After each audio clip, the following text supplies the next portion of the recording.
Audiobook title Undervalued Legend Part 01 Original title I was sold at the lowest price in my class. However, my personal parameter is the most powerful Chapter 01 to 445 Chapter 1. Year 2 Class 3, being sold the school trip. I've been waiting for this date, confessed to Yuki Shirayuki, who I've loved since first grade. Hey, what are you freezing up for? You're not nervous now, are you? You don't even know what a pure man's heart is. And it's my childhood friend Nagisa who says that. You're a delinquent and should be more careful with your nervous childhood friend. I'm not nervous. You're lying. Yura looks like that. It's when he's too nervous to think about anything. Yes, the confession is scheduled for the third night of a 4-day, 3-night trip. And now it's the first day of the school trip. There are still 3 more days to go. I'm sure you'll be pleased to know that I'm not the only one who's a little nervous about this. Your childhood friend is playing the game of a lifetime, so you should be more careful. How dare you say that to your kind-hearted childhood friend who is willing to help you confess your feelings for free? If you say that, I won't help you. I'm sorry about that. I won't be cocky anymore, so please help me out. I'll tell you what. But are you really going to confess? If you want to stop, now is the time to do it, because the other party is not only the class, but the whole school, even the most beautiful girl in our town, Yuki Shirayuki. You are too disproportionate. Feven, if the place we're attacking is impregnable, I'm not giving up. I hope it's at least impregnable. That's when the bus we were on shook like crazy. What an earthquake. Things were strange for an earthquake. The scenery outside had changed into something unusual. It was a very colorful pattern of lights, swirling like a blur, and a large amount of smoke. Then, as an even bigger shock occurred, the bus felt as if it had fallen somewhere with a thud. What the hell? What happened? No, I think he fell off a cliff. Calm down, everyone. Minami-sensei, what's going on? Minami-sensei, our homeroom teacher, tried desperately to calm us down, but it was hard to keep the noise down once it started. The door of the bus was opened with great force, and then a person in an unfamiliar outfit, like a medieval soldier, rushed in. Everybody out of here. What's the matter with you? Why do we have to leave? Fonaccio, the hardest guy in the class, attacked the soldier. The soldier hit Fonaccio in the leg with his spear. Move. Next time I'll stab you. When he said this with a straight face, even Fonaccio fell silent. Everyone, let's go outside like we were told. As soon as we stepped outside, I was the first to see Yuki Shirayuki's figure. Thank God she seems to be safe. Yura, I am scared. Nagisa is unusually weak. If they wanted to harm us, they would have done it by now. I'm not sure why, but I said that to reassure her. Outside the bus, we were in a primitively built structure that looked like the streets of old Rome. Seeing the scene, Namaji Tabara, a nerd and video game enthusiast, exclaimed, I've never seen anything like this. We're in another world. This is definitely a different world. Wow, I didn't think such a world really existed. Another world. Surely it would be too strange not to think so. Once everyone is outside, the bus is transported somewhere by a strange machine. It looks like a primitive civilization, but I've seen some machine-like things in places, so I'm not sure what the level of civilization is. All right, everybody, get over here. Surrounded by dozens of soldiers, we were moved somewhere. Well, I expected a little, but it was a prison. Everybody in. What the fuck is? Why do I have to be in here? Just get in. Next time you say something, I'll stab you in the back. No one can complain when they are threatened like that. We were put together in a big jail. After a while, a slightly pompous man in different clothes than the soldiers came to the front of the jail. He started talking about, I'm the director of this summoning center, and my name is Vermal. It's a summoning center, so this is another world after all. Namaji said happily, yes, I suppose it would be called an alien world to you earthlings. Do you guys know about it? Minami-sensei asked. Of course, we summoned you because we know you're from Earth. Why is that? In this world, the tools of the old magic civilization called magic machines are used in all sorts of situations, such as construction, engineering, transportation, etc. But the magic machines must be linked to a special energy to operate. In the event that you've got a lot of time and energy, you'll be able to take advantage of it.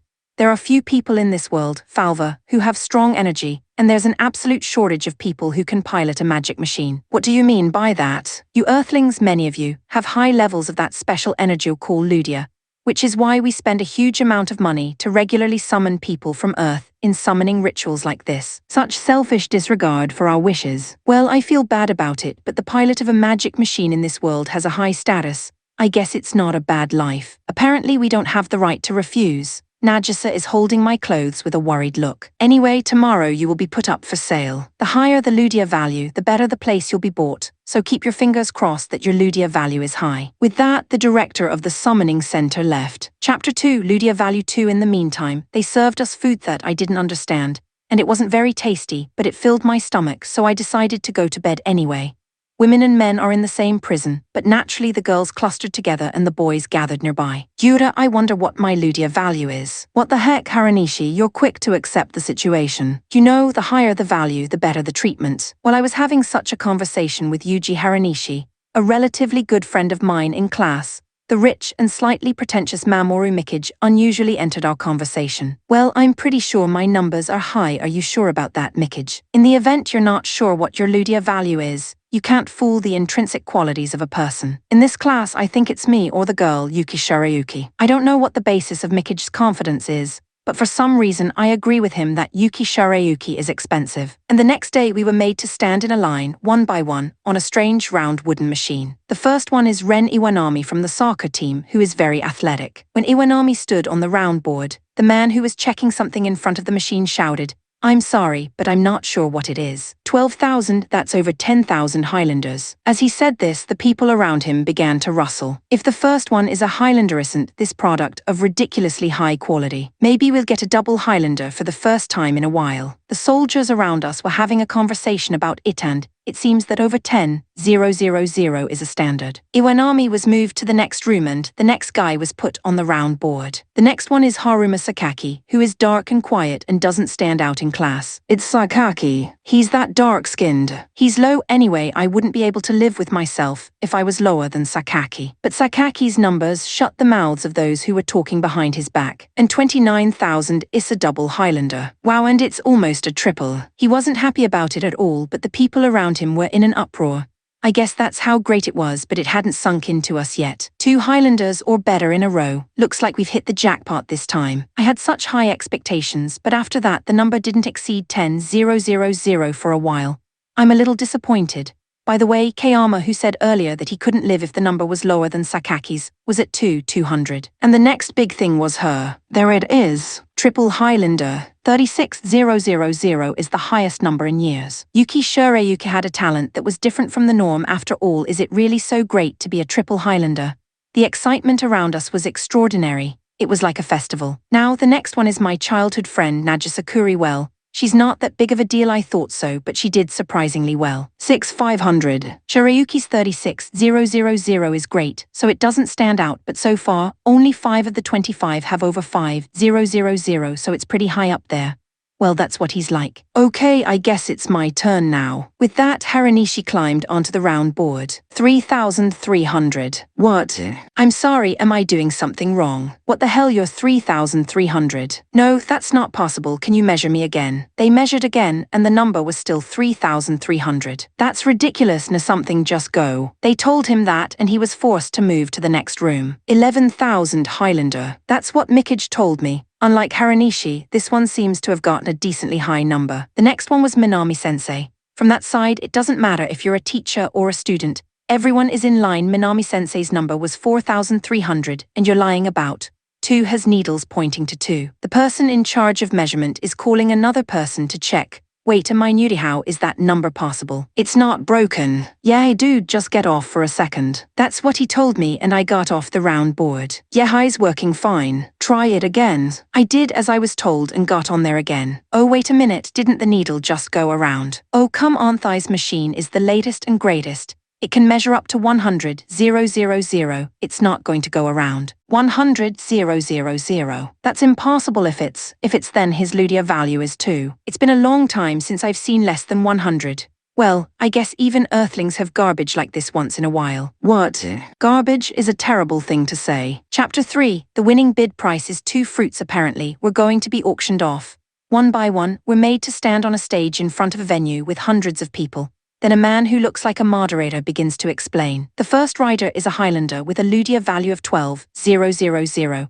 And since he's a Highlander, the starting price is a high 10 million gold. Then you can bid 30 millions, 50 millions. The price keeps going up and up. There is no other bidder than the Valkyria Empire's bid of 160 million is the winner. The MC looked around, made sure there were no other bids, and hit the hammer in his hand. Since your bid was successful, the Valkyria Empire will not be able to bid again until the 5th round. Apparently there's a rule that you can't win bids in a row. And now for the next rider.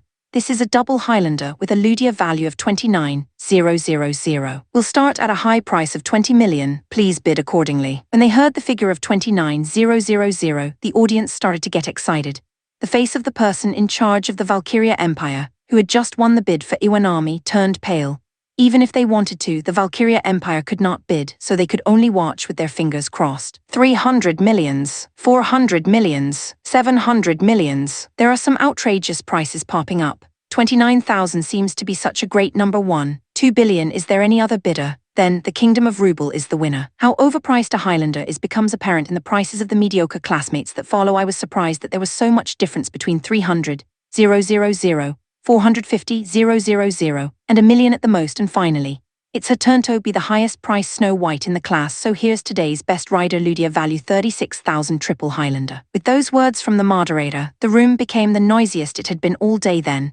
With the words of the auctioneer, high-pitched voices overflowed. 1 billion, 2 billion, 2.5 billions. The order of magnitude of the amount of money in dispute is different from what it used to be, and then one man's words silenced the audience. 120 billions. 120 billion. Is there any other bidder? Then Elysia Empire's bid of 120 billion will be the winner. When the winning bid was decided, the audience started to get excited. It's Elysia again. Lately, the best riders are always taken by Elysia. It's no use, Elysia has found another new orichalcon mine and things are going pretty well. That's what I've been hearing. Now it's Najis's turn. I wonder how much is going to be sold for. 20 million. Is there any other bidder than the Kingdom of Amuria's bid of 20 million wins? 20 million is a lot of money. Well, actually, I didn't do anything, but I was a little bit happy that my childhood friend was appreciated. The auction proceeded in a bland manner, perhaps because the highest priced auction was over. The Highlander's mickage was a little more exciting, but that was it. And then my auction gets exciting in a different way. Nowhere comes the unfortunate rider. I'm really sorry. He's not for sale, but well, auction him at least once. Ludia value 2. This value is like some kind of joke. It's not going to help you, but you might want to bid on him as a memento. And so it begins. But no one's hand is raised. The audience is just making a lot of noise. They're not making noise. They're laughing. I was being laughed at by the audience. What's wrong with the Ludia value 2? Damn it, and if it was only the audience that laughed, it would still be forgivable. For some reason, my classmates who were supposed to be my friends also laughed at me as if they were looking down on me. That's terrible, but Shirayuki and my childhood friend Nagisa were the only ones not laughing. They were looking at me with concern. That made me feel a little better. Is there anyone betting? I'll accept even 1 gold coin. Okay, I'll buy him. But I can't even give you 1 gold. I can only give you 2 of these Lego fruits. Ha ha ha ha ha. When the man said that, the audience burst into laughter. I don't know what's so funny about that. I'm only worth 2 pieces of fruit. Chapter 4. Life as a slave. I was sold for 2 pieces of fruit, and my treatment was terrible. I was chained up and taken away in a carriage that looked like a prison wagon. Then, after a short ride, I arrived at a large mansion on the side of a mountain. At the mansion, I was taken not to the main house, but to a stable-like place in the garden. Come on in, this is your home from today. It was not a house. A shack would be a good place to start. No matter how you look at it, there were about 10 men and women crammed inside. Hey, I'm hungry. That's what I said to the man who was leaving. You're done eating for the day. You'll have to wait until tomorrow. Seriously? I'm so hungry I can't sleep. While I was depressed thinking about it, a girl came up to me. She was wearing tattered clothes and had shaggy hair. I guess it's not a bad idea in a place like this, but she wasn't the prettiest girl. Are you hungry? The girl said bluntly. Oh, I'm starving. Here, you can have this. Then she handed me a black dumpling. Nanami, that's your precious emergency food. You can't give it to a newcomer like that. When the auntie said that to the girl said with a blank expression, you know Nanami is spicy when she's hungry. That's all she said. I can't believe such a little girl would say that. I can't take this dumpling. Indeed, I gave it back to her. Thank you, I'll be able to eat tomorrow, so I'll put up with it for a day. Don't force it. You can eat. And I'm not sure if we'll even have food tomorrow. Is that so? The auntie answers that question. Yes, the owner here is Fiklu. Eat once every 3 days, that's all. Well, that's why they're all so skinny. Okay, thanks Nanami. Well, let's split it in half. It's good enough for me. Half is enough. Yeah, half is enough for such a big dumpling. I split the dumpling in half and handed the larger one to Nanami. Okay, let's eat. Me and Nanami sat down on a dirty wooden table and ate it together. As you can see, it doesn't taste as good as it looks. But more than the taste, Nanami's feelings made me happy. After eating the dumplings, Nanami led me to my bed. I wasn't expecting a proper bed. Butite was worse than I expected. It was a bed of flimsy straws on a board, no quilt, and everyone was sleeping together. When I lay down to sleep, Nanami came to sleep beside me. She was a little cold, but she hugged me. I held her shoulders to keep her a little warmer. I couldn't sleep at all. I was cold and stiff, but they wouldn't let me rest in that situation. A man came to our hut and took me out. The women were taken towards the house, and the men were taken to the cliffs behind the house and made to work. Our work was to excavate something. We were forced to dig and carry something. We were forced to do this all day long without a break. And when the sun went down, we were sent back to the hut. A little bit of water was given to us while we were working. After we finished our work for the day, we were given water and a piece of hard bread like a cookie. So this is today's meal. It's better than nothing. On a good day, we get a big loaf of bread, some cheese and some dried meat, but that's once a month, okay? Apparently this is the worst place to be, Nanami. Why would a little girl like you be in a place like this? Sold by whom? My mom. Oh, I guess I shouldn't have asked, but she said that the money from selling her would allow her family to live for a month. So Nanami was fine with that. What a healthy girl. Wait, a manhwasystem family can live for a month. Nanami was sold for a higher price than me.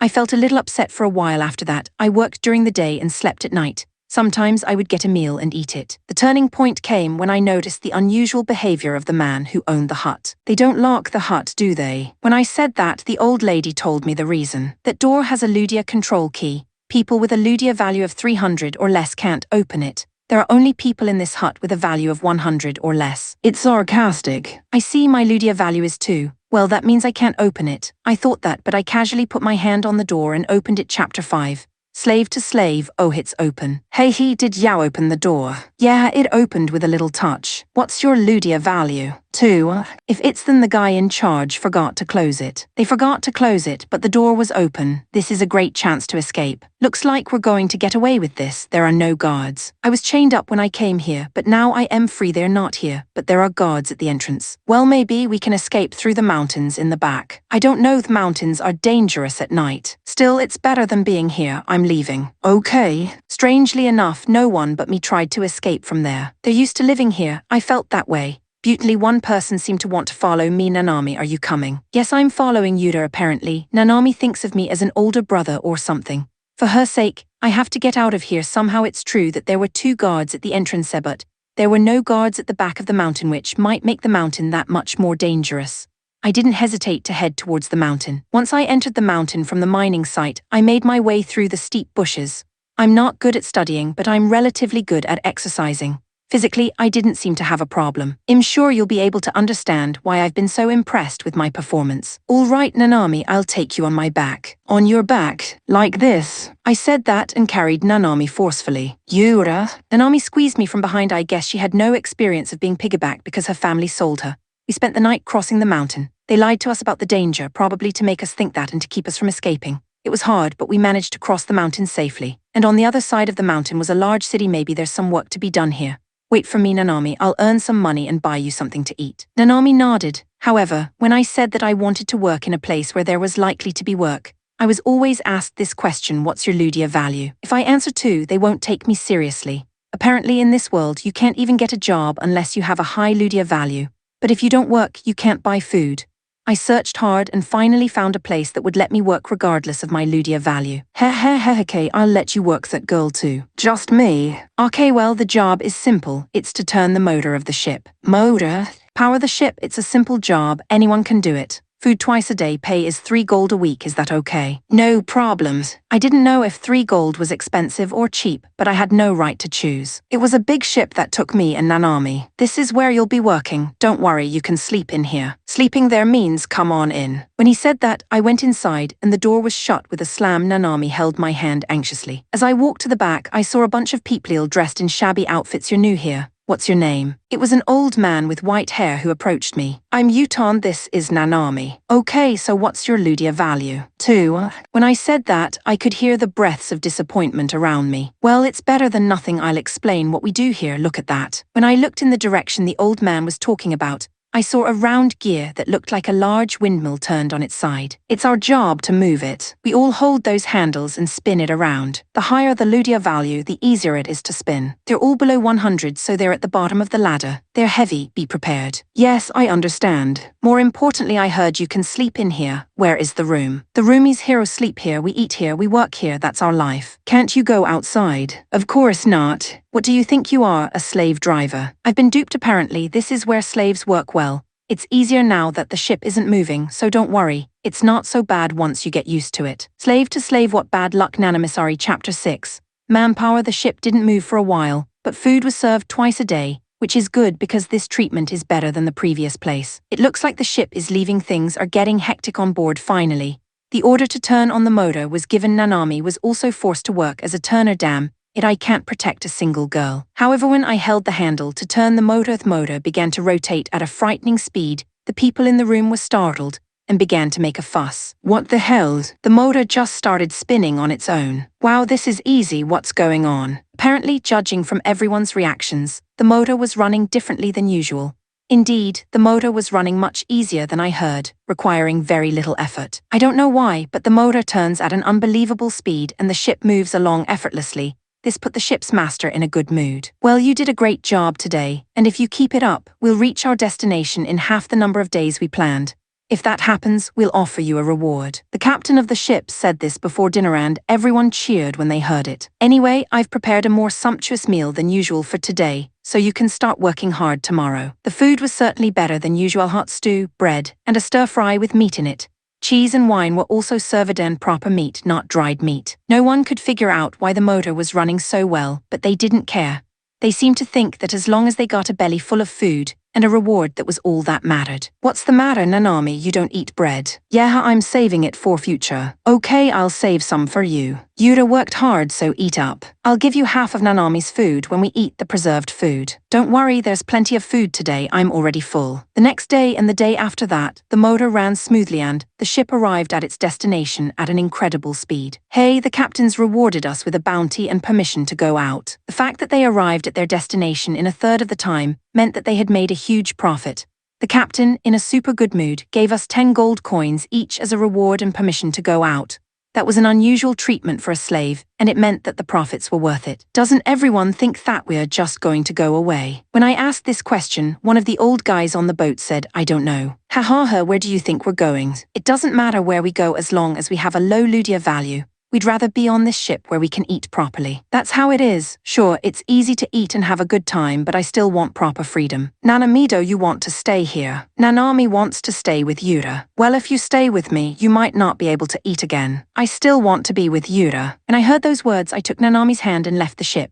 I have no intention of returning to this ship. We have 20 gold together. It seems that the price for a large loaf of bread is about 5 silvers, and 100 silvers is worth 1 gold. So if we save, we can live for a while. Since we've been slaves for so long, we were both pretty dirty. I suggested that we buy some clothes and take a bath first. Bath? What's that? Nanami, you've never taken a bath. Yeah, Nanami doesn't know. Okay, when I tried to enter a store that sold clothes, I was kicked out immediately. I had no choice but to find an open-air store that sold clothes, so I decided to buy some there. Nanami, which one do you like? Nanami's eyes were shining as I wondered if this was the first time she had ever picked out an outfit.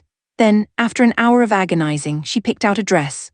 It wasn't cheap at 20 silver, but when I saw Nanami's smile, I was glad I bought it. I'm going to buy a pair of sweatshirts and pants on sale for 1 gold each. I also need to buy some shoes. What Nanami has on is a pair of tattered straw sandals. That's going to hurt her feet. Even at the shoe store, Nanami had a twinkle in her eyes and chose a pair of pink shoes, 1 gold 30 silver. Well, that's about right. If there were cheaper ones, I would have bought them too, but they were a bit expensive for men, so I decided to hold back. Chapter 7, Rider's Treatment / Nagisa. What's your name? I'm Nagisa. Nagisa Kuri, bought for 20 million. I had been handed over to the purchaser.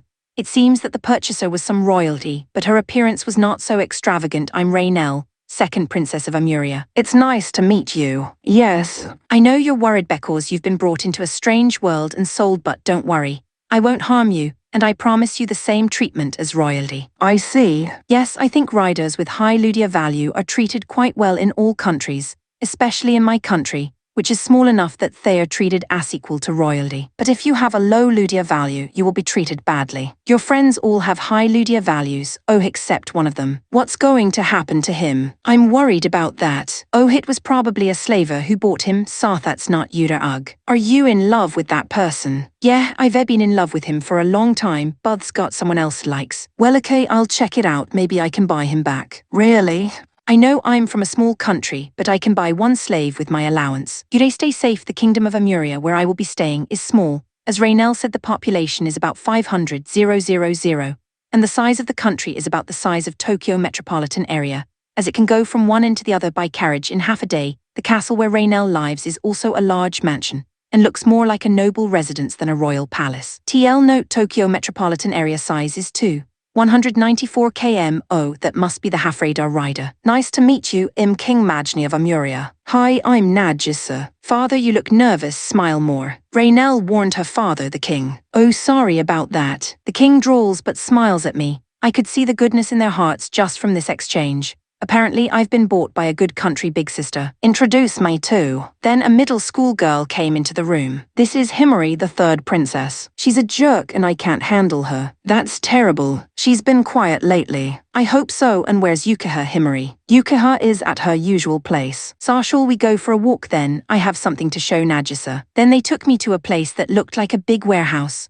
I don't know much about it, but it was a robot-like vehicle that looked like something a boy would like. Yukiha. When Raynell called out, one of the robots walked briskly up to us. Then a door in the chest opened, and a woman with long blue hair came out from inside. Raynell, this must be the half-radar rider. Yeah, come down and I'll introduce you. All right, hold on. Then she got off some kind of ladder-like vehicle and came over to us. I'm Yukiha, the first princess. Nice to meet you. Yes, I'm Najisa. It's nice to meet you. Well, let's have a quick look at Nagisa's Magicraft, shall we? Yukiha said as if it was obvious. My Magicraft, yeah, that's the machine I bought you to drive. I'm on. I still didn't know what was going on, but what I found at the place where I was brought was a red robot. It's the strongest Magicraft our country has, this Magicrafties. Yes, this Magicraft needs a minimum Ludia value of 5,000 to run, but even Yukiha, who has the highest 4,000 Ludia value in the country, couldn't operate it. That's why I participated in this auction of Earthlings. We're being used for war. I was shocked because apparently I knew I was supposed to get on this thing and fight. Oh, sorry, it's true that many countries use Magicrafts in war, but Amuria is a defensive force. In fact, there hasn't been a major battle in 20 years, so don't worry. So you don't have to move this Magicraft. It's called deterrence. If Amuria has a half-radar that can move, the countries around it won't be able to do anything easily. Deterrence, I've certainly heard stories like that, but I'm getting a little worried about my life here. Chapter 8. Bath. I bought some clothes and shoes, and I'd like to change right away, but I'd better get rid of this dirty grime first. I needed to take a bath somehow, so I asked an uncle around where the bath was. You want to take a bath? Well, I guess you'd have to stay at an inn with a bath or go to a hot spring somewhere. Hot springs, that's nice. Are there any hot springs nearby? Yes, there are. It would take about 3 hours by webliner to get there. I didn't know what a webliner was, but apparently there were none nearby. I had no choice but to stay at an inn with a bath. Nanami, we're going to stay at a very expensive inn today. I've never been to an inn before. At first we looked for a cheap inn with a bath. A room in the places that looked good was 10 gold per night, so we couldn't stay there. Finally, we found a cheap inn with a bath for only 2 gold per night. When I entered the room, I found only one large bed, but that was no problem since I always slept cuddled up with Nanami. The bath was a wooden tub with a wooden floor. There's soap and towels, so we'll be able to get in right away. The hot water seems to come from some unknown force, and when you twist the faucet it comes out. The feeling of warm steam after a long time is impressive. Okay, Nanami, you want to come in with me? When I ask that, Nanami comes into the bath without answering. Nanami, we need to get you undressed. Yeah. I took off my clothes along with Nanami. I don't need these anymore, I thought as I looked at our tattered clothes. Then I went to wash Nanami's body and was surprised to see her. She was small, but her breasts were swollen. I was a little nervous and looked away. What's wrong, Yuta? No, Nanami, how old are you? 14. What the oh shit. I thought she was about 10 years old. That's not good. She's only 3 years younger than me. Nanami, can you get in there by yourself? Why don't you come in with me? I can't. Why not? No. I can't tell you how nervous I am. So yeah, can you wash yourself? I've never done that. Right. I don't have a choice. I'll just close my eyes and wash. I squeezed my eyes shut and washed Nanami's body. I let her do the bottom part herself, but he was still insistent. Why did Yuta ask me to wash it? I wash her hair from behind. Her shaggy hair begins to unravel and become clean. Then I washed her face as well. Normally I can't see her eyes because of her shaggy hair, but now I'm holding her hair back to wash her face. This may be the first time I've seen Nanami's face properly. Maybe she's cute. Okay, now Nanami will wash Yuta. No, I'm fine. I can wash myself. Just let me wash you. Okay, then you wash my back because I can't wash my own back. Yeah, I got it. Nanami scrubbed and washed my back. Yurei, stay with me forever. Nanami said unexpectedly. Oh, we'll always be together. Nanami is like a sister to me now. I had no hesitation in replying that way. Yuta, I'll wash your bottom too, she said, but I refused, saying that I would do it myself. I had a little bit of a fight with Nanami, who tried to wash me forcefully, but I managed to win. Then we both got into the bathtub. There I listened to Nanami's story. She talked about her family, about being a slave, about me. I told her about my life before my family, and about school, which she was very interested in. Well, she never studied, hasn't she? I don't know if there is a school in this world, but I wanted Nanami to learn something. Okay, I've got my goal. I'll create an opportunity for Nanami to learn. That's what I decided. Now that her age has been discovered, sleeping with her has become more and more difficult. She didn't know how I felt about that, but she was sticking to me as usual. In addition, the degree of closeness was twice as much as usual, probably because she was happy to have taken a bath and become clean. It would be strange to suddenly reject her today, so I suppressed my nervousness and went to bed. Chapter 9. Looking for work. In order for Nanami to study, we needed to earn money. I had to find some kind of work. I bathed and changed my clothes, which made me look better, and she started to listen to me more than before. Even so, the Ludia value of 2 is a barrier, making it impossible for me to get a job. Today was another bad day. I'm sorry, Nanami. No problem as long as Yuta's with me. Nanami tells me this as we share a loaf of bread. The money we got from the ship won't last that long. I have to find a job somehow. Are you looking for a job? It was an elderly man who approached me. Yes, I am. What do you say? I have a job for you that pays 50 gold a month. 50 gold? No, that's a lot of money for us. What kind of job is it? I asked cautiously here because of the matter of the ship. I have a daughter about your age that I'd like you to talk to. Is that all? Yes, and if you don't have a home, I'll give you a place to stay if you want. I took the job because I had no other choice, even though I was incredibly well treated and might get cheated again. Good, the first man said happily. The man's name was Mr. Belfast, a member of the country's nobility. Immediately, Mr. Belfast took me to his house. The house was a large mansion with servants. There was no doubt that he was rich. I'm going to take you to see my daughter now, but I don't want you to be surprised. Okay. Yes, okay. What does that mean? Is she weird? When I actually met Mr. Belfast's daughter, I understood what he meant. She wasn't a person. She looked like a half-beast. I listened to her story and heard about this phenomenon called half-breed. It seems to be a kind of curse. I have a lot of business enemies and it seems that someone somewhere has a deep grudge against me. My daughter became like this. Ugh. I can't help but pity my daughter. When I heard the story, I approached the daughter. She was frightened, but I said proudly, I'm Yura. This is Nanami. Nice to meet you. Can you tell me your name? When I told her that, she was frightened and told me Farmer. Well, Farmer, from now on we're your friends and you can tell us anything you want. Friends. She was born in this form, and until recently she had been living confined to her room. This is the first time she has talked to anyone outside of her family, let alone friends, so she is still wary. Farmer, play with Nanami. What do you want to play with? Nanami forcefully pulled Farmer out of bed and took her to the garden. In the beginning, Farmer was confused by Nanami, but she gradually got used to it and started to smile. The two of them started to play happily. Ugh, Farmer looks so happy. Mr. Belfast said joyfully. I'm glad that Nanami has found a friend her age. Well, actually, I've brought someone like that before you guys, but that time the person I brought saw my daughter and said she was a monster and ran away. I stopped looking for someone to talk to my daughter for a while because of that. I still wanted her to feel normal and happy. I'm really glad I reached out to you this time. Strangely enough, I didn't feel that Farmer was a monster at all. In another world, there would be girls like that. From that day on, my life at Belfast's house began. I would sleep in a proper bed, wake up, eat breakfast, talk to Farmer, eat lunch, play with Farmer, eat dinner, talk to Farmer, and go to bed. After a month, Farmer and I became very close. Nanami and I became even closer, almost like real siblings. Chapter 10. The Unmoving Demon. Come on, Nanami, let's catch up. Wait, Farmer,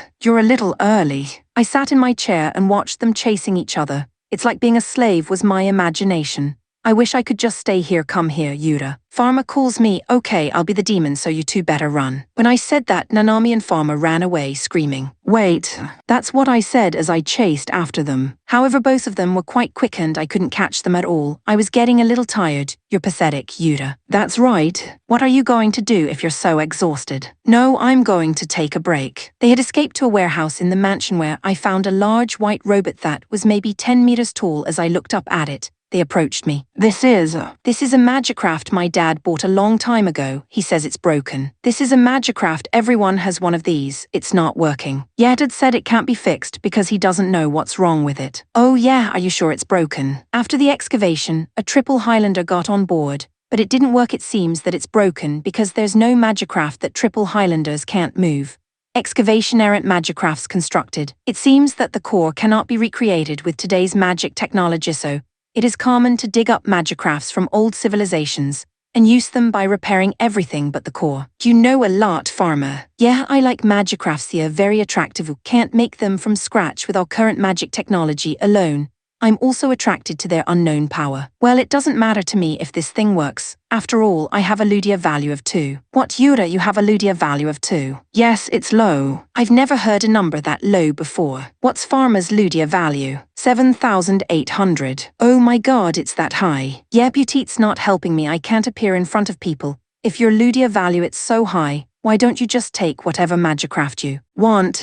I can't do it. After a long talk with Farmer, Nanami joined the conversation, as she felt alone. I'm sure you're not the only one. Oh, by the way, does Nanami know her Ludia value? I don't know, I've never measured it. I see, but if you can't open the door to that slave cabin, it must be low. I've never tried. What? Because I've never touched the door of the slave cabin, okay. So it's possible that your Ludia value is high. I don't care about those numbers. Nanami is Nanami. Yes, it doesn't really matter. I'm a 2 and I'm totally fine. Nanami said she didn't care about the Ludia value, but a short time later, her Ludia value was discovered and it was a surprising number. Triple Highlander Nanami's Ludia value was 32,000. Since we didn't know her Ludia value, Mr. Belfast took the liberty of measuring Nanami's Ludia value. That's where the surprising number came from. Nanami, this is great. These numbers will get you good treatment as a rider in any country.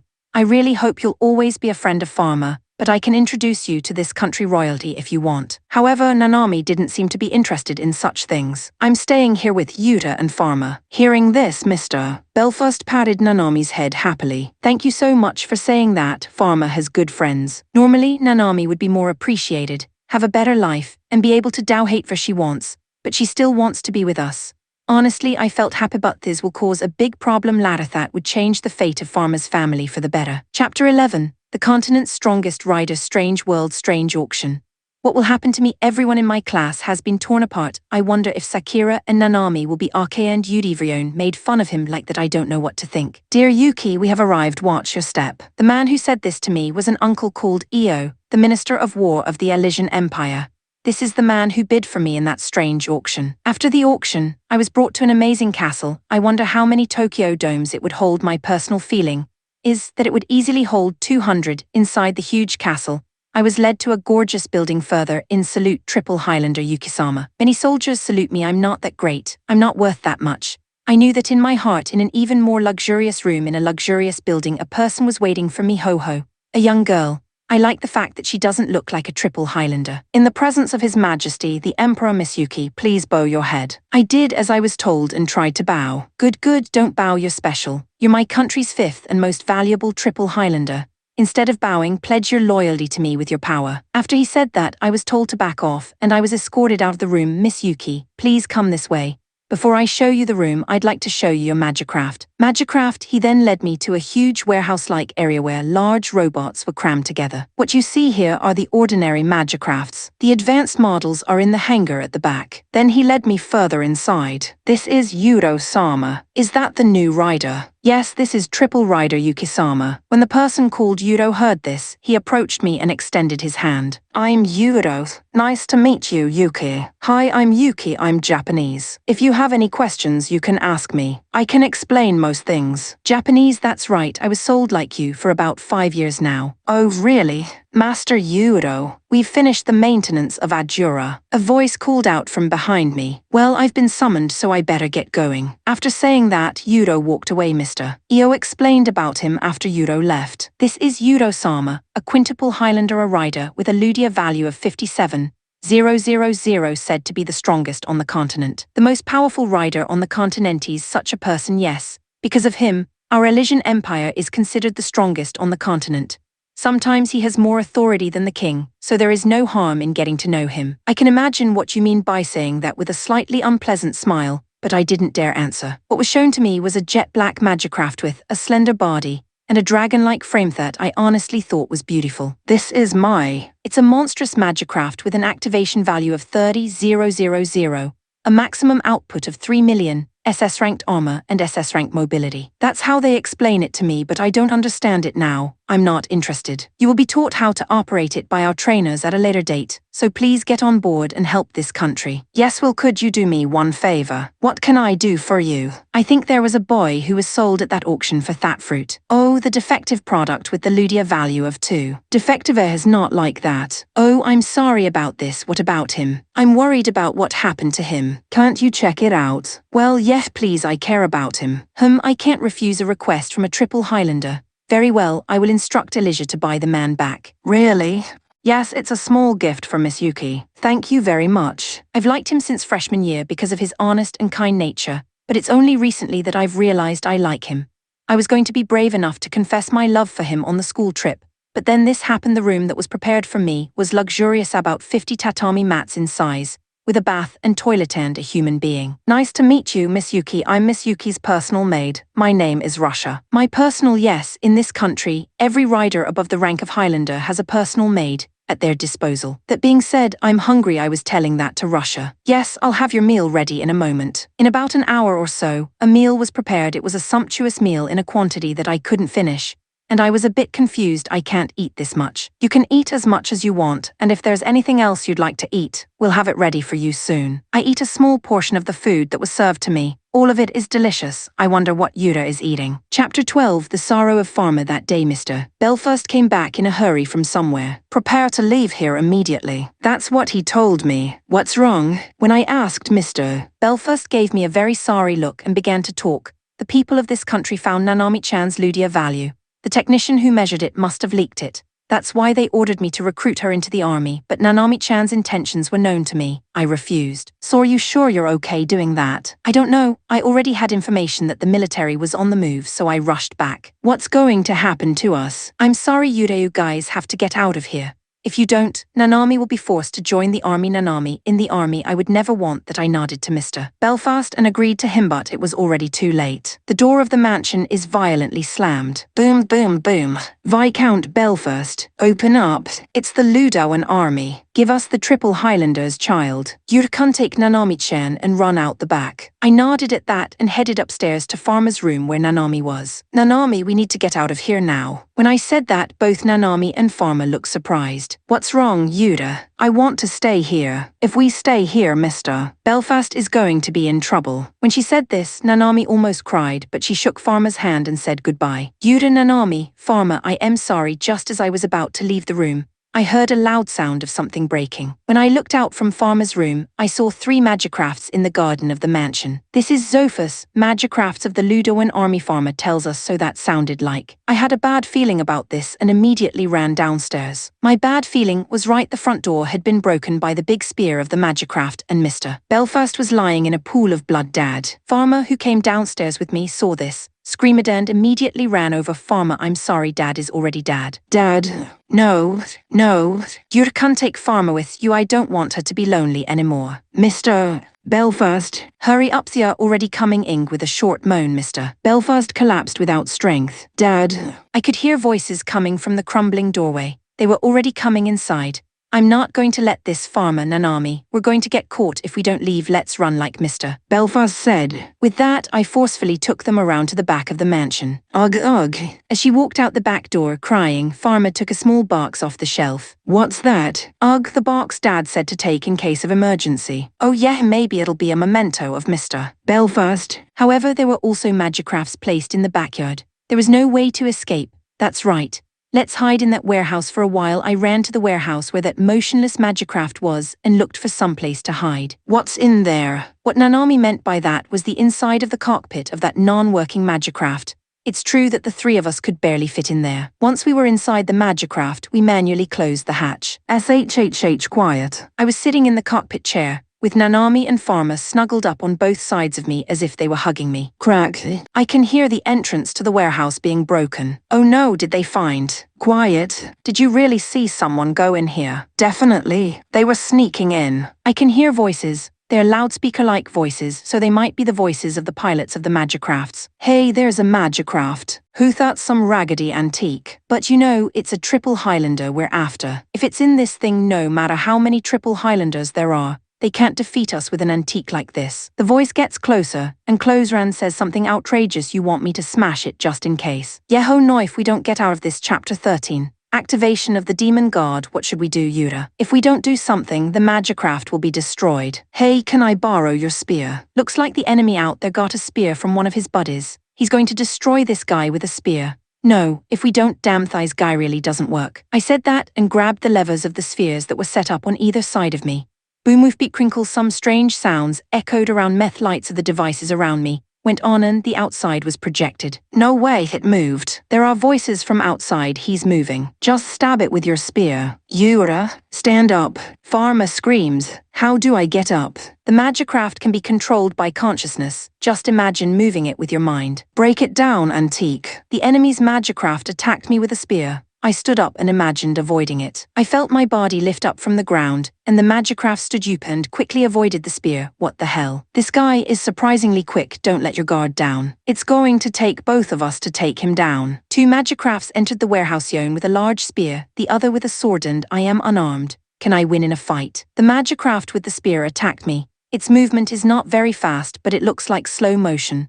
I lightly avoided the attack and hit the body of the machine with my fist because I had no weapon. Boom! There was a great sound, and then, to my surprise, the Magicraft body dented and he collapsed to his knees with a plop. What the hell? A fist to dent the body of a D-ranked armored Zophus. I don't know how good the D-rank is, but the enemy is surprised. Another Zophus attacked me with both hands, swinging his sword. I stopped it with my right hand. The enemy tried to swing his sword down with a lot of force, but it just made a squeaking sound and didn't budge. It seems that the power of my Magicraft right hand is much stronger than the enemy's hands, and I pushed it back and forth, then I shoved it against the wall behind him. I took the sword from the fallen enemy and swung it straight down on his head.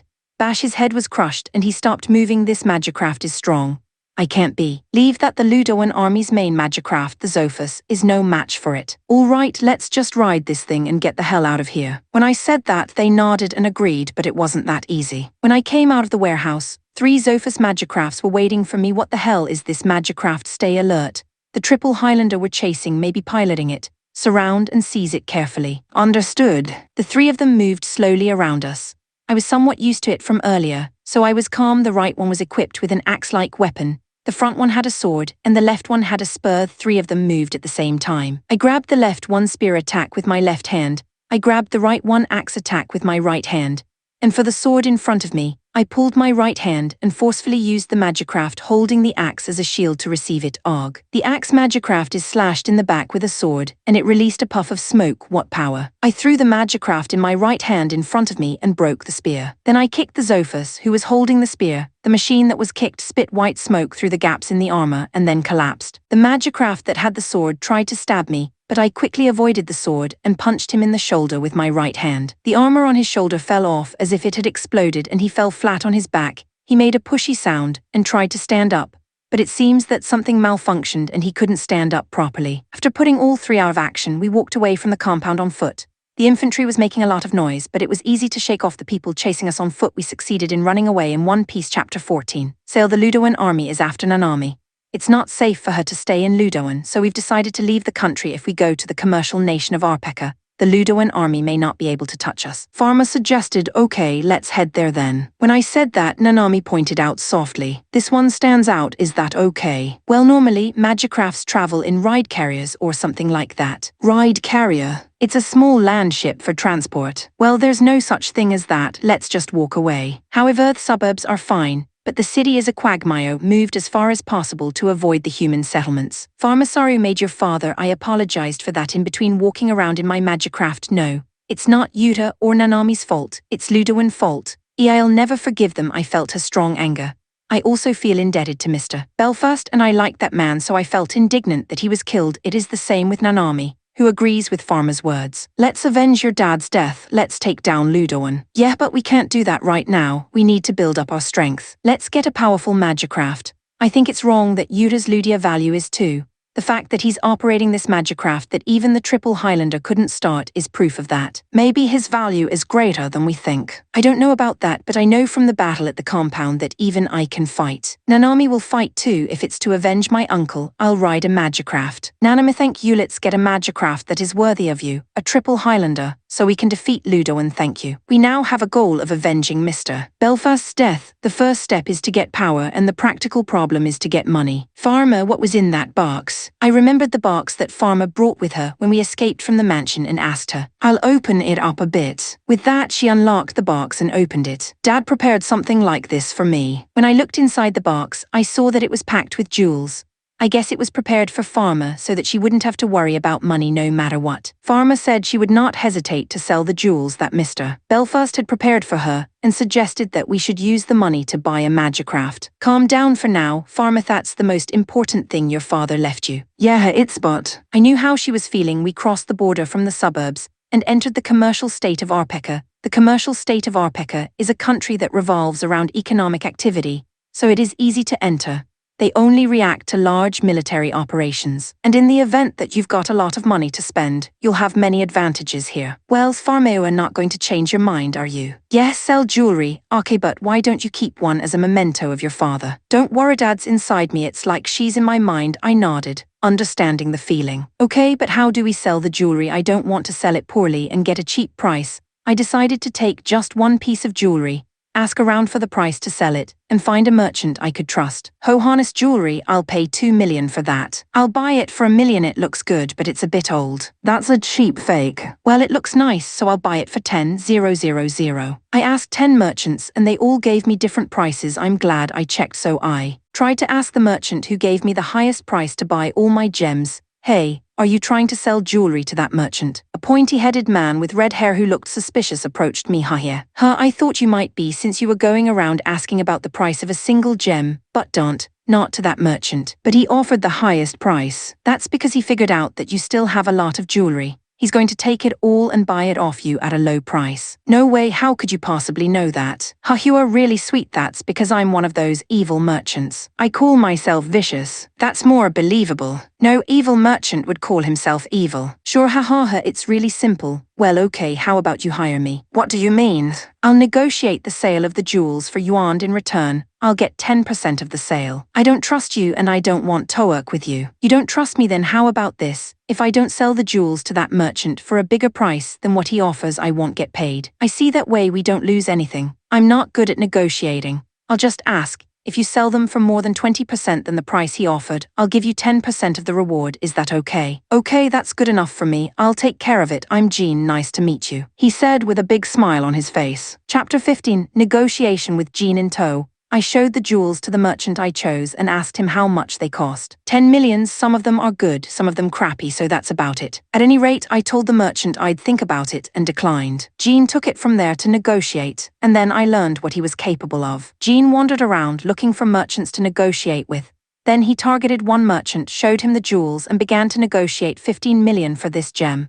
Keep the jokes to your face, old man. This is Imelda's 10th and this is FIFA's grade A. These two alone are worth over 10 million at throwaway price and 15 million at full price. Are you serious about that? Oh, I see, you're in the business of doing that. There is also a network of merchants in the city, but let me tell you, Mr. Lambert, you are a merchant of this type. When Jean said that, Mr. Lambert turned blue and suggested this. All right, how about 20 million and I'll buy them. You still don't get it, Mr. Lambert. I know how much this gem sells for. You know, I'm sorry, I'll buy them for 30 million. That's really all I can afford. Okay, sold. He sold the jewelry for 3 times the price I was offered. At first I thought he was suspicious, but I guess he's really a good guy. Hey, I hope you don't think him a nice guy. I got this 3 million just by moving my mouth. Originally, you didn't even have to pay for this. I realized that you guys were idiots. I talked to you and this is how I got this money. Brilliantly. That may be true, but if it weren't for Jean, we'd have lost a lot more money. Thank you so much. What are you planning to do with that money? I'm thinking of buying a magicraft. Hohoyua, a rider. Well,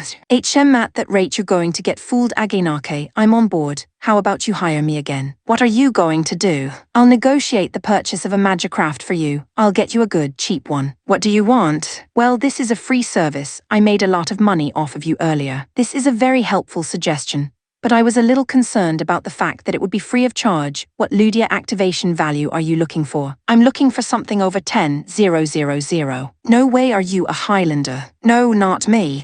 One of those ladies must be a Highlander. Well, I can't say that out loud, but your budget might not be enough for Magicraft for a Highlander. Is it really that expensive? Oh, I think it's going to be 100 million at the cheapest. Ugh, we're not even close to that amount. Money is one thing you can't do without. That's what Gene said when he saw my distress. What do you mean? We'll use the money to make more. More? How in the Colosseum do you know those riders they call gladiators? No, I don't know.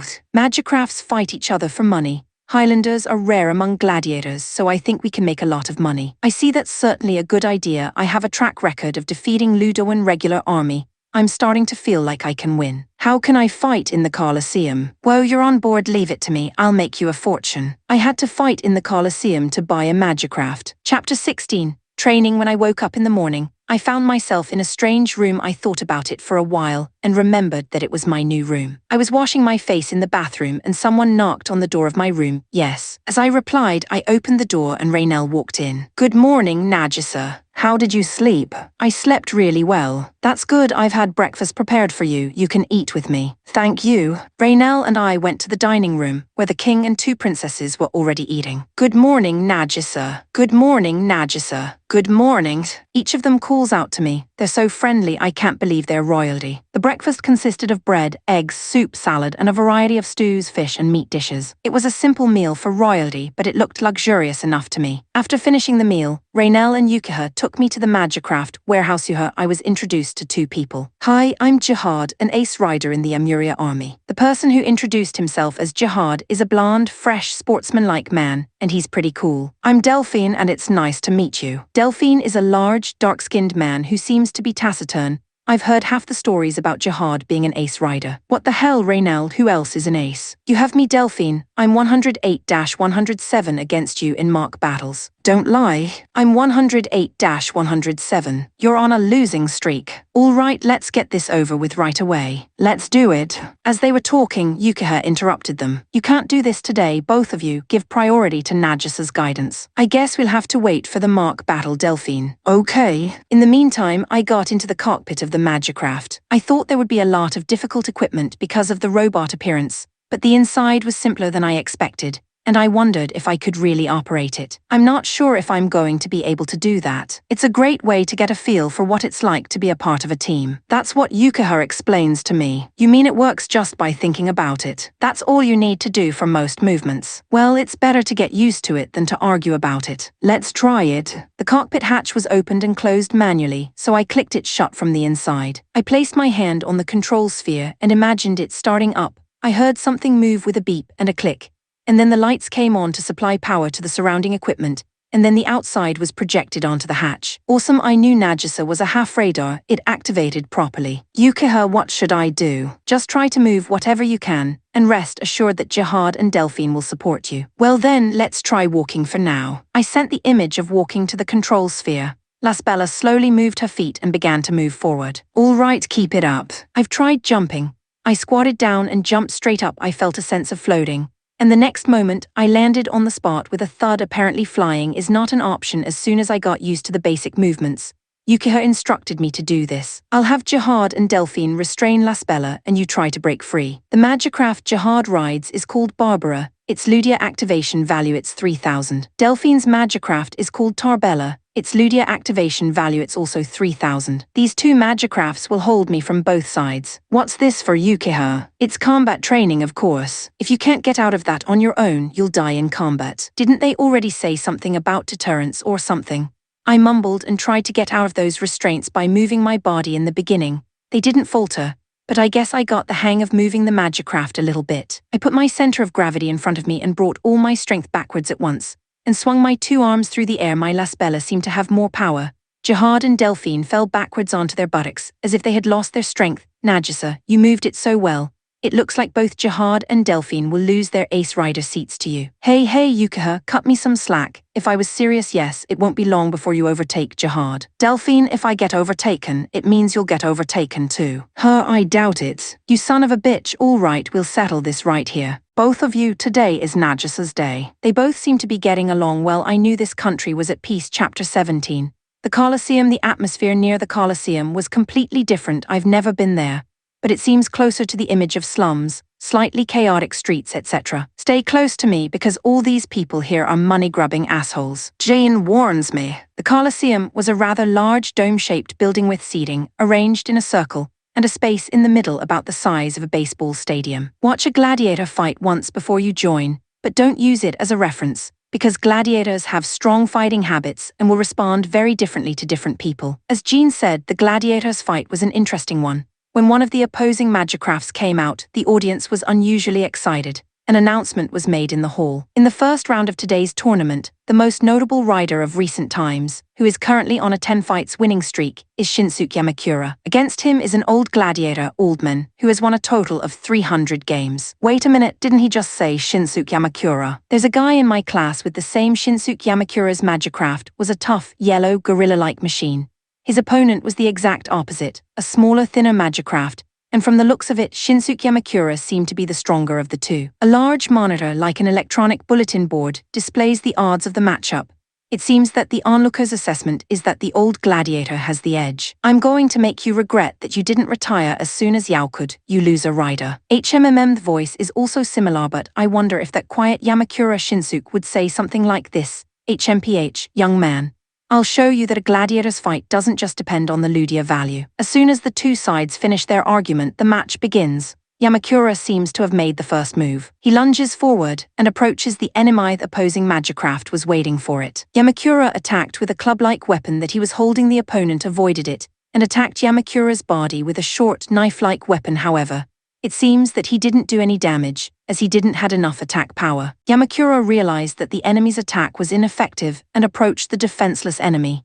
The opponent continued his attacks, but they were ineffective. I got you. But it seemed to be an opening for the old gladiator Yamakura magicraft, who took a large step forward, was caught by a large hand-like arm emerged from the back of the other magicraft. What the hell? This is a huge arm that can make a magicraft immobile. I want you to be tortured to death, kid. He pinned Yamakura down with his big hand. The old gladiator takes out a stick and attaches the knife to the end of it. With that, the weapon turned into a short spear. He began to attack Yamakura's magicraft. It seems that the attack is more powerful than the knife, and he is taking damage. Hey, old man, you think an attack like that will hurt this Gorion? Let me show you the power of 100,000 max. He then began to pull away the arm that was restraining him. Useless. Even at 100,000 power, that arm is that's when the old gladiator's words stopped because the shape of the arm that was restraining him began to transform. No way. With a great noise, the arm bent and broke. Yamakura, now free, swung his club wide and struck the old gladiator on the head with all his might. The old gladiator's lightly armored magicraft seemed to have suffered fatal damage to its body, with its neck blown off by the impact. It collapsed on the spot with a pushy sound. The winner, Shinsuke Yamakura. The crowd cheered as Yamakura celebrated his victory. Yamakura responded to the cheers by raising his hand. Chapter 18, the first fight. All right, let's go find your opponent. Jean said, what kind of opponent? First of all, he has to have money and be somewhat confident. Is that something you can see on the outside? That's why you have me. I'll take care of that. I'm a good judge of character. Jean chose a man who looked like a Viking from a movie, who was laughing gaily in a bar. What, you want to fight me? That's interesting. So what's that guy's track record? This will be his first battle. I'm sorry, but I don't feel like fighting with such a snot-nosed kid. Please choose someone else. 20 million on the line. What the is that? Are you serious? I'm serious. You're not gonna take it. PFFDK, I'll take it, don't regret it. You too. Thus, my first opponent was decided to be someone named Kevin of the Red Dragon. Your opponent looks strong, will you be okay? Nanami said with concern, and I gave her a confident look. Don't worry, I'm going to win. Wait a minute, are you the one who will fight? Isn't the little girl a Highlander? It's me, not the Highlander, but I'm going to win this thing. No, it's better to let the Highlander handle the magicraft, because the Ludia value can make quite a difference. No, well, actually, I don't have a choice, since only I can run the magicraft we have. Huh? What's the logic behind that? You're running a magicraft that a Highlander can't run. I wonder if it's chemistry. No, I've never even heard of such a thing. It's reasonable to assume simply that you have a higher Ludia value than that Highlander. No, it doesn't, because my Ludia value is 2. What the hell? 2. This is getting weirder and weirder. You can't even lit a magic light with that value. Well, it's kind of a weird magicraft. It's not my money to bet, so it's okay in the Colosseum. There was a union that managed the gladiators' fights, called the Gladiators Guild, which managed and mediated the fights and guaranteed the victories. In addition, one can apply to the Gladiator Guild for the match in order to prevent the losing opponent from not paying. I thought it was some kind of grey business, but I guess it's all right. Well, it seems like it used to be a mess, but now that the Gladiator Guild is so powerful, it's pretty quiet. So when's my match? First thing in the afternoon. That's fast. There's a big match in the evening, so first-time fights like Yura's usually get pushed into the early hours. I see. Front seat, I guess. I'm sure you're right, but you should probably get your magicraft ready. There's a waiting room downstairs for the fighters, go there. Nanami, Pharma, I'm going to get the magicraft, can you wait here with Jean? They nodded. Incidentally, Pharma's large robe hid her entire body, so I couldn't see her nod well, but I could get the vibe of her movements. I was allowed to keep my magicraft in the plaza near the Colosseum. It doesn't have a lock or anything, but no one can move it except me, so no one will steal it. The magicraft was placed safely in its place. I got on it and headed for the Colosseum's antechamber. When I went to the antechamber, an attendant approached me. Are you Yura, who will be competing in the first match of the afternoon? Yes, I am. This is the magicraft you will use, right? Yes. Then may I ask the name of the magicraft? What's it called? The name of this magicraft is Ahais. I'm having trouble registering it, so can you give me a name right now, even if it's just a random one? A name for my magicraft? I didn't even thought of that. What should it be? White magicraft. Speaking of white, I remembered an anime I saw when I was a kid. It's a story about a white lion cub whose name I believe is. Please register your name as Arleo. Arleo, I see. This is how my magicraft got its name. Chapter 19. The Gladiators battle before the match. Jean gives me some advice. It was something very Jean-like. Look, even if you can win by a comfortable margin, make it look like you won by the skin of your teeth. Why? The sooner I beat him, the better. Stupid, if you show up looking strong, you're not going to get another match. Just act weak. I see. What a calculating man. The attendant told me to get on the magicraft and go out to the Colosseum. And when I did, the opponent was already waiting for me. And now for the match of the day, our new gladiator, Yuta and his magicraft Arleo. Let's see how far he can go with his unknown power. Against him will be Kevin the Red Dragon, a mid-level gladiator with 50 victories to his name and his magicraft Horga. The odds are displayed on the electronic board. 57/15, come on. Let the games begin. When I heard a buzzing sound, my opponent charged toward me. Let's get this over with. The enemy's weapon was a large axe that seemed to be very powerful. Kevin swung his large axe at me. He moved very slowly. The Zophus magicrafts that I fought in the mansion were still faster. I dodged it lightly. Kevin seemed surprised that I was able to avoid the attack. I could go straight to attacking the defenseless body with my fists, but I was told to struggle. I hit the enemy lightly, but the magicraft was blown away. Og. The crowd cheers. I look over and see a puff of smoke coming from his magicraft. Narthise is bad. What will Jean say if I win this easily? The enemy manages to get up, though he's staggering. Good luck, Kevin, you can still fight. Damn, I let my guard down. I didn't expect you to have this much power. But now the real fight begins, and you're about to get one of my special attacks. I don't know what kind of attack I should take this one. I'm ready to be attacked by the enemy. Kevin's special attack was a large axe that was rotating around like a tornado as it approached the opponent. I received it with my body, ready to take damage. I'm not sure what to do. My Arleo flicked back Kevin's axe with a loud clang, and the impact blew Kevin's magicraft away again. Kevin's magicraft fell with a loud sound. Ugh, wait a minute, don't fall down yet. However, in spite of my wishes, Kevin did not get up. Winner, Arleo, Yuta. Another loud cheer goes up. Oh, I won so easily. When I returned to the antechamber, Jean was waiting for me with a devilish expression. I told you to struggle, you idiot Yuta. I'm sorry, I didn't think you could win so easily. The next opponent will be stronger, be prepared, because you won't be able to find a weak opponent anymore. I know. While I was talking with Jean, Nanami and Pharma came in excitedly. Look, Yuta. We made so much money. Then she showed me a large number of gold coins. What's wrong with that? I bet all the money for living expenses on Yuta. What the hell? I'm pretty sure I gave 100,000 gold to Nanami for living expenses. She said she bet it all. I'm pretty sure my odds were something like 57, so that means 100,000 times 57. 700,000. Heh, I actually had a bet on you too. Jean said happily. How much did you bet? I got 100,000 gold. Damn, I should have bet more. What the heck, looks like we made a lot of money in that one fight. Chapter 20. The next battle. My victory in the first round was so overwhelming that the next matchup was hard to decide. Then, Jean said he would use a secret plan. We're fighting in a handicap match. Handicap match? Yes, we're going to give you a disadvantage. What?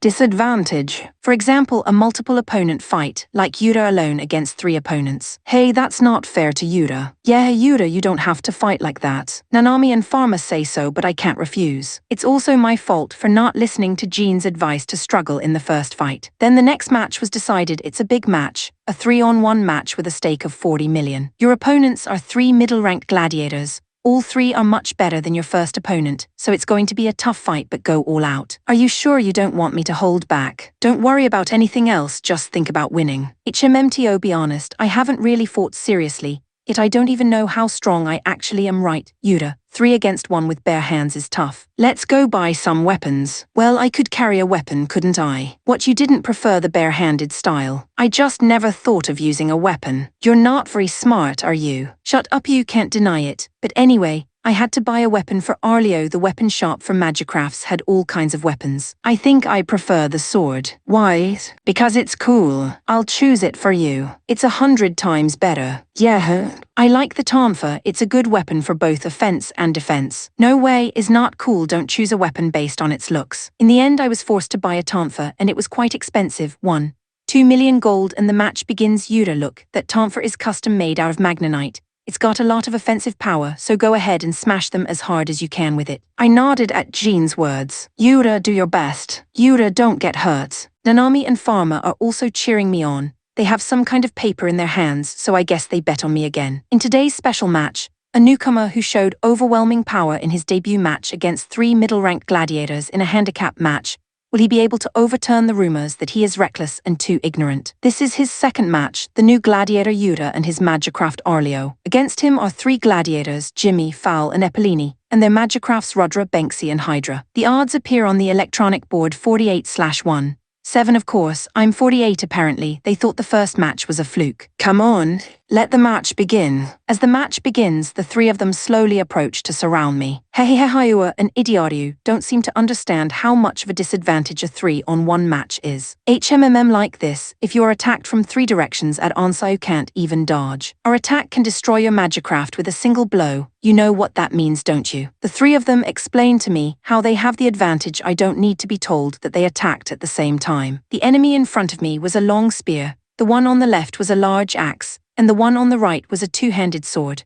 I avoided the attacks of the long spear by twisting my body, and then received the attacks of the right and left enemies with my Tonfa. What the hell? I took advantage of the 3 surprised people. Using the Tonfa, I struck the long spear from above and snapped it, then stepped forward and hit the head of the enemy with the long spear by turning the Tonfa. A dull thud was heard, and the neck was bent. The Magicraft fell to his knees, making a puffing sound. The enemy on the right swung his 2-handed sword at me. I kicked the Magicraft with my left foot, and the man, who had lost his balance, fell backwards. The aircraft on the left seems to be upset to see it. I spun my body around and struck it hard with the Tonfa.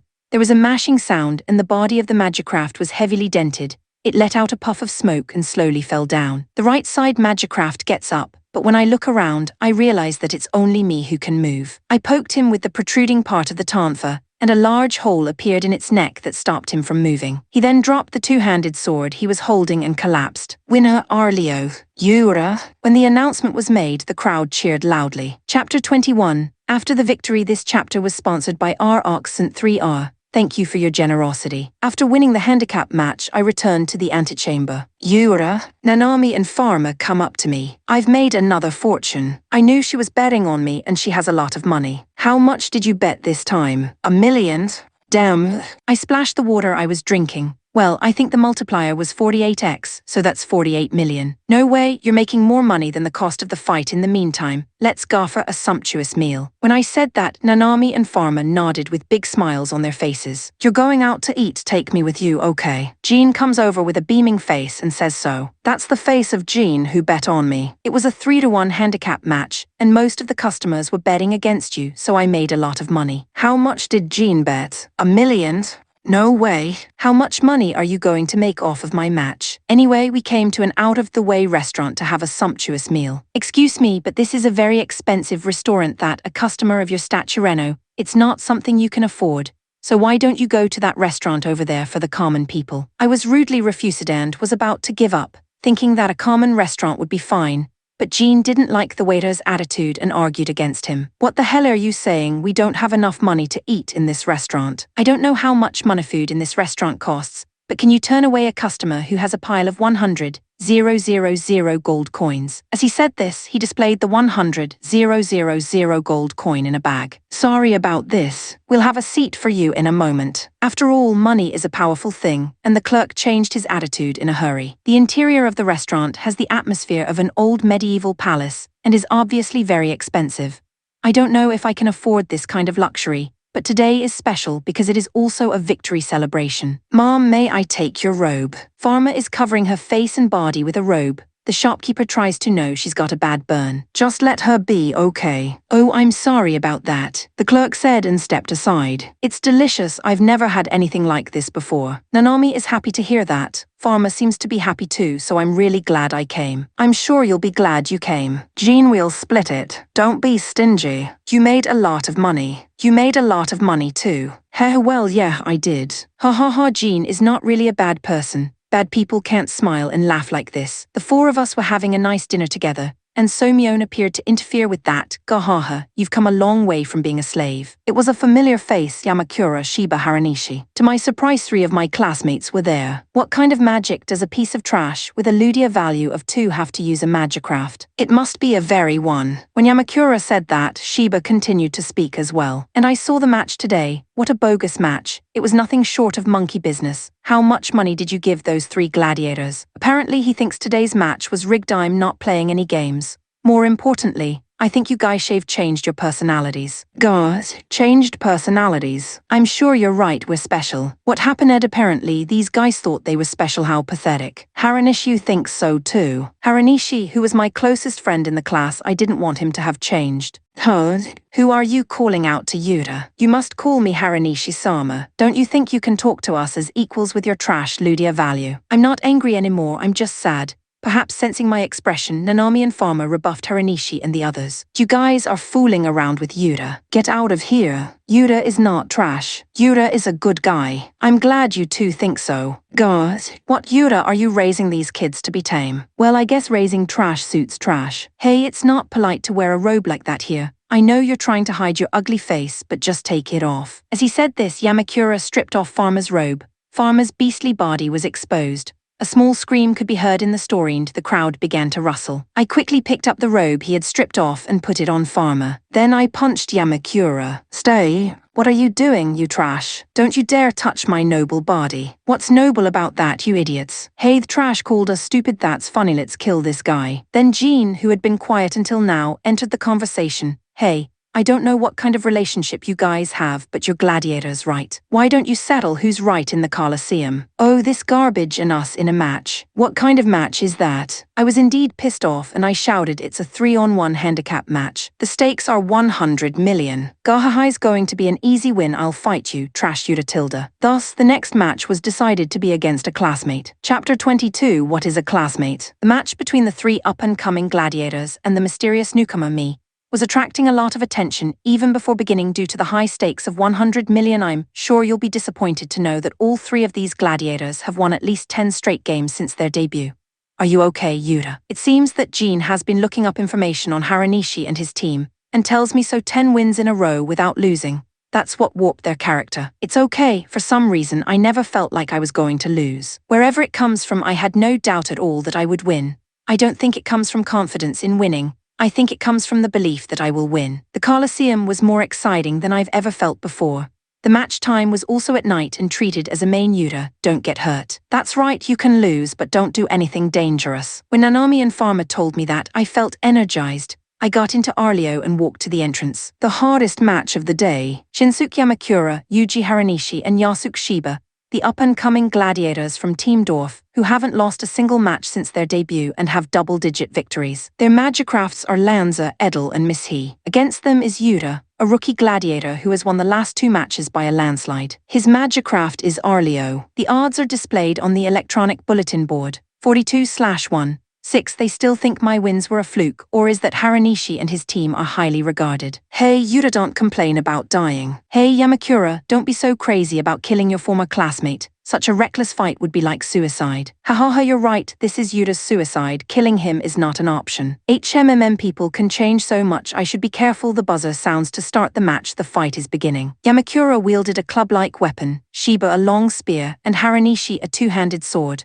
The three of them seemed to have completely underestimated me and approached me unguarded. Here, Yuta tried to avoid it. Yamakura then came at me with his club. It's certainly faster than the two opponents I've fought so far. Butit still feels slow. I avoided it lightly. Oh, he dodged that one, lucky. Yamakura, next time let me attack him. I'll skewer him with this Longinus spear. Shiba attacked with his long spear. The long reach seems to be its advantage, but he is using the spear in close combat, not at a distance. I hit the spear handle with my tanfa as hard as I could and broke it off. Hey, what the hell are you doing? This spear is expensive. So much for playing around, come at me like you mean it. I said that with a great deal of trepidation. TCH, what the hell are you talking about? Ludia value 2. Yamakura, I'm seriously going to kill Yao because it seems that idiots need to die to understand. The three of them move to surround me. Suddenly, the Shiba whose spear has been broken jumps on me. He clutches at Arlio's torso, blocking my movement. Die, Yuta. Yamakura's club and Haranishi's two-handed sword attacked me from both sides.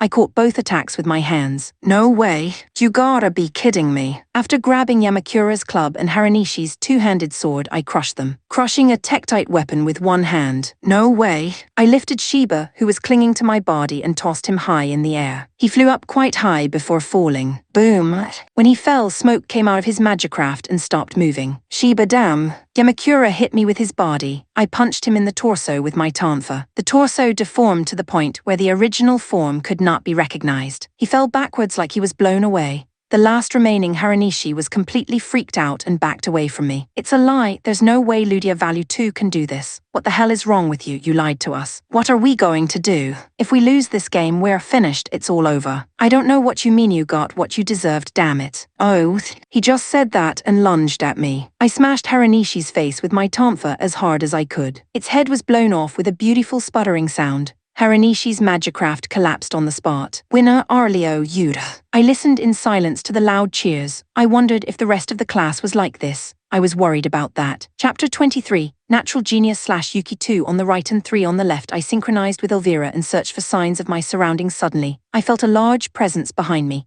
I imagined minimal movement, twisting my body to avoid the attacks from behind and at the same time attacked with my right rapier. The attack was aimed precisely at the joints of the legs, and the blow put the magicraft out of action. Taking a large leap, I landed behind the two on the right and pierced the core drive on their backs, disabling them.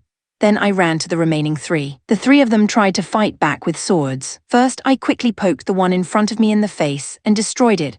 I grabbed the magicraft on the left that attacked me with the sword and threw it to the other one. The two bodies collided and I attacked quickly with my rapier. After a series of fast attacks, the two magicrafts were filled with holes and stopped moving. Then Yudo's voice came over the communication stone. Yuki, that's enough. This was a mock battle to show the results of a month of training where I achieved results that everyone could appreciate. I'm amazed at how much power you've acquired in a month. Io, the Minister of War, called out to me after seeing my achievements. No, I owe it to Yuro-san, who taught me everything. I answered that, but the person who was mentioned denied it. No, it's Yuki's talent. I didn't expect you to grow up so fast either. I think he's just encouraging me, but no one will deny what he says.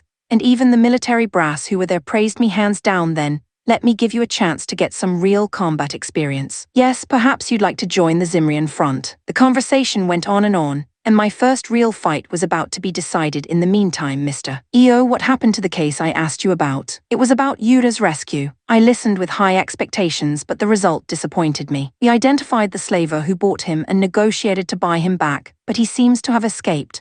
The slaver hid it and negotiated with us. We made him pay with the sanction of death. Oh no, but don't worry, our intelligence agencies are working on a top priority case, and I'm sure we'll have some good news for you in the next few days. Please, I'm worried about him. Yes, I'll do my best. That night, the military hosted a party to celebrate my growth. Many top riders of the Elysian Empire were present. You must be Yuki. Yudo tells me you have great talent. Lady Yuki, this is Emesis, a quadruple Highlander. Io introduces him as such. I'm Yuki, nice to meet you. Don't be so rigid, you're the star of the show today. Yes, I'll have them prepare the best drink, a 60-year-old Bretona, and we'll drink it together. Yuta. I'm not a drinker. All right, I'll have them bring you some fruit wine. As I was talking with Emesis, a beautiful woman with red hair approached me. Emesis, it's not nice to have the star of the day all to yourself. Yuki-sama, this is Rosetta-sama, a quadruple Highlander. Io quickly introduces the woman. Nice to meet you, Yuki. Nice to meet you. Rosetta, weren't you in the fight against Luganan? Emesis asked Rosetta. Oh, didn't you hear? Luganan fell 3 days ago. Well, that's fast work. I didn't even have to go there because we already had the upper hand. I see. I guess Prince Amuno is scoring points. I think the fall of Luganan has elevated Prince Amuno's status as successor. As the two quadruple Highlanders were having a conversation I didn't understand, my mentor, Yudo, came over and warned them. Leaving the main character alone and having an adult conversation is not a very thing to do. Oops, indeed, Yuki, my bad. You're right, we shouldn't be having this conversation right now. It seemed to me that these two people who were honest enough to apologize were not bad people. Chapter 24. The strongest gladiator, me, Nanami, and Pharma were staying at a top-quality hotel, which was a reward for having made a lot of money from the fight against Haranishi and his team, which was more than enough for us. Come on, Pharma. It's solved. Nanami, let's see who can jump higher. Yeah, I'm in. Nanami and Pharma are happily jumping in the bed, but Jean and I were having a serious talk. It's about time. You won't be making any more money as a gladiator. Oh, really? You're too strong. No one's going to fight with you. Well, I knew I overdid it, but you've already made over 200 million. So let's use that to buy a magicraft. I'd like to buy 2 magicrafts and a ride carrier if possible. Can I buy them? I wanted to get a magicraft for Pharma, and I still wanted to buy a ride carrier for transportation. One is for the Highlander, right? What kind of performance do you want from the other one? I want a magicraft that can match 7,800 Ludia value. Half-radar, that's going to be a pretty expensive purchase. 2 half-radar magicrafts are in high demand, so they are very expensive. I see. I was thinking that it would be half the price for a Highlander magicraft. That's going to take more than about 200 million. Can't I just have one more match? When I said that, Jean named one person who might be willing to accept my challenge. There is one guy, though, who might be willing to accept a match with you right now. But I wouldn't recommend fighting that person. Why? He's the king of the Gladiatorskuld, the strongest gladiator undefeated, in 120 battles, absolute champion of the Double Highlanders. Double Highlander. It's a monster with a Ludia value of 23,000. No matter how strong Yuda is, he's a difficult opponent. 23,000 would be better than 32,000 Nanami.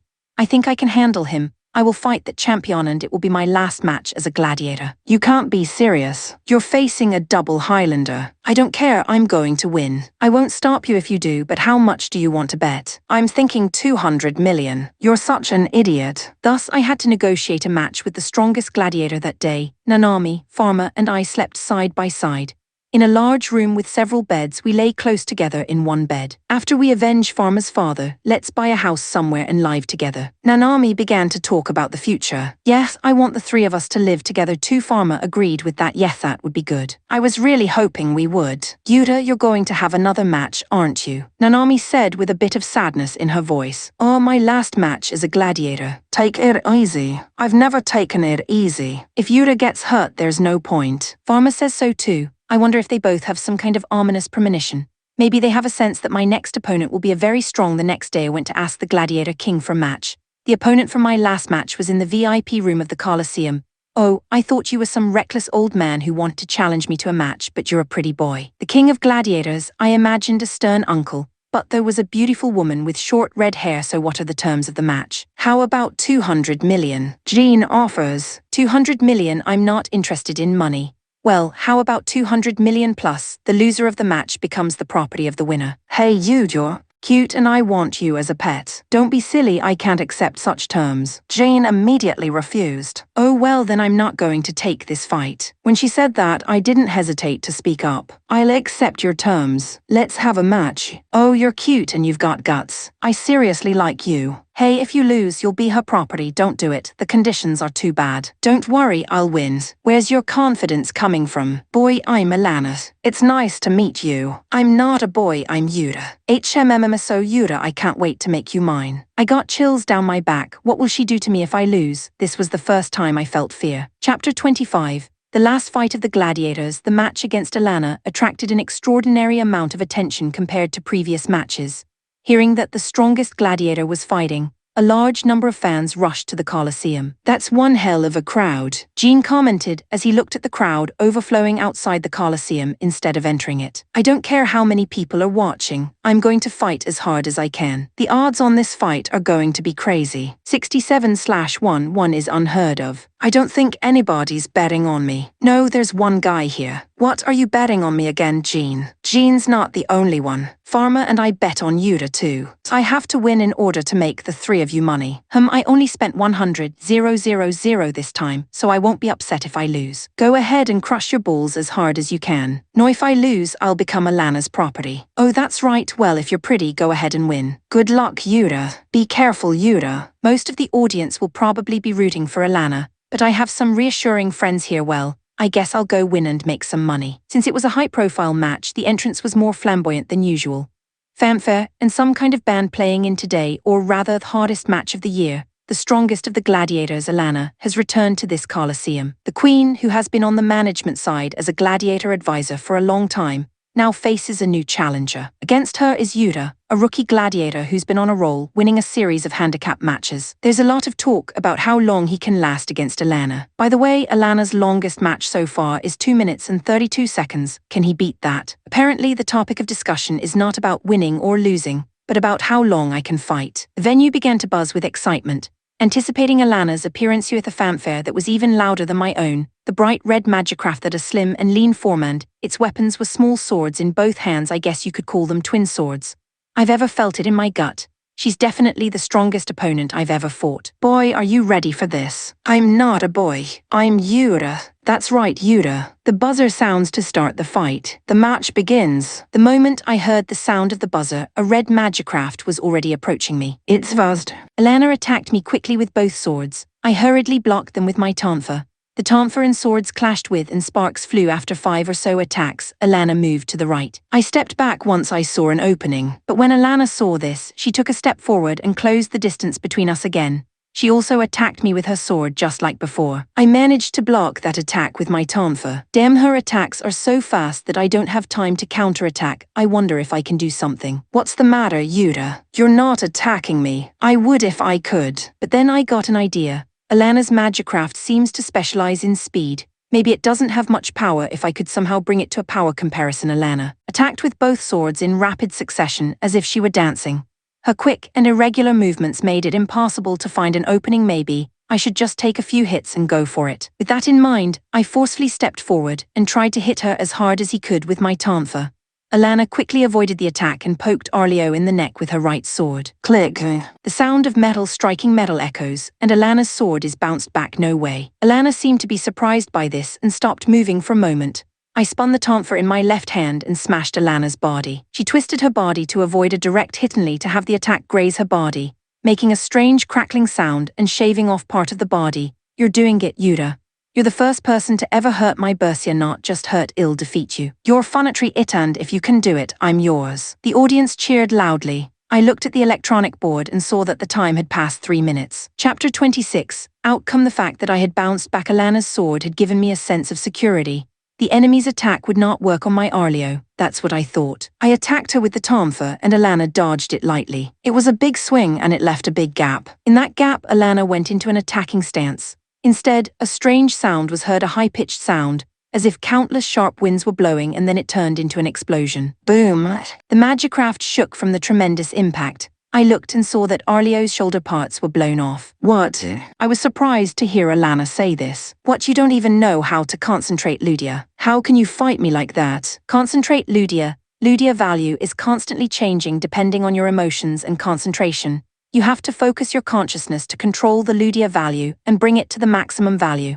That's Ludia concentration. Alana was kind enough to explain that to me. Well, Oakshire is over, it's time to end it. The movement of Alana, augmented with Ludia's, had changed dramatically. Alana's twin swords attacked me with great speed.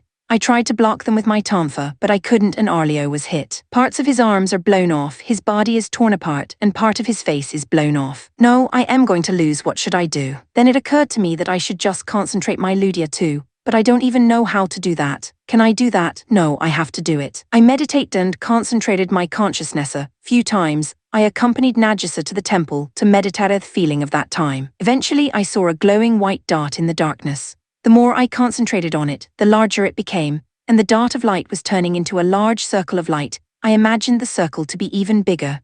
Soon that circle of light filled my entire field of vision and I saw something. What are you waiting for? I'll finish you off without reservation. It's strange I saw Alana's attack even though my eyes were closed. I didn't dodge that attack. I felt no need to avoid it. Oh my god. It was Alana's Bersia who was blown away by the attack. What the hell? That attack used the maximum 5 million power of Bersia. It's enough to tear apart even a double Highlander magicraft.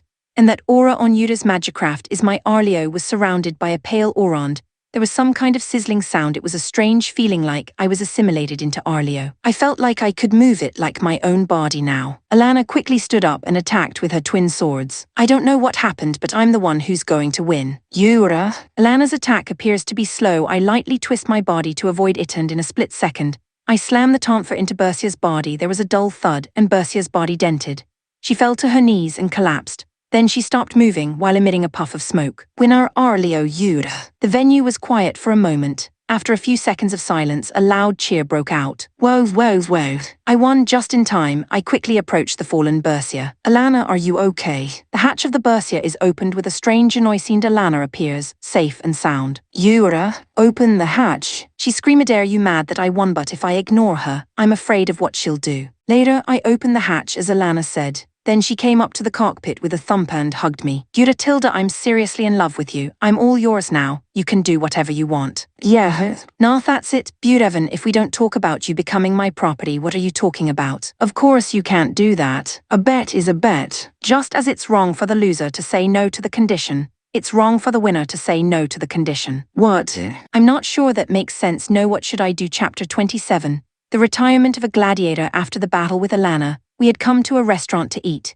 It was a celebration of victory, but for some reason, there was also a loser among us. Here, Yura, give me a kiss. The loser was attached to me so tightly that she wouldn't leave me. Hey sister, get away from Yura. It was Nanami who said this, with a slightly different vibe than her usual quiet demeanor. Oh, will you a jealous, but I'm Yura's property. I'm his property and I'm allowed to be around him and make out with him. What's your logic? Property Yura. I'll be Yura's property too. Hey, what are you talking about? Nanami Wam too. For some reason, Pharma started saying that too. Hold on for now, Alana. It's hard to eat when you're so attached to me, so get away from me. When I say so, she surprisingly obeys me. So, are you sure you want to be Yura's property? Yura says you don't have to become his property. Of course I will. I'll never leave Yura. I'll always be with you, master. Ugh, me head hurts. I've made enough money and I'll quit being a gladiator. What about you? I'm quitting too. I don't have any opponents anyway. I've been an advisor, but it hasn't been fun, so I'm retiring just in time. Well, I don't mind, but a double Highlander would be useful for my next business venture. Jean just said something strange. What's the next business? And what's this strange feeling? I couldn't keep quiet and asked Jean. Jean, what's your next business venture? Didn't I tell you I'm going to start a mercenary group? Wait, Aminurayu didn't tell me you're staying after I purchased the magicrafts. You can't just abandon me when you're done with me. No, that's right, but think about it. Those ladies over there. The double Highlander gladiator and Yura who defeated her, how can we not make a mercenary group with this lineup? I don't know, I don't need to make any more money. Why not? You know, you never told me what your ultimate goal was. We're going to defeat Ludowan, the kingdom of Ludowan. Come on, no matter how strong you are, you can't go to war with a country. You'll need more money for that. What? Is that so? Of course. Without supplies, there's no war. But Alana, who was listening, also joins in the conversation. Yura, that man is right. You can't fight with a country just because you're strong. That's how it is. I was thinking of defeating the army and getting the leaders to apologize to Pharma. Looks like that's a naive idea. What does a mercenary group do? Simply put, it's war. You're hired by the government to fight the enemy. No, I can't let Nanami and the others join such a dangerous thing. Yes, that's true. Well, you and Alana can start off with the two of you, and then we can get more people to join you. That's fine, but it seems that Jean can't be beaten with words. No, if Yura fights, then Nanami fights too. Me too, I'll fight too. Somehow I had a feeling you two were going to say that. Nanami, Pharmathis is where it's absolutely dangerous. But we were going to fight Ludowan. Ludowan is a country too, what's the difference? Yes, Yuro can fight too. Wait a minute, I'm starting to think this is another one of Jean's plants, anticipating that the two of them would say this. I really can't be too careful. He's a really tricky guy. All right, you two, we'll fight Toadster, but don't overdo it and run if you're in danger. When I said that, they nodded cheerfully. So, it's decided that we're going to form a mercenary group. Chapter 28, Big Purchase, a ride carrier and 2 magicrafts. I have a ride carrier, you don't have to buy it. That's what Alana tells me when I tell her about what I plan to purchase. Look, I know ride carriers are expensive. What are you talking about? I am Yuda's property. My property is Yuda's property. I'm a little confused as to what her logic is. Well, if I can get it for free, that's great. Also, Yuda, there's someone I'd like to introduce you to. Who? What? Lisa, come here. When she called out to her, a boyish girl came running up to us. This girl wants to be a part of our group. She's a mechanic who's been working on my Bersia for a long time, and she's a genius at magicraft maintenance. It would be great if you could help us out with the maintenance of the magicrafts. Nice to meet you, Lisa. I called out to her, but Lisa stared at me with an angry look on her face. Did I do something wrong? I hate you. Stop trying to seduce Lady Alana. What? No, don't say that. Hey, Lisa, I'm telling you, it's not like I was seduced. I lost and became Yuda's property. How dare you win? And just because you won, it's vulgar to own a woman. Give me back Lady Alana. It seems that this girl just wants to be with Alana rather than wanting to be a part of the team. If she wants to complain, she should do it to Lady Alana. Lisa, this is a done deal, and if you don't like it, go somewhere else. In response to the cold words of Alana, Lisa clenched her mouth into an indescribable expression and returned to her work in silence. Looking at her sad expression, I felt somewhat sorry for her. More importantly, Yuda, what kind of specs do you want for the magicraft? It seems that Alana has a history of buying magicrafts, so she asked me. They want a magicraft for a Highlander. Jean answers for me. I see, but isn't Arleo enough for you? No, it's not for me. I want to buy magicrafts for Nanami and Pharma. Wait a minute, you're a Highlander, aren't you? Well, my god, we should definitely fight, so what's their exact Ludia value? I was a little hesitant to say that when I was asked that.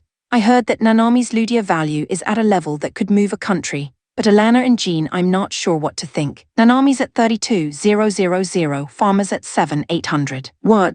Nanami is a triple Highlander. Jean exclaimed loudly in surprise. We're in a private warehouse of Alana, so outsiders wouldn't have heard us. That's amazing. I thought I was the second best in the mercenary corps. Alana is also surprised by the number. So I guess I should buy a triple Highlander or double Highlander magicraft instead of a Highlander one. Well, there's not much demand for them, so the price isn't too different from the Highlander ones. Alana nodded at Jean's suggestion and I also agreed with the two of them. The top-class magicrafts are not sold by ordinary merchants, so we went to a large merchant who does business with the government through Alana's connections. Wow, there's Jalma Epsisosomol, these magicrafts you only see in books. Pharma, a magicraft fanatic, was looking at the models lined up with a glint in her eyes. Well, Miss Alana, what brings you here today? Perhaps you're switching from Bersia. A small, fat man who looked like he was a merchant approached and spoke with Alana. No, I'm here today to purchase magicrafts for my companions. Can you show me the ones you recommend for triple Highlanders and the ones for half radar? Triple Highlander? That's a big deal. Okay, we have just the best magicrafts actually.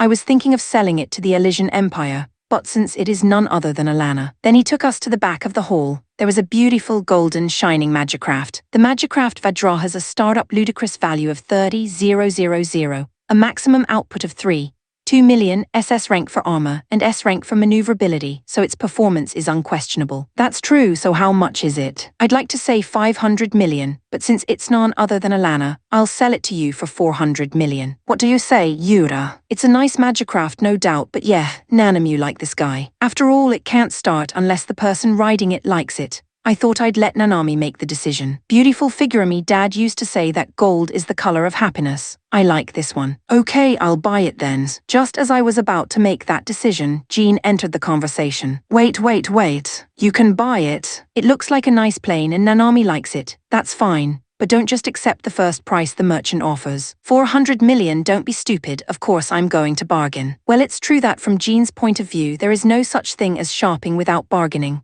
Jean began to bargain with the merchant. It turned into a big battle that lasted 1 hour. Chapter 29. Beyond bargaining, Jean is amazing in the end. The price of 400 million dropped to 250 million. That's pretty good. How about Yao come work for me? The big merchant suggested this to Jean, but he laughed and turned it down. Why did you say no? I think you could use your talents better than you do with me. What are you talking about? It's obvious. What do you mean, it's obvious? I think I'm going to make more money with you. He patted me on the shoulder as he said that. You're going to make more money with me.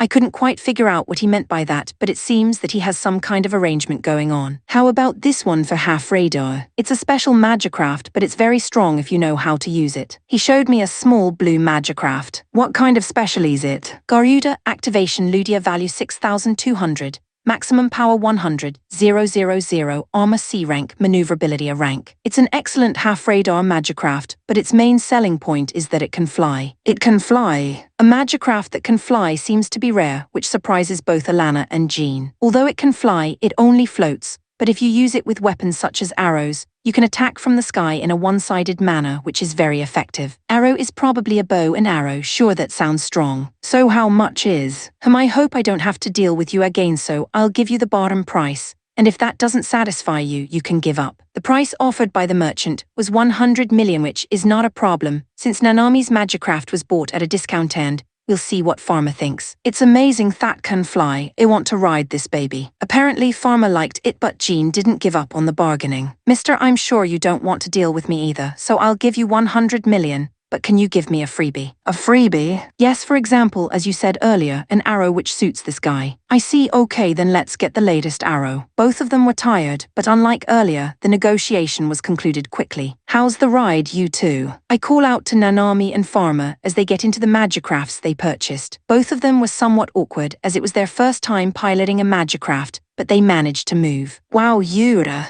I'm riding the magicraft, it's moving. Okay, Nanami, move slowly but don't overdo it. You both have good senses, it should be difficult to walk at first. That's right, I was suddenly in a battle from the beginning. I moved it unconsciously and I don't even remember if I was moving it well. This how do you fly? Wait, Farmer, you can't do something so dangerous before you get used to the controls. When I looked at it, the fan-like thing on Farmer's Garudabek started buzzing around, and it slowly started floating. What should I do? Yura, it's floating. Farmer, for now just imagine you're going down. Don't fly yet. Hearing my words, Garuda came down slowly. We've got to train before we go into battle, Alana said as she watched the two moving the magicrafts. I came here with Alana's ride carrier to purchase magicrafts and take them back home, so I loaded Vajra and Garuda into it.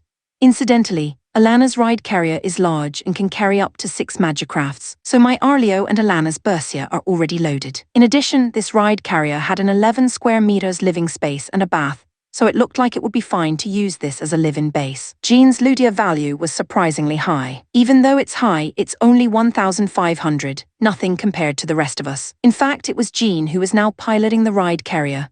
The ride carrier's activation value was 1,000, so he took over piloting. Quick, tomorrow we'll load up the supplies and head for Kirk's. Jean suddenly spoke up while single-handedly maneuvering the ride carrier. What is Kirk's, Jean? The Republic of Kirk's is currently at war with the Cilicia Empire. It's the perfect place for a mercenary group to make their debut. Alana replied on Jean's behalf. Yes, the Kirks have a couple of Teotite mines, and they have gold. And I hear they're pretty much outmatched by the Cilicians right now. Well, it's true that they won't pay you much if you sell to the dominant side. But isn't it dangerous to side with someone who is losing? That's what I was afraid of. Chapter 30, Protection/Najasa. As I was eating a quick lunch with Yukiha and the others on the roof of the castle, Raynell told me about Yuda's case. Sorry, Najasa just got a report that the enslaved friend you're looking for. What's wrong with Yuda? Could it be that he was found? Nah, the merchant who bought him was found, but it seems that someone killed him and your friend has disappeared. No way, Yuda, but it's not a report that he's dead. If he escaped, there's a possibility that he's not a slave anymore, so don't be so depressed. Yeah, if it's Yuda, he's doing well somehow, but Roman too want to meet Yuda. When I say this with an honest heart, Raynell looks a little troubled. Okay, I'll ask the agency to investigate, but don't expect too much, because our intelligence network is poor. Still, I was pleased that there was hope. After that talk, I was summoned to the castle's office, though it seemed to be about work. Next week, there's a meeting of the leaders of the surrounding nations in this area, and I'd like Najasa to be my escort. Mean escort, will it be okay? Of course you won't be alone, Raynell and Jayad will be with you, so don't worry too much. But why me? Of course it's because I'm proud of my country's half-radar. The summit of the surrounding countries is held in the neighboring country, Tamira, and we took the royal ride carrier called Domna to the country. How does this Domna work? It looks like it's floating a bit. I asked Raynell, surprised to see an object the size of a school gymnasium floating across the ground. The ride carrier is made of levitating stone crystals, so it floats a bit and is powered by the same Ludia core as the Magicrafts. To be honest, I didn't really understand, but I vaguely replied, "Oh really?" There are more than 10 rooms available in this ride carrier for the royal family. It will take about 3 days to reach Tamira by Damna, so we will be living here for a while. The king is accompanied by Raynell, me, Jihad, Delphine, the foreign minister, and about 30 soldiers who are his bodyguards.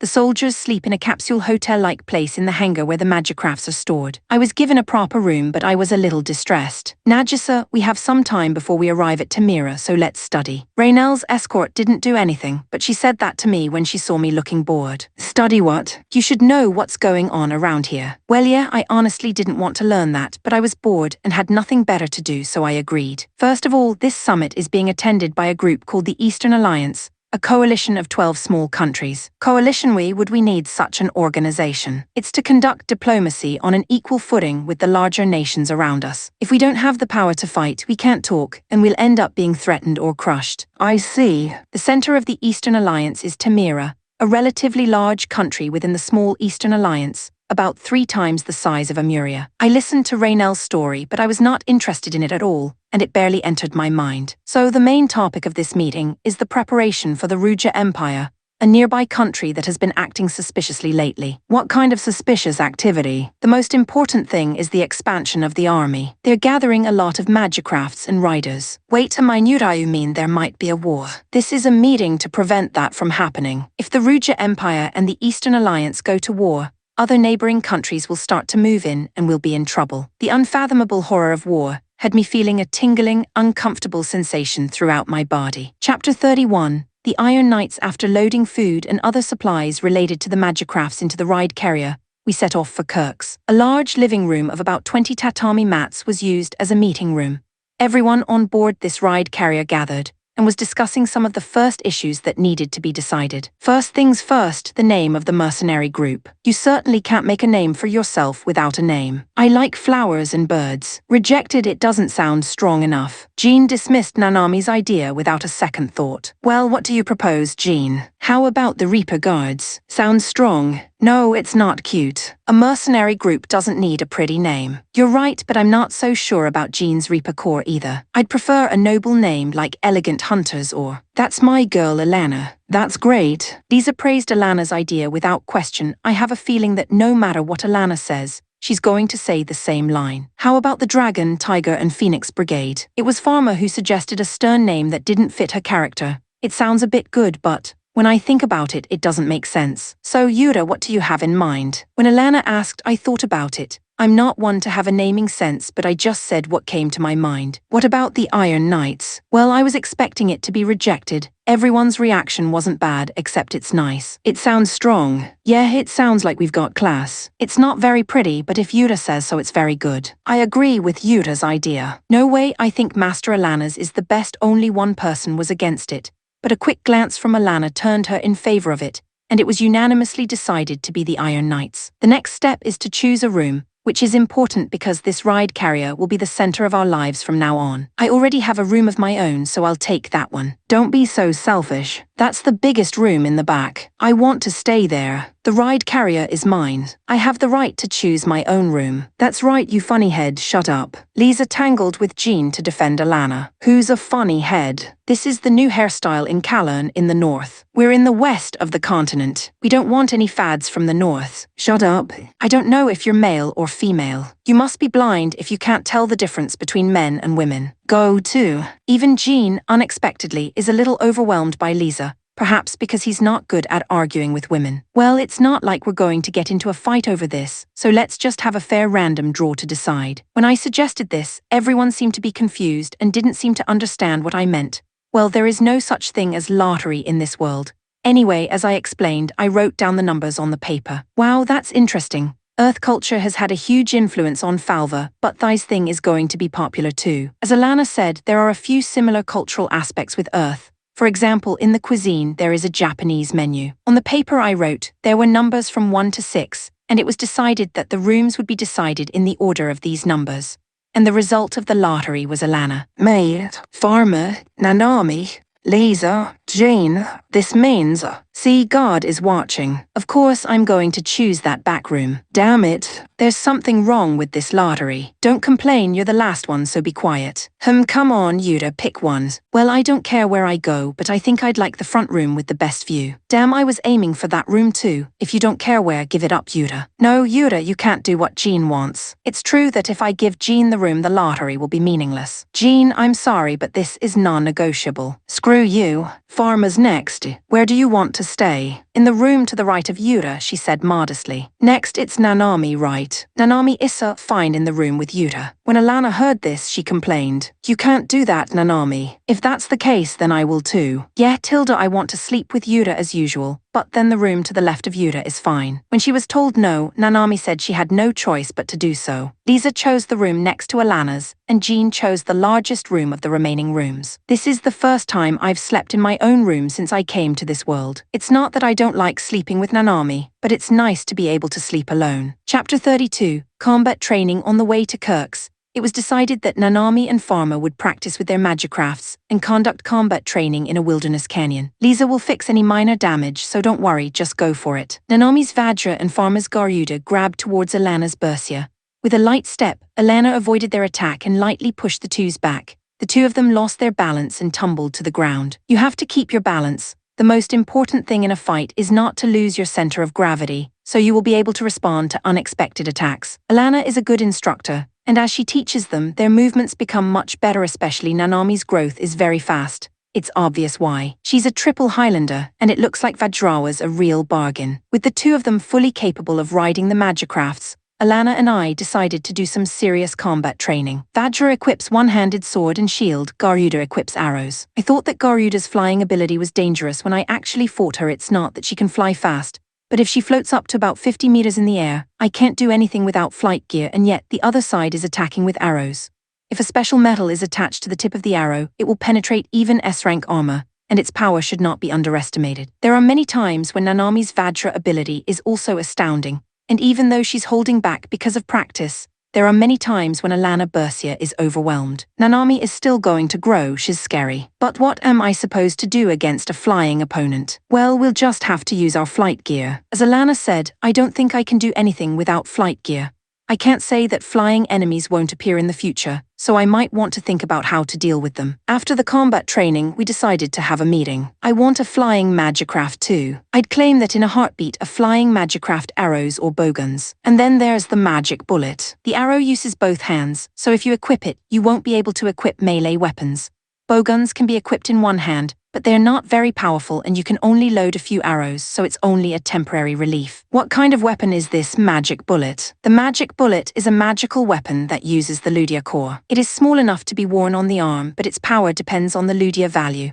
And it is so weak that even I, a double Highlander, can only produce enough power to frighten my opponent. It's rare to see a rider using one of these. Then it seems pointless for me to use it, since I have a Ludia value of 2. Ludia value 2, Yurahat, are you talking about? Alana says in surprise. Come to think of it, Alana didn't know that. Oh, I have a Ludia value of 2. That's ridiculous. You can't ride a magicraft with a Ludia value of 2. Yeah, that's what I'm saying, but he insists it's 2. Jean also agrees with Alana and says so. I'm pretty sure I measured it with the latest measuring equipment. People don't believe my Ludia value. Is it so strange? If you're so sure, let's take a proper measurement next time. There are probably facilities with measuring machines in large cities. I don't know if Ludia values matters that much. To be honest, I don't really care. Nanami isn't interested in Yura's Ludia value either. Yura is Yura. That's what Nanami and Farmer told me, but Jean and Alana wanted to be sure, and they were ready to put me through the measuring machine when they had the chance. Chapter 33, The Kirk's Republic. When we arrived in Kirk's, we immediately decided to sell ourselves as mercenaries. The Kirk's Republic is a democratic country without a king,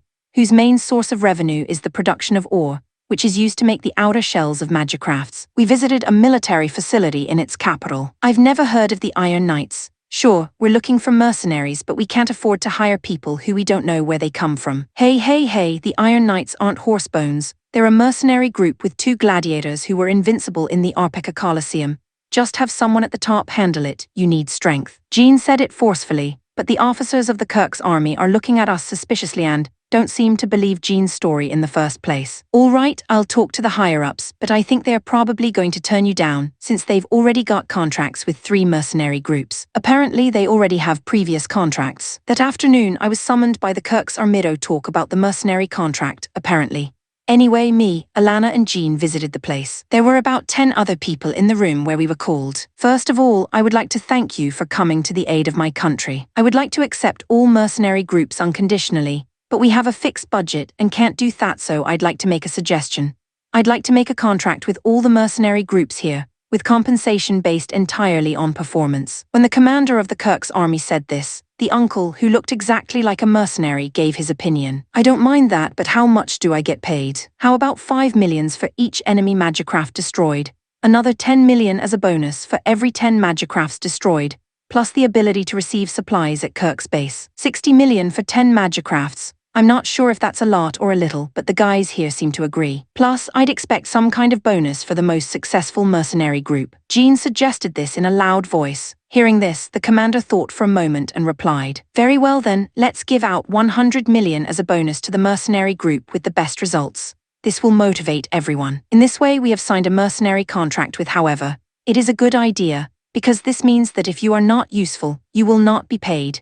And Kirks will be very happy because they have been able to sign up many mercenary groups that are a force to be reckoned with. "It's Yuda. What are you doing here?" "Yes, it's Yuda." When I looked at them, I saw that they were my classmates, Naoshi Horaibe and Akane Mimura. "What, you're both mercenaries?" "Well, the country that bought us soon lost the war and disappeared, so we were picked up by this mercenary group when we were in trouble." "That's tough. I've heard that you've been a slave, but you've come a long way from being a con artist." "What?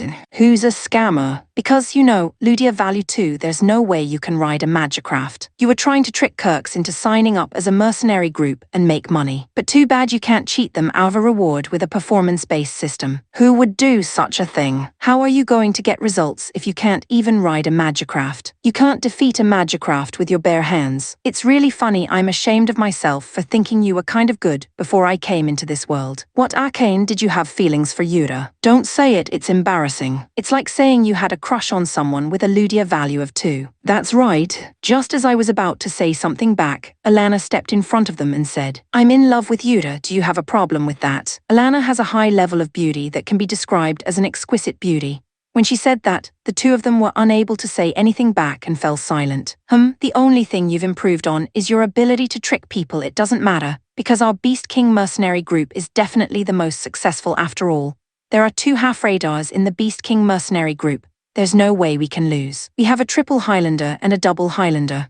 I thought about that, but I didn't want to say anything about it because I didn't think it would be good to show my hand too much. Chapter 34. The first job as mercenaries. We were handed our first assignment as a mercenary group by Kirk's army. They want us to take back the Ruba fortress. Jean was a little surprised when I informed everyone of this. "Recapture the fortress." Hey, that's a heavy request all of a sudden. It seems that this operation is not just a mission for us Iron Knights, but a joint operation with all the contracted mercenary groups. "What about the strength of the fortress?" "About 100 magicrafts, but they don't seem to have a complete grasp of it. We don't know what the enemy's strength is, but we have to go there anyway. That's pretty careless." It seems that about 30 Kirk's regular army magicrafts will also participate in the attack, so it looks like they don't want to completely abandon us. I think they want to test our strength. As Alana said, I think it's more of a test of strength than a way to discard us. Ruba Fortress is located 10 kilometers from the border of the Silesian Empire, which is at war with the Kirks.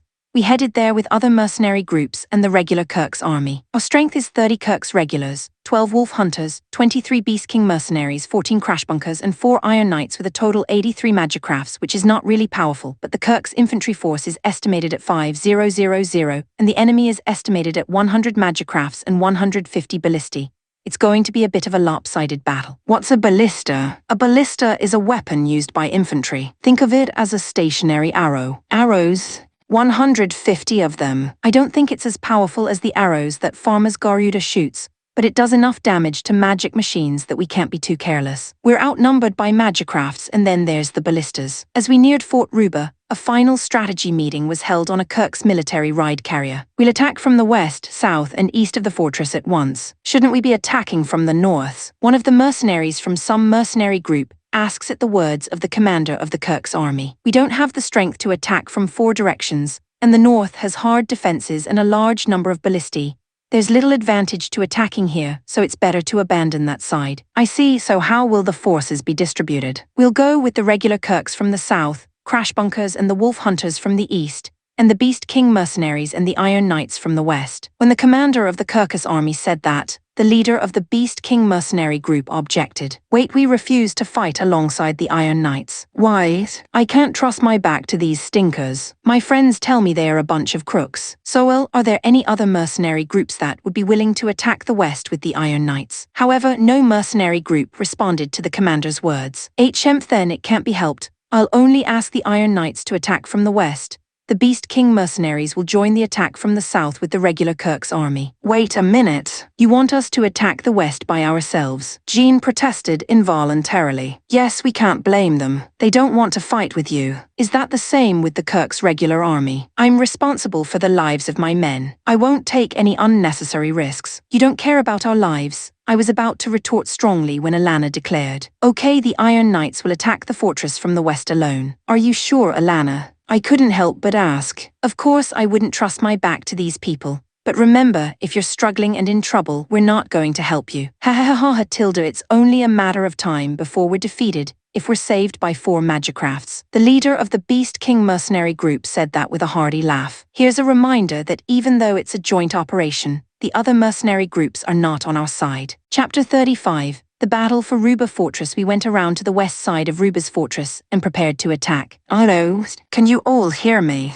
Alana Bersia, I'm here. Nanami Vajra, I read you. Pharma Garudakapi. Jean Ride Carrier, I copy you. Yuda Arleo, copy. I don't know what the principle behind it is, but the magical technology called the Spirit Box has made it possible for magicrafts to talk to each other via ride carriers. Also, the Kirks gave us something called a beacon crystal to identify our allies, so we've installed that in each of our magicrafts. This beacon crystal shows the approximate location of your allies as dots on the crystal, so you can see their movements, albeit roughly. Wait a minute, there's something weird attached to Arleo's right arm. When I looked at it, I saw that there was a large watch-like device attached to Arleo's right arm. Yura, you said you wanted a long-distance attack method. That's the magic bullet I told you about. This is the how does it work. It's connected to the Ludia core, so it's like controlling a magicraft. You just imagine it and shoot it. I see, but don't expect it to be very powerful. It should only be used as a deterrent. Copy that. 5 kilometers west of the Ruba Fortress from here, the ride carrier was conspicuous, so we decided to get off and ride the magicraft's ride carrier,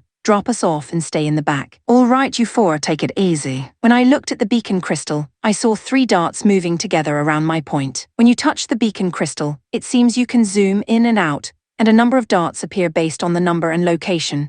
I can tell that they are friendly dots attacking from the east and south. In addition, the beacon crystal has a battle recorder function, and it seems that when you defeat an enemy, it is stored here, so that the number of defeated enemies can be confirmed and proven. It seems that the battles for the fortress has begun. The sounds of fierce fighting are beginning to be heard. I can see the enemy's magicraft troops in front of Usand. Their number is about 50. At a glance, their number is higher than I thought. Farmer, take flight and prepare to fire your arrows. I'm going to charge into the center, so Nanami and Alana take out the enemies from the left and right. I was confident that I was strong enough, so I decided that I would charge into the center and attract the enemy. That way I feel like there's less risk of danger to my friends. As soon as I charged, 4 enemy magicrafts approached me. When I saw that all 4 planes were armed with long spears, I then attacked them at close range, swinging both tonfas. The enemy's magicraft is more fragile than I thought. A single blow to the body caused it to emit smoke and stop.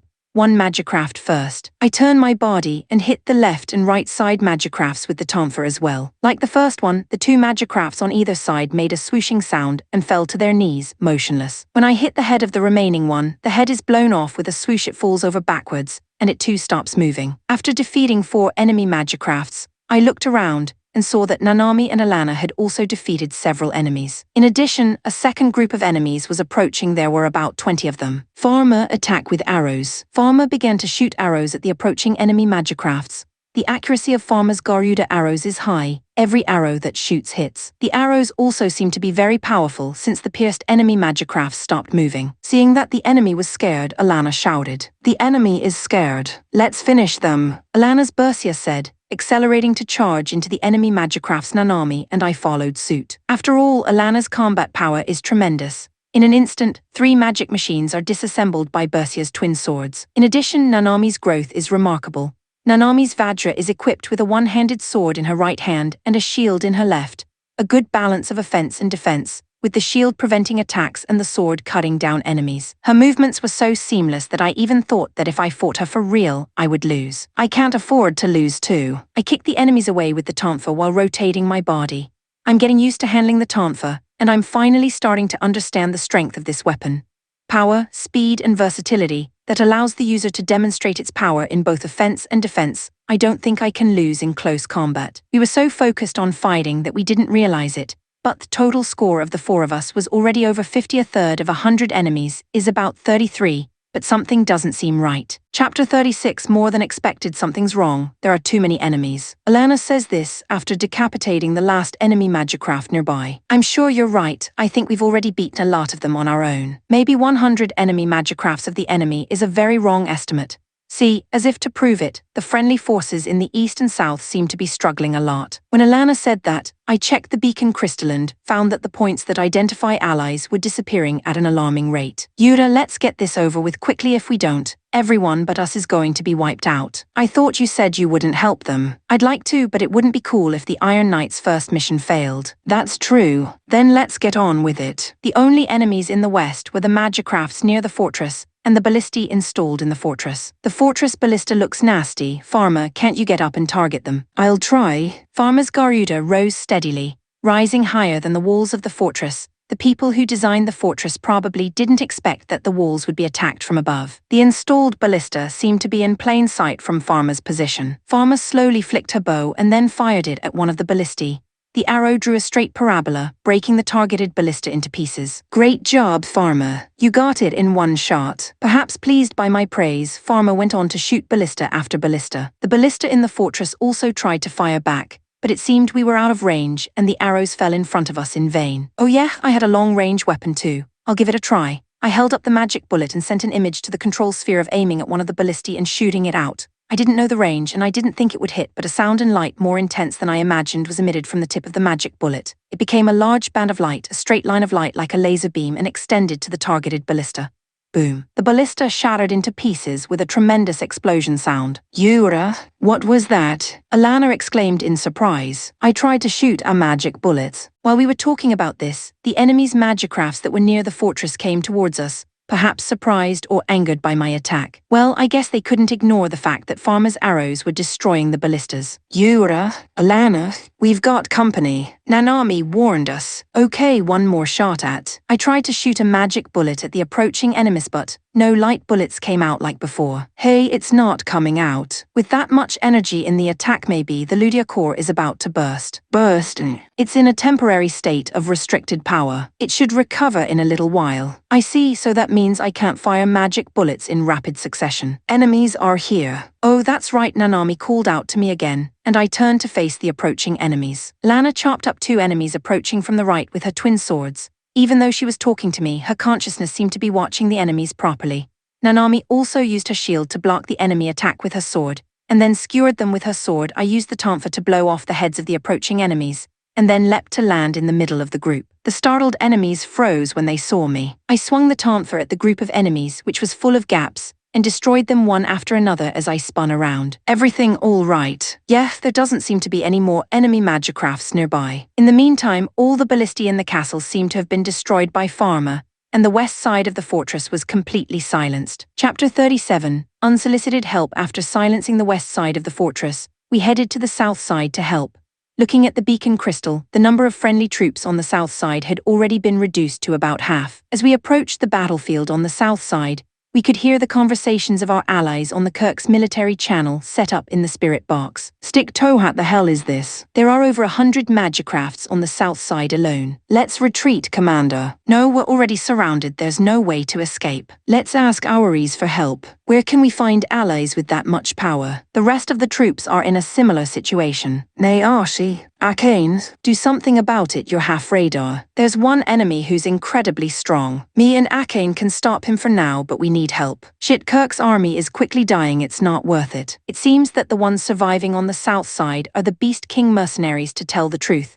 I'd rather leave them alone, but I'm pretty sure they're my friends. When I look, I find a black enemy magicraft that is fighting with 2 magicrafts of the Beast King mercenaries. Apparently, that's what Nayashi calls a very strong enemy. It doesn't look that strong though. I'll take care of that black one, and Alana and the others can take care of the small fry around it. Farmer, rise and attack Nanami. I'll take the left, you take the right. I got it. Yes, I am going up. I headed straight for the black enemy magicraft, just as Nayashi and Arcane was struck by the black magicraft and collapsed. I leapt in front of the black enemy magicraft to protect Nayashi and Arcane's magicrafts. Help us quickly. We're going to be killed. Get us out of here. I can't do it. I can't move. I don't care who you are, just help me. I ignored them because it was too much trouble to reply to them. I decided to finish off the black enemy magicraft. The black enemy magicraft immediately slashed at me with the 2-handed sword it was holding. I flicked it back with my tonfa. It bounced back violently, and I could tell by its subtle movements that the rider of the black enemy magicraft was flustered. I could feel it. The black enemy magicraft was flustered, but swung his sword wide to attack. I narrowly avoided the attack and landed a tonfa blow on its body. The black enemy magicraft fell to the ground, making a dull sound. Smoke started coming out and it stopped moving. Wow, you took him down with one blow. No way. Nayashi and Arcane seemed surprised, but I didn't want to waste my time with them. I silently left the area and began to eliminate the enemies. In about 10 minutes, the destruction of the enemies on the south side was completed. The exhausted Beast King mercenaries were useless, and we took care of most of them, but the words from the leader of the Beast King mercenaries were, "You've gone the extra mile. We're on a full performance system. Don't you dare take someone else's catch." Wow, how can you say that when you were about to be wiped out? You know what? You can't talk to me like that after I saved your life. I was about to complain about that, but Alana's words interrupted me. We don't have time to deal with these idiots. They're still the east side. It's true, it looks like they're struggling a lot over there too, so we need to go to the rescue. I did as Alana said, stopped dealing with the idiots and headed east. The number of allies on the east side had already dwindled to single digits. They're clumping together to prevent the enemy from attacking, but at this rate, it's only a matter of time. I immediately charged towards the encircling enemies. By the time they noticed us, I had slaughtered 3 of them with my tonfa. At the same time, Alana 2, Nanami 2 and Farmer destroyed 3 of them. In an instant, 10 magicrafts were destroyed, and the enemy army was in chaos before they could mount an organized resistance. We took them down one by one. What the hell do you think you're doing? Don't take what's mine. After destroying the enemy in the east, the dialogue with the ones we saved was the same as with the leader of the Beast King mercenaries. What the hell, Nanami and the others saved you. Even Nanami was a little upset. After that, the fortress ballistas were also neutralized by Farmer's arrows, and the Ruba fortress was completely overrun. Then, the infantry of the Kirk's army rushed in and took control of the inside of the fortress as well, ending this operation. Chapter 38, Too much achievement. After the operation was over, we returned to the capital of the Kirk's Republic. I was expecting to be summoned to the military headquarters immediately and thanked for our efforts in the fortress battle. I got to see the battle record stats, an impressive number of kills, but only if those are the real numbers. What do you mean? I couldn't help but ask. Other mercenary groups have reported that you've been taking credit for their work, and even rigging the battle recorder to inflate the number of kills. I didn't do anything stupid like that. Who said that? Who? But there are too many destroyed. What's this joke number of 152 destroyed magicrafts? I heard that the Iron Knights only have 4 magicrafts. 4 magicrafts took out that many enemies, and the fact that we've conquered the fortress is more than enough proof. I've been informed that it was the Beast King's mercenaries that took it down. What? The Beast King mercenaries suffered an early defeat and were of little use. HMPH. That's a different opinion from what the commanders in the field and the other mercenary groups are saying.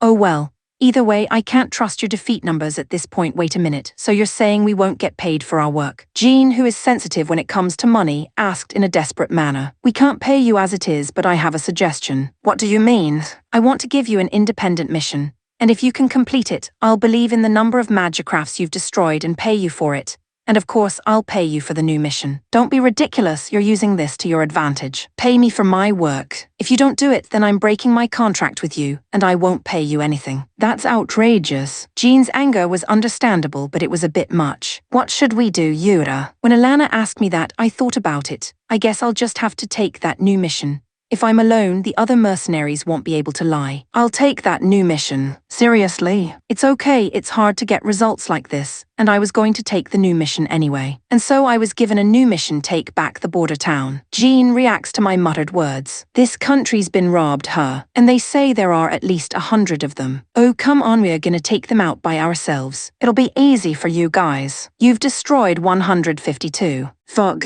What's that? You don't believe us at all. Even though it was the sole mission of the Iron Knights, a small unit of 5 magicrafts and 500 infantrymen was to accompany us, as the Kirk's army had to control the town. So you're the Iron Knights. I heard you cheated in the battle to retake Ruba Fortress, but I hope everything will be okay this time. That's what the captain of the small unit says to me sarcastically. We didn't cheat in the Battle of Ruba Fortress. I heard that there were reports from the Beast King mercenaries and others that you don't believe our reports, but you believe what the Beast King mercenaries say. Jean retorted in a sarcastic tone. Of course, the Beast King mercenaries and Kirks have known each other for a long time, so who would you trust more? What an unreasonable story you're telling. At any rate, we Kirk's troops will be keeping watch in the rear. So quickly destroy the enemy, for the Iron Knights that boasted 152 kills in the Battle of Ruba Fortress should be a piece of cake. I was a little annoyed, but we can prove it with the results. There are no Beast King mercenaries here to give false reports, so it won't be a problem. Chapter 40. The result of the mission. For some reason,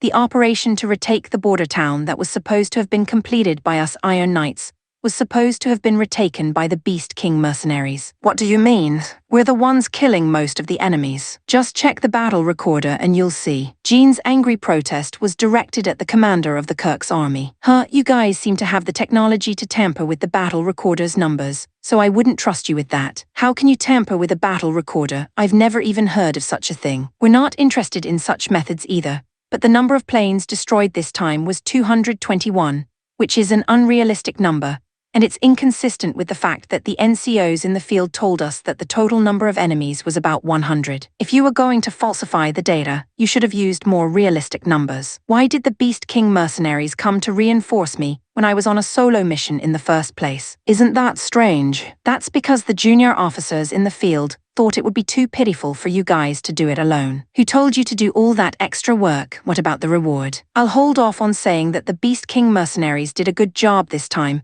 You can prove it in the next mission. What the hell is that? I can't accept that. Yura, you should say something too. Jean, there's nothing you can say, let's just back off here. But man, we're not getting paid. It's all right, we'll prove it next time. But Commander, if we prove our strength in the next mission, you'll pay us for all the magicrafts we've destroyed. Of course I will pay you if I can prove it. Good luck with that. Quite frustrated, we returned to our ride carrier. Yura, you're being a little too good-natured. Jean's anger still didn't seem to subside. There's a saying in my country, even a Buddha's face is good 3 times. If the result is the same next time, we'll give up on Kirks and move on. That's an interesting term. It means there won't be a 4th time. Well, there better be. There's a bit of something going on behind the scenes between the Beast King mercenaries and the Kirk's army. The timing of the reinforcements in the border town is too strange. As Alana said, it seems as if there was some force at work to undermine us. In fact, we could have given up on them this time, but we decided to follow the old Japanese saying and give them one last chance. That day we celebrated our victory because we were sure we had won, and we knew it ourselves, even if no one else recognized it. We had a toast, but Nanami and Farmer were children, so we toasted with fruit juice, and I was given a light drink. It seems that in this world, 16 is the age of adulthood, so I'm just barely old enough to drink. Come on, what's with the Beast King mercenaries? We're 100 times stronger than them. What the hell, Jean, you're the angriest one of all. Of course I am. I hate working for free the most. In response to Jean's anger, Alana has a calm expression on her face and drinks in a mature way. You're right, we don't have any income, but we do have something much more useful than that. What more important than money? Well, in a way. So what is it? Battle experience. 2 major battles have greatly improved our skills. I'm sure that will be an asset for mercenary group. That's true, but I also want money. Well, if Kirk's doesn't work out, we can always make money in the next one. There are plenty of countries. You are such a positivist. I've heard that a lot. That's the man I fell in love with. No, you make me sound like a petty little man. I'm glad you're here because I'd be broke without you too. Well, that's all right, but did anyone eat the meat I cooked? Jean said, looking at the grill where the meat was cooking. I didn't eat your meat. Ho, I like my meat well cooked, so I guess Nanami ate the meat I carefully nurtured and cooked on the edge. I told you I didn't eat it. Don't lie to me, you greedy bastard. Ignoring Nanami and Jean's meat fight anyway, this may be the last time we'll be in Kirk's. With the way that Commander is acting, I'd say that's a good possibility. Well, even if that happens, it's a good thing because as Alana said, we're getting experience, which is more important than money. Support me on Ko-Fi for extra chapters. Chapter 41. The Angel in Black. The rapier pierces the enemy Magicraft's head, and the Magicraft, having lost its head, falls backwards helplessly. 100 enemy troops wiped out at once. No matter how strong the Elysian army is on the continent, it's too much. Especially that jet black Magicraft is the triple Highlander, a monster. The admiration of the officer of the Time Army, a friend of mine who is accompanying me, leaks out of the word barks. I don't know what's so great about this, but it might definitely help me defeat the enemy more efficiently. Yuki, you're getting pretty good at this. I'm no match for you. Emina, a double Highlander who has been fighting with me since my first battle, compliments me. I'm still no match for Emina. You have more kills this time than I do. You've killed 2 of the enemy's ace Highlanders. I just happened to be the one who met him. If he had encountered Emina, you would have defeated him. I'm not buying you dinner, even if you say that. Emina and I get along quite well, and she has become my best friend since I came to this world. We spend a lot of time together, both in battle and in our personal lives, and we've come to know each other. Lady Yuki, Lady Emina, the general is calling for you. Please come to the command ride carrier later. I was sent to the Zimrian front, the fierce battleground of the war between Time, a tributary of the Elysian Empire, and the Kingdom of Hurridge. The war is already turning towards Time, and those around me are saying that victory is only a matter of time. So I guess we're talking about returning home. I'd like you two to go take the Magicrafts unit and head for the Silesian Empire. This is a country that recently became a member of Elysia, isn't it? Yes, the Silesian Empire is currently at war with the Kirk's Republic, but they seem to be outmatched and have requested reinforcements. I'd heard they had the upper hand until recently. Looks like the tide has turned with the arrival of a powerful mercenary group. A powerful mercenary group. It's not the Sword Saints. No, as expected, the Sword Sage Sword Clan won't be fighting in such a small war. The mercenary group that is siding with the Kirk's Republic is called the Beast King Mercenaries. I've never heard that name before. It is indeed an unknown name, but it is said that in just 2 battles, they defeated 1/3 of the total army of the Silesian Empire. That's the kind of warfare that mercenaries are capable of. I hear the Black Havens Highlanders of the Silesian Empire have also been defeated.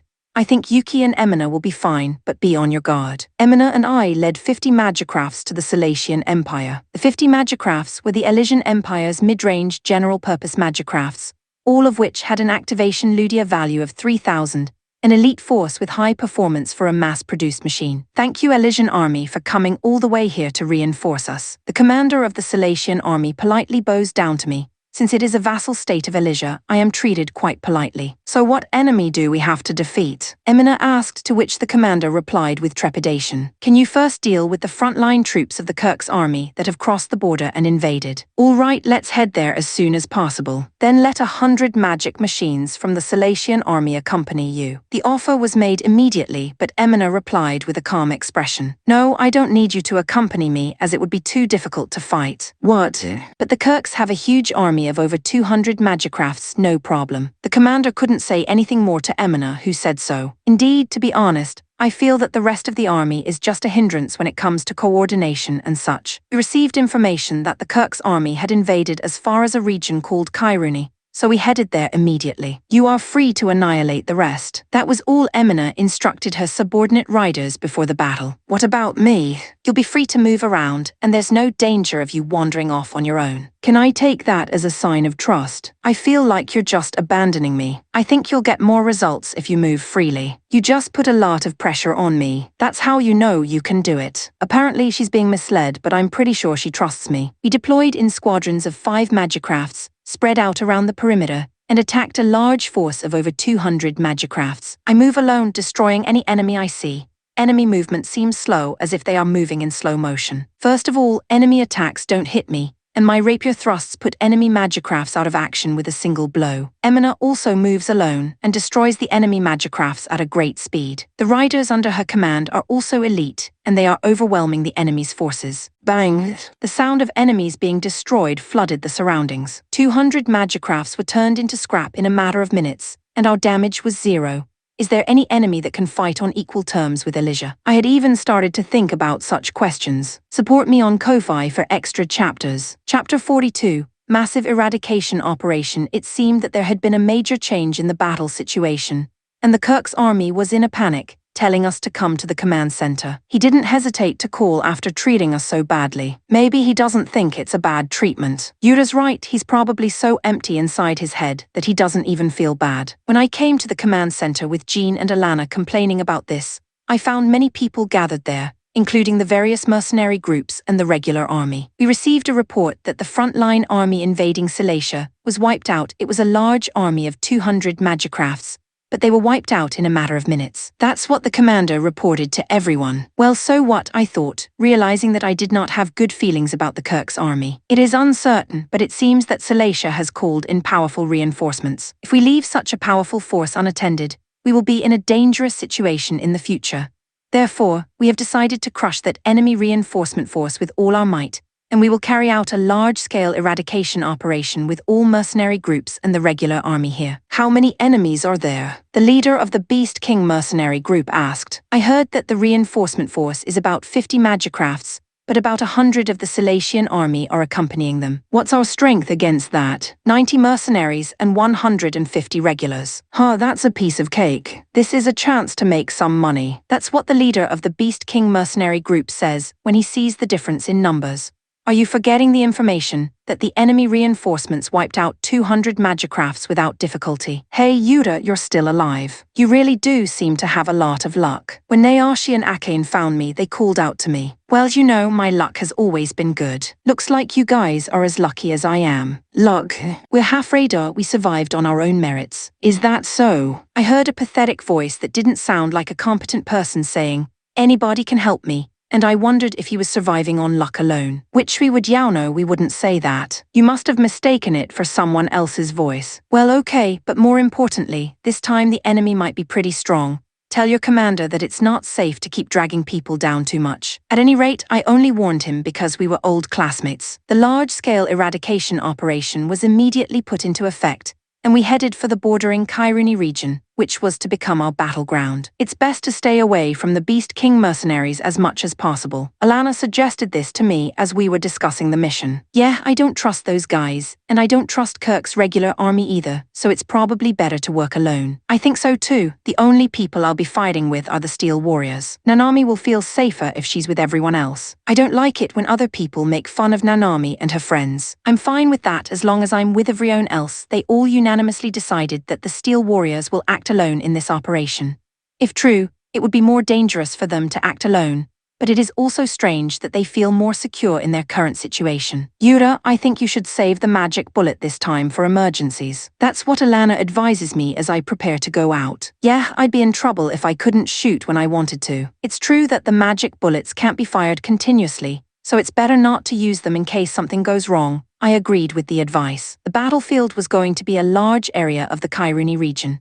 We received information that the regular Kirkus army would invade from the center, and the other mercenary groups would proceed from the east to the center, so we chose the route of invading from the west without hesitation. Whoa, Steel Warriors, you're so scared you're going into a corner like that. The leader of the Beast King mercenaries is being sarcastic in the long-distance communication channel. I'm afraid we'll have to fight with some mercenary group. Jean's reply was even more sarcastic. It's the enemy reinforcements you should be afraid of, so just stay in your corner and shake. Jean ignored him. This time, because of the distance, we wouldn't be able to help the Beast King mercenaries if something happened to them, and we really didn't want to. Support me on Ko-fi for extra chapters. Chapter 43, The Battle of Kairuni Chapter 1/4 sponsored by Kingpen. Thank you for your generosity. Having defeated a large enemy force in Kairuni, we had joined up with the Silesian army and were preparing to invade Kirk's. Yuki, you're a girl too, so why don't you dress up a little more even on the battlefield? That's what Emina said to me as I greeted her in the morning in my drab clothes and shaggy hair. I'm going to change into my military uniform anyway,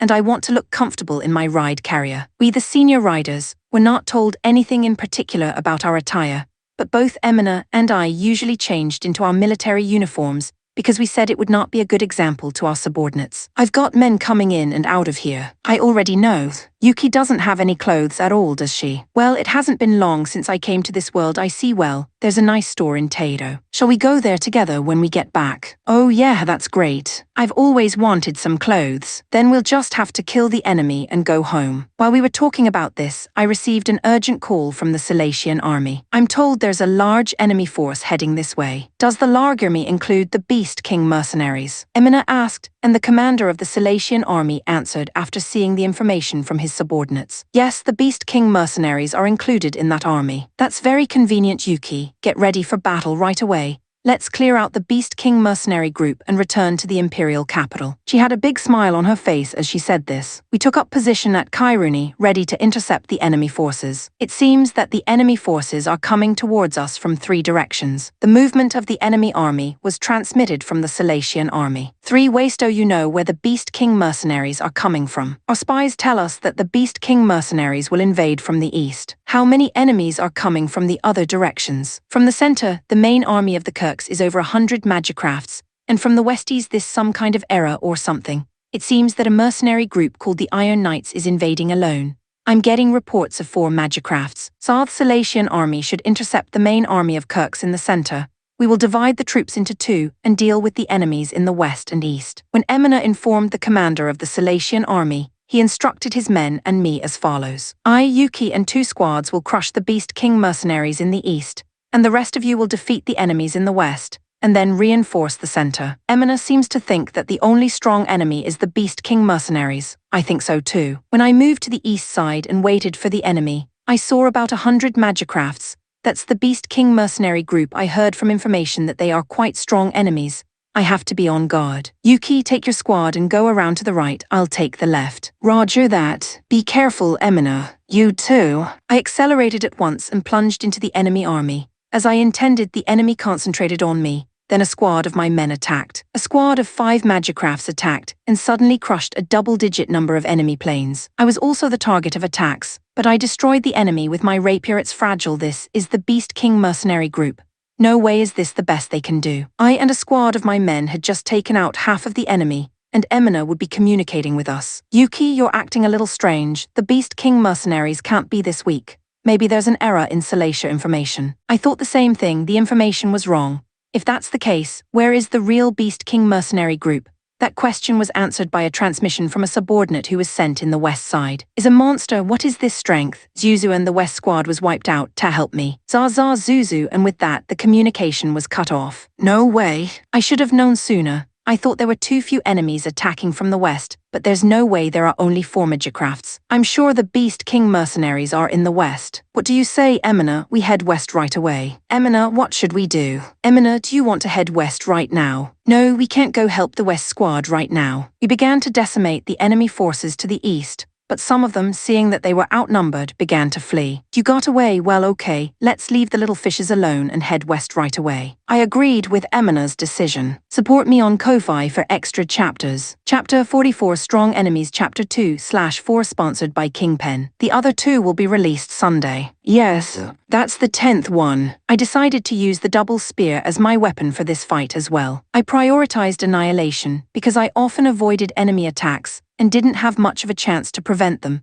but it was still nice to be able to kill enemies quickly and stress-free. Yura, you look like you're doing well, but you need to keep your guard up. This enemy, unlike the Silesian army we've fought so far, is very strong, with lean movements, coordination and control. It's true that my attacks have been dodged a few times too. Well, they're still not our match if we're careful. As Alana said, there were no visible struggles against such a strong enemy force, and Nanami and Pharma increased their number of defeats one after another. In the middle of such a smooth battle, I heard that nasty voice over the long-distance communication. Gaga Gaga, help me, we need reinforcements. We have a ridiculously strong enemy in the east. What are you doing, Iron Knights? Come and help us. No, to help me. Zaza, it's the voice of the leader of the Beast King mercenaries. He is in dire need of help. I'm sorry, but we're too far away to help you. I replied coldly. Well, it's true. The Beast King mercenaries are making a strategic retreat. It's not our fault if we lose this battle. It's your fault for not coming to our rescue. Go ahead, run off on your own. I didn't want to deal with them anymore, so I replied that, oh my god, the way he's acting, he's going to blame us for losing this fight. That's what I thought when Alana said that to me. I'm not sure if I should have said it a little more softly. No, it doesn't matter what I say, I thought to myself. I regained my composure and began to eradicate the remaining enemies. After that, I encountered some resistance, but it wasn't until I was struggling that I was able to destroy the enemies one after the other, and then the last enemy was shot with Farmer's arrow. Okay, annihilation complete. Now what do we do? Rest a bit and head for the center. Yes, let's take a break for now. There seems to be a strong force to the east. Let's get ready for anything. As I was resting a bit, having a drink and a meal, I had a strange feeling in my chest. Hey guys, wait a minute, something's coming. What's the matter, Yuta? What are you feeling? Nanami doesn't feel anything either. What?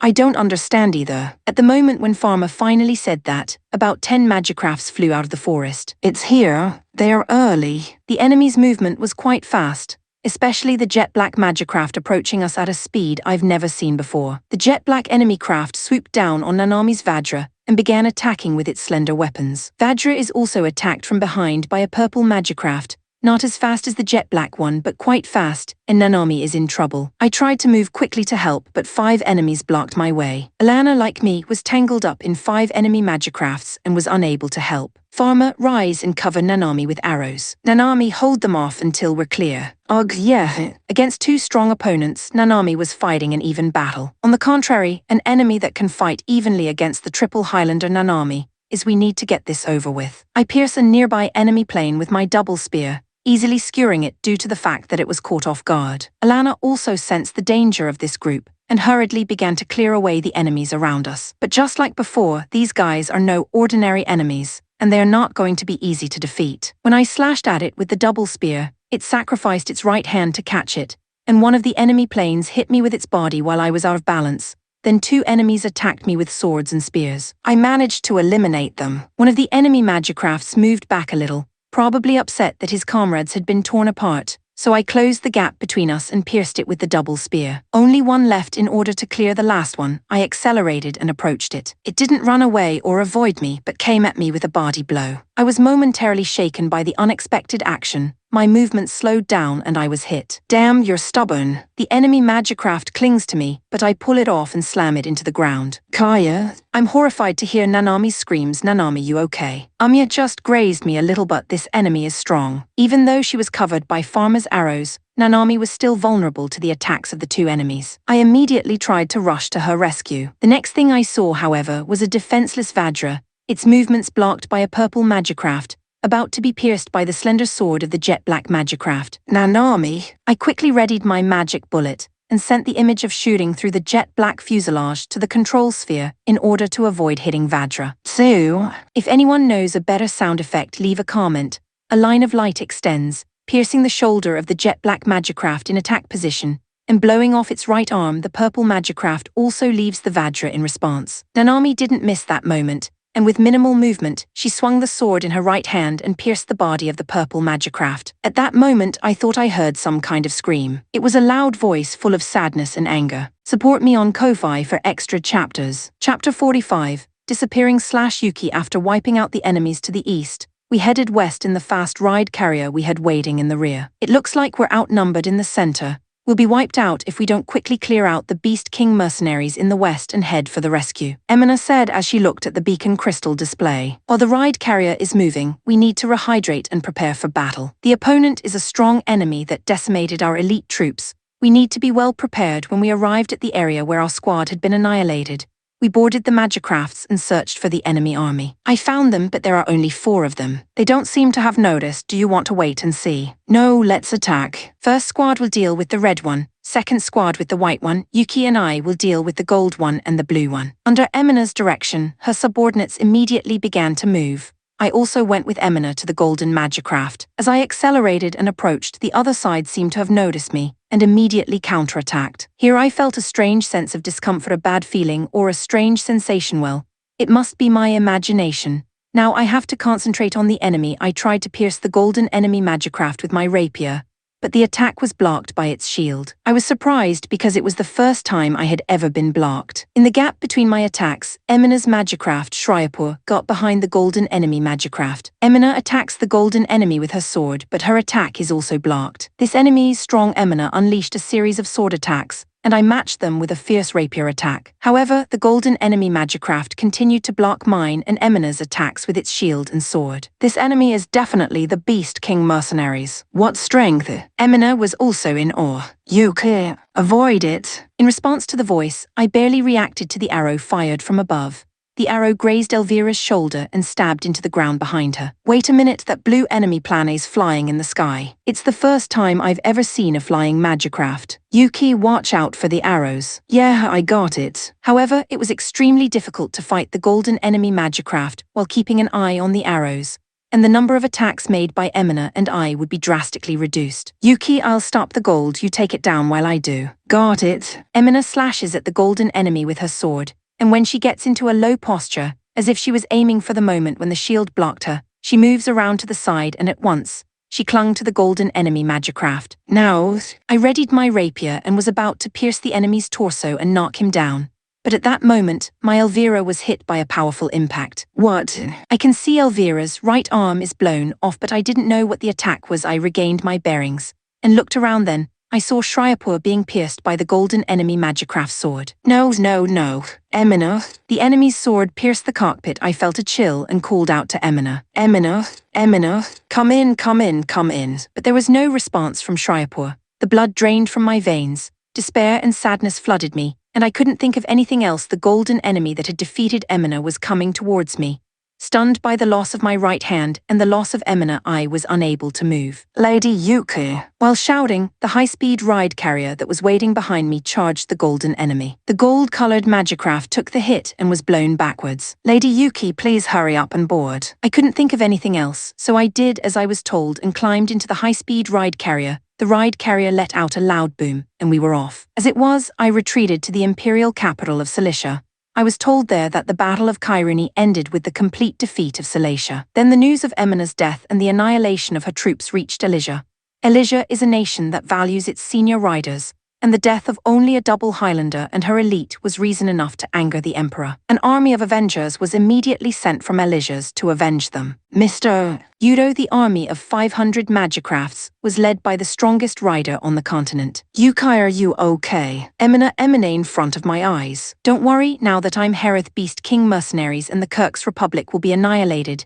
This is the Emperor's order, so no prisoners or surrenders will be tolerated. Let's avenge Emina together. I nodded quietly. Chapter 46, Goodbye Kirks. Chapter 3/4 sponsored by Kingpen. The strong enemy in the purple magicraft was defeated by Nanami's blow. The jet black one escaped, but the west was completely subdued by the Iron Knights. I had planned to go to the center for reinforcements immediately after the battle, but as I was checking the defeated enemy planes, I heard a moan. It seemed to be coming from the purple magicraft that had tormented Nanami. Wait a minute. I heard something. Maybe the enemy is alive. When I heard Ilana's words, I hurriedly approached the purple magicraft. Hey, are you alive? It was strange to ask that question after we had defeated them ourselves, but no matter how much of an enemy they were, if we defeated them, they were just injured. If he's alive, I want to help him. I think I heard a little bit of moaning. I pried open the hatch part of the purple magicraft with my Arleo inside. Was a woman lying in a pool of blood. I got off the Arleo and quickly approached the woman. Are you okay? However, there was no reply from the woman. When I put my ear close to the mouth area, I could hear the sound of breathing. It looks like she's alive, but her injury is very bad. Yura, she's an enemy. Are you going to help her? She was an enemy until a while ago. Now she's just a wounded woman. That's the man I fell in love with. There's a medical capsule in the ride carrier. Let's get her there. We managed to get there in time, and the woman's condition was stabilized in the medical capsule. Great, can you fix anything with this medical capsule? It can handle most physical injuries, but it's an older model, so it will take time. This injury will take 10 days to heal completely. 10 days is a long time,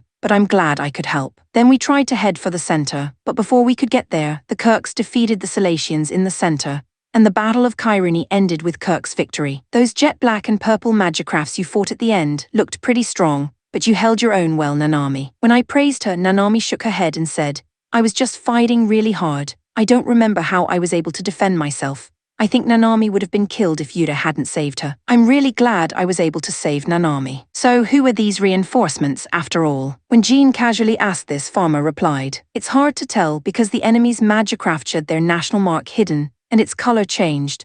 But that was the Elysian Empire's intermediate general-purpose magicraft." Jean's face changed when he heard that. "Are you serious, Farmer?" "Yes, definitely, I like Elysia's magicrafts, I know them well. I've heard that the Tirhenian Empire has become a vassal state of Elysia, but I didn't expect us to go to war with a vassal state. I wonder if Kirk's army has that information." Alana also seemed to know about the Elysian Empire. "I remember hearing about it somewhere too, but I can't remember where." "No, they don't know. Kirk's intelligence department seems to be incompetent. If they knew, they'd be more panicked." "I agree that the Kirkus military intelligence is incompetent, though I think the entire military is incompetent. Not just the intelligence department, to be exact." I could tell from her expression that Alana meant what she said. "Yes, I have a feeling that they won't pay the reward again this time for whatever reason.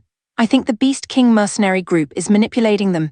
Hey, Yuta, if Kirks doesn't pay up this time, I'm leaving this country." "I know, Jeans. I've said it before 3 times in my limit." And as expected, the tussles were even more forceful this time, enough to leave us dumbfounded. Refusing to reinforce the Beast King mercenaries who were fighting well against a large army, avoiding the battle in the center, and fleeing to the west where there were no enemies, pretending to fight and only reporting the defeat of the enemy. The words no longer brought any emotion to my heart. "Is that your assessment of the Iron Knights' performance in this battle, Commander?" "Yes, I'm afraid the Iron Knights will not be rewarded again this time." "Okay, then I am breaking the contract. I can't fight for this country anymore." "Well, that's too bad. I personally would have appreciated you guys. Well, free mercenaries, do as you please." I have a hard time understanding what he was appreciating. "I don't know if a strong enemy will come after we're gone. If you regret it, then it will be too late." Jean seemed to have said that because he knew that the reinforcements in Cilicia were the Elysian Empire, but it didn't seem to have any effect on the commander of the Kirk's army. "When a strong enemy comes, the Beast King mercenaries will take them down, because unlike you, they have real power. Real ability, then you'll have to depend on the Beast King mercenaries." This is how I decided to leave Kirk's after 3 battles.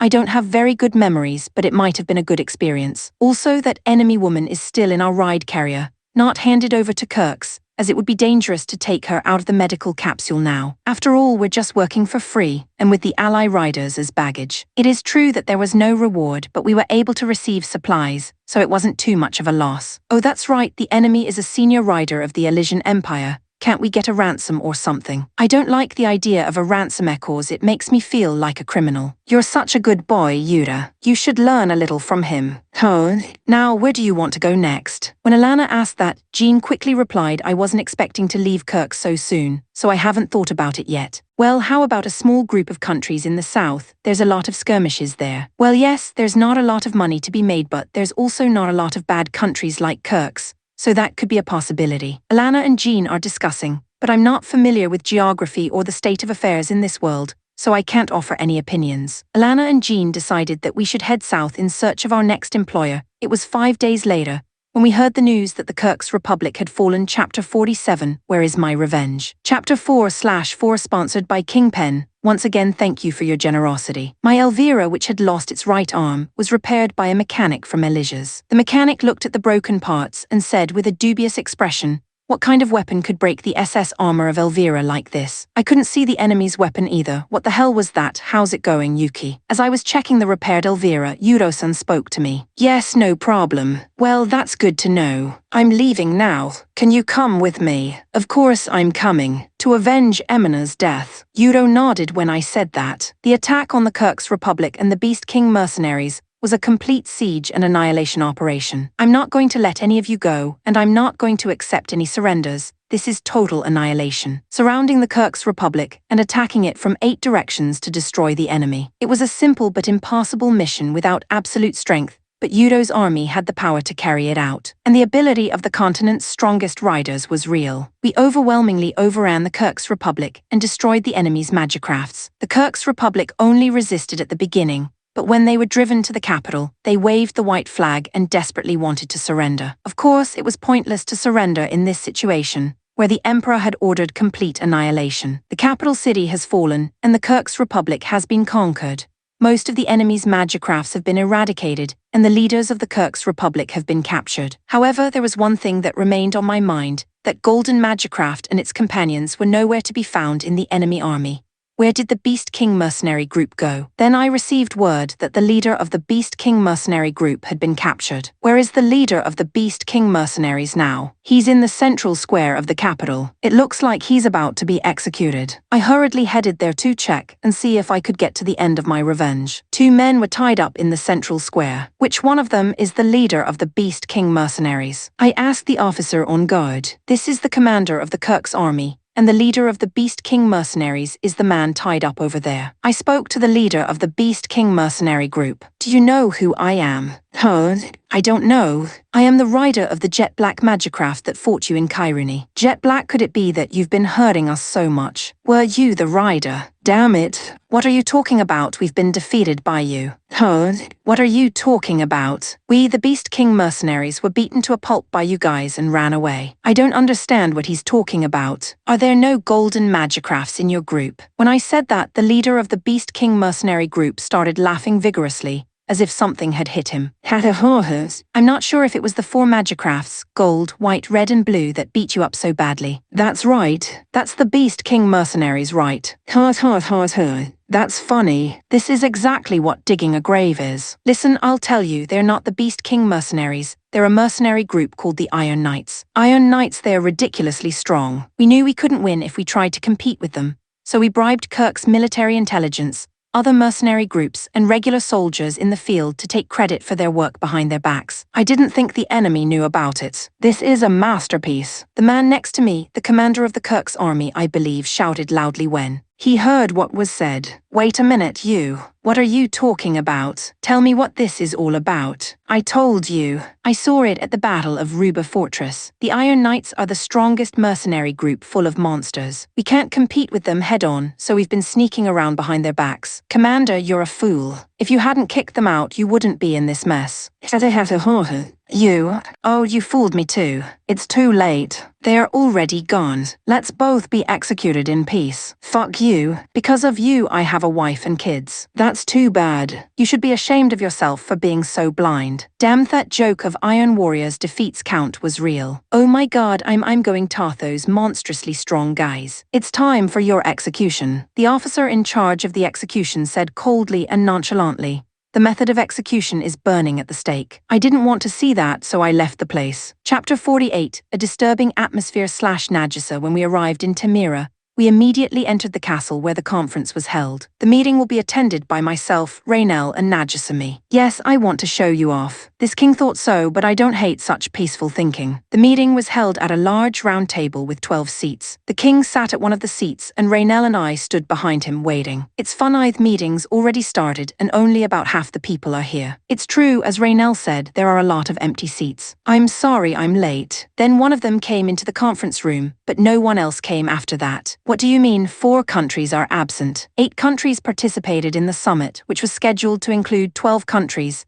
and it was an elderly man who pointed this out. King Arpa, the 4 absent nationshave, just announced their intention to withdraw from the Eastern Bloc in a communication. What the hell? What do you mean by that? Lord Veda, the elderly man known as King Arpa, shouted in surprise. The Ruja Empire is involved. They want to divide us. Well, if that's the case, then war is inevitable. Wait a minute, isn't this a meeting to avert war? I'm getting a really bad feeling about this. If the 4 nations that have withdrawn are going to side with the Ruja Empire, we're going to be at a significant disadvantage. We might want to consider alliances with other countries. What about the Emo Kingdom? They don't get along well with Ruja, and they might be on our side. I think we'll move in that direction, but does anyone object? No one expressed any opposition to the question. Since there is no opposition, I would like someone to represent us in forming an alliance with Emo, but I think King Amuria Majnidono would be the best choice here. Yes, I've heard that King Amuria and King Emo are old acquaintances, and I can think of no one more qualified. It seems that some important work has fallen to the king. I wonder how he will respond to it. Okay, I'll take care of that for you. Hey dad, it's not that easy. Raynell protested in a whisper. In the end, the atmosphere didn't seem to be right for showing me off,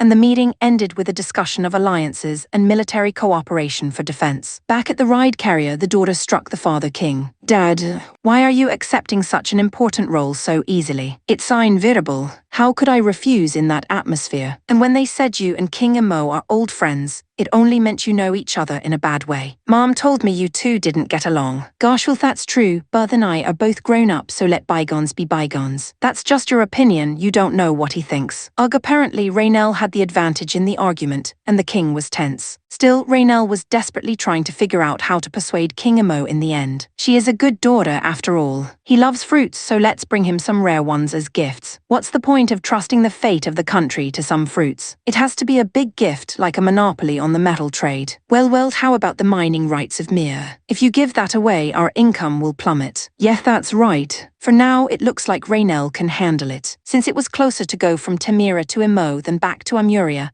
we decided to head to the Emo Kingdom on our own. I'm sorry, Nagisa. I've been working long hours. That's fine, but are you okay? Are you sure there won't be a war? I don't want a war either, so I'll definitely stop it. Raynell said so, but a strange feeling of unease and discomfort flooded my heart. Chapter 49, The Gentle Giant. Hey, check this out. The Kirk's Republic was destroyed right after we left. Jean happily reported this after reading the information paper he had purchased in town. Did the Elysia Empire destroy them? When Alana asked this while reading a book, Jean replied with a big smile on his face. The strongest rider on the continent came from Elysia. Kirk's didn't had a chance. Yudo, he's a real monster. Alana, do you know him? I had a run-in with him before. Even Yura will lose. I don't know, knowing Yudo's absolute strength. I'd think Yura could handle him. I guess it's because I'm in love with him. I felt uncomfortable being there, so I decided to go towards Nanami and Pharma, who were playing outside the ride carrier. We were resting in a forest after a long journey. There is a beautiful spring in the forest, where Nanami and Pharma are bathing and playing. Yikes. Suddenly I heard a scream. That voice was Nanami. I hurriedly ran toward the voice. When I looked, I saw a large bear-like man standing right in front of Nanami and Pharma. I jumped in between them. Stop, I shouted to the man, shaking a little. Udaga, sorry, I scared Yao, sorry, the man said so sadly. So, he's not a bad guy. What can I do for you? I asked, and the guy looked like he wanted to say something. You won't understand unless I tell you. The man began to speak as if he had made up his mind. I was worried when I saw that you came into this big box where a lot of animals live apparently. He came to see if we would kill the animals in the forest. Don't worry, we don't kill animals. The man smiled happily as I said this. Ode Lorgo. Okay, I'm Yuta and they're Nanami and Pharma. Yuta, Nanami, Pharma remembered. Ode, I'm dumb, but I can remember people's names. My mom taught me that I should at least remember people's names. Lorgo looked scary like a bear, but the more I talked to him, the more I could tell he was a good guy. The animals in this forest, they've been hurt badly before and I couldn't do anything for them. That's why I rushed here today to protect the animals. But Yuta and the others are good people, thank goodness. Well, Lorgo is kind. Me kind? Yes, Lorgo is kind. Kind to her, Ode's kind. Lorgo was so happy with my words that he repeated the word kind over and over again, smiling. Why are you so happy? My mother told me a long time ago to be a kind person. I didn't know how to be a kind person. Then Lorgo was smiling as he said this. But now he began to shed tears. What's wrong with you all of a sudden? Did something sad happen to you? Mom, I remembered Ode's mom is gone. Ode misses her. I don't have a mom or dad. Pharma, no mom, no dad. Ode's dad died last month, so no dad, no mom. Pharma and Ode the same. I see, but I'm not lonely. I have Nanami and Yuta now. Pharma has both Yuta and Nanami. Ode has no one. Ode, lonely Lorgo, how about you become friends with me so you won't be so lonely for a bit? Really? You're going to be my friend. No one has ever made friends with me because I'm so ugly. I'm glad, then be my friend too, even though I am so ugly. Pharma is not ugly and I'm happy to be friends with Pharma. Oh, don't just leave Nanami out of this, let's be friends with her too. It's the best day of my life. I've made more friends than I can count. Lorgo's smile looked really happy when he said that. Chapter 50, The Gentle Lord Kingpen sponsored another 4 chapters. Only 3 releases today since I'm busy. The other 2 will be released tomorrow. I don't care what you say, you eat a lot. Jean says so in a dumbfounded way. In fact, I invited Lorgo to dinner to celebrate us becoming friends. Yummy. It's been a long time since I've had something this good. Well, there's plenty to go around so you can eat, I said, and Lorgo responded with a smiling expression. Oh, Lorgo, that's Nanami's. I'm sorry, I'll return it. You don't have to give me back what you put in your mouth. You can have this one. Oh my god, that's for Pharma, isn't it? Okay, what do I do? No more Lorgo. Lorgo, you can have some of mine. Really? I want to eat more of it, but I feel sorry for Pharma's last food. I'm sorry for you. I've made some extra food for you, so don't look so sad. Jean, who had seen the situation, Went and cooked some more and brought it to him. He's a kind guy after all, isn't he? I got a lot. Nanami farmer, let's eat together. Lorgo said to them happily. The scene, which was quite funny, naturally brought laughter from everyone. Lorgo, are you close to home? Lorgo replied to my question while munching. Near right there. Okay, I'll give you a lift later. It was already getting dark, and it would be dangerous to move through the forest. Thank you so much. Ode's house. I invite everyone, though there is nothing. It's my dream to have friends over to my house. I'll visit it when I drop you off. Lorgo smiled happily when I said that. Surprisingly, Lorgo's house was a small castle. This is Lorgo's house. Yes, it's me house. Lorgo, who are yous? I'm the lord of this place since last month. He told me that his father died last month, so he took over the family. I'm surprised that Lorgo has such a family background. However, when Lorgo led me into the castle, I felt a great sense of discomfort. It was too quiet. I wondered if everyone had gone to bed early, but it didn't seem to be at that level. Moreover, the inside of the castle was a little rough and untidy. Lorgo, this castle, is it empty? Last month Ode became lord, and everyone in the castle went away with the money and stuff in the castle Ode.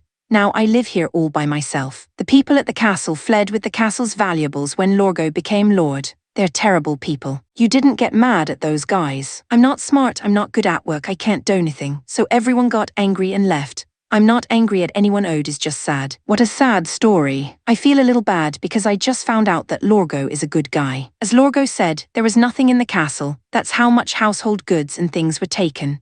The only things that were there were Lorgo's bed and an old wardrobe. I'm sorry, there's really nothing hospitable I can't do. Don't worry about it. Hospitality is all about feelings, and I'm sure Lorgo's feelings are well understood. Yura Ode, let's stay here today. Yes, it would be nice to stay in a castle. Nanami and Pharma suggested that. It is true that there is nothing to do but stay here. Beauty's where I sleep, so you can use my bed. Lorgo tries to offer his own bed, but no, we can borrow some scrap wood or something from around here.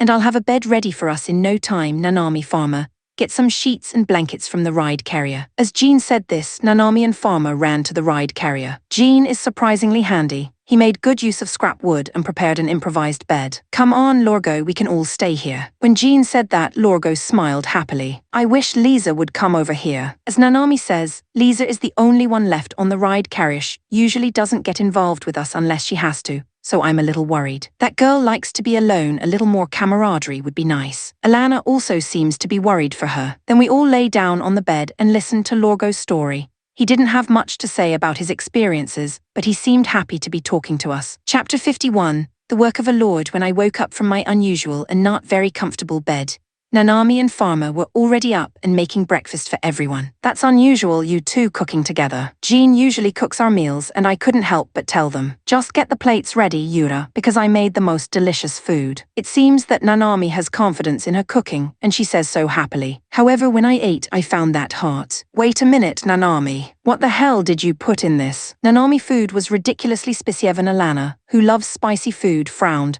and I was in agony after taking a bite. What? It's the red spice that Jean always uses. How much did you put in there? 1 bag. You idiot. That's like putting a pinch of spice in your food. If you put a bag of it in, it's bound to get spicy. Because Nanami thought it would be tasty. Jean, don't be so upset with Nanami because she made it for a good cause. When I said that, Jean was like, I know that too. And as he got up from his seat, he said, damn, I'll make it again. Sorry, wasted food, Nanami says sadly, but don't waste to me eating it all. Lorgo said and brought all of Nanami's food in front of him. Lorgo, don't do this. This spiciness is out of the ordinary. Lorgo just smiled and didn't stop eating. Yeah, hurts a little. Beauty's so delicious. Lorgo's face is bright red and he's sweating as he eats. Take it easy, Lorgo. Nanami was worried and said so, but Lorgo smiled as best he could and said, I'm fine. No, I think he's clearly pushing it, but I guess that's Lorgo's kindness. Lorgo, give me some of that. Yura, don't worry, I can eat all the food. No, I just want to eat. Then I brought the food to my mouth. A ridiculous amount of stimulation spreads in my mouth. No way, Lorgo, that guy, how can he keep up eating like that? As if my actions were contagious, Alana also took a bite of Nanami and Pharma food. It's not that bad once you get used to it. Even so, Alana's forehead was sweating unceasingly. Nanami and Pharma also feel responsible, crying and eating spicy food.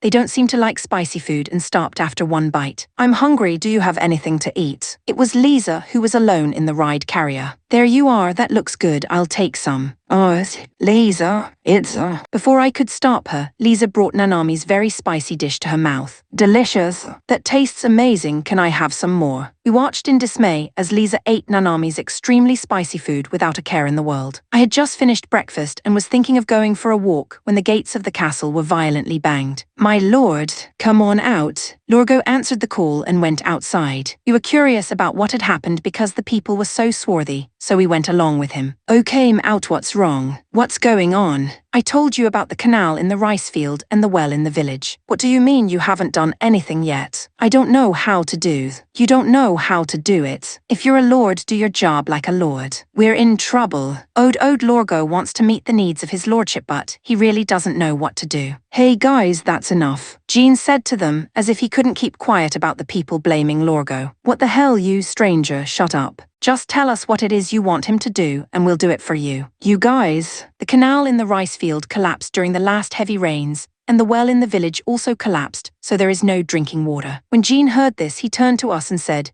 Hey, Yuta, Nanami, Alana, Farmer, can you get the Magicrafts? Okay, but what are we doing? Didn't you hear? We're repairing the canal and the wells. Well, it's true that a Magicrafts can do construction work, but I wonder if this is something that an amateur can do. Chapter 52, The Power to Protect. When I brought my Magicraft, Jean was measuring something. Yuta, can you make a ditch between here and there? Nanami removed that big rock over there. Alana leveled that hollow you see over there, and Farmer fixed the village well. Come with me. I obediently followed the instructions. It seems that Jean is also giving Farmer detailed instructions on how to fix the well in the village. We followed Jean's lead, and to our surprise, the repairs to the canal and well were really completed. Does Jean know anything about construction? No, a merchant is only as good as his knowledge and experience, so I've studied a lot of things, though I never thought I'd actually use my knowledge of construction. Lorgo seemed to be grateful and bowed to Jean several times. Oh, Jean Wowo, I respect you. Respect the Lord was very grateful, but the result did not seem to affect the people. HMPH, you finally fixed it. You really are a useless Lord. You'd better respond faster next time. What's with that tone? Don't you guys have any words of gratitude? I was so angry that I couldn't help but say so. It's natural for a Lord to work for his people. If you want me to be grateful, you'd better respond sooner. Jean's fist flew at the people who shouted that. Don't take it for granted that people will do things for you. It doesn't matter what position you're in. You think it's normal for a lord to do something for his people. Some lords make their people work like slaves and don't give them enough to eat, and they starve to death, but only they eat rich meals every day. How fortunate are you? I'm sure he didn't treat you like slaves. He's just a little clumsy, that's all. I don't know why I found Jean's words so compelling. The people sensed this and returned to the village without saying anything back. Jean Ode. Well, I agree you're not cut out to be a lord, so I won't say anything bad about that. But you might want to think about returning your lands back to the king. Ode is renting this place. No, not you. Your ancestors. I don't know, but I promised that I would protect the people. You're a good person. I have the power to protect. I want to show you. Come with me. Then Lorgo took us somewhere. It was the basement of a castle. This is the only place I can go. As he said this, Lorgo held up his hand to the shiny stone. A large door was opened, and there was a round, pale blue magic machine. What is this, Lorgo? It's my Magicraft and it protects my people. Wait a minute, this is the Magicraft Gaintia, a high-level Highlander exclusive machine with an activation Ludia value of 15,000. I can't believe I'm seeing a very rare Magicraft. Only few of them exist on the continent. That's what Farmer explained to me. Tusk, wait, you mean Lorgo, are you a Highlander? I don't know Highlander, but me dad said so. That fact was enough of a surprise for everyone. If you're a Highlander, you need more dignity. You must speak back to your subjects. But and, not but. All right, I'll train you up a little bit. Just follow me. Yeah, Jean took a bewildered Lorgo and headed outside. I'm surprised that Lorgo is a Highlander. At Alana's words, I expressed my own thoughts. I'm more surprised that Jean is so meddlesome. That's what I thought too. His angry words were very powerful. Maybe he experienced it firsthand. Are you saying that the story of the Lord who treated his people like slaves was Jean's real experience? I don't know, but it would make sense if it were. Well, I didn't know anything about Jean before we met, so maybe it was real. Chapter 53, Parting with the Giant. Jean and Lorgo's indescribable training continued into the night. All right, you can say it. I'm starting to feel like I can do this. Then say it again. Oh, I'm a lord, then there's more to it than that. Yeah, that's it. It's good that Lorgo is gaining confidence, but I don't actually think his personality is going to change that easily. Jean, I think it's time to eat. At Nanami's sorrowful request, the training session came to an end. Jean had prepared a rather sumptuous meal, probably in recognition of the fact that he and Lorgo would be parting ways today. Lorgo, we're leaving for the south tomorrow, so this will be the last time we're eating together like this. When I said that, he gave me an exquisitely sad look. Oh, Delone again. Sorry, but we can't stay here forever. Well, I can't help it, I'm going to miss Yao, but Yuta and the others have things to do. For a moment, I almost asked Lorgo if he'd come with me, but he's the lord of this place. I can't interfere with that. We stayed at Lorgo's castle that day as well, planning to leave tomorrow morning. We and Lorgo talked all the way to sleep. I knew Lorgo was a good guy, and I'm glad we became friends. The next morning, dear Lorgo, take care. Nana take care too. Lorgo, eat your dinner. I'm going to eat my food, farmer. Take it easy. Call me if you need anything. Alaniake, I'll contact you, tell them to get off their asses. Don't be scared.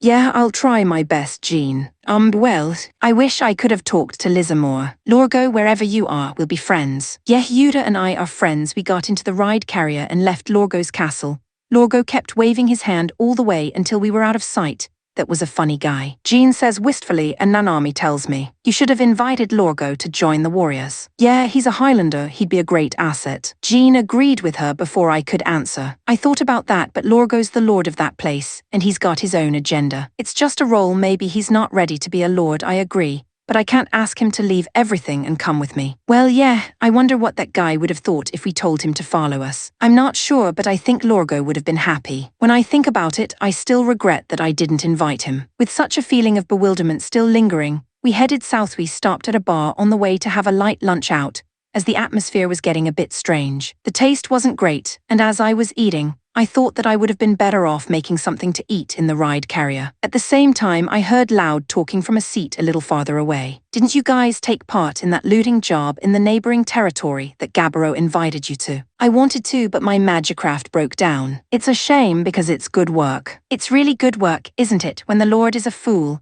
and there are no vassals or soldiers, we can loot all we want. So how many of you ended up participating? I heard about 30 magicrafts. Oh man, I wish I could have been there. We silently got up from our seats and approached the men who were talking. Hey, can you tell us more about that? Jean asked the men. Oh, what the hell are you guys trying to fight? Alana kicked them without mercy. She's strong even if she's not in a magicraft. We're asking you to elaborate on what you were just talking about. When Alana asked this, she pulled out a knife and flicked it at the neck of one of the men. One of them, shaking, began to speak. A bandit head named Gabaro, who has this area as his territory, came to me with information that there was a territory that was left with only the Lord, and he was gathering people to attack's territory. Isn't that territory just north of here? That's it is. I knew it was Lorgo's territory. Oh no. Lorgo is supposed to be trying to protect his people, but with his personality, I'm not sure if he can even fight a bandit. We have to save him. We quickly returned to the ride carrier and headed north to Lorgo's territory. Chapter 55, The Free Prisoner. I feel like I've been asleep for a very long time. I'm in a daze, and my recent memories are fuzzy. Where am I? I look around, but I'm in a strange room, though considering that I'm sleeping in a medical capsule, it looks like I've been treated for injuries. I exited the medical capsule and tried to walk out of the room, but realized I was naked and looked around the room for clothes. At that time, there was a sound and the door of the room was opened. It was a young man who came in. When he saw me naked, the man looked flustered, closed his eyes and apologized. Sorry, I didn't know you were up already. He handed me a simple white dress without looking at me. I put it on and asked the man a question. Where am I? Ride carrier, medical bay. What am I doing here? You were badly injured. I was treating you. I'm glad to see you're better. You saved my life. I want to thank you. No, we're the ones who hurt you. Wait a minute, you said you hurt me. Those words triggered a little bit of memory. As I recall, I was in a battle with the Beast King mercenaries. Are you from the Beast King mercenaries? I exclaimed, looking around the room for some kind of weapon. But the man shook his head and denied it. How come the name of the Beast King mercenaries came up? I was killed by the Beast King mercenary group's magicraft. We're the Iron Knights. Why are we talking about them? Iron Knights, what's that? The mercenaries, the ones who defeated you, remember? Then that golden magic machine. That's Vajra, my friend. Fu, okay, I understand that you Iron Knight defeated me, but I don't know why I'm here. You were badly injured and needed to be treated immediately, so you were put in a medical capsule for treatment. Wait a minute, that's why you saved me, the enemy. It doesn't matter if you're an enemy or not, you're injured and it's normal to help. I'm not sure I understand what this guy is saying. Well, saved my life and will probably get a ransom from Elijah. Okay, you want a ransom. That's a wise decision. I'm a double Highlander. I'm sure they'll give you 100 or 200 million easily. Ransom? We're not criminals, we don't need ransom. We're not going to hold you. You're healed now, so you can leave anytime you want. What is this guy saying that he helped the enemy without getting any benefit from it? That's impossible. There's no such mercenary. There must be something more to it than that. Are you hungry? If you're going to leave here, why don't you at least eat? Although I was wary of the enemy's invitation to eat, my stomach reacted honestly. I convinced myself that replenishing my energy here was an important act to return to my homeland, and accepted the offer. The Kirk's Republic has been destroyed. As we ate, I listened to what happened after I was put into the medical capsule. Yes, it seems that someone from Elysia, the strongest rider on the continent, came and quickly destroyed it. I don't believe that Yuro-san is. How did that happen? It's impossible for Yuro-san to be in the war of a vassal state, no matter how much he wants to. I don't know about that because as soon as we rescued you, we cancelled our contract with Kirk's and left the country. The man with the weird pointy head said indifferently as he chewed on a sausage. Well, I guess I'll find out when I get back to Elysia. But more importantly, you guys are so natural. Even though you're eating with the enemy, aren't you wary? I couldn't help but ask if it was because there were children present, or because the atmosphere was so homey. You said you were an enemy, but that was while you were under contract with Kirk's. And now that Kirk's doesn't exist, you're not really an enemy, are you? Well, maybe it's just a dry feeling peculiar to mercenaries. But the fact that I was defeated by one of you doesn't go away. Don't you think I have a grudge against that person? When I said that, for some reason, everyone's eyes were drawn to one girl, who got out of her seat and walked towards me. Gosh, I'm sorry, Nanami was desperate too. With her head bowed, the girl apologized to me. No way could it be that you are the rider of that golden magicraft. The girl who introduced herself as Nanami gave a small nod. I was shocked that the rider of that powerful magicraft was such a young girl. Chapter 56, First Feelings. It is normal to be defeated and beaten in war. And it is impossible for me, as a professional soldier, to hold a personal grudge against them, but to be beaten by a girl like Thisfer. The first time I was shaken by an indescribable emotion. Fight me again, I said without thinking. What, you want to play with Nanami? Fight me in a mock battle? Hey, what are you talking about? I'm not going to accept a match like that for less than a gold mine. The pointy-headed man interrupts the conversation, and I certainly don't see any reason to accept such a match, but my emotions won't stop. All right, I'll pay you 500,000 gold coins just to play, and another 500,000 if you beat me. All right, Nanami, give her a squeeze. You? No way. The pointy head was on board, but Nanami was having difficulty, and adding more money didn't seem to change her mind. Why don't you want to fight me? Because you're strong, and I know who you are, so it's hard to fight you. You can't fight someone you know. You're still a kid, even for a mercenary. It's a mock battle. Don't your friends fight each other in training? We do, but you don't have a magicraft, so how do you fight? Please lend me someone's magicraft. As soon as I made my request, the red-haired woman declared, I'm not lending you my Bersia. The girl who is a beastie refuses to budge. I don't want anyone to ride my Garuda. It's true that for mercenaries, the magicraft is an important tool of business,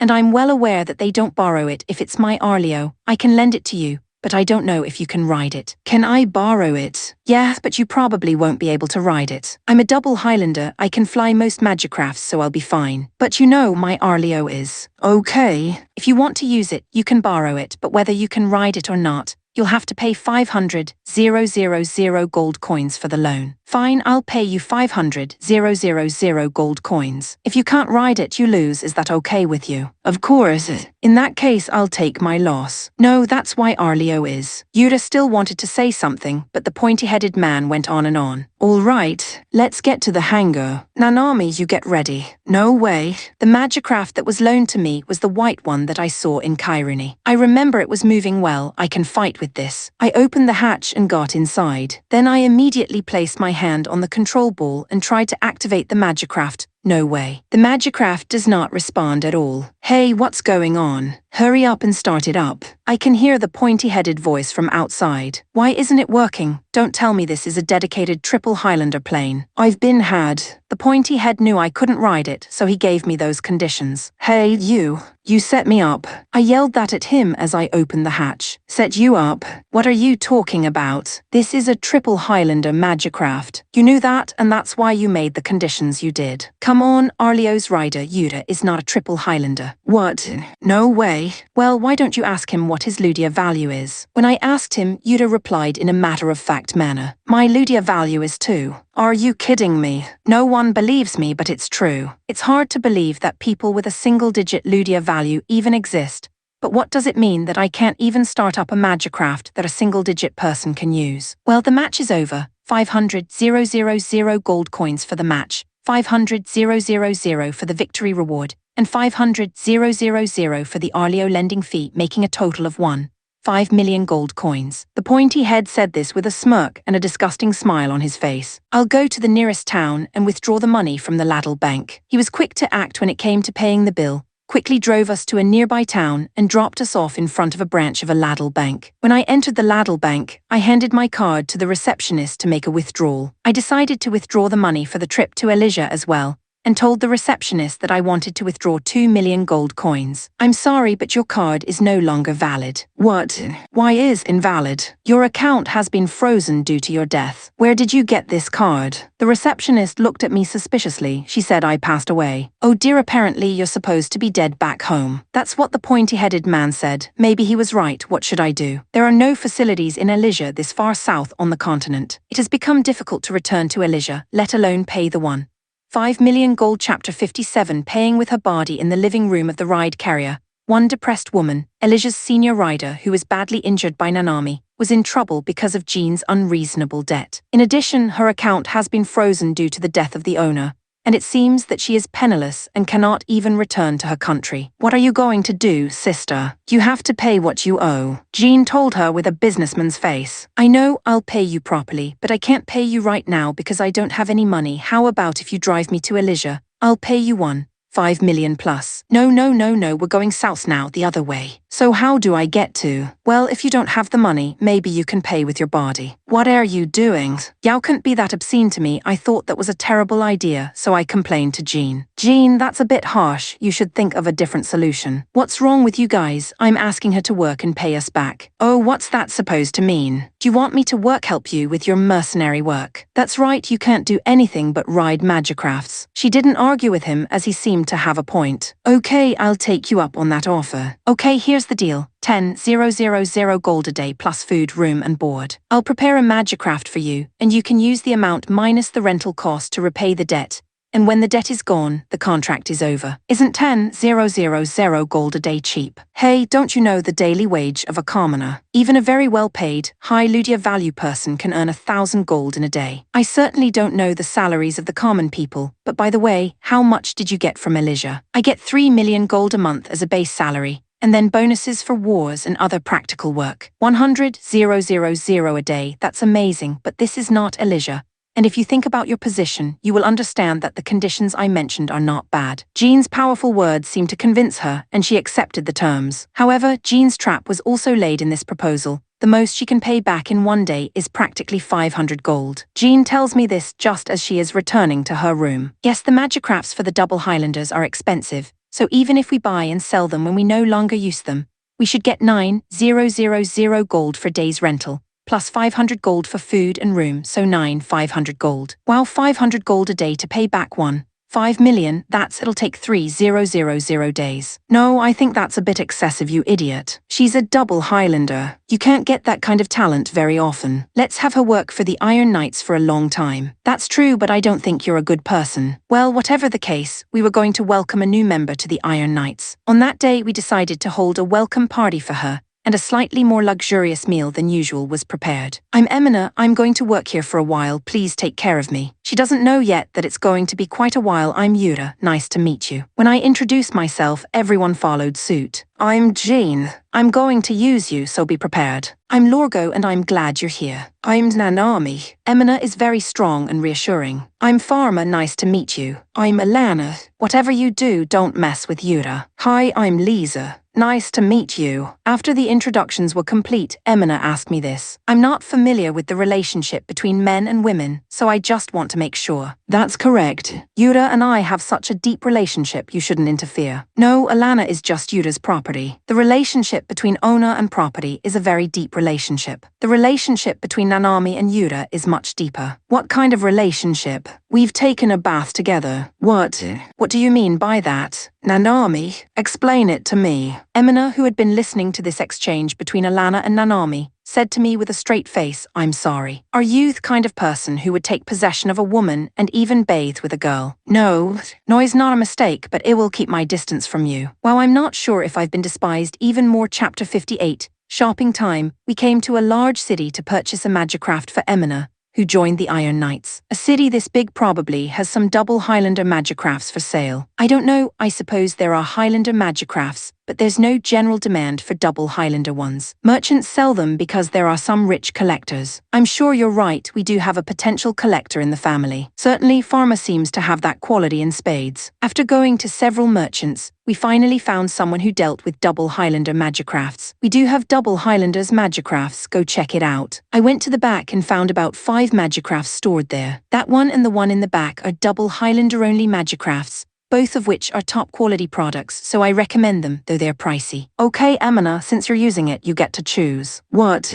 Are you sure? But the higher the price, the higher the cost of renting the magicraft, so if you're thinking of paying us back, I'd recommend a cheaper one that doesn't have to be a dedicated double Highlander magicraft. You decide for yourself. I understand that the cost of renting a magicraft will be high, but I still want to choose one that will allow me to get the most out of it. Oh, Jean's trying to get Emina to make her own choices like this, so she doesn't complain about the high cost of renting a magicraft. Can I test ride it? When Emina said this to the merchant, he was seriously surprised. You're a double Highlander. Well, that's fine, but don't move too hard. Emina tested the 2 dedicated double Highlander magicrafts and chose the slender, frail-looking green one. I like this one, it has more power than it looks and it's very maneuverable. This is Artemis, a magicraft that specializes in mobility with a startup Ludia value of 21,000, maximum output of 2 million armor B rank mobility SS rank. It is capable of stealthy actions that make it difficult for the enemy to find you. That's quite an amazing ability, so I'm guessing the price must be high as well. Jean asked the merchant in a deliberate tone. No, it's a good magicraft, but there's not much demand for it, so I'd say 200 million. 200 million? At that price, it must have been sitting in this warehouse for a long time without a buyer. It seems that Jean's point was right on the money, and the merchant's expression changed abruptly. Yes, it's certainly hard to sell, but you know it's a bargain compared to how well it performs. Magicrafts are expensive to maintain. If it's been unsold for years, it must have costed a lot of money, right? If you don't sell it soon, it's going to become unprofitable, and you're going to have to take it off the market. It seemed that Jean was the better merchant,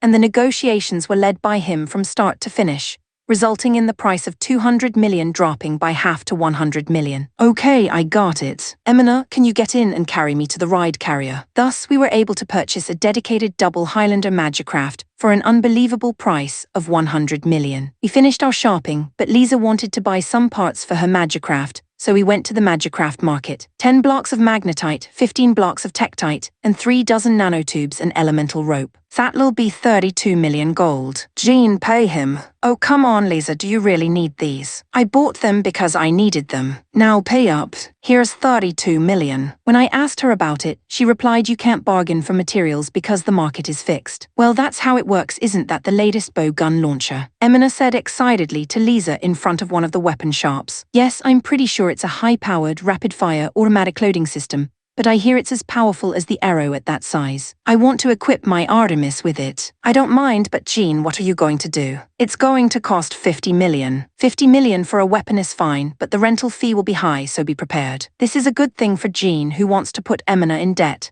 He seemed to agree reluctantly, but there was a smile on his face. This means that Emina will be unable to return to her country. Chapter 59, Health First. After the shopping was done, we could have gone straight back to the ride carrier, but Jean said there was a place he really wanted to go, so we all went there. I've always wanted to come here. It was a rather large facility with a large U symbol on the sign. Eid Spa, I know it's an entertainment center that's recently opened branches in many countries, but what does it do? When Alana asked, Jean began to explain happily. Eid Spa has dozens of baths, massages, food stalls with delicacies from all over the world, and the sauna is rumored to be the best. Jean's explanation reminded me of a familiar entertainment facility in Japan. Oh, so this is a health spa. As expected of an Earthling, you know what you're talking about. I heard that the owner of the Eid Spa is from Earth. I'm familiar with the health spa because my parents love saunas, and I've been there many times. It's certainly a good place to get a little refreshed. What?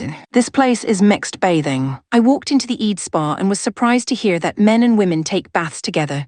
It's a little embarrassing, but what? They have separate baths for men and women on Earth. Yeah, not many mixed bath houses exist. That's boring. I'm a boy too, and the thought of mixed bathing makes me blush as I imagine Alana and Emina naked. But when I actually went inside, I found, what, you have to wear a bathing suit to get in. It was indeed a mixed bath, but it was a bath where you had to wear a bathing suit. What, did you think it was naked? How can a man and a woman who don't know each other take a bath naked? No, but... Oh, Yura, did you want to see me naked? I'll show you whenever you want. Nanami will show too. It's not that I want to see, no, I want to see, but that's not what I meant. Farmer, who didn't want to show her beastman characteristics, was reading a book alone in the restroom, while the other members were enjoying the dozens of baths available. As a Japanese person, I was a little concerned about Nanami swimming in the large bathtub, but in this world, it's not against etiquette, and it's accepted as a matter of course. And I was refreshing my body in a massage bath with bubbles gushing out. Hey, you. I'm going to take that bath now, so please get out. I was suddenly approached by someone I didn't recognize. When I looked, I saw a woman with long, blonde hair and a great style, standing there looking down at me. There's plenty of room in here, why do I have to get out? I argued because there was plenty of room in the massage bath, which was not designed for one person. It's disgusting to be in the same bath with a stranger of the opposite sex. Can't you even imagine such a thing? I was here first. If you don't want to go in with me, wait till I get out. What a selfish woman anyway, I'm not leaving yet. Well, then I'm going to have to use my powers, Arthur. So I called out for someone, and a beautiful tall man with silver hair came swooping in. Hello, Madam Linicarlo, what's the matter? This man won't give up his bath. Get him out. Yes, madam.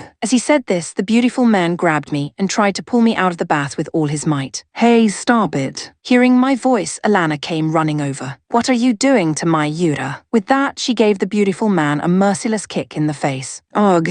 Hey, what are you doing? Kicking the only thing that Arthur can be proud of to others, his well-shaped face.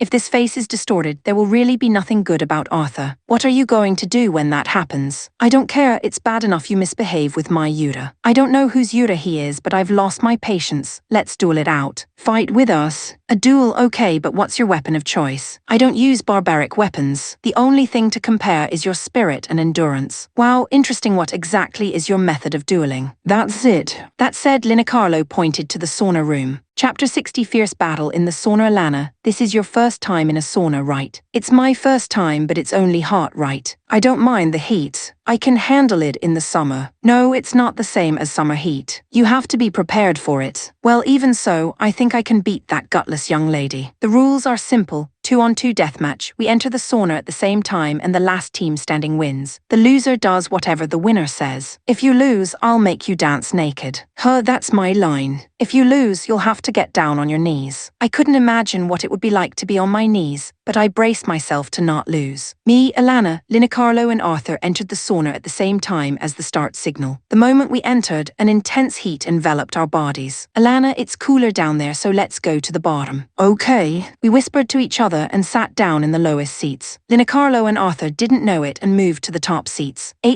Sitting down like that. Your deep-rooted servility is evident in your actions. She seemed to be very confident, but within 5 minutes, her relaxed expression had disappeared and she was sweating and breathing heavily. I've reached my limit. You have to stay until the end. Yes, okay, leave it to me. With that, Linicarlo ran out of the sauna. As expected, the young lady dropped out quickly, but she didn't think much of the handsome man who accompanied her.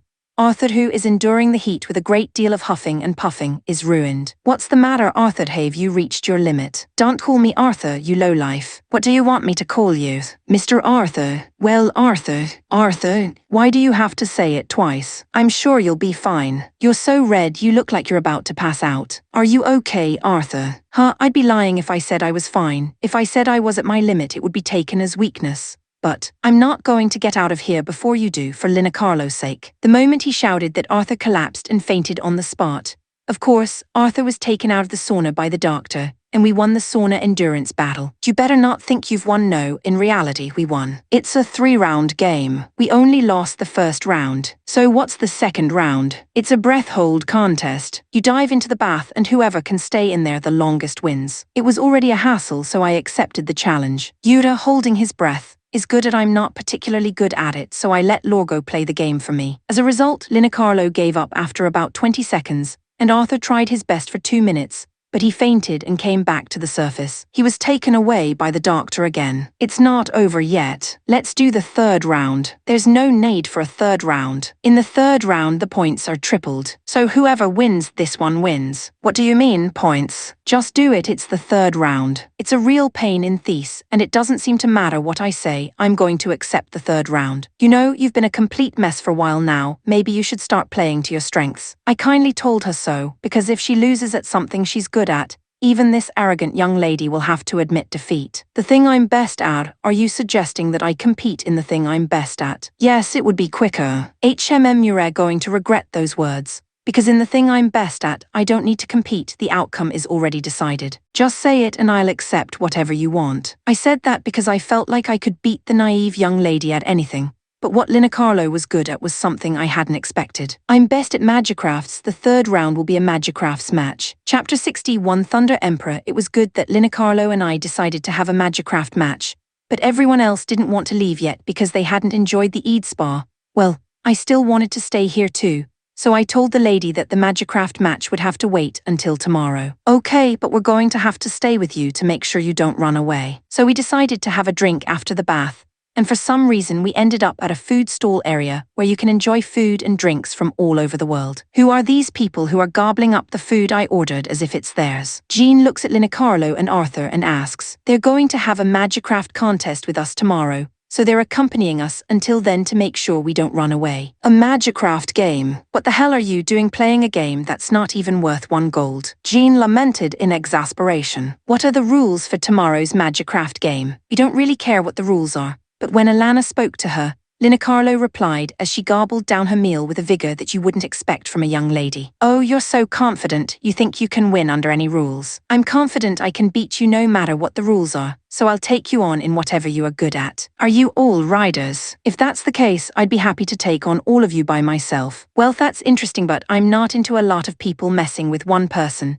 And since there's 2 of you, we'll just have a normal 2-on-2 match. You'll regret it. I hope you don't end up wishing you'd all fought together later. Linicarlo seemed pretty confident, but we have a triple Highlander, Nanami, and 2 double Highlanders, so I don't think there's any way we can lose, but her confidence was really bothering me. Miss Linicarlo, do you really intend to fight an equal match with such a lowly man? You're playing around too much, there's no way he can win. Arthur advises that as if he was a fan of Linicarlo, but it's hard to hear that we're not a match for her. However, the moment they heard Linicarlo's name, the reaction of Alana and the others changed at once. Wait a minute. Oh, hear you, the Thunder Emperor Linicarlo. Alana raised her voice in deep surprise. Oh, you know my name, then you know who you recklessly challenged. Huh? What's the matter, is Linicarlo famous? I asked Jean in a dumb tone, and he muttered a few words with sweat pouring down his forehead. She's one of the 12 heavenly masters. What is that? It's the collective name for the top 12 strongest riders on the continent, including Yudo-san from my home country of Elysia and the strongest mercenary, Sword Saint Veft. It seemed they were very famous, and Emina explained it to me right away. What do you say? I can change it to all of you now. She said this with a relaxed expression on her face, and I flatly replied, keep it that way. Let's play 2 against 2. When Linicarlo heard this, she looked surprised. Have you been listening to me? I am the Thunder Emperor Linicarlo, one of the 12 heavenly masters. I don't care if you're strong or famous. I don't want to play a game where a bunch of people are ganging up on one person. If we're going to fight, let's do it on even terms. You're a funny guy, I like you, I'll ask your name. I'm Yuta, I'll remember that name. Miss Linicarlo, you don't have to remember the names of those lowlifes. Arthur, shut your mouth. Afterwards, after a lot of drinking and eating,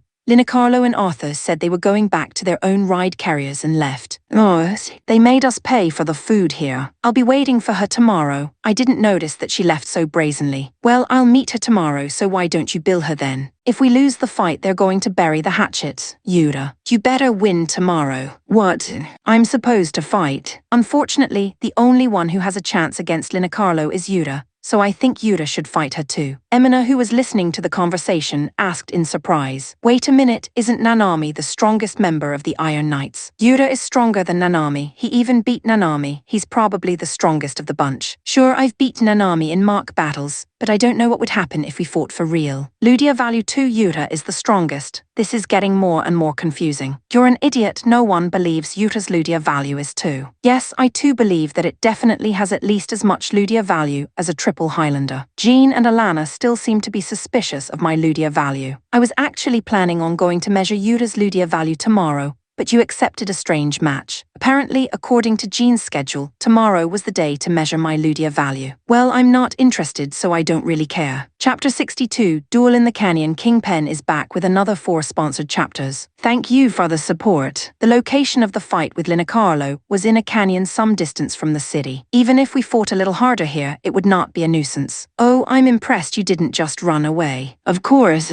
You're going to pay for the food and drinks yesterday. It seems that the cost of food and drink is more important to Jean. Who fine, I'll pay if you beat me. When Linacarlo said this with a relaxed expression, Alana pointed out bluntly, it's a sure thing. We're going to win today's game and make yesterday's food and drink bill disappear. I'm concerned about the fact that we're talking about paying for food and drinks, but a fight is a fight, let's be serious. It was going to be a 2-on-2 fight, with Linacarlo and Arthur on the other side, and me and Nanami on this side. When Linacarlo and Arthur appeared in their magicrafts, Pharma was impressed. It's the magicraft Centaur and the magicraft Odin. I'm happy to see 2 very rare magicrafts at the same time. Arthur's magicraft had a slightly unusual appearance, with a lower body shaped like a horse, similar to the imaginary race of centaurs that appear in fantasy games. His weapon is a long, thick spear-like those held by medieval knights is held in his right hand, and in the left hand he has a small shield. Linacarlo's magicraft has a solid body shape with black and yellow coloring, and although it doesn't look like it moves very fast, it does look powerful. Her weapon, however, is a cane-like object with a long stick decorated with a large jewel on the end,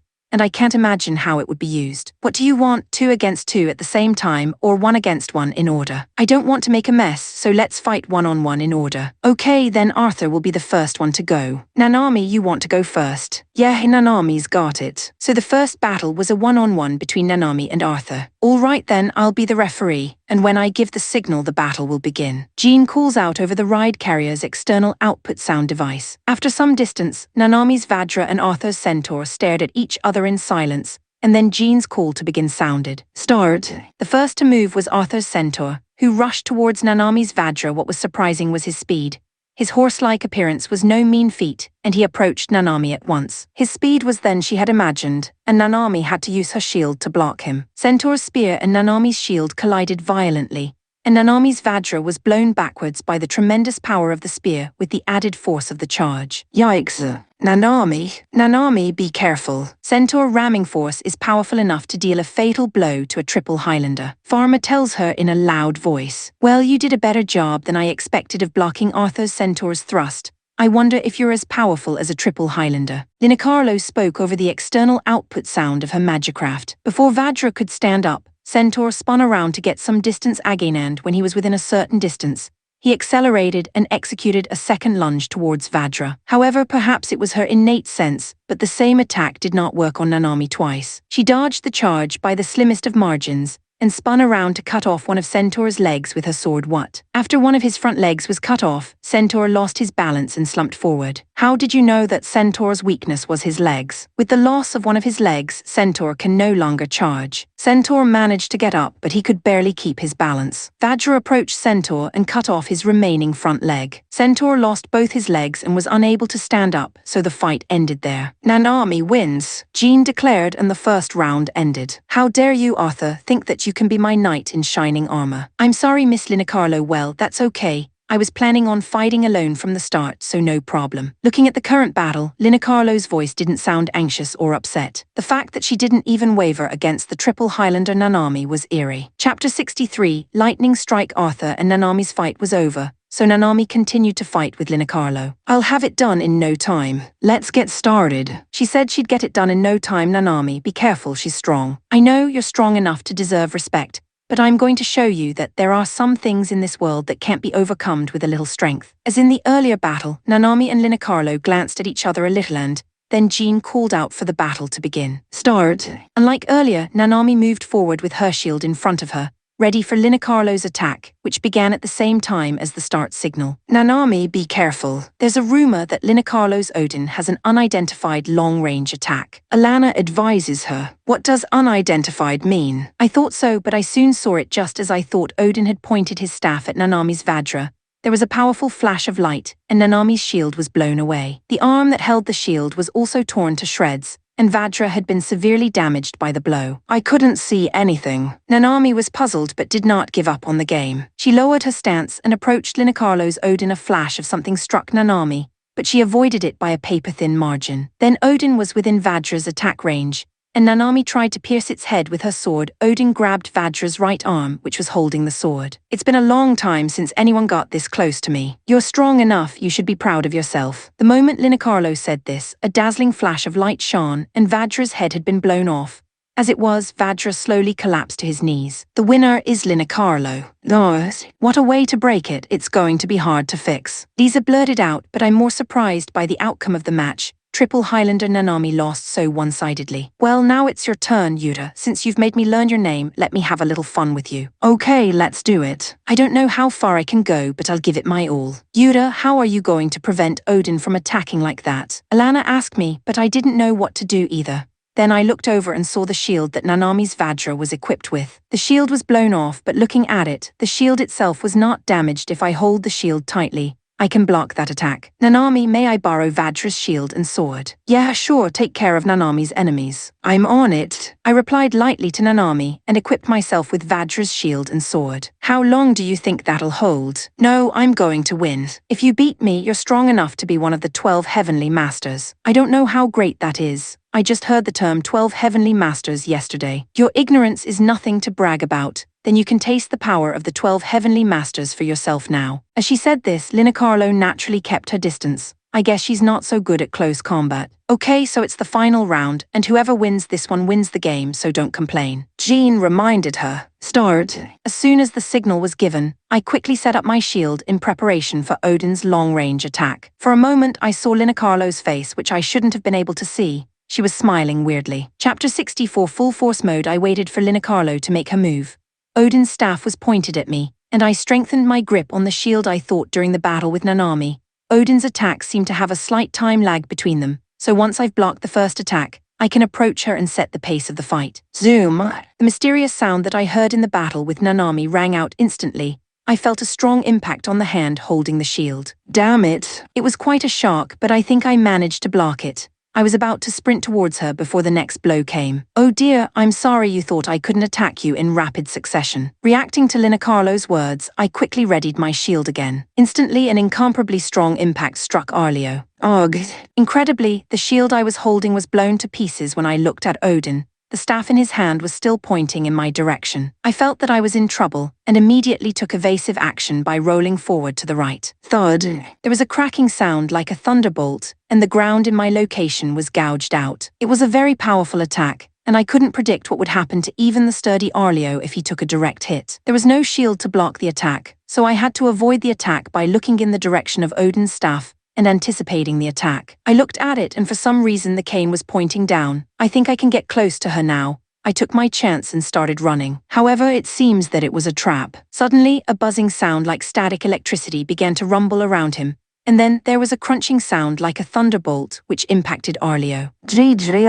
What's with the lightning attack that just struck the entire surrounding area? It's really amazing that you can withstand Tempest. It's impossible to avoid Tempest, which is a ranged attack that hits a wide area. I can't wait to see how many shots you can take. Ranged attack, that's a foul play. I hear the same crackling sound as before, like static electricity around me.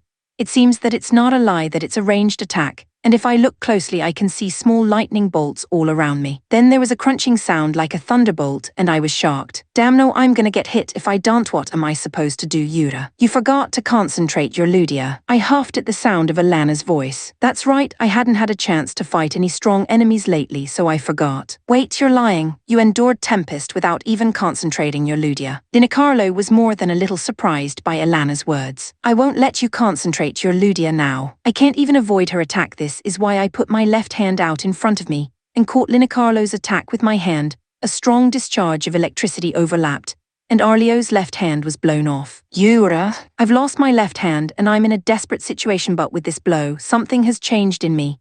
I've lost the thread of tension, or rather, I've entered a strange state of relaxation, and that state led me into a state of concentration. There's a pale aura around Arlio. Looks like Yura's entered a concentration state. Alana replied to Emina's words. What is that pale aura? Linacarlo seemed surprised to see this scene. I'm slowly approaching Linacarlo. There's no point in trying to deceive me with your stranger tricks. Then she pointed her staff at me and fired an attack. I avoided it by a thin margin. As I continued to dodge the attacks, Linacarlo pointed her staff downward, ready for a ranged attack. The tempest is unavoidable. She certainly thought it was impossible to avoid, but my senses told me that I didn't need to avoid it. The sound of a thunderbolt was heard, then she attacked. However, when the attack touched Arlio's pale aura, it was repelled with a sizzling sound. No way. I can't believe you just repelled Tempest. Because it is a ranged attack, Tempest's attack power is scattered and weak. That's why it doesn't seem to work against Arlio, who is in a state of Ludia concentration right now. Triple lightning then.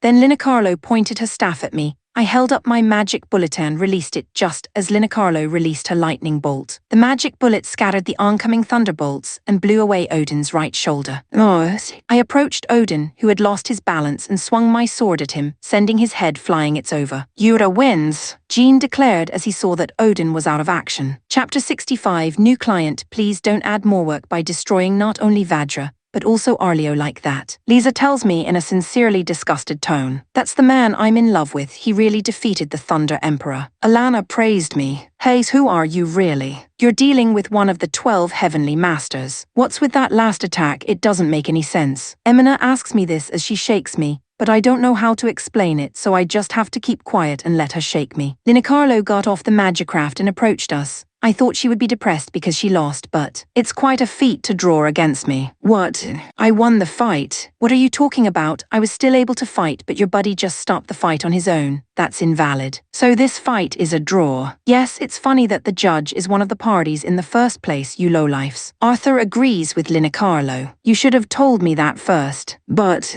a draw against me is a great thing, and in recognition of that result, I'm going to hire you. What do you mean, hire? You're mercenaries, right? That's why I'm saying I'll hire you. Wait a minute, don't decide on your own. Do you even have the money to hire us in the first place? Jean pointed out that he thought it was contradictory that someone who didn't want to pay for food and drinks would hire mercenaries. Mayu don't seem to know that I have another identity other than the Thunder Emperor Linacarlo. Before Linacarlo could tell us who she was, Alana started to explain first. As the third princess of the Kingdom of Melteria, she is the commander of the Melterian army and the Magicraft unit. In the war with the neighboring Drachia Empire, it is said that the number of enemy Magicrafts that have been destroyed is in the hundreds, and the neighboring countries fear her as the god of destruction. As a female rider, I know a little about her. Oh, you're very knowledgeable. But that's not the latest information. I'm no longer the commander of the Magicraft unit. You're not a commander and you're hiring us. I'm hiring you as the third princess, and as royalty at least I have the money to pay you. HMPH, yeah, but we're more expensive than most mercenaries. Probably because he missed out on making money in Kirk's. Jean seems to be blowing it with Linacarlo. I've seen what you can do, and I understand that you need to be paid a lot of money. 300 million for a 3-month contract is a good price. I'm sorry, but that still won't move us. Then I'll pay you 500 million. You can't complain about this amount. You're a pretty good negotiator, princess. I can't believe you raised your offer so much in one shot and left no room for negotiation. What do you think, Yura? I think it's not a bad price. If the amount is reasonable, I see no reason to refuse. Yeah, that doesn't sound like a bad deal, we'll take it. I saved myself the trouble of looking for a client, so I'm happy with the result. But princess, how dare you, a royal, be so stingy with the cost of food and drinks? In response to Jean's question, Arthur excitedly explained. We originally came to the city in search of mercenaries, but Miss Linacarlo gambled away all the money we brought. No, I don't think it's a reason to be proud of. Don't worry, you'll have the money when I get back home. I'll pay for your food and drinks. In response, Emina voiced her doubts. I'm more interested in the reason why Princess Linacarlo, who is so strong, needs mercenaries. It's true that if you're that strong, you don't need to hire mercenaries. I'll tell you more about it later. It's not something I want to ramble on about here. Thus, the next job of the Iron Knights was decided. Chapter 66, Alliance Negotiations / Najasa, the royal capital of the Emu Kingdom, Ruabul. We came to this country to form an alliance with the Emu kingdom. I'll talk to King Emu first and you wait here, father. But Raynell, if I, the king, don't go, there can be no negotiation. What if father offends King Emu by suddenly visiting him? I'll go settle things first and then you can negotiate in earnest. Well then I guess I'll let you do that. Although it seemed a little unclear, the king, who trusted his daughter, listened to Raynell's words honestly. As an official envoy of the Union of Eastern Nations, King Emu did not refuse to meet with her. The visit went smoothly, and she was promised a meeting, but for some reason I had to be present at the meeting. I can understand why Delphine would be present as an escort, but I don't understand why I would be there. King Emu is waiting for you in the audience chamber. Please come with me. One of the guards led us to the audience chamber. You must be Princess Raynell. It's been a long time since we've met, though the last time I saw you, you were such a small child you wouldn't remember me. King Emu called out to her as soon as she entered the audience chamber. Raynell didn't seem to remember, and she faked it with a bitter smile. My mother has told me that King Emu has been a great help to us. Ruriha told you that story. Well, sit down and let's talk. He seems like a very friendly and nice person. I wonder how the king could have fallen out with such a nice person. King Emu has a very kind smilates like no. Now is not the time to think about that. How long has it been since Ruriha died? 5 years. She was a truly beautiful and wonderful person. Oh yeah, Raynell's mom passed away. Sure, she was mentioned in passing, but I never saw her. So King Emu, let's get down to business. Oh right, you're visiting as ambassadors for the Union of Eastern Nations, aren't you? Yes. In fact, the relationship between the Union of Eastern Nations and the Ruja Empire is deteriorating. In order to restrain the Ruja Empire, we want to establish an alliance with the Emu Kingdom. I see. Is there any chance you'll think about it? An alliance with the Union of Eastern Nations is 100% unlikely. That much I can tell you. 100%? How can that be? It's simple. I don't trust the Union of Eastern Nations as an organization. However, the Kingdom of Emu is hostile to the Ruja Empire, and if there is a mutual interest, being allied with someone you don't trust is detrimental, even if they are your enemy's enemy. Why is it so hard to trust them? Princess Raynell, you already know that some countries have left the Union of Eastern Nations, don't you? Yes, 4 countries have left. Do you know why? It was a plot of the Ruja Empire. That's true, but how much damage can the Ruja Empire do in such a short period of time? So what do you mean by that? It's impossible to do that without having collaborators within the Union of Eastern Nations. I'm sure those collaborators are still working to break it apart. No way. Are you saying it's impossible that the Union of Eastern Nations was so solid that it could be trusted? Raynell's face changes as if she has an idea. You see, there can be no such thing as an alliance with such an organization, because there are no advantages, only disadvantages. Raynell couldn't say anything more.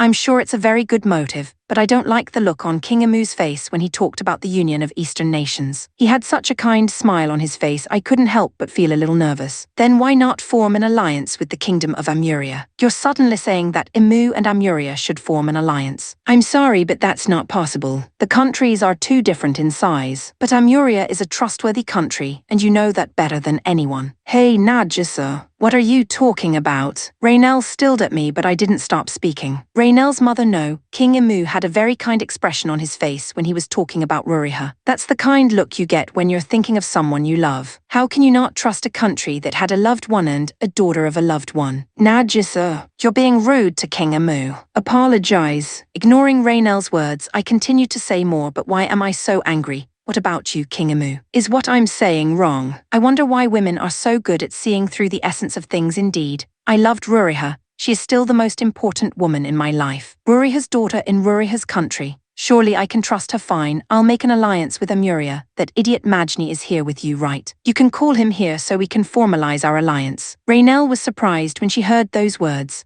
I didn't expect it to work out this way either, so I was lost in thought for a while. Chapter 67 to the Melteria Kingdom. There are 3 sponsored CH in the queue that will be released later today. I was too busy yesterday to TL them. This CH was tailored at 2 AM and couldn't do more. I schedule my releases at 8 AM my time zone for those who don't know. You were headed to the Kingdom of Melteria, Linacarlo's home country, and we were about to board a ride carrier to get there. Wait a minute, your ride carriers are the Edra type, right? Linacarlo's question, which I didn't quite understand, was answered by Alana, the original owner of the ride carrier. Yes, it's an Edra type, 2nd generation. Then it can be connected to my ride carrier. Yes, it might be possible, but I think we'll have to move them separately. There's only 2 of us here, and it's hard to maneuver, so I'm sorry, but I'm going to have to hook you up. It seems that the same type of ride carriers can be connected to each other, and Linacarlo is trying to make it easier for her to maneuver. And while you're at it, may I also ask you to repair my magicraft? Lisa, can you do it? Ugh, you want me to repair 4 magicrafts by myself? Yeah, I'm sorry, but you're the only mechanic, so I can't do it. Oh, that's too bad. You'll have to pay for the repair separately. Hey, Lisa, let's give it our best shot. Jean said blackly when he heard that the repair cost was extra. I'll take the bonus. And with the increase in the number of magicrafts, it's going to be hard for you to work alone. So think about getting some mechanics to help you. You're right, I feel sorry for Lisa in this situation, so we'll have to find another mechanic. When I expressed my opinion, Lisa looked at me seriously and said I'd be most happy if you'd stay away from Lady Alana. She blushed a little and shouted at me, take it easy.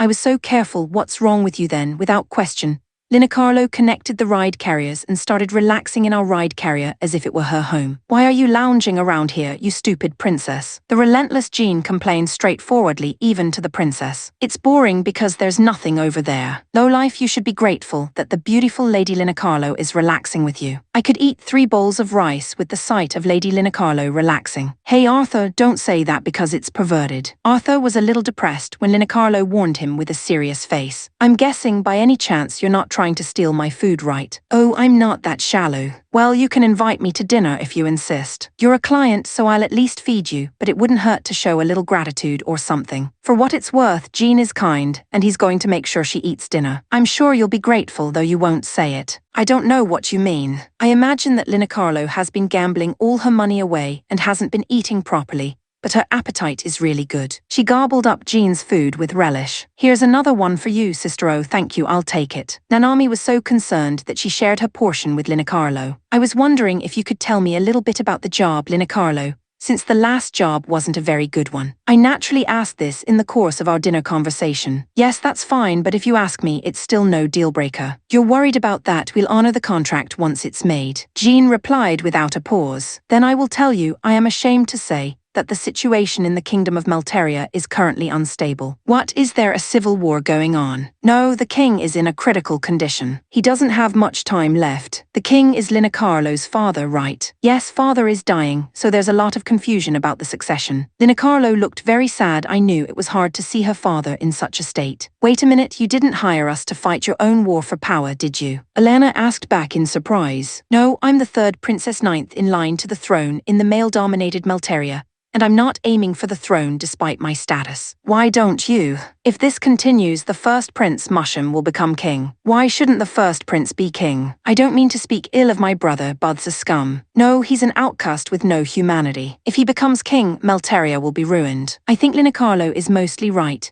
but such a strong condemnation of her brother is Chapter 68, the Royal Palace Conspiracies. After 3 days of travel, we arrived at the royal capital of the Malteria Kingdom. We parked the ride carrier in a vacant lot near the royal palace, and we headed for the palace on foot. In the meantime, Yura, Jean, and Alana, please come with me so that I can introduce you to the people in the palace. What, do we really need to make them aware of that? We can't have unknown persons wandering around the palace. That's true, so Linacarlo took us to a certain room in the royal palace. There's a meeting going on right now with all the major players to discuss the throne, so we should head there. No, I don't think a mercenary is allowed to show up at a meeting like that. I told Linacarlo that because I felt it was out of place. I don't care, most of the people there are my enemies, so I don't need to worry about them. We care. As expected, the people in the room reacted in a blatantly unpleasant manner. What's with those filthy people? Who gave you permission to enter this sacred round table conference room? An old man with the appearance of a raccoon and the look of an evil officer shouted at us. It's me, Prime Minister Brahm.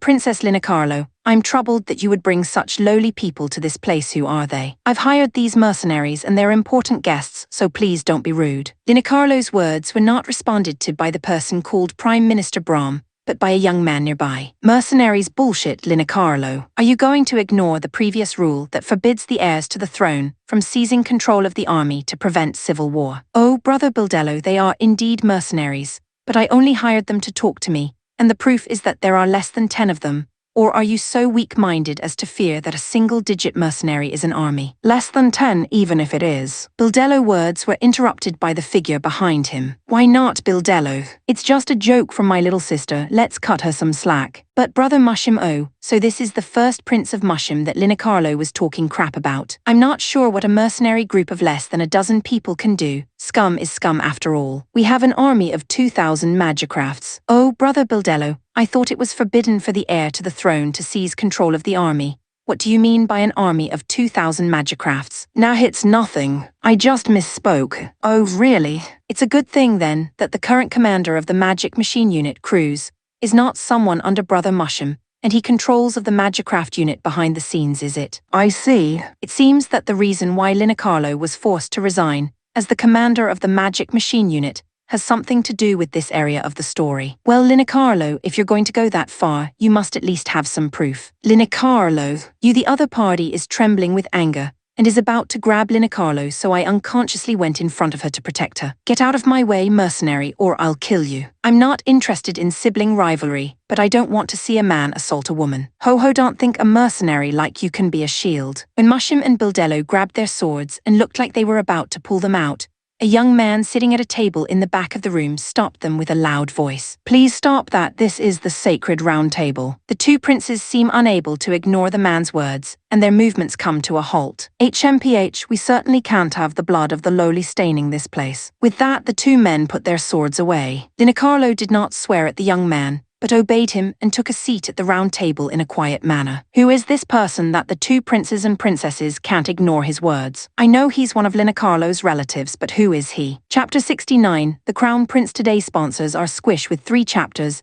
and KO Sturms with 1 chapter. Thank you for the support. How long are those mercenaries going to stay here? We stood behind Linicarlo and watched the meeting from the sidelines, and lost track of when to leave the room. I hope you don't mind that he's my escort as well. Apparently Linicarlo wanted us to see this meeting, or so she said, and maintained this situation. HMPH, accompanying royal guards are allowed under all circumstances, but I hope they are at least knights or regular soldiers. It seems that the presence of royal guards is pretty much guaranteed, and even we mercenaries were allowed to be here. I will now proceed with the topic of this discussion, the succession of the throne. When Prime Minister Brahm said those words, Linicarlo immediately spoke up. I don't know if we need to discuss the succession to the throne. The Crown Prince has already been named. I think it's best if Crown Prince Yudin takes over the throne. HMPH, no matter whether it was Yudin who was nominated by Father King, he said it in a daze on his sict. It's impossible that Father King really meant it. Why is it impossible? I am the first prince. How can I not be named the Crown Prince? I don't understand why Yudin, the third prince who can't do anything, would be nominated. I think it's just that our father had a good eye for people. What the hell's Linicarlo? Are you implying that I'm inferior to Yudin? You can take it that way. You can't be so sure just because you have a slightly higher Ludia value. To stop the siblings from arguing, Prime Minister Brahm suggested. How about this then? The Crown Prince or the first prince succession to the throne will be decided by voting. Linicarlo reacted strongly to Prime Minister Brahm's words. I disagree. The will of the king is absolute. The Crown Prince should be the king. I say the will of the king is questionable. I vote yes on the voting resolution. Musham wants to be king so badly that he agrees to the idea himself. I agree with you, it is Musham who is fit to be king. Bildello followed Musham and argued in favor. Well, ladies and gentlemen, then,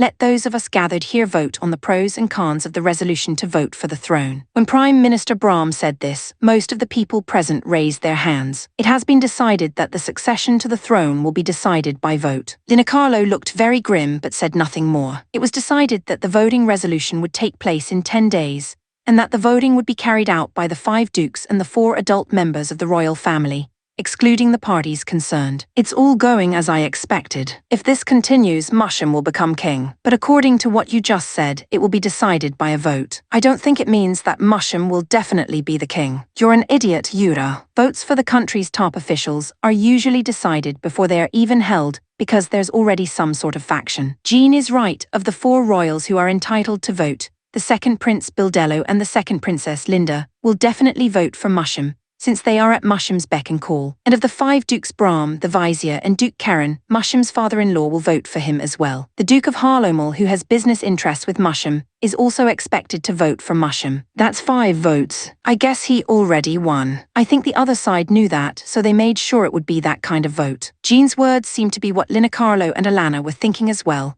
and the air in the room dulled. You must have an idea, Linicarlo. Linicarlo answered Alana's question with a blank look on her face. Honestly, at this point, the only people who are certain to vote for Crown Prince Yudin are I and First Princess Ryderia. However, the 2 dukes, Duke Lademart and Duke Belma, do not think well of Musham, and if persuaded they should vote for Yudin. That's still one vote short. Yes, so we really need to take one of their votes away from them. Are you trying to convince the second princess or the second prince? No, those two are just like the mushroom. They are scum who think that everyone but royalty is insects and the people are slaves. They think that if Mushroom becomes king, they will be able to do whatever they want and they will not turn to us. That would make it one of the three dukes. The Duke of Karen, Mushroom's father-in-law, is out of the question, and Prime Minister Brahm, who has been his educator since he was a child and considers Mushroom like his own son, is also not going to turn to us, so the target is. I see. Greed for greed, Alana said, as if she understood the whole story so far. Yes, the Duke of Harlomel, with whom he only has a business interest,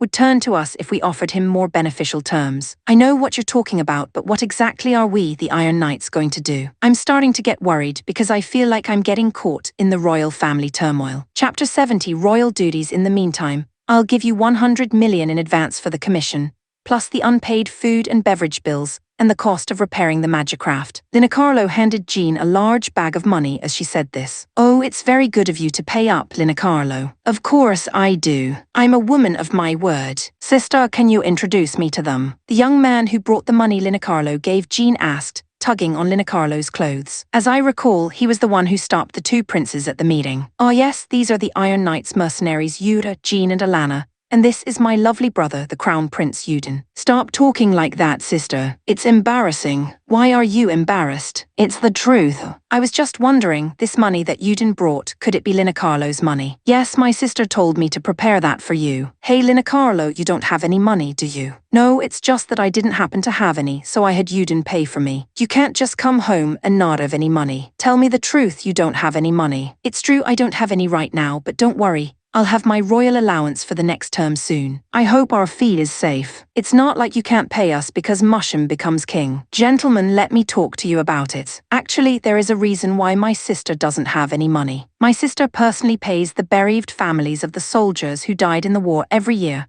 so she is always short of money. I'm surprised that Linacarlo has a side like that. Yes, Linacarlo, why are you doing that? It's a matter of principle. It's not right that people should be forced to fight for the convenience of the royal family and die in the process, but we should at least take care of the families left behind. It's the least we can do. I think I may have misunderstood her a bit. At least I got the feeling that she cared about human life. That's right, lowlifes. Master Linacarlo didn't gamble away her savings for personal gain.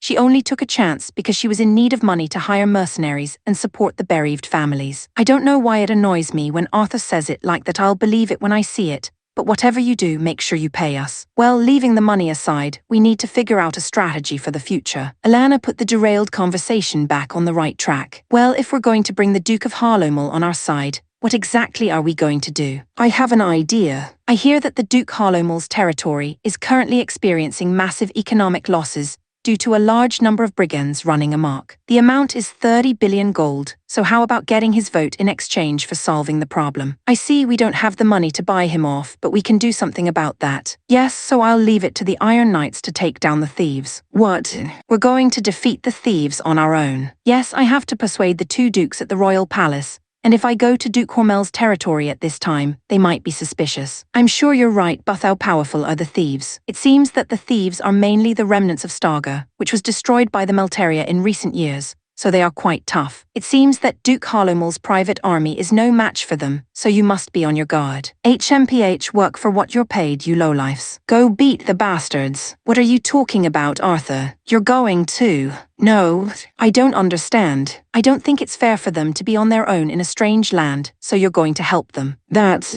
Hehe, it's good to have you, Arthur-chan. Arthur hung his head in disgust as Jean held him by the shoulders. Chapter 71, Red Square. I was getting ready to head to Duke Harlomel's estate when I noticed a large crowd of people in the square near the royal palace. I was curious, so I asked Linacarlo about it. What are they doing, Linacarlo? I don't want to explain too much, but it's a public trial. Why don't you want to explain the trial? Because a trial is a public execution in all but name, one of the shames of our country, a vice that will be absolutely abolished when Yudin becomes king. Public executions, there's a charge written down over there. I think you'll understand a little better if you read it. As Linacarlo said this, Jean read out the charges. What is this? These men are to be executed for spreading bad news about the first Prince Mushroom. Anyone who disagrees must prove it with a valid argument. I don't get it. What does prove it with a valid argument means? In the past we had to prove it with arguments, but now we have to prove it with things. The Magicraft was standing in front of Linacarlo's gaze. Hey, do you want me to fight with a Magicraft and win? That's what I'm saying. Most of the people who are stuck there are people who can't even ride a Magicraft. That's not a trial by any means. The reasons and everything are absurd. Is it only the person accused of the crime who is allowed to fight with the Magicraft? No, you're allowed to represent the accused as a defense attorney. If that's the case, why doesn't Linacarlo just go poof and defend them? Since Arthur and I are public figures who are supposed to be impartial, we are forbidden from being trial lawyers. Otherwise we would go right ahead and destroy that executioner's Magicraft. There are some weird, fair-minded rules here, so how do I become a defense attorney? Yura, are you really going to be a defense attorney? All I have to do is defeat that Magicraft, right? But if the defense attorney loses, he will be executed for the same crime. It's too bad they're going to execute them just for badmouthing the prince. I'll go defend them. Whether they trusted me or were angry at the unreasonable public execution, Jean and Alana didn't stop me. I walked into the square and approached the enforcer. He had set up a platform in the middle of the square and was shouting to the crowd on it. Hey, is there anyone here to defend them? We're about to have all these people hanged. It's okay if you don't have a Magicraft, we'll give you one, so don't hesitate to defend them. I did not hesitate to raise my voice. Yes, I'll defend them. When I told the executioner that, the crowd all looked at me at once, some with curious expressions, others with pity and concern. You can't be serious. Defending them means you're guilty of the same thing. Crime? What kind of crime have those people hanging there committed? They just told the truth. No. What the hell are you doing? Do you mock Prince Mushroom? No one is making fun of Prince Mushroom. Or do you think it's true what they say about him? Come on, I'll give you a chance to explain yourself as a defense attorney. You can take the Magicraft over here if you want. I don't need it because I have my own. Don't regret it. Prepare the executioner's Magicraft. The defense attorney's testimony seemed to be unusual, and the crowd around us began to make noise. It was like a big event, and more people were gathering around. Wait a minute. As the executioner was preparing the Magicraft, first Prince Mushroom appeared from the royal palace and said, well, Prince Mushroom, what can I do for you? Hey, you're going to fight that defense attorney. Huh? I may look like this, but I'm a mid-level rider with a Ludia value of 3,800. So rest assured that I won't fall behind those lowlifes. Huh? Look closely at who that man is with. The executioner who was told this shakes his head when he sees Linacarlo next to me. Princess Linacarlo, do you think that a rider who is allowed to stay by the side of Linacarlo, one of the 12 heavenly masters, can be beaten by a mid-level rider, fool? I'm sorry. Oh well, I'll provide the rider to fight that defense attorney. Yes, sir. Hey, defense attorney, one question. Are you sure you want to take on the defense of all those criminals? Yes, I will defend them all.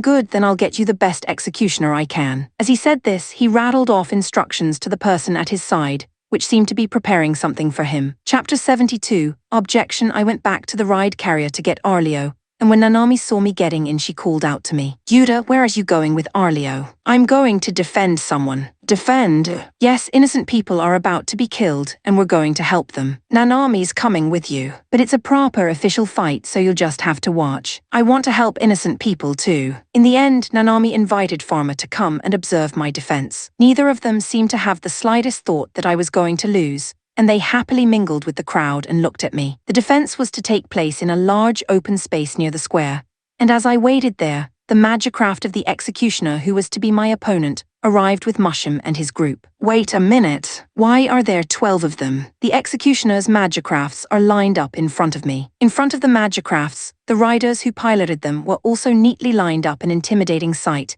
and I protested impatiently. What are you talking about? You said you would defend all the criminals. There are 12 criminals, so there will be 12 executioners. Yes, the logic is right, but why do I have to fight them at the same time? This didn't seem to sit well with Linacarlo, and she protested. Brother Mushroom, your logic is atrocious at best. Then we'll have more attorneys. Linacarlo, do you really think that's acceptable? He already agreed to defend all the guilty. You know the rule of one defense attorney for one criminal, and you can't withdraw your defense once you've accepted it, so what are you going to do? Come on, you can't reason with. Apparently the rules don't allow me to overrule this situation, and I prepare to fight those 12 Magicrafts. Linacarlo, that's enough. I'll just take out all 12 of them. Yuta, those 12 enforcers are no ordinary riders. They are the elite of the Kingdom SS. All of them are above half radar, and those 3 in the middle are Highlanders. Can Linacarlo fight all those guys and win? That's right, you're good enough to draw with me. It's true that I can fight all of them and win. Then you can do it too. I won't say anything else. Go kick the shit out of all those enforcers. Yes,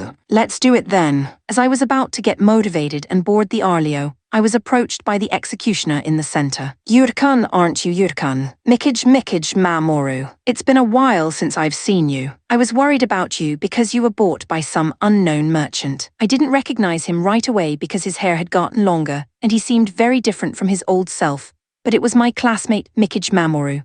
I'm not very close with Mikij, but I was a little happy to see him again after a long time. You were bought by Melteria. Yes, I'm a member of the Melteria Kingdom's SS now, but more importantly, are you by any chance the one I'm about to fight? Yeah, I'm the lawyer. It's reckless, there are 12 elite members of the Kingdom SS, and with all due respect, you're no match for them. It's not too late for you to surrender and beg Prince Mushroom's forgiveness. And maybe he'll spare your life. I'll even help you with that. Sorry, Mikij, I'm not going to abandon someone who's about to be killed for a few bad words, and I'm not going to lose. But your Ludia value is. Mikij, what's the point of having a low Ludia value? Why can't I try to do the right thing? Besides, I'm stronger than you think. Okay, I won't stop you now that you've said that. I'll do my best to fight you. Yeah, I won't cut corners either, so don't make excuses later if you lose. Mikij walked towards his own magicraft without looking back the second time I've had to fight a classmate. I still don't feel very good about it. Chapter 73, Defense completed. I boarded Arleo and confronted the 12 executioners. I am the Kingdom's SS. Captain Bilkia, Ludia value 18000, and I shall demonstrate by my power the legitimacy of this sentence. Defending attorney, identify yourself by name and show your intent. I don't know, maybe it's a kind of self-introduction. I had no choice but to say the same thing. I am Yura of the Iron Knights. I will demonstrate their innocence with my power. What are you talking about? With a Ludia value of 2, you can't even move a toy. How can you ride a magicraft? It doesn't matter what they say, but this time there was a guy there who knew my Ludia value. Mikij followed the captain. Captain, what I'm saying is true, I can assure you, I was there when it was measured. What the hell, Mamoru? If you say so, it must be like that. But a Ludia value of 2 is if that's true. What are we going to fight now? It's not even a battle. Huh, I don't care what the Ludia value is. Take him down. Mushroom seems to be short-tempered, and he doesn't want to watch such an exchange, so he tells them to start fighting right away. Then let's hear the arguments, counsel. Upon the signal, begin your plea. The official in the center of the room was holding a yellow flag, which would probably start the battle when it was waved. The yellow flag was waved, and at that moment, the magicrafts of the executioners started to move all at once. I raised my right hand to the captain's magicraft, pointed my magic bullet at it, and fired it at his neck. Woo!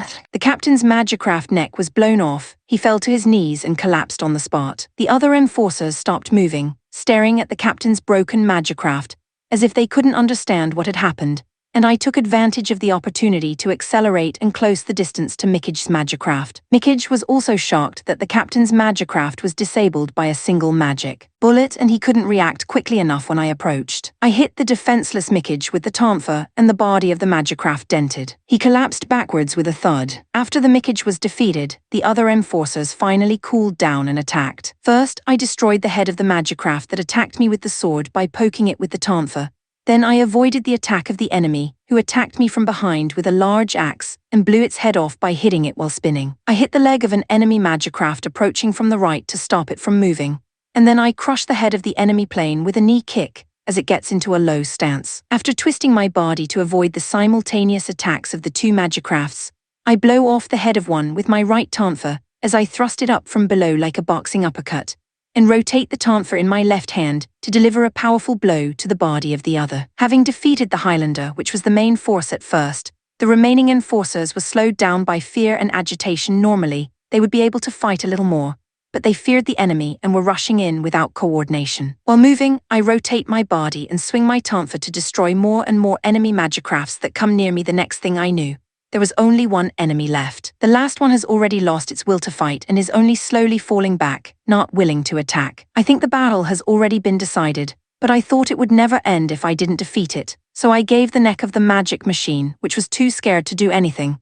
a quick poke with my tonfa to disable it. You idiots! 12 magicrafts in such a short time, and you're all elite members of the Kingdom's SS. To the surprised Prince Mushroom, Linicarlo said proudly. You seem surprised, Brother Mushroom, but I'm afraid you miscalculated by underestimating him, a rider who could tie with me. I've never heard of such a mercenary other than the Sword Saint. Why don't you declare the outcome of the trial? The crowd is waiting for it. As Linicarlo said, the people watching the trial were looking at Mushroom with great interest. Mushim seemed to feel some power in their gaze, and reluctantly said these words. Acknowledging that the defense's argument is valid, I find all those here not guilty. The moment Mushim said that, there were loud cheers from the crowd. Some of them were probably the families of the innocents, and I was very happy to be able to help them. Chapter 74. To the Duke of Harlomel's domain, I'll take care of it. You'd better do it right, because if you win over the Duke of Harlomel but I don't get the votes of the other two dukes, we're screwed. I know I'll take care of that. I won the battle as a defense attorney, and headed to the Duke of Harlomel's territory with a good feeling after the battle. Mikage said he was afraid of the punishment for losing, but Linacarlo told me that even in this country, Highlanders and half-raiders are valuable human resources, and no matter how mad Mushim is, he will not give them a big punishment. I was relieved. You were led to the Duke of Harlomel's domain by Arthur, who was very unhappy. Here, Arthur, your food is ready. Don't be so depressed. Come and eat with us. I'm good. I have no appetite. You're a completely different person when you're around Linacarlo. I can't do anything without Master Linacarlo. Just leave me alone. Don't be a baby. Who's this mission for? Is it for us? No, it's for your precious Linacarlo. Get a grip. Do your job and get Linacarlo's praise. When Jean grabbed Arthur's collar and shook it, Arthur's eyes changed color as he said enthusiastically, I see if I complete this mission properly, Master Linacarlo will praise me. Yes, she's going to make me her personal knight. He's a simple guy, so what's the deal with you and Linacarlo? And Master Linacarlo have a strong bond. Arthur replied as he swallowed his food in a panic when Jean suddenly asked him that. No, that's not the point. What's your official position? I'm an apprentice knight, the second son of Count Rickramer. Apprentice knight? That means you're half a knight. How rude. I was the top student at the Knight Academy, even though I look like this, and if I entered the civil service, I would have been a knight in no time. How come you're not even a knight yet? It can't be helped, Master Linacarlo doesn't approve. So a soon-to-be knight in shining armor is wandering around with royalty. No, I'm not obsessed with the royal family. I want to be with Master Linacarlo. What's so great about that insane princess? She's just a naive person with a high Ludia value and a lot of pride. Don't you understand that lovely beauty, that purity of heart and modesty? No, I don't. And I'm pretty sure there's no such thing as modesty. HMPH, you're a very blind man. I think Linacarlo is actually a nice and kind girl, even if she is a bit competitive. When I said that, Arthur happily agreed. Yes, Master Linacarlo is very kind. Sometimes she shares her extra sweets with me, and sometimes she gives me books that she no longer needs. I'm not talking about that kind of kindness. It took us about 2 days to reach our destination, the Duke of Hormel's domain. By that time, Arthur had become quite familiar with us, and he and Pharma in particular seemed to be on the same page, and they often talked about magicrafts together. I think the strongest magicraft is Yudo's Arleo. I admit that Arleo is a great specimen, but Linacarlo's Odin is no slouch when it comes to attack power. Yes, but in terms of overall strength, he can't beat Arleo. No, Master Linacarlo, it's still the same story about magicrafts, and before we know it, it's all about Master Linacarlo. But I think it's good that Arthur is opening up. What about my Arleo? I've been a little curious about the performance of Arleo for a while now, so I decided to talk to him about it. To be honest, I'm not sure about Yuda's Arleo. As Lisa said, if you just look at the specs, it looks like an ordinary magicraft. It's hard to understand how that magicraft could have beaten Master Linacarlo or even draw with her. What determines the performance of a magicraft in the first place? I'd say it's the Ludia core first, then the elemental line, the inborn, the exoskeleton. Well, 90% of the time it's the Ludia core. I don't understand what a Ludia core is. To tell you the truth, no one knows anything about it. It's a mysterious component that we don't know anything about in terms of structure or principle. We just know how to use it. It's like a battery that works even if you don't understand the principle. The parts of the magicrafts, other than the Ludia core, can be repaired with today's technology.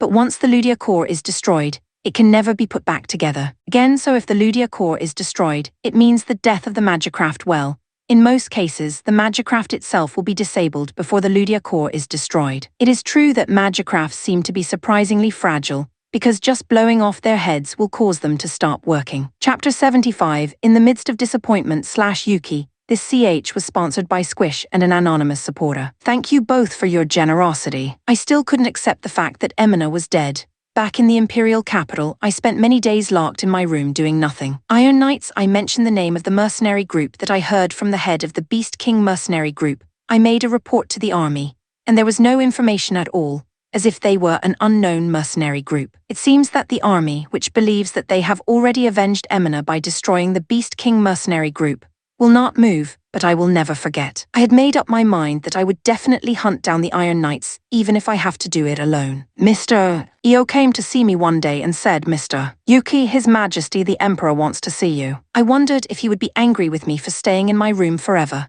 With that worry in mind, I headed for the audience room. Dear MS. Yuki, you asked for information on a friend of yours who was sold to a slave trader, Mr. Io talked to me on the way to the audience room. You found Yuta? No, haven't found him yet, but we're starting to get some leads. Where is he? It seems that your friend, who ran away from the slavers, worked for a while on a slave trading ship, then entered a small country called Ludoan and had some trouble with the Ludoan army. Trouble with the army? I hope he's okay. That's still unknown. We're sending special forces to Ludoan right now to gather information, so please be patient. Oh Yuta, if you were with me right now, Thai's sad feeling would be healed a little. I wish I had you by my side right now. I heard you've been in a bit of a slump lately with what happened to Emina. Have you calmed down a bit? The Emperor doesn't seem to be angry, and he said so gently. To be honest, I can't say I'm back on my feet yet, but I think I've regained some composure. It's not a big task, but I found some interesting information in the old archives.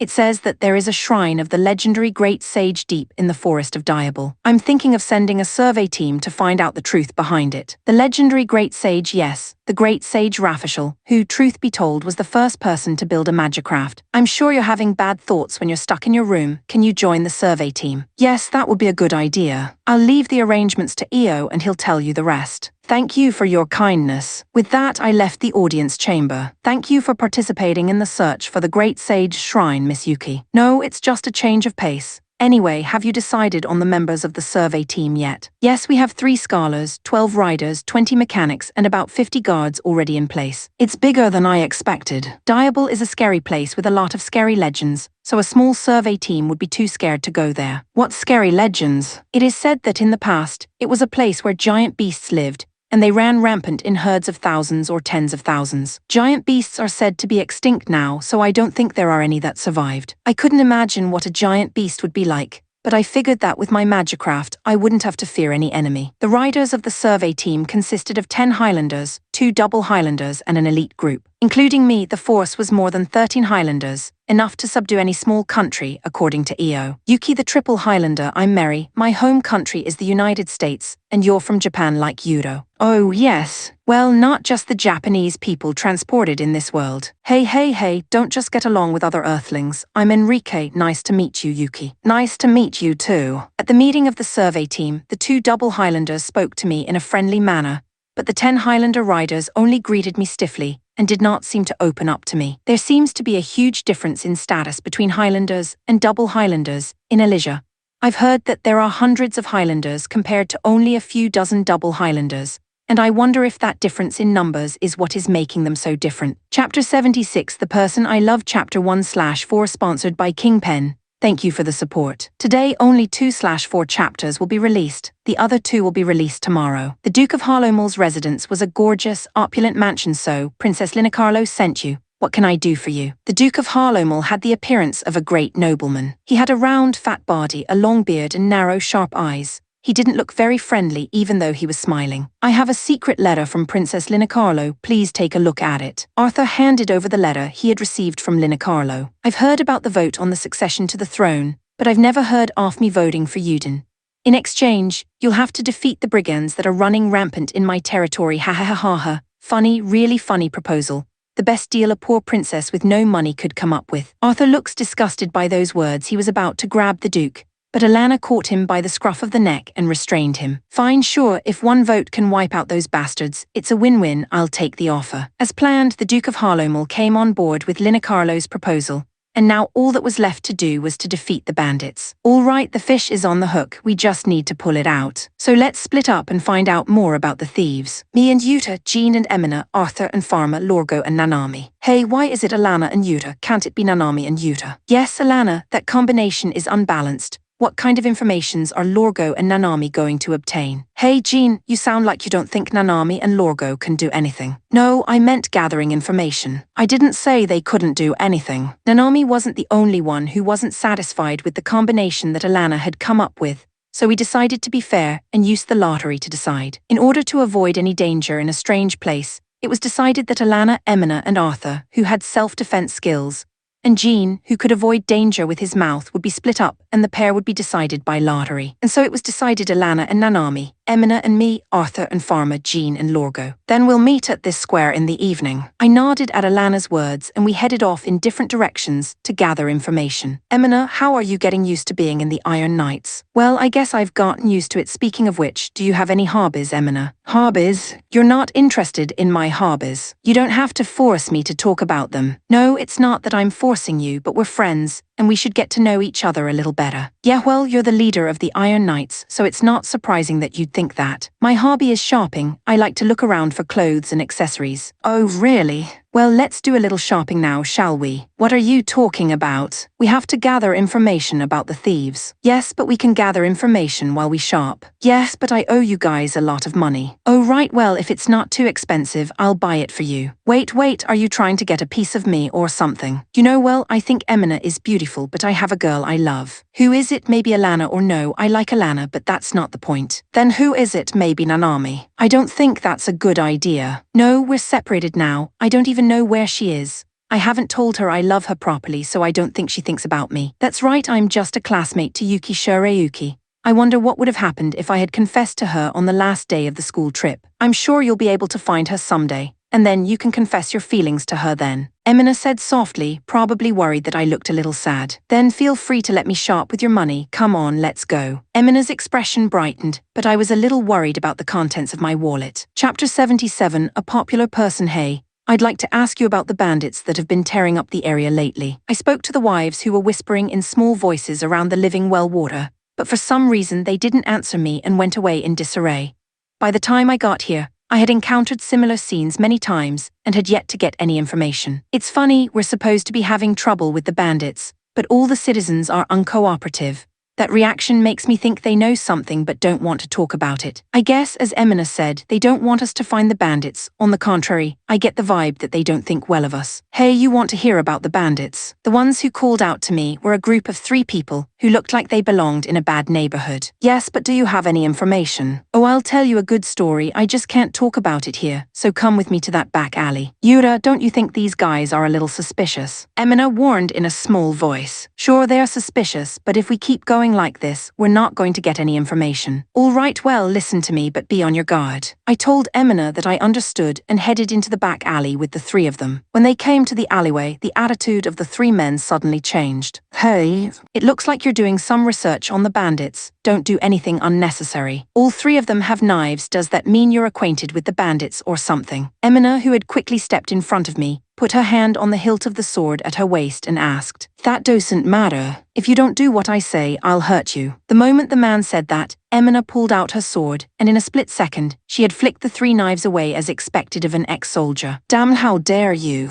Just answer the question, are you with the bandits? I'm not a bandit, but I am indebted to them. They share the money and food they take from the lords, and we need them more than the evil lords who torture us with high taxes. Well, it seems that the bandits are sharing the money and food they took with the people, and they seem to be much more popular with the citizens than that evil-looking lord. You can't just take something from someone for any reason, just tell me what you know. With a sword at his throat, the man shakily replies, Oh, we don't know anything because the bandits come without warning, hand out money and food, and then go away. You don't even know where they come from. I don't know. Rumor has it that there's a hideout up on Mount Dina. Hey, what the hell are you saying? I don't have a choice. I'm scared of her eyes. Do you have any other information? For example, tell me how many members there are, how many magicrafts they own, and anything else you know. I really don't know anything about this, give me a break. Emina, they really don't seem to know, so we'll just leave it at that. When I said that, Emina put her sword away. It was almost evening, so we decided to leave the guys alone and head back to the meeting place. Arthur and Farmer were already back at the rendezvous point, so I quickly asked what they found. How did it go, Arthur? Did you get any information? Well, I did a lot of canvassing, but for some reason the people didn't want to talk about the bandits, so I got nothing. We're in the same situation, and we haven't got any information, so hopefully Alana or Jean will come back with some informations. As I said this, Alana came back with a sullen look on her face. Alana, how did it go? It doesn't help that the people in this town don't talk at all when it comes to the bandits. In fact, they treat us like we're the bad guys for trying to find them. I guess we are. I suppose we can't expect much from Jean either. Oh, what can't you expect from me? Jean and Lorgo appear. Jean, how'd it go? I've got it all, the location of their hideout, the numbers of the bandits, and even their leader. Both Alana and Emina were surprised by his response. How did you get so much information? When I asked, Jean pointed his thumb at Lorgo and said, I used this guy. Lorgo, what did you do? I was just standing there cracking my knuckles when Jean told me to. I didn't do anything. I imagine Lorgo silently cracking his knuckles. Those of us who know Lorgo might not think anything of it, but those who don't know him might be terrified of what a big man with the appearance of a bear might do to him. I knew Jean was going to pull through. Chapter 78, The Bandits' Hideout. Once we got the information, we went back to the ride carrier to discuss our tactics. It seems the leader of the bandits is a man called Lion King. Lion King? Why do they call him that? I asked Jean. They say he always wears a lion mask to hide his face. I can think of several reasons why he hides his face, but I can guess why someone who does something bad would hide his face. What's the reason? Well, it's possible that he has a big scar or burn on his face that he doesn't want people to see, but it's more likely that he doesn't want anyone to know what he looks like. Isn't it normal not to want people to know your face when you're doing something bad? Do you think the average thug has the common sense to not want his face to be known? My guess is that the leader of the bandits is someone famous in this country, or at least someone that everyone knows if you mention his name. Yeah, wouldn't that be a huge problem? Yeah, it's a big problem, that's why he's hiding his face. Jean is amazing sometimes. I don't know how you can predict so much with so little information. Jean had even grasped the spots where the bandits would appear, and the exact location of their hideout. The cave in the middle of Mount Dina is their hideout. I heard that they have about 30 magicrafts, so you guys should be able to win easily. How could you get that kind of information from people in this town? Alana said to Jean with admiration. They were so scared of Lorgo that they couldn't give me a straight answer. How did you get the information then? Alana asked suspiciously. I've collected a lot of small pieces of information, scrutinized the inconsistencies and uncertainties, and turned them into one solid piece of information. Ugh, Jean, tell me something I can understand. The owner of the field told me that he would give me all the fruit from one of the trees, but only one of the 4 trees would bear good fruit. He wanted me to ask the workers in the field to find out which tree produced the best fruit, but the workers were told not to tell me which tree produced the best fruit. So I decided to ask each of them a small question, one to tell me the height of the good fruit tree, one to tell me the color of the leaves of the good fruit tree, and one to tell me the color of the leaves of the good fruit tree. Putting all this information together, I can figure out which is the good fruit tree. That's what I mean. I see, so they're not comfortable spilling out the details, but comfortable with sharing a little information. Alana seemed to understand. Now that we know where they're hiding, it'll be quicker. Let's storm that place and round them up. When I said that, everyone nodded in agreement. MT. Dina was a few hours away by ride carrier from the town where we had gathered information. Jean would take care of the transportation, and we riders would take a rest in the meantime. We're about to reach Mount Dina. Jean, shouldn't the ride carrier wait around here? Yes, they're probably already on guard. We decided to hide the ride carrier in the forest at the foot of Mount Dina, and from there we would advance quietly with the magicrafts. The 5 of us who were going out were me, Alana, Nanami, Emina, and Arthur, while Lorgo and Farmer were to stay behind as escorts for the ride carrier, just in case. Yura, stop. In a canyon about 10 minutes from the ride carriage, Alana suddenly said. I panicked and stopped Arlio's steps. What's up, Alana? Look over there are magicraft sentries. When I looked closely, I could see the figures of 2 magicrafts on the cliffs, a few hundred meters away. Sentries, should we just get rid of them? No, they'll notice if we're not careful, and it's better if they don't notice us yet if we want to catch them all. I'll do it, wait here, Emina said and approached the sentries' magicrafts with Artemis. With a buzzing sound, Artemis' figure assimilated into the surrounding landscape at a quick glance. It was impossible to tell where Emina was. Artemis's ability to camouflage is awesome. As I watched, one of the guard's magicrafts suddenly fell to its knees and collapsed. The other guard noticed this and approached the fallen magicraft, but as soon as he did that, he felt his body stiffen and he collapsed as well. When Artemis's camouflage was deactivated, she appeared on the cliff and waved at us. Seeing this, we began to move forward with caution. Chapter 79, Battle in the Cave. As Emina moved further from the cliff where she had defeated the sentries, toward the middle of Mount Dina, she saw another sentry's magicraft. Looks like that's where the bandits are holed up. Magicrafts are standing guard over the entrance to the cave, The hideout is probably there, as Alana said. 2 guards, Emina, can you do it again? Copy that. I'm on it. With that, Artemis activated her camouflage and blended in with the scenery around her. We'll go in after Emina takes out the guards. Are you sure you want to be found now? I can see glimpses of infantry, so there's probably a limit to how much we can hide. And if they're going to find us anyway, it's better to subdue them all at once. Indeed, it's impossible to take out all the infantry without being detected. In the same way as before, one of the guard's magicrafts collapsed the moment the other guard looked at the fallen magicrafts. Its head was blown off. Artemis appeared, pointing the bow gun attached to her left arm at the magicrafts whose head was destroyed. Okay, let's go. Ignore the infantry and prioritize destroying the magicrafts. We entered the cave in the order of me, Nanami, Alana, Arthur, and Emina, as the entrance allowed only one magicraft to enter at once. The cave turned out to be a large space, with a lot of cargo in it and a few magicrafts. The bandits were running away, making a lot of noise, and the magicrafts came out with weapons to intercept us. Alana and Emina, you take the right magic side. Nanami and Arthur, you take the left side, and I'll deal with the middle. We scattered in 3 directions and began to attack the enemy's magicrafts. I hit the body of the magicraft that attacked me with a long spear with my tonfa, and crushed it. Then I kicked the approaching magicraft with a 2-handed sword and took it out of action. I twisted my body to avoid the attack of a large axe that rammed into me from the front.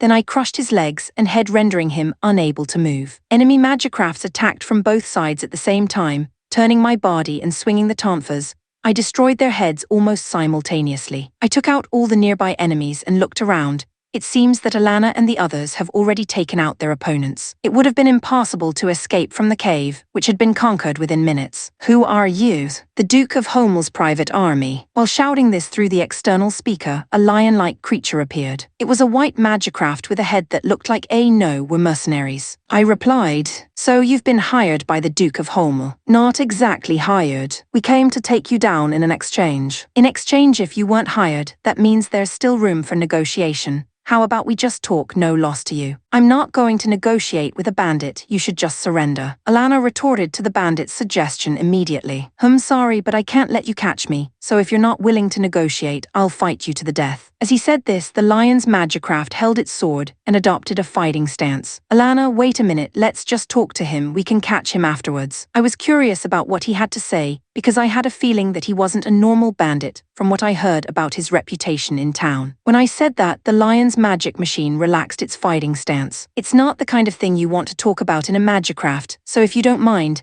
I'd like to come down and talk to you. Fine, but it's just me and one other person getting off. I don't want anything to happen to us, so I'm going to ask the rest of you to stay in your magicrafts. That's fine, I'll have my men move back as well. The figure that came down from the lion's magicraft was wearing a lion's mask, just as Jean had informed us. After confirming that the other party got off his magicraft, and that the bandits were backing away from the area, Alana and I got off as well to listen to what he had to say. First of all, let me say thank you. Thank you for giving me the opportunity to make my point. That's very polite of you to say to someone who destroyed most of the magicrafts on your side. Alana's sarcastic words did not anger the lion mask. Instead, he remained calm and collected. What I have to say is more important than a few magicrafts. Why are you talking to us mercenaries about something so important? If I don't, you'll capture me because I've seen the battle and I don't think I'm a match for you. Oh, I see, you tricked us. I'm sorry, but I had to do it. He seemed to be smiling a little at this point, though I couldn't see the expression on the face of the man in the lion mask. Chapter 80, Lion King. This is Chapter 4/4 sponsored by Kingpen. Thanks for the support. The leader of the bandits, known as the Lion King, began to speak. The story of the Lion King goes like this. Once upon a time, this area was a small country called the Kingdom of Starga. But 20 years ago, the king was killed and the young and beautiful queen was taken hostage by the young and ambitious Duke Halomel of Melteria, who wanted to expand his own territory. Eventually, the queen responded to the frantic proposal of Duke Karen of Melteria, who fell in love with her beauty, and she became his wife and bore him 2 children. However, a few years ago she fell ill and died. Interesting story, but what does this have to do with us? In response to Alana's question, the Lion King continued his story. The queen was loved by the people of Starga, and this did not change even after the country disappeared, and she became the wife of a nobleman from another country. The queen loved and cared for her people. Before she passed away, she left these words to her son. The people of Old Starga are suffering from oppression and I hope that something can be done. When Alana heard this, she seemed to have realized something. You're the son of the queen. I'll leave it to your imagination who I am, but you can be sure I'm someone who can't leave the people of this land suffering under oppression. I understand what you're saying, and I understand that you're not ordinary bandits, but we can't betray our client, and in order to do that, we need to destroy the bandits in this area. I'm sorry, but we can't just let you go. Well then, what are you going to do? Capture me? Pretend to be dead. The bandits have been eradicated and you've been defeated by us. If you do that, you'll be fine. I was suggesting that, partly because the Lion King was more likable than the Duke of Harlowmel. We just need to get him to vote for Yuden, not to destroy them. If you don't mind me asking, why are you so supportive of the Duke of Harlowmel? Our employer is Linacarlo. Soon there will be a vote for the succession to the throne between Yuden and Musham, and in exchange for his vote, we have to defeat the bandits. Okay, we'll pretend to be dead, but can you do me one favor? What do you want? I would like you to arrange a meeting between me and Prince Yuden. It would be possible since you have a connection with Princess Linacarlo. Wait a minute, what's in it for us? It's not worth it to lose out and then ask the client to do something impossible. First, I will pay you 200 million as a small token of my gratitude, and I promise you another vote for the succession to the throne, Duke Karen's vote. I've heard of Duke Karen, but he's one of the people who will be voting for the succession to the throne this time. If he promised me that vote, then it looks like Alana's right about the Lion King being the son of the Starga's queen. Not bad. What do you think, Yura? I think Linacarlo would agree if the story about the vote is true. Yeah, I'll accept your offer. I promise you won't regret that decision. This is the end of my talk with the Lion King. I get my money and the promise of a vote. What a great outcome. But if we were to report that I had destroyed the bandits, I doubt the Duke of Harlowmel would believe us so easily. I have an idea. I explained to Alana and the Lion King the method of reporting to the Duke of Hormel that I had been thinking about. Bringing back the head of a Magicraft is a novel idea. It reminded me of how people used to take credit for old battles in my home country. I don't know how you feel about that, but it might be enough to prove that we took you down. Fine, take as much evidence as you can. We cut off the heads of all the bandits' Magicrafts and brought them back skewered on spears to create a cruel feeling. The Lion King was to accompany us to prepare the money for our payment and to meet with Yuden. How long are you going to wear that mask? Alana pointed out to the Lion King as we returned to the ride carrier and took a break. Yeah, I guess there's no point anymore with that. The Lion King took off his mask. Lord Theseus. It seems that Arthur knows the identity of the Lion King. The Duke of Karen's son, Theseus, at your service. Chapter 81. Reporting the results of the investigation. When we made our triumphant return to the Duke of Hormel's mansion, we all deliberately formed a conspicuous formation with our Magicrafts and returned with spears pierced through the heads of the bandits' machines. Duke Harlowmel, as promised, we eliminated the bandits. I reported this as I arranged the heads in the garden of the mansion. It's certainly the head of the bandits' leader Magicraft, but why only the head? What happened to the body of the machine and the bandits' rider? I'm sorry, it was a fierce battle and we killed all the bandits. We the Iron Knights have no mercy for our enemies.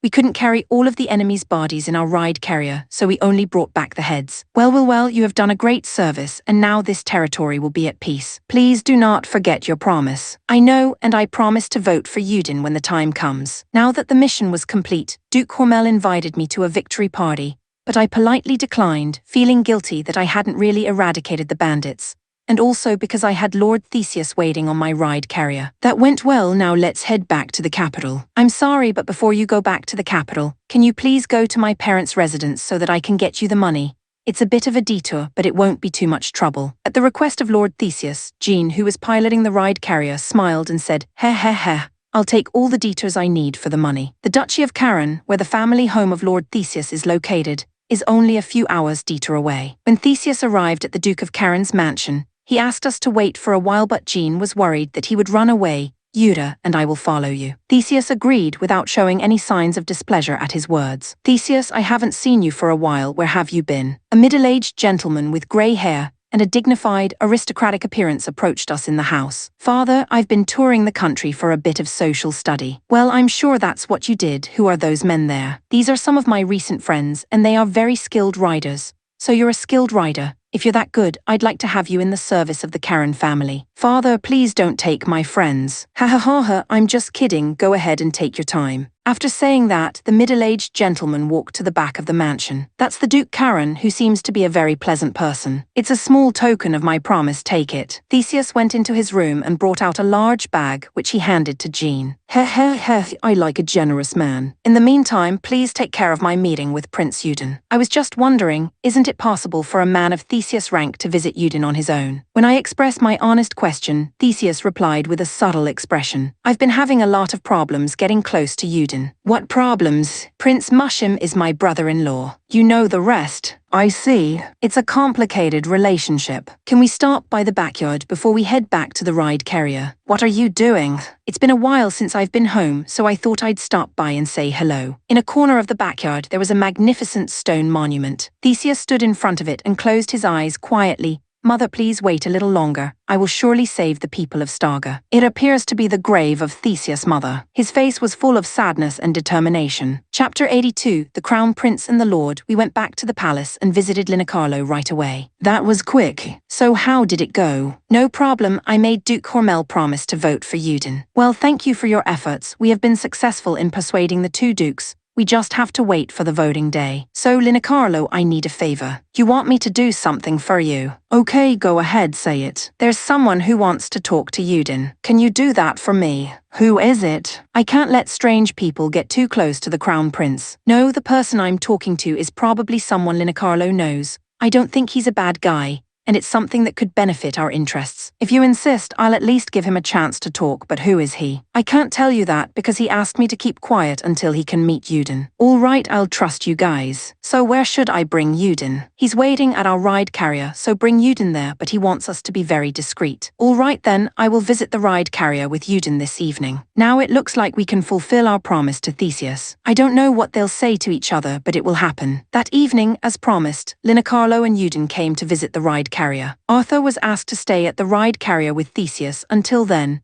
as we didn't want him to do anything unnecessary. So it was you. Long time no see, Princess Linicarlo and Crown Prince Yudin. Lord Theseus, I had no idea you were waiting for me. Prince Yudin, thank you for coming. So Theseus, why did you want to meet Yudin? Linicarlo suddenly got to the point. I have a favor to ask of Prince Yudin. Please, is there anything I can do for Lord Theseus now? It's not you now, it's you as the king. The son of Duke Carano. I don't think that's what Prince Mushim's brother-in-law should say. My request is for a uniform tax rate for all of Melteria, and a ban on the persecution of the citizens. I've heard that some nobles treat their people very badly. Yes, Duke Halomel's domain is particularly harsh, with an 80% tax rate, an obligation to provide free services to Duke Halomel, and a ban on travel to other territories. This is unacceptable. But do you want me to do that? I think you could tell Prince Mushim. Do you think the Mushim will agree to this proposal? That's true, my brother doesn't have a heart for the people, I understand. When I become king, I promise to set a uniform tax rate and issue a decree prohibiting the persecution of the people. Thank you.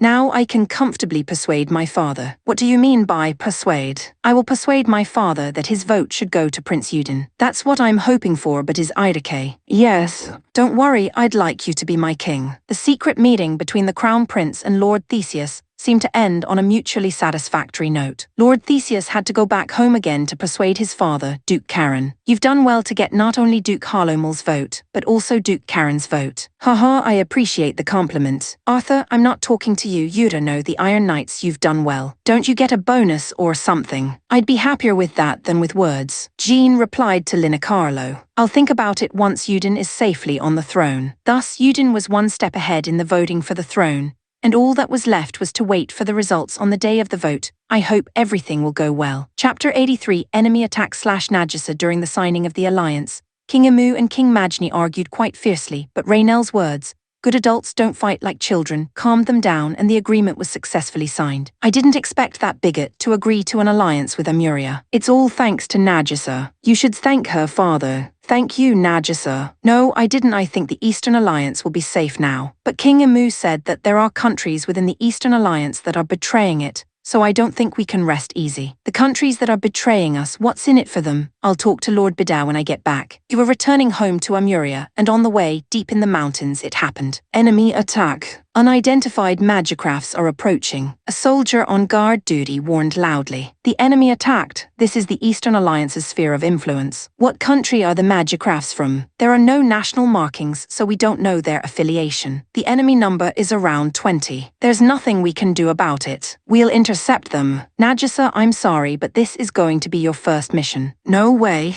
I never thought I'd really have to fight. I don't want a war. Yuda, what should I do? We already have La Spella, Idante, and Basim ready to go. What happened to Leia? Sorry, he is still recovering. Sorry, Nagisa, I don't think I'll be able to join you for your first battle, so stay close to Jihad and Delphine. Yeah, I know. Me, Jihad and Delphine set off as soon as the hatch of the ride carrier opened. They are around 20, quite a few more than us, so we'll have to stick together as much as possible. Jihad said and Delphine and I agreed. Here they come. Be careful, Nagisa. The first to attack us was a 5 machine unit, all 5 equipped with swords and shields. The weapon of Jihad's magicraft, Idante, was a longsword, which he used to pierce the enemy that was charging at him. The enemy magicraft blocked Jihad's attack with its shield, and responded with its sword. The weapon of Delphine's magicraft, Basim, was a large axe, which was swung wide and struck the enemy machine from above. The enemy magicraft blocked the powerful attack by raising its shield, but the force of the attack was so strong that it collapsed, breaking both knees. Against the collapsed enemy, Delphine swung his axe like a baseball bat at its neck.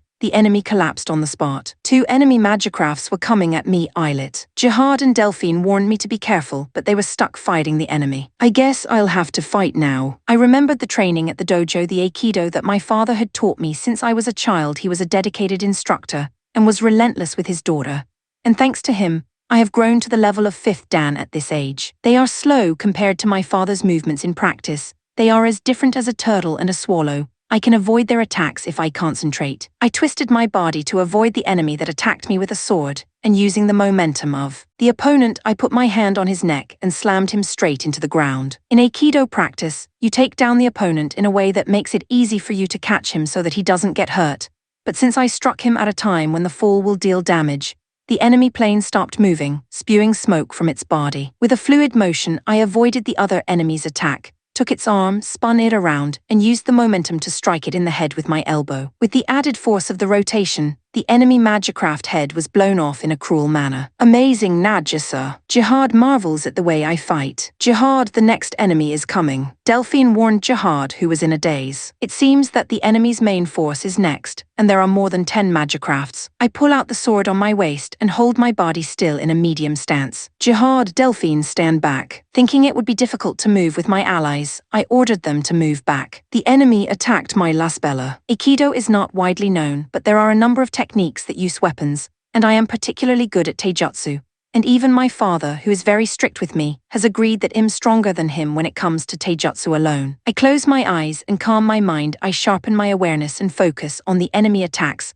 I wonder why it's easier to focus when I'm inside Lasbella. My consciousness is moving more and more towards the core of my mind. It feels good. I feel like I'm floating. What the hell? There's a blue-white aura coming from Lasbella. Hey Delphine, what's that? I don't know either. I could hear their conversation, but I didn't care. I was already in a kind of zone. My body reacted on its own to the enemy attacking all at once, and with surprising speed, I was able to counter precisely. 1, 2, 3 own hit to destroy a magicraft for 5, 6. I didn't have to think about anything. Something inside me was taking out the enemy on its own. 7, 8, 9 of the enemy's attack stopped there. I saw that the rest of the enemy planes were fleeing in the direction they came from. Chapter 84, Voting for the Succession to the Throne. It was finally time to vote for the succession to the throne. Me, Alana, and Jean accompany Linicarlo under the name of Royal Guards. In addition to the voters, about 10 other important people from the country were present in the throne vote as witnesses. Duke Karen hasn't arrived yet, but it's time. Let's start the voting. The Prime Minister, Brahm, who was in charge of the place, said so. We can wait until everyone is present. Linicarlo protests, hoping for the Duke Karen's vote since the appointment with Theseus. I didn't say anything about invalidating Duke Karen's vote.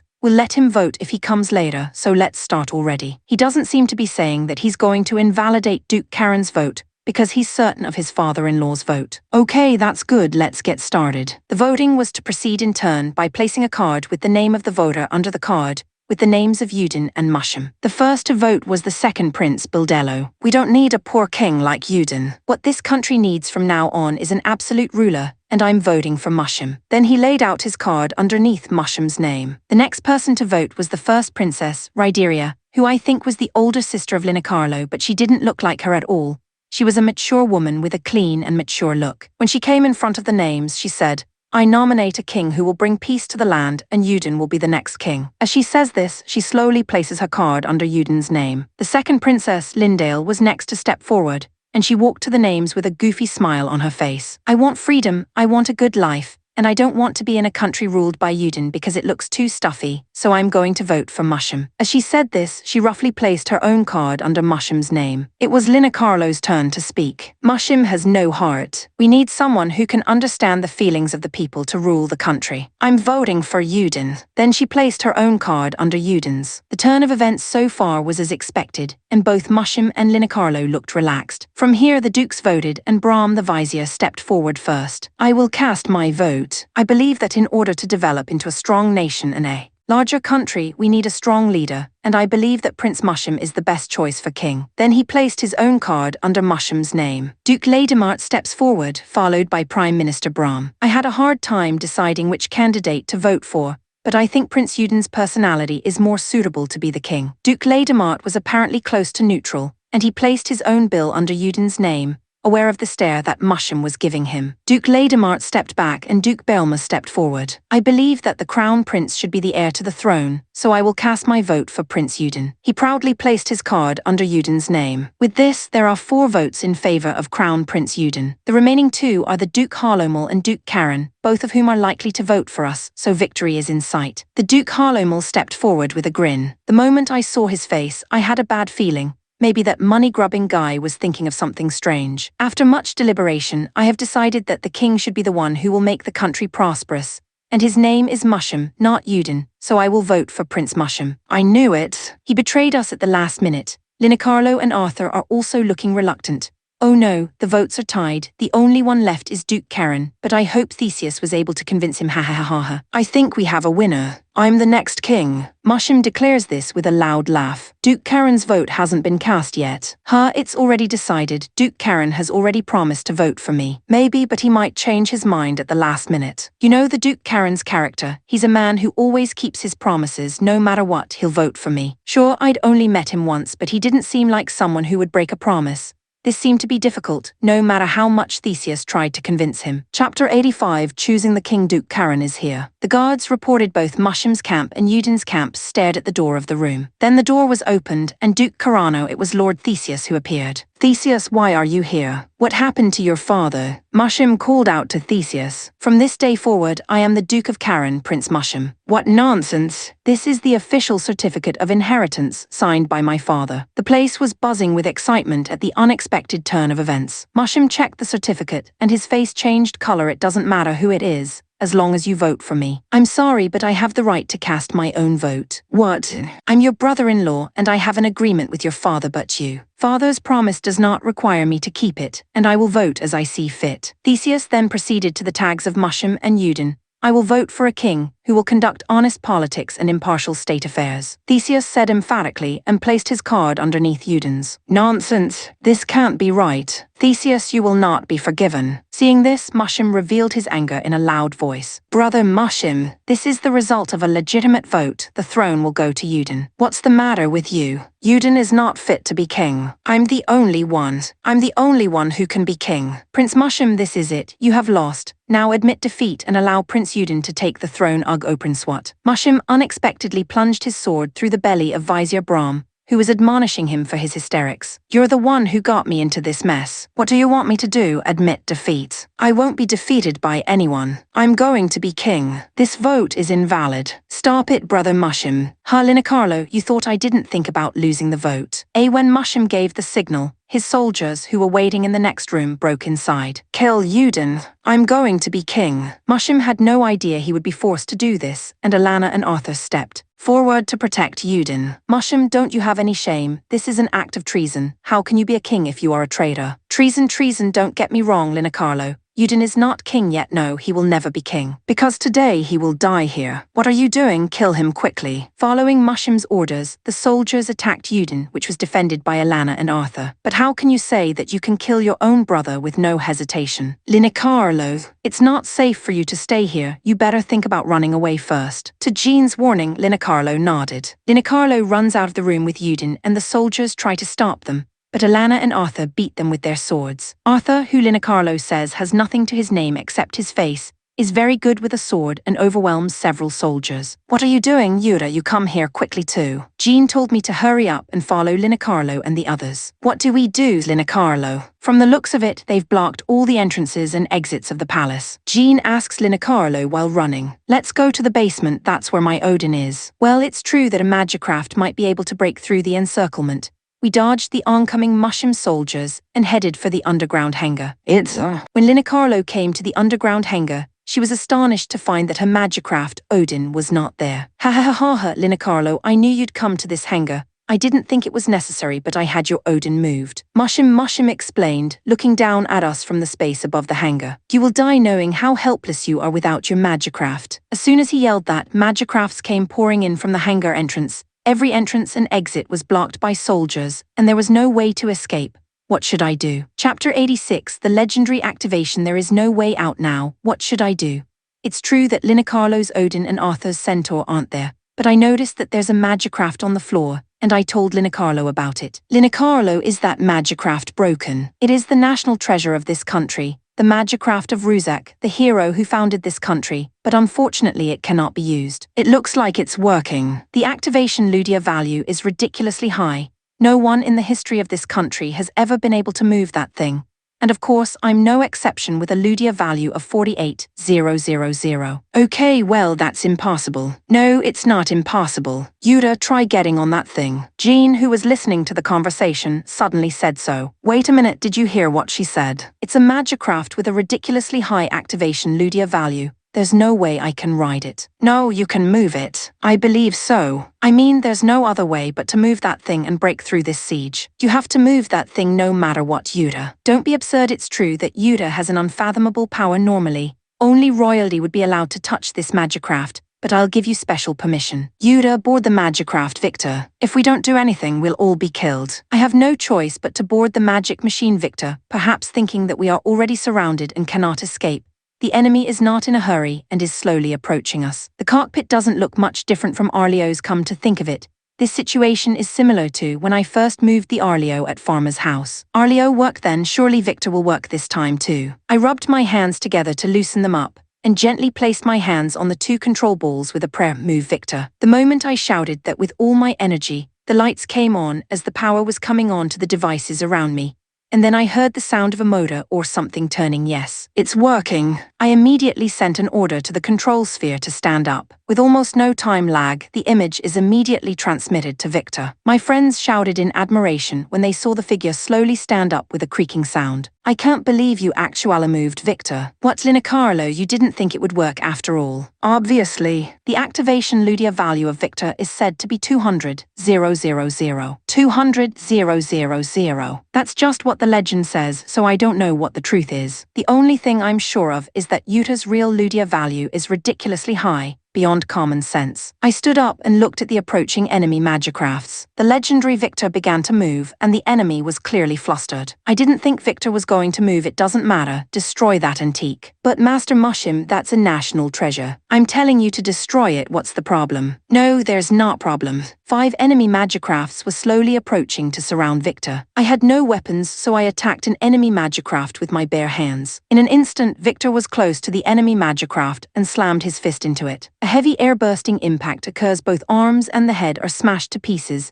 and the upper part of the fuselage is shattered without a trace. It was surprisingly light and felt powerful, clearly moving better than Arleo. It's a Highlander. That's a Highlander magicraft, and you tore it to pieces in an instant. What are you doing? All of you attack together. In response to Mushim's order, the 4 remaining magicrafts attacked Victor at once. I brushed aside the 4 magicraft as they approached, spinning around. With a single swing, the 4 enemy magicrafts were blown apart, their arms and heads torn to pieces. Master Mushim, I'm afraid it's not safe for you to stay here. Please withdraw and leave the rest to the magicraft troops outside. Tell the troops outside to make sure they finish him off. And with that, Mushim left for the depths of the Royal Palace. Chapter 87, Battle for the Royal Palace. After wiping out the enemy's magicrafts, the infantry who had surrounded Yudin and the others scattered at once to escape. Okay, Yuda, get out of the hangar and secure the entrance. What about Jean and the others? Arthur just went to get the ride hover at the back, so we'll escape in that. I couldn't figure out what a ride hover was, but it was probably a vehicle or something. When I came out of the hangar, I saw that there was a fierce battle going on outside, and when I looked,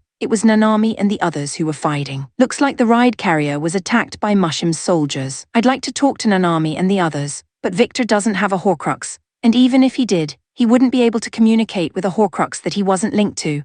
So I'd have to get close to them and talk directly to them using the external sound output. The enemy's Magicraft squadron, which has noticed Victor, is approaching me. There are 5 of them, and I need to clear them out before the ride hover that Jean and the others are riding comes out. One of the enemy Magicrafts attacked me with a trident. I avoided it and grabbed the head of the enemy, crushing it with a little effort. I took away the trident from the enemy Magicraft, which collapsed helplessly, and pierced the torso of another enemy that was attacking me from the front with his sword. And then I destroyed the one that was attacking me from behind with a series of thrusts. I swung my trident at the remaining 2 enemies. A direct hit broke one of them into pieces and blew the other one apart from the shoulders up. After clearing away the enemy Magicrafts and securing the hangar entrance, a buggy-like vehicle flew out of the hangar. Perhaps this was a ride hover. When I looked at it, I saw that Linacarlo and Yuden were also on it. All right, Yuda, continue to escort me to the ride carrier. Okay, follow me, but keep a little distance. Around our ride carrier, Nanami and the others are fighting against a large number of enemy Magicrafts. As soon as I approached the ride carrier, I heard a buzzing sound coming from behind me. I turned around and was suddenly hit in the head with a crack. I looked and saw a bent arrow from a bow gun had fallen out. There was more buzzing, and then the figure of a Magicraft with a bow gun appeared. It was Emina's Artemis. Emina, it's me, Yura. Oh, you're Yura. What's that Magicraft? We'll talk about that later. The ride hover with Jean and the others is coming. Can you protect it? Okay. Leaving the ride hover escort to Emina, I decided to wipe out the enemies around the ride carrier. I wielded the trident that I had taken from the enemy earlier, and eradicated the squadron of enemy planes that had surrounded Nanami's Vajra.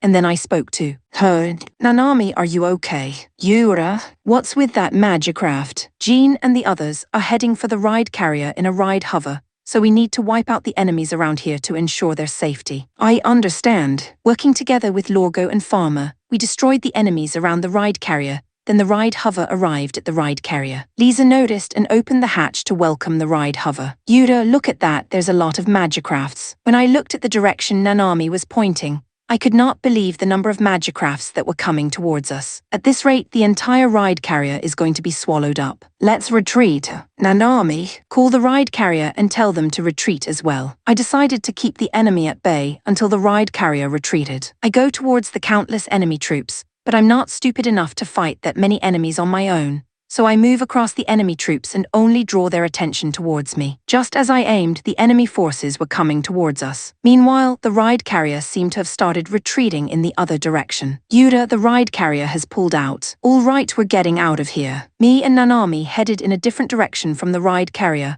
while destroying the enemy Magicrafts that were chasing us. Chapter 88, Hiding Yuda. You've strayed quite far from the ride carrier. Is everything okay out there? Yeah, everybody's okay. That's good. Now we just need to meet up and plan what to do next. Nanami and I fled into the deep forest. There were many tall trees in this forest, and even with the Magicrafts, we were able to hide well enough to escape our pursuers. We decided to contact the ride carrier to discuss the rendezvous point and other matters. Since there is no Horcrux in Victor, we communicated from Nanami's Vajra. Jean, is everyone okay? Yeah, we're fine. How are you? We're fine, the enemy is gone. Maybe we don't have to join you right away. What?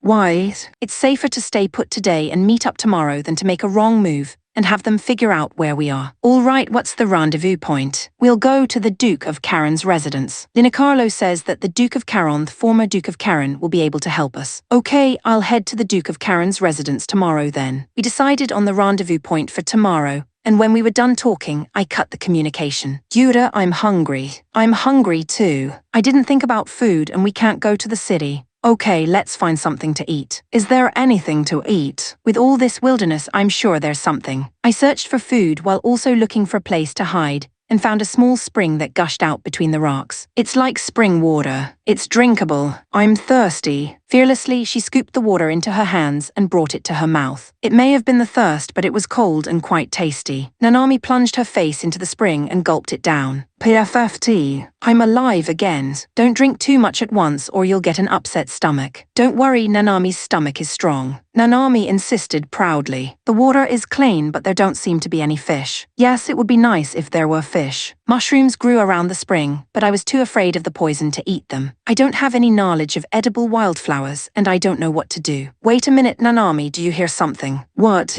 I don't hear anything. Nah, that's the sound of water flowing. Maybe there's a river nearby. A river would have fish. Yeah, that's a possibility. We looked around and found a river with clean water flowing in abundance. Whoa, I think I see fish here. I'm sure there are, Nanami. I can't wait to eat some fish. Okay, let's go get them. But how are we going to catch them? We don't have traps or fishing rods. As I was thinking about how to catch the fish, I casually looked at Victor and had an idea. I've got an idea, Nanami. What are you going to do? You'll see. As I said this, I got on Victor, lifted a large stone from the riverside and threw it at a large rock in the middle of the river. A dull thud sounded and the stone I threw shattered. What are you doing, Yuta, breaking rocks? After a while, fishes started to float around the rock I hit. If you don't catch them quickly, they will drift away. No way, wow. Nanami hurriedly caught the fish that came to the surface. I also scooped up the fish with Victor's large hands. I'm amazed you came up with that. It's an old fishing method in my country. I think it's called slingshot fishing. Yuta knows a lot. Nanami doesn't know anything.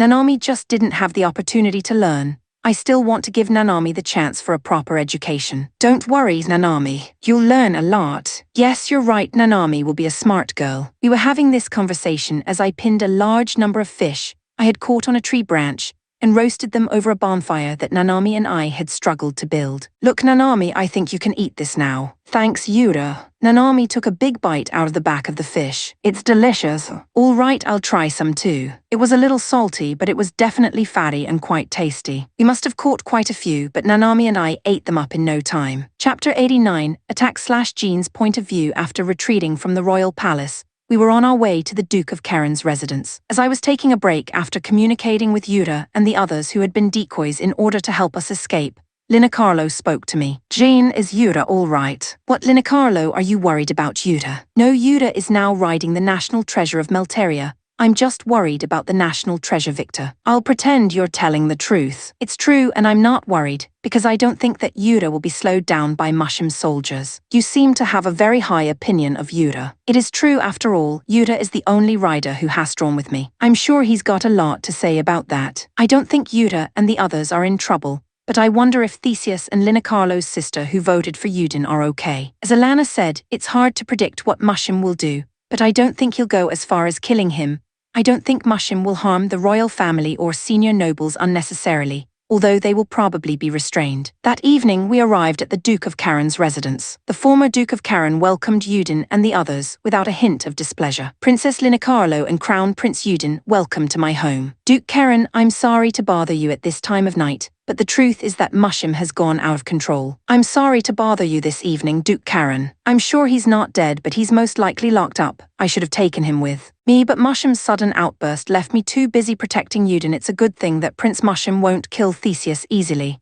I'll help in any way I can. In the middle of the conversation with the former Duke of Karen, the door of the room was suddenly violently opened, and a soldier rushed in to report. A large force of magicrafts has entered the territory. How many enemy magicrafts are there? I'm guessing at least 500 gather the whole army. Fucking Mushim, yow, good for nothing. Duke Karen, how many magicrafts do you have? We have about 80 magicrafts and 20 ride hovers with ballisti. Okay, we'll help you, Jean, get everyone ready. Isn't that reckless without Yuta and Nanami? Still, we have no choice but to fight, and Arthur and I will borrow a magic machine from Duke Karen to go out. So get them ready quickly. You really should get your bonus. Alana, you heard the princess, we're all going out. Alana went back to her ride carrier. I followed her and headed out. It hurts that Yuta and Nanami aren't here at a time like this. Alana and Emina are pretty strong on their own, but those two are still the main force behind the Iron Knights. It would have been nice if the reports of Duke Karen's soldiers had been exaggerated, but there was a large army of exactly 500 magicrafts closing in on us. I watched from the deck of my ride carrier and sent instructions to Alana and the others. Alana, Emina, cover the Duke of Karen's army and destroy the enemy. Farmer, support Alana and the others from the rear. Lorgo,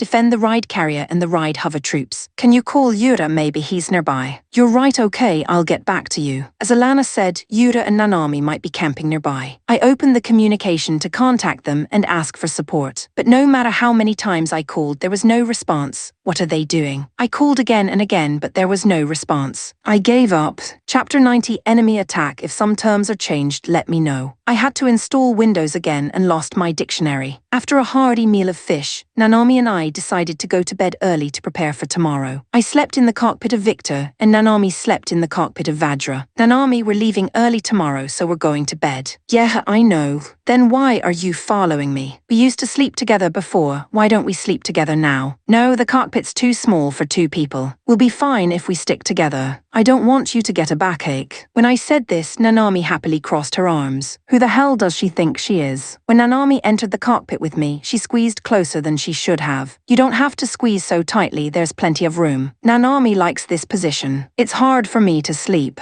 I complained, but Nanami didn't move a muscle, as if she was pretending not to listen. Yutado, you remember the first day we met? Yeah, I remember when we met at that slaver's house. At that time, Yura looked so radiant. Why is that? Was I wearing something shiny? No, I don't know. I had a gut feeling that you're the one who's going to change Nanami. Oh, so I lived up to your expectations. Yes, more than I could have imagined, because Nanami is very happy now. She said that and hugged me even tighter. It hurt a little bit, but when I saw the innocent expression on her face, I couldn't refuse, so I let her do what she wanted after that. It seems that Nanami and I fell asleep. We were awakened by a loud bang. What? Yura, I'm going to bed. Nanami, this is no time to sleep. I think they found us. When I looked, I saw that there were 3 magicrafts approaching and shooting arrows at us as. I'm sure Victor will be fine, but if this continues, the unmanned Vajra will be destroyed. I hurriedly activated Victor. What, Yura? What's wrong? Just hold on tight. When the enemy noticed that Victor was activated, they began to focus their fire on me. I accelerated to close the distance at once and struck the body of one of the enemy magicrafts with my fist. There was a dull, heavy thud, and the body of the enemy contorted. The other 2 ditched their arrows, drew their swords from their hips, and attacked melee. I dodged them and landed a heavy blow on one of their necks with my elbow, and kicked the other one in the leg with my front kick. When I saw that all 3 of them had stopped moving, I hurriedly approached Vajra that had been attacked. How's it looking, Nanami? Everything okay? I asked, concerned as an arrow hit the area around Vajra's cockpit. It looks fine, but thighs might not work. What I saw was a deformed Horcrux that was emitting smoke. Wow, that's totally broken. Oh my god, I can't reach Jean and the others. It's a good thing we decided on the rendezvous point yesterday. Yeah, otherwise we would have failed to join them. Anyway, since we had lost contact with Jean and the others,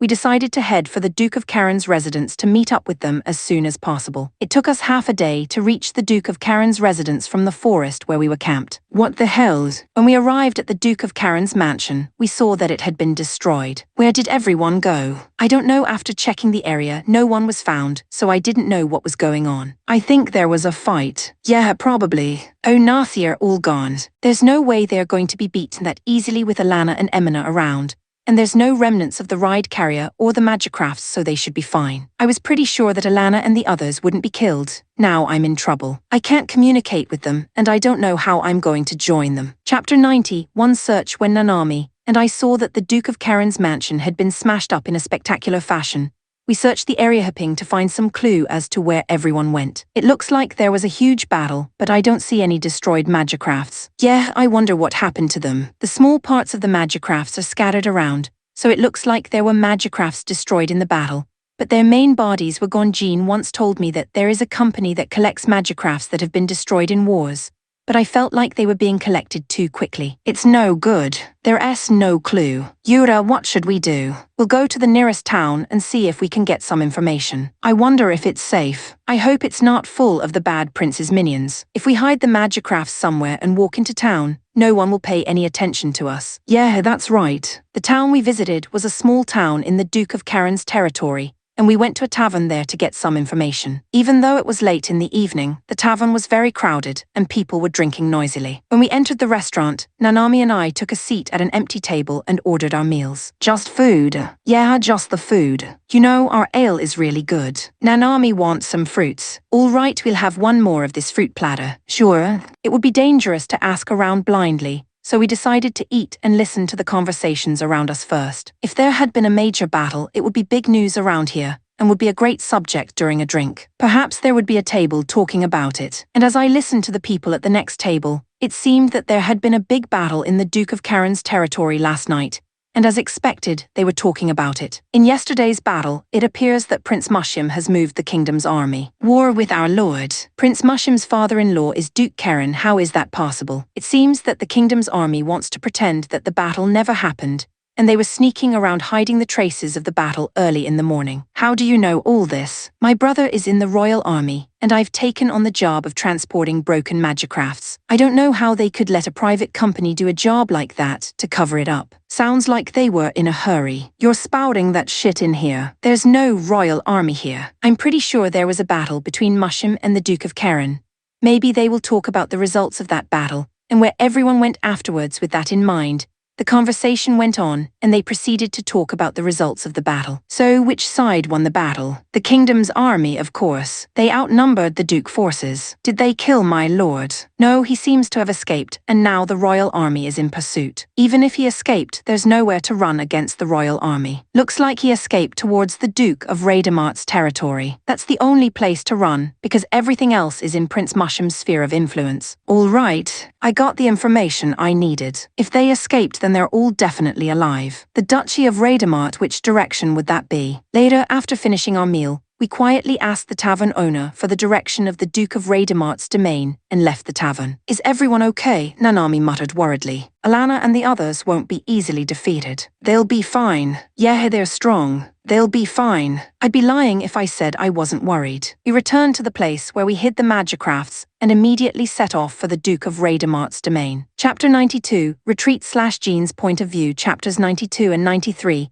were sponsored by R-Oxent3R. Thank you for the support. We'll be annihilated if we continue. Contact Duke Karen and advise him to withdraw. Unfortunately, the difference in strength was blatantly apparent in the results. The only ones who were destroying the enemy properly were the Iron Knights, Linicarlo and Arthur, who were riding magicrafts for ordinary riders. Jean, the Iron Knights, and I will act as you help Duke Karen escape to the Duke of Radamart's territory. It's a good thing I'm not the only one. Alana, you hear that? Roger that. Lorgo, stop the troops on the right from advancing. Pharma will concentrate on escorting the ride carriers, while Emina and I will hold off the enemy as we destroy them. Lorgo, stop the enemy. Linicarlo and Arthur, take out the enemy magicrafts we missed in the rear. Don't let any of them get through. Linicarlo voiced her dissatisfaction at Alana's words. You want me to work as a garbage scavenger? You can't help us while riding a general magicraft. Even if you're a quadruple Highlander, there are limits. You're right, but even with this magicraft, I'll be able to take out an enemy Highlander. Linicarlo's words were not false, and the fact that she had already shot down nearly 10 magicrafts showed it. Arthur is also doing his best, but he could barely destroy 2 magicrafts. A regular Highlander can't show that much power in a regular magicraft. Take it easy, all of you, because there's no point in getting hit here. The Duke of Karen rides his own ride carrier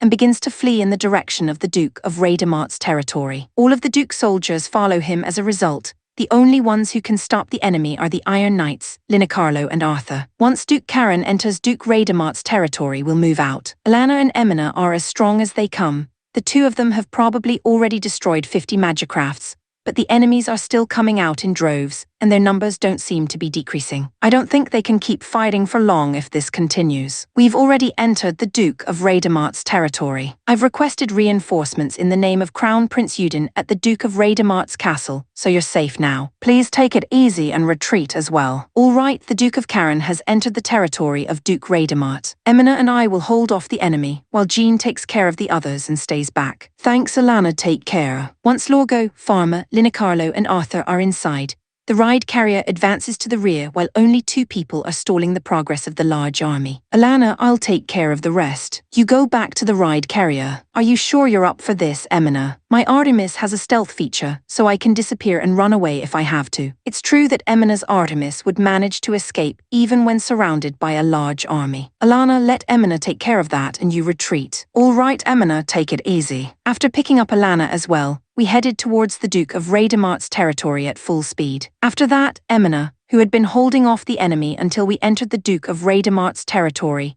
used her stealth function to disappear and successfully escaped from the enemy forces. We then met up with Emina in the depths of the forest in the Raidemart Duchy. It seems that the Duke of Karen's army and the Duke of Raidemart's army have joined forces. It looks like they can hold out for a while. We'll call for reinforcements from the Duke of Belma's army and begin our counterattack. Will it be enough against the royal army? The Duke of Karen's, the Duke of Raidemart's, and the Duke of Belma's armies all have a combined total of about 300 magicrafts, so they're no match for them as it is. What are you going to do, Linacarlo? There's only one general in the kingdom's army who might be on my side. It is General Orlia, isn't it, sister? Yes, I'm sure Orlia will be on our side, but I'd have to see him in person for that to happen. I'm pretty sure General Orlia is stationed in the Eastern Fortress, not far from here, but it's within Thekingdom Army's sphere of influence, sister. That's why we're going covertly to the Eastern Fortress. Covertly? Wouldn't Emina's magicraft be enough to get us there? What?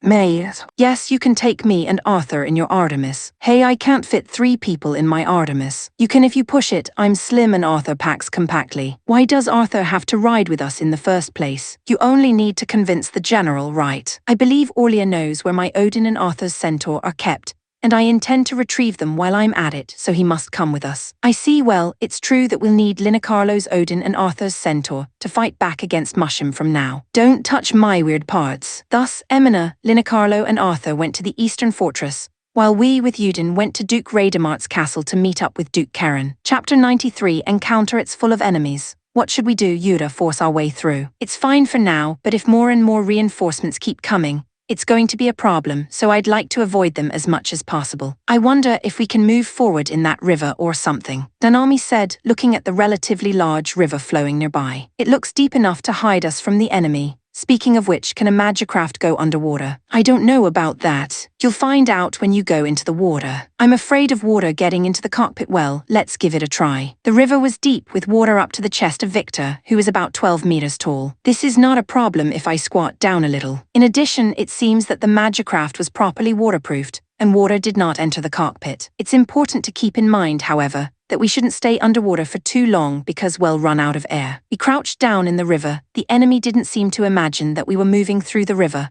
and we were able to pass through the area where their forces were watching without being detected. Once out of the enemy's sight, we looked for a place where we could go ashore. I found a hollow point that was surrounded by trees and was difficult to see. In the water, it was impossible to talk over the external sound output, so I gestured to Nanami and told her the spot where we would land. The gestures seemed to be getting through to Nanami, and we both made it to land without any problems. There doesn't seem to be any enemies around, so let's keep moving towards that forest, Nanami. Yeah, okay. As I walked deeper into the forest, I heard something loud, like the sound of metal clashing. What's that sound? I think it's the sound of magicrafts fighting. Someone's fighting. If we keep going, they'll find us. You'll have to go around, but Yuda, if someone is fighting, doesn't that mean that one of them could be an enemy, but the other could be a friend? You're right. If that's the case, we can't just abandon them. Nanami, let's go to the direction of the sound. We headed towards the battle with caution. We soon arrived at a place where 2 groups were fighting fiercely. One group was a medium-sized unit of about 20 magicrafts,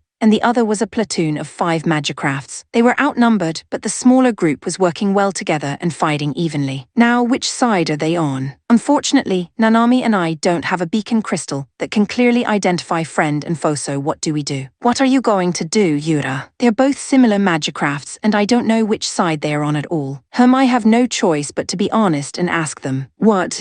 Ask who? Those guys that are fighting. Yura sometimes acts boldly and strangely. Just leave it to me. I don't want anything to happen to Nanami, so keep a little distance. Okay, but be careful. I responded to Nanami's words by waving the hand of my magicraft. I went over to where the battle was taking place, turned up the external sound output to maximum and spoke to them. Princess Linacarlo's mercenary troops, the Iron Knights of the Warriors, have come to reinforce you. I spoke to both groups, but the response was the exact opposite. It's a disgrace that the mercenary troops under Linacarlo's command have come to reinforce us. Someone from the small group of magicraft spoke. Insolent. Linacarlo was not satisfied with Prince Udin's loss to Prince Musham in the succession vote, and she tried to kill Prince Musham. This is a message from the medium-sized group's magicrafts. Thank goodness for a clear response. Now it's clear that the small group is on our side. All I have to do is defeat the medium-sized group and help the small group. Chapter 94, The Royal Guards. As long as I knew which one was the enemy,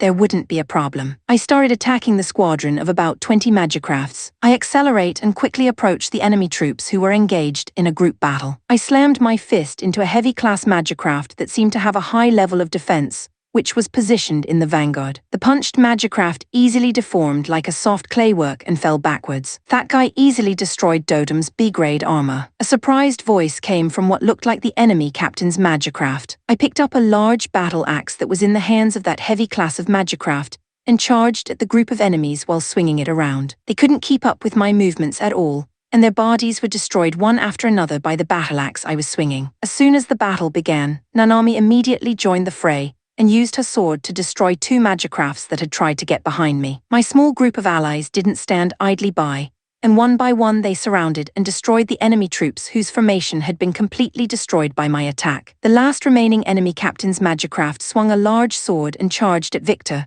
shouting loudly, but I easily caught the sword attack with one hand. Yow monster! I crushed the sword in my grip and slammed the battle axe down over the captain's plane's head to end this battle. After the battle, the leader of the small group came up to me and thanked me. Thank you very much. As expected of a mercenary group directly under Princess Linacarlo, your strength is unbelievable. No, more importantly, we're royal guards, Princess Ryderia bodyguards. How did you end up here? Unfortunately, our master, Princess Ryderia, has been imprisoned by Prince Musham along with Duke Raidamart, Duke Belma, and Lord Theseus. We were on our way to the Duke of Raidamart's territory to ask his son to do his best to save Princess Ryderia when we were discovered by the enemy forces, and a battle ensued. I see. I guess they all got caught after that. We're on our way to the Duke of Raidamart's territory, so why don't we go with you? We might run into more enemies on the way. That's a great offer, but if you can help us, I'd like to ask one favor, in anticipation of your overwhelming strength. What is it? We have a comrade with whom we have been working,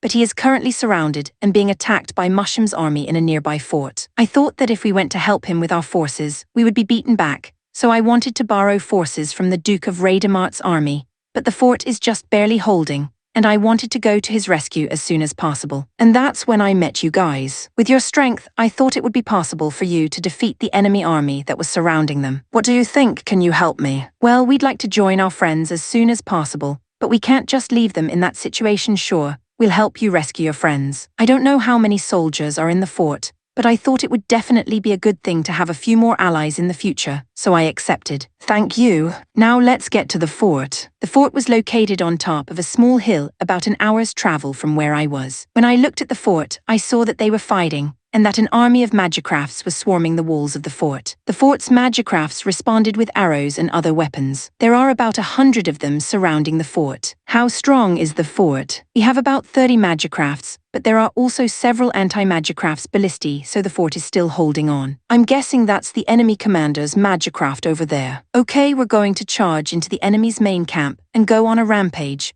while you coordinate an attack with your allies in the fort. Are you two going to charge in there? Isn't it dangerous? I've been in tougher situations. Besides, this magicraft is legendary in your country, so I think it'll work. I thought I recognized the legendary magicraft from somewhere, but I didn't think it was our national treasure. Victor, how did you manage to ride it? Princess Linacarlo gave me permission to use Victor. If Princess Linacarlo, one of the 12 heavenly masters, trusts you that much, you should be fine, then I leave it to you. Nanami and I decided to charge into the enemy's main camp. It's a little dangerous to assume that Victor would be able to handle it. Chapter 95, Battle for the Fort. TL note. Is this font size better, or should I keep using the previous one? I'll go in there and draw their attention, and you take care of the confused enemies. Yeah, be careful, Yura. I ran as fast as I could towards the enemy's main camp. Victor, with his amazing leg strength, ran like an athlete and rushed into the enemy camp at once. Enemy attack. One of the enemy soldiers noticed us approaching and began to make a racket. The surrounding magic machines also saw Victor and hurriedly took up their weapons in an attempt to shoot. But in no time at all, I was deep in enemy territory,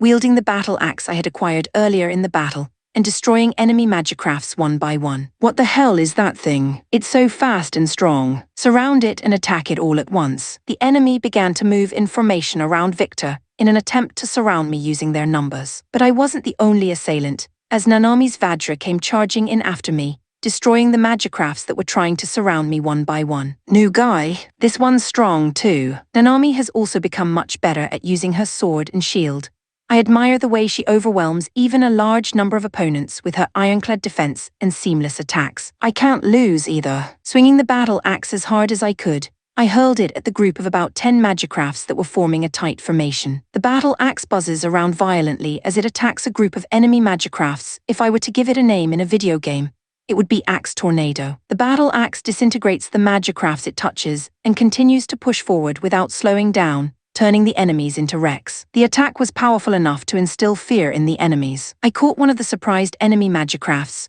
ripped off its head, tore off its arms, lifted up its body and threw it at a nearby enemy. The two magicrafts collided violently, and both came to a halt while emitting white smoke. Taking the swords that the two bodies were holding in both hands, I started to destroy more of the remaining enemy magicrafts in the style of Alana's twin swords. Taking a deep step, I swing my sword at the enemy magicraft on the right from the inside to the outside, and in the same way, I cut away the enemy on the left, and then I turn my body and move forward to stab down a large magicraft with both swords. Although I'm not as brilliant as Alana's, the twin swords are not bad either. I swing the swords around with fast movements and kill the enemy with each swing. Nanami was using her shield to block the enemy's attacks and her sword to kill them without fail. Her steady fighting style was very stable. HMPH. You seem to have a bit of skill, I'll take you on. The enemy's commander magicraft came forward, but as I was in a hurry to end the battle, I quickly approached the commander and sent him flying. Perhaps they trusted his strength so much that after killing the commander instantly,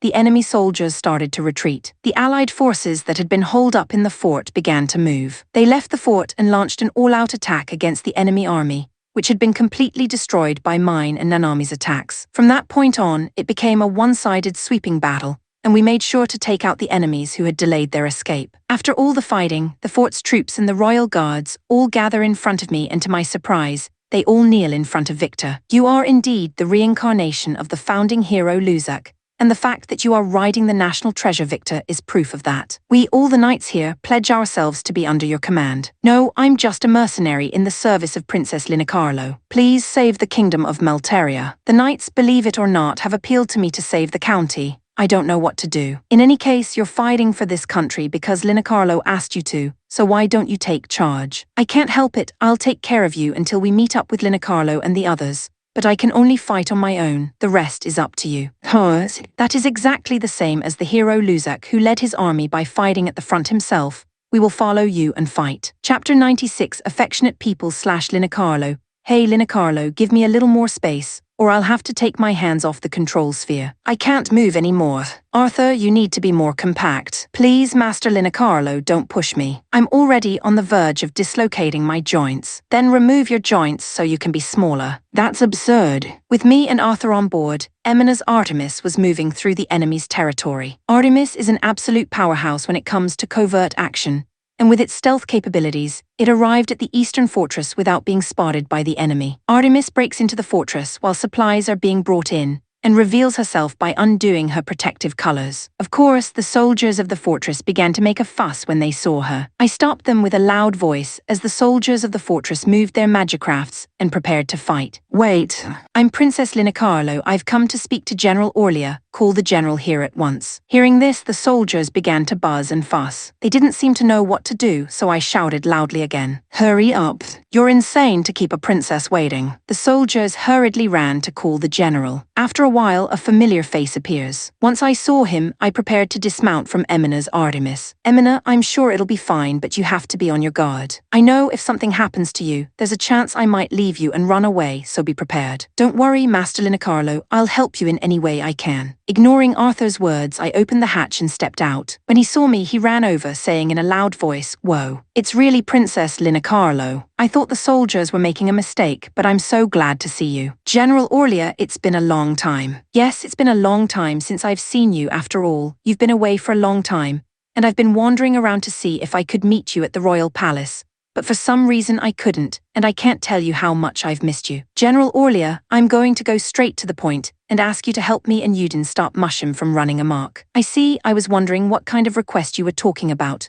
You're asking me to betray Commander Cruz of the Royal Army and side with you. If you don't do me this favor, I'm going to have to cut you out of my life. Oh, that's not good. You know how I feel about you. I know that's why I'm telling you this. I thought about it but I didn't say it and I just stared at Orlia. I've always intended to give my life to you, and I don't care if they call me a traitor to the army. The 3rd Magicraft Legion will now swear allegiance to Crown Prince Yudin and Princess Linacarlo. That's all right. Give it your all. So Princess Linacarlo, me thoughts on you. He started to talk about troublesome things. And of course I, who had no special feelings for Orlia, brushed it off. In addition, Orlia, can you move your troops immediately? I want to join Duke Karen and his army as soon as possible if possible. Also, my Odin has been taken by Musham. Do you know where it is? I'll have the troops ready to move at a moment's notice. As for Odin, I understand he has been transported to Marden base. It seems that Musham did not have the courage to destroy Odin after all. Odin is a national treasure, so even if only his enemy sister could control him, he would not simply destroy him. My brother's really a novice, why don't you get ready sooner? Oh yes, I'll have them ready in no time. With that, Orlia immediately began instructing his subordinates. After finishing his instructions, Orlia came to me once more and said,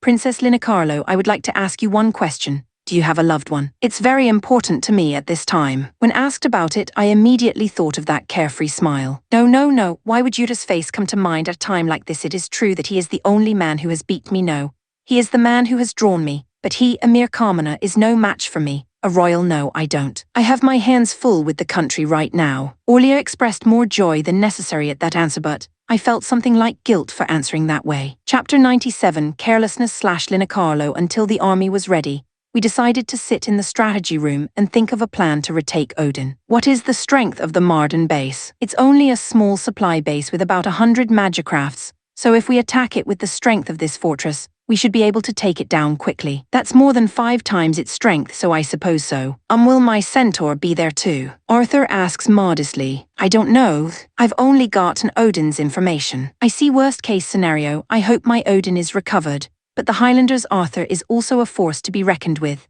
and I have a small hope that Centaur will be there. For that matter, won't the rider of the magicraft you are with come here? For some reason, Orlia seemed to be very concerned about Emina, who was waiting in the magicraft, and asked me that. Oh, you mean Emina? I also see if she wants to get off the magicraft and take a break. Emina Dono seems to have a deep-seated military temperament, so it's unlikely that she'll rest her body unless you force her to. Yes, that's probably for the best. Arthur went to call Emina, but she didn't come back, so I went to the courtyard of the fortress where Artemis was waiting to see what was going on. You don't know what's going to happen, so it's better for me to stay in my magicraft. We're already in friendly territory, there's no need to be alarmed. How can you so easily trust someone who was your enemy just a moment ago? Just let me stay here. It seems that Emina hasn't let her guard down yet. It's true that for people who don't know the situation between me and Orlia, it might be difficult to convince them that we've suddenly become allies. Arthur, that's enough. I will let Emina have her way. But then Emina Dono's rest will be. Haha, as soon as Arthur came down from the cockpit of Artemis, where he had been arguing with her, it happened. Suddenly, the soldier behind Arthur hits him in the back of the head. Arthur falls forward slowly as he is. Arthur!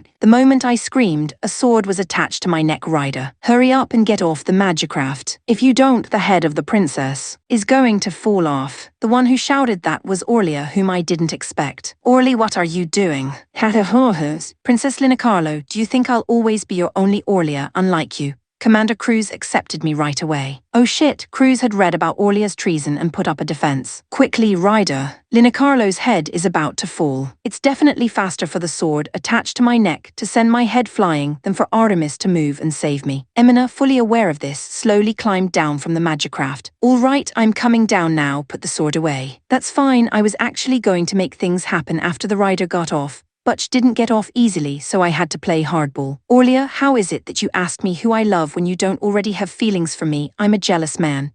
And if you had a lover, I would have blown his head off right there and then. I don't think I understood anything about Orlia. When I thought about it, I had an indescribably empty feeling. Me, Emina, and the unconscious Arthur were restrained and had to be transported somewhere. Where are you taking us? Marden base. Oh yes, it's true that Odin is in Marden base. And your sister and the incompetent dukes are also supposed to be transferred there. Why? The reason for this is to turn Marden base into a graveyard for your rebels. There are 1000 magicrafts at Marden base, ready to intercept any rebels that come to your aid. That's why Odin is there, isn't it? Yes, I had planned to lure you out, but it's quite ironic that you came by yourself. Damn, Orlia, I'll never forgive you. Suit yourself, I don't feel anything now that I have Commander Cruz. Cruz, I knew that Vixen was going to be the biggest obstacle. Chapter 98, Rescue after the Battle of the Fort. I was taking a short rest before moving on when a rider came running towards me, looking flustered. I've just heard from an enemy prisoner that the imprisoned Princess Ryderia and the others have been moved to the Marden base,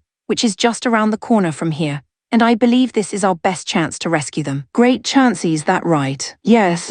We can't do anything about it in the palace, which is highly defended, but the Marden base is not that big, and there are only about 100 magic machines guarding it. How about we go and rescue them before they are transferred to a troublesome place? The expression on the rider's face was very passionate, and I could tell that he wanted to help his master, Princess Ryderia, right away. All right, 100 magicrafts is the same as the number we just fought. Let's just go and save them. Oh, really? Thank you very much. I'll let everyone know right away. Then he happily informed them. In fact, it would probably be better to meet up with Jean and the others. But as time goes by, there is certainly a possibility that they will be moved again to another place, and it would be better to rescue them right now, even if we have to push ourselves a little. But will you be okay? Nanami said, looking worried about something. Nanami, is there something bothering you? Yeah, not really, but there's something weird about. What do you mean, weird? Princess Ryderia and the Dukes are important hostages. Would it be so easy to move them from fiercely defended royal palace to a less fortified base? There must have been some reason, but this is an opportunity, so let's make the most of it. I'm not that worried because I'm sure Yuta will be able to handle anything that comes his way. I'm not that good at everything. I'm just wondering how it's actually going to work out. Now I knew that Nanami's assessment of me was one of wonder. The rider came to tell me that they were ready to go. Everyone seemed to want to go to the rescue right away, and looked at me with a twinkle in their eyes. All right then, let's head to the rescue of the princesses. As I said this, the crowd cheered. From a short distance away, I surveyed the Marden base at first glance. It didn't look any different, and it didn't seem to be on alert. It's okay, it looks the same as always. One of the riders who knew the old Marden base said so. But the word same as always stuck with me. It's kind of weird that everything's the same. When I said that, he asked me curiously, "What do you mean by strange? There are some important hostages in that base right now, right? If that's the case, then it's strange to have the usual level of alert, isn't it? I'm pretty sure it's a trap." The riders looked very disappointed. When they looked at me like that, I couldn't tell them to stop because it seemed like a trap. Okay, I'm going to go at it alone first, and you guys stay in the back. That's too much. No, if we all go to attack and it turns out to be a trap, there's nothing we can do about it. I can handle it on my own. Hey, is Nanami on standby too? She's the one who has to protect everyone in case something goes wrong. You're being reckless again. No, I really think I can handle it alone.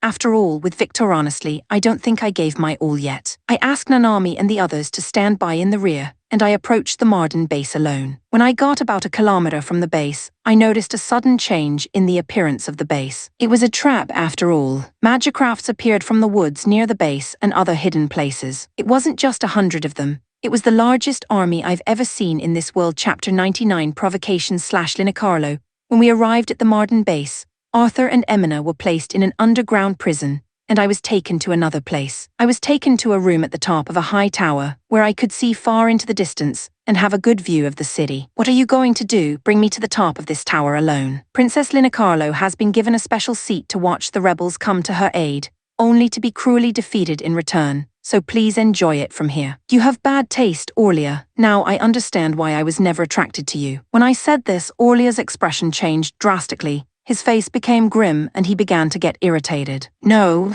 that's not true, Linicarlo. You just didn't see it that way. There's nothing wrong with me. There's nothing attractive about you, I've just noticed that. Unattractive Commander Cruz said I was the best man she'd ever seen. I don't care what Cruz says, you're not attractive enough to be my husband. I assure you of that. I don't know why I made such a provocative statement, but I don't care. No, Linicarlo. Do you realize the position you're in? I've been given permission by Commander Cruz to do whatever I want with you. I can strip you of your clothes and force you to be mine. That's funny. You think I'm going to be yours by force. I'm sorry, but I won't be yours no matter what. Interesting. Let's see if that's really true. Then Orlia approached me despite my expression. My body trembled a little. I bit my bottom lip and tried to stop the trembling, I didn't want to show myself as a weak woman to such a man. General Orlia. An enemy magicraft is approaching modern base. Hearing this, Orlia released my hand from his grasp and walked out onto the small balcony to see the approaching enemy magicraft. Only one magicraft. I'm sure it's just a diversion of the enemy, so why did you send all the ambushers out? If the enemy comes, we have orders to hit them with all our forces at once. That's when the enemy army shows up. What were you thinking, overreacting like that against a single magicraft? One magicraft. Those words stuck with me. No way. I only know of one person who would venture into an enemy base with just one magicraft. I thought of his face. I don't know why, but thinking of his face calms me down and takes my mind off my bad feelings. I wanted to go out on the balcony right away to check it out, but I felt like if the magic machine that was approaching this base was the national treasure of our country, my mind would be trapped by something. After a great mental struggle, I slowly stepped forward and I walked out onto the balcony. I didn't care what happened anymore. I slowly looked up and saw the scene outside. A large army from the Marden base was rushing to a single magicraft far away but recognizable. That was definitely Victor. I didn't realize I was crying until the tears started to fall down my cheeks and onto the back of my hands. Why am I crying? I'm not sad at all, on the contrary. My chest was heaving in a strange way and I was even smiling. What are you crying about, Linacarlo? Are you out of your mind? Orlia, I told you that I had no lover, but that was a lie. I have one now, the love of my life. What the fuck? Who the hell is that? See that magicraft, me beloved, is the one riding it. It's that magicraft, ha ha ha ha. Linacarlo, your loved one is unfortunately going to be gone from this world. Look at that scene. Even you on Odin can't do anything in that situation. It's true that even I, riding Odin, would have difficulty getting through that situation. But you don't know that the rider of that magicraft is the man who defeated me while riding Odin. Ling, you are lying to provoke me, Linacarlo. You're one of the 12 heavenly masters and you lost. No, it's true. He's stronger than I am, and far more capable than you, Orlia, just the kind of man I deserve to love. Gake, I'll test that story myself to see if it's true. Hey, get my Gadler ready at once. Is General Orlia going to be there? Yes, go quickly. Understood. Linacarlo, watch the end of your lover from here. I will tear him to pieces. Unfortunately, in the back of my mind, I knew that was impossible. Chapter 100, Victor's Light Arrow. 100 chapters. I can't believe we reached it so fast. A big thank you to everyone who supported me. It would be too hard to deal with them all at once, so I decided to reduce their numbers while moving around. Making use of my high mobility, which surpassed that of ordinary magicrafts, I moved to avoid being surrounded and destroyed the enemies one by one as they approached. I fought like that for a while, but there were so many of them that no matter how quickly I moved, my escape route would gradually disappear. At that time, there was a magicraft that approached me while speaking something in a loud voice, amplified by the external output sound. Hey, you! Stay where you are. I am General Orlia, commander of the 3rd Magicraft Legion. Put your manhood on the line and fight me. Nope, something is wrong with this one. How can you say that when you attack me with such a large number of HMPH numbers are also power? This is the difference between you and me. If you get down on your knees and beg me, I'll even accept a one-on-one match with you. No thanks, it looks like a pain in the ass, and I don't want to get down on my knees, so why don't you just come take it with the rest of them? How dare you lump me in with the rest? Fine, I'll torture you to death with as many people as you want. I noticed that while I was distracted by the conversation with the commander, I was completely surrounded by enemy magicrafts, which is a little bit dangerous. I'm not sure if I'm going to be able to handle everything. There was no choice but to fight, and I had to get serious, so I went into Ludia concentration mode. I calmed my consciousness and sank my mind deeper and deeper.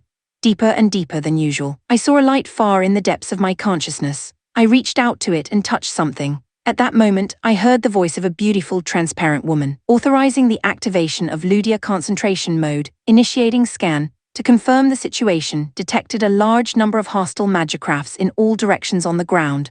I suggest we avoid their attacks. What?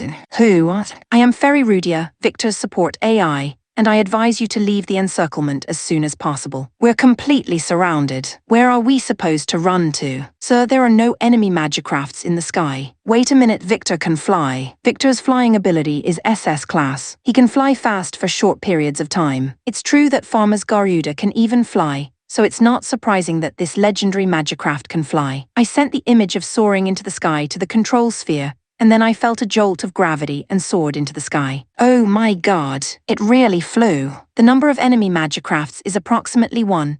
000. The range is 2 kilometers. We can destroy all enemy magicrafts by activating Victor Nova from above. What should we do? Can we destroy all of them with a single attack? Yes, sir. I can't see any enemy magicrafts that can deploy defensive shields, so we can certainly destroy them. All right then, let's get them. Yes, sir. Master authorization granted. Transforming to Nova mode. As she said this, Victor's fuselage began to jiggle as I watched. His arms and legs shifted and changed shape like a puzzle. Eventually they transformed into a cannon. Victor Nova preparation begins. Ludia core. Access spell Inferno chanting begins. Spell Earthquake connected chanting begins. Spell Aquasphere connected chanting begins. Spell Tesla Spark connected chanting begins. Spell Magic Boost simultaneous chanting begins. Range selection, position correction, and aiming preparation complete. Victor Nova ready to fire. I didn't know how to shoot it, but I put my hand on the control ball anyway and sent an image of shooting the cannon. Activate 4-element cannon, Victor Nova Gwoon. Victor shuddered loudly and was enveloped in a violent light. As the light fell to the ground,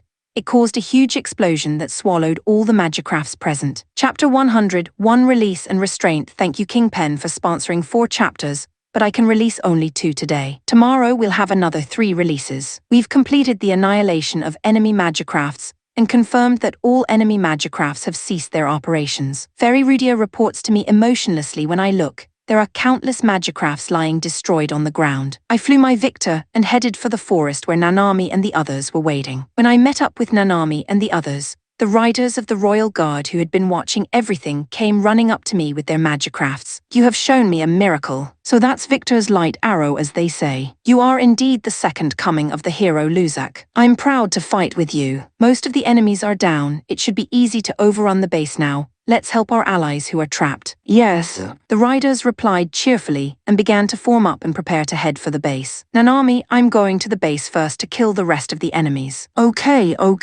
Stay alert, Yura. After leaving everyone in Nanami's hands, I flew back to the base. It's convenient to be able to fly after all, and I'll be there in no time. At the Marden base, a single-digit number of magicrafts remained on the defensive. However, they were completely freaked out by the battle they had just seen, and when they saw Victor, they threw down their weapons and started to run away. I was waiting for the others to arrive while I went around the base to see if there were any other enemies. Then I heard a loud voice calling out for me. Yura, I'm here. No, not that way. Look up. I looked up and saw Linacarlo waving at me from the balcony of a tower-like building. Linacarlo, why are you here? We can talk about that later. Can you use Victor to get me out of here? There are soldiers guarding the outside of the room. The tower was too high for Victor to reach, so I had no choice but to fly slowly near the balcony where Linacarlo was. Okay, hold on to my fingers, Linacarlo. I reached out and said so, but Linacarlo shook her head, as if she was afraid of heights. Don't be absurd. What if I fall from this height? What am I supposed to do? You could put another person in the cockpit. Sure, there's a little bit of space, but I do not want to open the hatch while flying. Fairy, I need to get her into the cockpit. Is it possible to open the hatch while flying? How long has it been since you've been called Fairy? Yes, it's possible, but it can be dangerous if the wind or other factors cause you to lose your balance even slightly.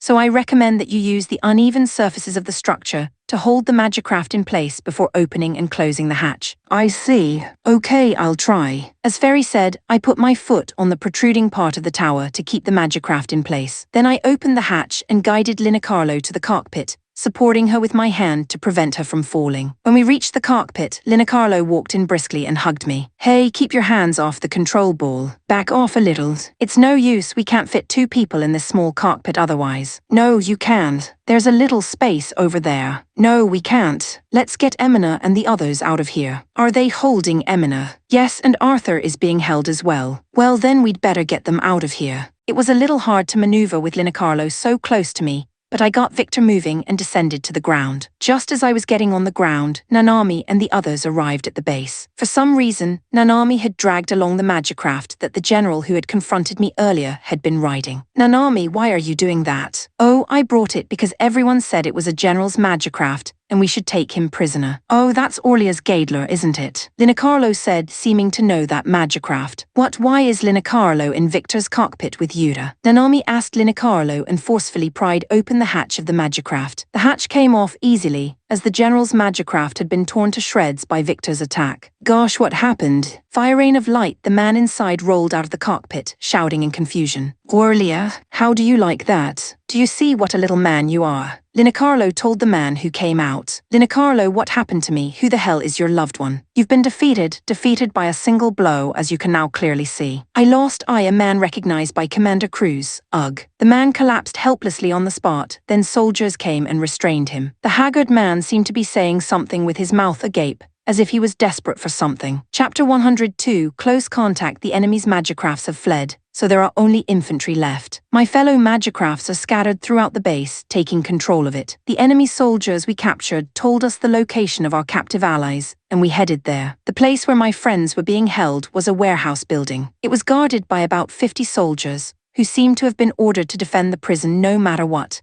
And they didn't try to escape even when I and my ally magicrafts appeared. I had no choice but to deal with them in a way that wouldn't be lethal. Princess Ryderia. The cheers of my fellow riders went up when they saw the person who was rescued from the prison. When I looked, I saw not only Princess Ryderia, but also Duke Raidemart, Duke Belma, and Lord Theseus. Sister Ryderia, I am glad you are safe. Linicarlos, I'm glad to hear you're okay. Even in this situation of a happy reunion with her sister, Linicarlo refuses to get off Victor, which makes no sense when the base is already under control and safe. Arthur and Emina were also rescued from the prison. Yura, find my Artemis. The first thing Emina said after being rescued was that she was worried about her beloved magicraft, Artemis. To be precise, it doesn't belong to Emina, it's just on loan from the Iron Knights, but I won't say anything about that. It seems that my Odin is also in this base, Yura, so let's continue to search with Victor. Linicarlo, you're not going down yet. Not until we find Odin. Come on, let's find him. Linicarlo hugged my arm tightly as she said this. I don't understand why she's hugging me so tightly when there's probably plenty of room. Odin, Artemis, and Arthur's centaur were found more easily than expected. Well, there were only a limited number of places where magicrafts could be stored, but for some reason Linicarlo didn't seem too happy about it. Open the hatch, Linicarlo. It's okay if we continue to explore the base. No, what exploring? We saved everyone and found Odin and Artemis. Stop making excuses and get off. Well, there's no other way. Despite the mumbling, Linicarlo still got out of Victor. She then immediately boarded Odin after that. Emina and Arthur also came to this hangar, and were happy to be reunited with their beloved magicrafts. After that, the ride carrier at the base was confiscated and made into a temporary command center, and the leading figures gathered for a strategy meeting. Mushim did what he wanted, but we'll fight back from here. They all agreed with Linicarlo's words. Mushim, who has control of the national army, has many magicrafts forces, and our forces are only the private armies of the three dukes, so we have no chance of winning under the current circumstances. Duke Raidemart said, and Linicarlo quickly countered. No, that's okay. We have the legendary magicraft Victor and Yuta. There's no need to be afraid of the enemy no matter how large their numbers are. It's only on magicraft, even if it's a legendary one that's. The power of Victor has just been proven. You may not have seen it since you were trapped in prison, but the arrow of light that wiped out 1,000 enemy magicrafts, the divine strike of Victor, is very powerful. I thought it was exaggerated folklore that the arrow of light wiped out 1,000 magicrafts in a single blow, but is it true? Linicarlo, even if this is true, it is not in our best interest to lose any more of the national army, so why don't we find a way to get rid of Mushim and his faction alone, instead of trying to solve the problem by force? As Princess Ryderia said, the opponents were originally from the same country, and if we destroy too many of them, there will be problems in the future. That's true, but I doubt that Mushim will give us a chance. While Linicarlo was pondering something in silence, a soldier came in energetically. I have gotten information from the enemy prisoners that a large army led by Prince Mushim is now marching towards the Duke of Raidemart's territory. It looks like the Mushim knows where Udin is, so we'd better head there right away. Chapter 103, Preparations for Protection/Gene Iron Knights. Prince Mushim's army of over 1,000 magicrafts has invaded the Duke of Raidemart's territory from all sides, and we are already surrounded with no way out. We will hold off the enemy forces, so please take Crown Prince Udin and flee. The transmission from Duke Karen was a warning of the hopeless situation. Tusk, Alana, you still can't get in touch with Yura. No, nothing yet. What do you say, Udin? Duke Karen and the others want you to run away alone. Udin made a difficult expression as if he was thinking about something, but he quickly looked up and replied, I can't abandon my allies who are fighting for me. That being said, Duke Karen, you didn't want to stay here, so the Iron Knights will inevitably join the fight. Can you at least move the ride carrier that Crown Prince Udin rides to the center of the army? It would be better for morale. All right, we'll move right now. The enemy army has a force of over 1,000 magicrafts, and we have about 300, so if you think about it normally, there's no way we can win. Jean, you have a transmission from Emina. Emina, how about that General Linicarlo knows? Did he follow her? Unfortunately, that wasn't possible. What the hell, what are we going to do? We're surrounded by over 1,000 enemy magicrafts, but we got Linicarlo's Odin and Arthur's centaur back. Later, I met up with Yuta and Nanami, and we're on our way there now. Oh, you were able to meet up with Yuta and the others. Right, Yuta, Nanami, Linicarlo, Emina, and Arthur with that much strength. We can manage okay, we will hold out until you get here. I changed the channel of the spirit box to the common line I had prepared in advance for Duke Karen's, Duke Raidemart's and Duke Belma's armies and spoke. Crown Prince Yudin refused to flee on his own and decided to stay here, saying he couldn't abandon you, his allies. How would you like to have a man who says this for you to be king? We are promised final victory. Soon one of the 12 heavenly masters Linicarlo will come to reinforce us. If we can protect Yudin until then, we will win. How about it? It's not that difficult. We just need to buy time. Let's defend rather than attack. I'm sure this will boost morale a bit. And all we have to do is stay on the defensive and wait for Yuta and the others to arrive. Jeans, you might be a good commander. Not a bad speech. I'm a big talker. It's the least I can do, I said, and Alana smiled and got up from the chair she was sitting in. Lorgo Pharma, we've got work to do. Oh, Yudin, protect. I'll do my best too. If Yuta and the others come back, we can definitely win. Don't overdo it, guys. We're just trying to buy some time until Yuta and the others get back. Excuse me, everyone, please take care. Alana reacted to Yudin's words. Don't be afraid, future king. You can thank me later with something tangible. It's yes. As Alana and the others left, the enemy army came closer and closer until they could be seen. There were so many of them that my back started to sweat when I thought they were going to attack us. Yuta, Linicarlo, come on. I don't think we can hold out much longer. Chapter 100 for Evil Woman / Cruise Chapter 4/4 sponsored by Kingpen. Thank you for the support. The communications soldier was working in front of me in frustration, playing with a number of spirit boxes. I called out loudly and repeatedly, but there was no response from them. I still haven't been able to reach General Orlia. We're using all means of communication. Unconfirmed reports say that General Orlia's army has already been wiped out. General Orlia has a large army of 1,000 magicrafts entrusted to him. What would he have to deal with to be wiped out? Oh, it's unconfirmed information and PSSSD who needs a mouth that can't give a straight answer. Irritated by the words, I cut the soldier's mouth open with a knife. Ugh. The soldier held his mouth and rolled around on the floor. The sight of him made me feel a little better. Cruz, don't stain my ride carrier with filthy blood. I'm sorry, Prince Musham, but these soldiers have irritated me. Hey, you're an eyesore. Take that guy rolling around out of here. Thank God he's a prince who knows what he's talking about. That's why we need him to be king.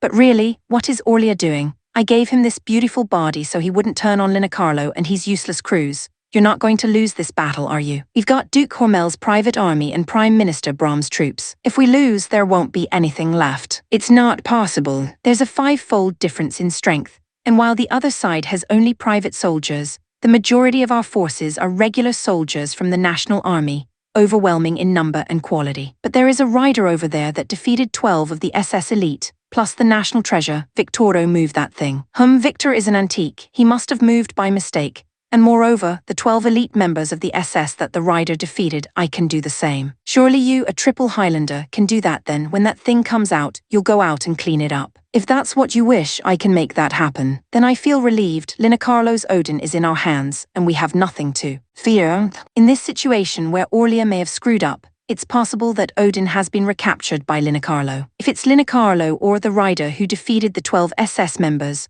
I'm fine on my own. But it's tough to take on both of them at the same time. Prince Musham, may I activate that magicraft that I secretly purchased from the Radol Company? Do we really need to send out that 12 billion gold magicraft against an opponent who can't defeat us? You said it was a secret weapon for emergencies. I have a few concerns about this fight, and I thought I shouldn't leave anything to chance. In that case, you're allowed to go out and smash the enemy's army once and for all. Yes, sir. I turned around and gave this command to my subordinates. Prepare my Archangel. Also, hurry up and prepare Gigantomachia for launch. My men responded loudly to the order and moved quickly to carry it out. I take off my hard-to-move commander's uniform and change into my rider's suit, suddenly naked in the main room of the ride carrier.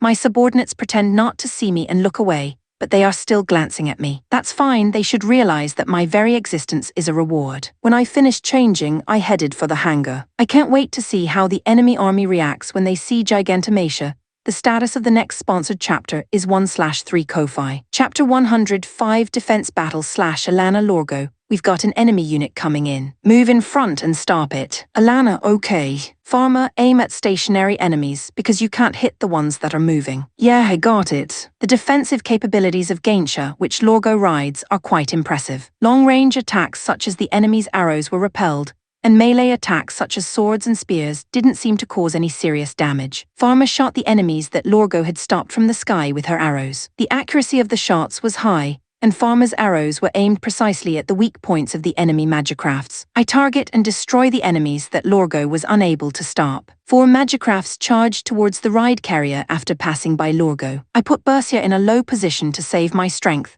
then aimed at the enemies that had broken through and accelerated at once. While spinning, I plunged into the enemies and used the momentum of the rotation to swing my sword and disassemble the 4 magicrafts at once. 3 more enemy magicrafts passed by Lorgo and headed for Bersia. It seemed like they were trying to get rid of the obstacle first. I pierced the neck of the enemy magicraft in front of me with the sword in my right hand and swung the left one horizontally, sending the head of another enemy magicraft flying. I kicked up and eliminated the magicraft that had been pierced in the neck and had fallen toward me, and then I crossed both of my twin swords over the last one that was behind me and cut it in half. However, we are in the center position, and considering that so many enemy magicrafts are breaking through our side's defense line, the situation on the front line is not good. I wish I could be on the front line, but it seems difficult to defend this place with only Lorgo and Farmer. Jean, what's the status of our allies on the front line? We're doing the best we can, but there are too many of them. The situation is getting worse and worse. How long do you think it will take Yura and the others? I don't know, maybe they're concentrating on moving, but we've lost contact with them. What to do? Let Lorgo and Farmer take over here and go to the front line as I was struggling. About 10 magicrafts approached us. I tensed up for a moment, but they didn't seem to be enemies. Members of the Iron Knights, we are here to defend the ride carrier by the order of Duke Karen. Duke Karen must have been on a tight leash, but he still sent us reinforcements. That's great. Lorgo, Farmer, you protect these guys and the ride carrier. I'll go forward and push the enemy back. Okay, Lorgo, I'll do my best. Alana, be careful. It would be very difficult to defend the ride carrier if the front line collapsed, so I decided to leave this to them and reinforce the front. The situation at the front was worse than I had imagined. There were far more enemy magicrafts than there were allies, and the few allies were supporting each other to defend themselves. I concentrate on Ludia, I synchronize with Bersia, with the feeling that I will defeat all my enemies. My eyes glow, and Bersia responded to my feelings. Don't make any unnecessary movements. Destroy the enemy with a single blow, move efficiently, and defeat as many enemies as quickly as possible. I muttered this in my head, as if I were giving myself a suggestion, and conveyed the image of movement to Bersia's control sphere. I swing my sword as if I was dancing while moving at high speed. It takes less than a second for me to slaughter one enemy magicraft and move on, saving the magicrafts of my allies. Just when I thought the battle situation was getting better, I felt a strong impact on Bersia. It was as if Bersia and I had hit a large wall and was flung backwards. Damn it, what the hell? I looked and there was a wall. No, what I thought was a wall was the body of a magicraft. It was also the most massive magicraft I've ever seen. Tusk, what the hell is this monster? The giant magicraft has a large club in each hand and swung it around, lashing out at my surrounding allies. It's fast for such a large figure and its armor looks thick and powerful. Even the allies seem to be startled by the huge enemy. I felt that the presence of this thing was bad, and I immediately moved to eliminate this monster. While dodging the attacks of the clubs, I go behind the huge magicraft and attack its legs with my twin swords. Click. It seemed to have thick armor and defensive capabilities as it looked. My twin swords made of magnetite were easily repelled. This is tricky. I couldn't immediately think of a way to attack a type of enemy that I had never fought before. The status of the next sponsored chapter is 1/3 Ko-Fi. Chapter 106 to the battlefield. On the way to Duke Radamart's territory, Jean and Emina talked, and it seems that Jean's situation is quite bad. I tried to fly, thinking that it would be better for me to go ahead alone. Master, the activation of Victor Nova and continuous flight has caused a shortage of stored ether. In addition, the wear and tear on the Ludia core has resulted in reduced performance. Please perform core maintenance. What? What do you mean? You won't be able to fly much longer. You'll need to replenish the ether. How do I replenish the ether? Ether will accumulate naturally, but it will take time, so I recommend using an ether part or something similar to restore it as soon as possible. There's no such thing as an ether part. Then you'll have to wait for the ether to recover naturally. How long will that take? At this level of ether, it will take about 368,000 seconds to recover. I don't know how long that period is, but I know it won't be a quick recovery. What will happen if the ether stays this way? Victor's functions will be severely restricted. Can you be more specific? You will not be able to use Victor Nova, and with the current level of ether, your flight time will be limited to 300 seconds. You will also not be able to deploy the defensive shield. I guess I can't fly over there anymore. Master, the condition of the Ludia core wear is also serious. Please perform core maintenance as soon as possible. What is core maintenance? It's the optimization of the Ludia core by a core technician. Can I ask Lisa to be my core technician? I can't do maintenance right now. What happens if we keep fighting like this? Performance is still significantly reduced. In the worst case scenario, a malfunction in the Ludia core could cause it to stop functioning. It would be a disaster if it stopped in the middle of a battle. But even if I were to switch to Arleo, my Magicraft is still over there. Fairy, I'm currently unable to perform maintenance or replenish the ether, but I still need to fight with Victor. Can you help me avoid shutting down? I understand, and I will suggest the best course of action. It was a few hours later that we arrived at Duke Raidamart's estate. Good, it looks like they are still fighting. Linacarlo said, relieved to see the fierce battle going on. Jean, what's the situation? Emina, you're late. The situation is bad. We are just barely holding on. Come to the rescue quickly. I'll be right there. Yura, you heard him. Let's head to the rescue quickly. All right. I wonder if I can fly from here. As I was thinking that, Linacarlo stopped us for some reason. Wait a minute. That's Mushim's ride carrier over there. What? It appears that our late arrival has put us in the rear of Mushim's main force. We can target Mushim directly from here. All right, let's get rid of Mushim. Hey, what about the rescue? Let's split up. Me and Yura will take care of Mushim, and Emina and the others will go to the rescue. Are you sure you two can handle the enemy's main force? One of the 12 Heavenly Masters in Yura has a legendary Magicraft. There's no problem. It's true that Linacarlo and I can do whatever we want. At this point, we split into two groups. Linacarlo and I will attack the main enemy force to take out Mushim. Emina, Nanami, and Arthur were to lead the royal guards to the rescue of Jean and the others. The status of the next sponsored chapter is 1/3 Ko-Fi. Chapter 107, The Battle of the Giants / Alana. I bit my lip at the situation, wanting to complain about if only Yuta were here. Most of my attacks didn't work, and I had to do my best to dodge and protect my allies from the attacks of that powerful club. It was a huge Magicraft that had been chasing Bersia for a while, but it suddenly stopped moving, then looked in one direction and changed its course. It's heading for the ride carrier. Worst of all, the giant magic machine began to move towards the ride carrier. We can't let this thing near the ride carrier.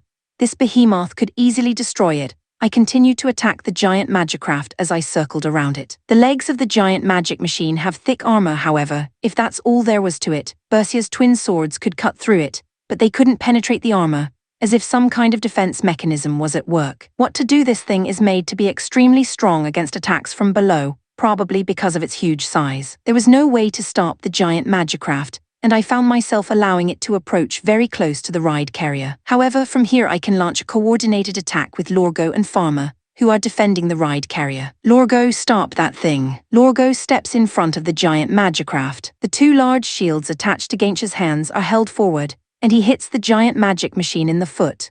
The sound of something creaking echoed, stopping the giant Magicraft from moving forward. Farmer, aim for the head of the giant Magicraft. The head is filled with functions that serve as the rider's eyes, and if we destroy it, they won't be able to do anything. As I told her, Farmer drew her arrow and aimed it at the head of the giant Magicraft. And then, as though releasing the stored power, she released the arrow at once. A high-pitched clang sounded, shaking the head of the giant Magicraft, but that was it. The arrow bounced back, not even damaging the head. Garlana owed, I can't hold back anymore. The power of the giant Magicraft seemed to exceed Gaincha's, and he began to lose ground. Damnees, they're a weakness. Alana, sorry with that. Lalgo's Gaincha was flung away by the giant Magicraft. Lorgo. The moment the giant Magicraft was about to move forward, It was hit by a quadrupedal magicraft running at great speed from the side. The huge body of the giant magicraft shook unsteadily after the hit from Arthur's centaur. Arthur's centaur's assault threw the giant magicraft off balance and made it dizzy. Vajra jumps high and hits the body of the giant magicraft with the shield in her left hand. The giant magicraft, which had lost its balance, fell to the ground. Alana, aim for the gaps in the armor. As Emina shouted this, her Artemis appeared in front of me with a buzzing sound. Artemis had already taken aim with her bow gun. I let Bercia run and stabbed my twin swords into the gap in the armor of the fallen giant magicraft. At that moment, the bow gun fired by Emina pierced the eyeball on the head of the giant machine. The giant magic machine tried to stand up.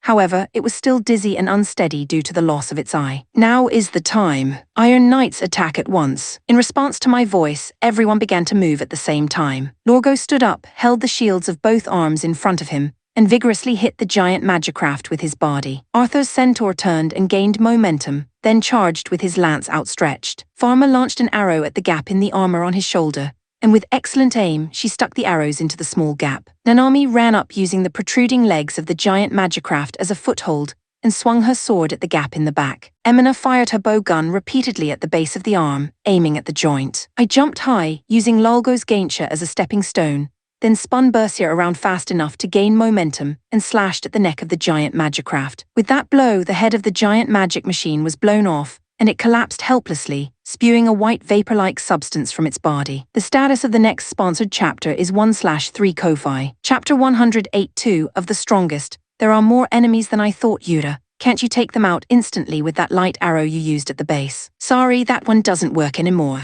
Well, then it's going to be a pain in the ass, but we'll just have to keep plowing through. Linacarlo doesn't seem to be that disappointed that I can't use Victor Nova. I guess that's how much she believes in her own power and the power of Victor. The enemy seemed to have noticed our presence, and about 50 magicrafts came towards us. Let's get them out of the way first. As Linacarlo lightly waved her staff, a number of lightning balls appeared and shot towards the approaching enemies. The ones that were hit by the lightning balls made a cracking sound and collapsed on the spot. I will fly Victor and get behind the enemy group. It's only a 10-second flight, so it won't be a problem. After circling around to the rear and knocking down the enemy magicraft at the far end, I took the large sword it was carrying. I swung the sword out horizontally and destroyed the 2 enemies that were approaching to intercept me, splitting them in 2. When I looked at Linacarlo, I saw that she had already taken out more than 10 of them, and was about to unleash another ranged attack. Tempest. Lightning flashes and lightning bolts scatter all around. Dozens of magicrafts were destroyed by the lightning storm. I can't afford to lose, so I accelerate into the group of enemies and swing my large sword around myself,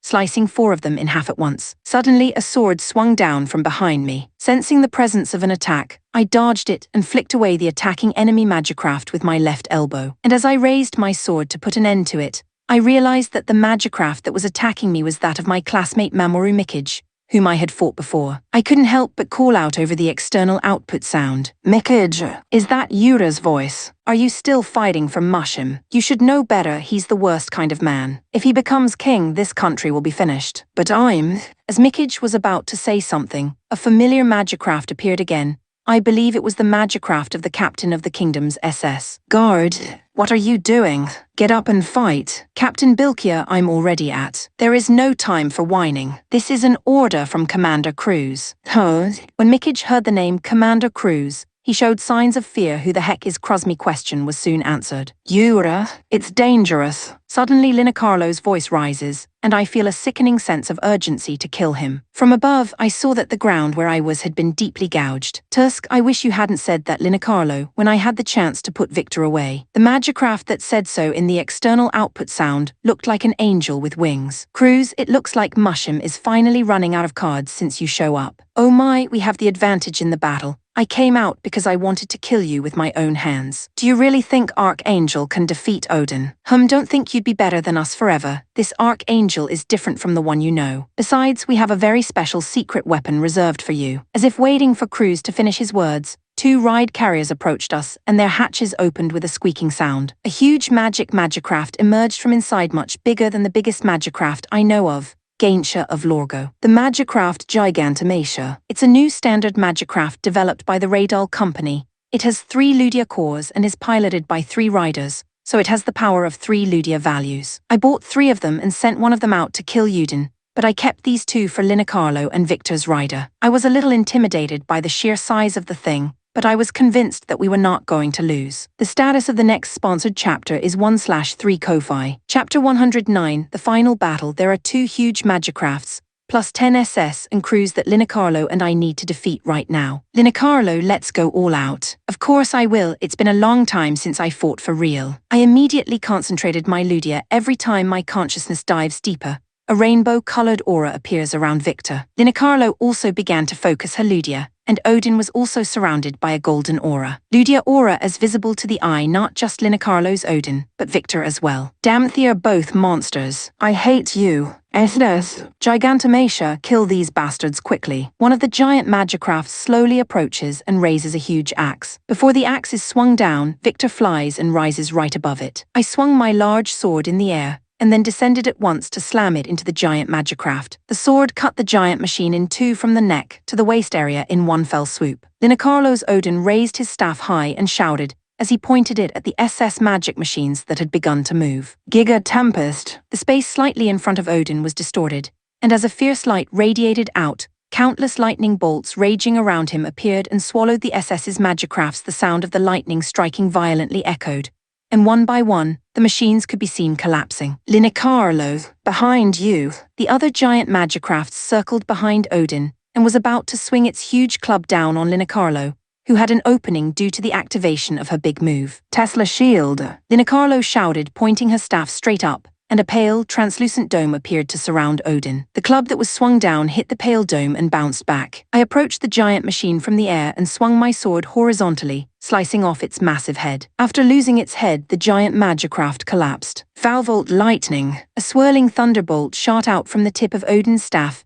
and struck the body of the giant magicraft. The exterior of the giant machine was peeled off, and its huge body fell apart as if it was being disassembled. No way is this the true power of the 12 heavenly masters. Linicarlo said coldly to Cruz, who lost her voice in surprise as all her allies were defeated. Cruz, it seems you didn't understand anything about my power. Did you think you could defeat me with just a giant magicraft and a dozen or so SS? And my partner is even more powerful, a legendary class. You're clearly not strong enough to take on the two of us. Geez, shut up. I'm the strongest woman you've ever met. Look at this spear of light. This is a super weapon with a Ludia core and an orichalcone built into the weapon itself. Let it be extinguished by the light of my judgment. Is that what you call being different from the archangel of the past? Weapons are only as good as the people who use them. It's naive to think you've gained power from them. Silence. Now receive the fury of the gods. Cruz shouted as she pointed his spear at us. Some kind of light began to gather at the tip of the spear. Master, I see signs of a high-powered heat ray attack.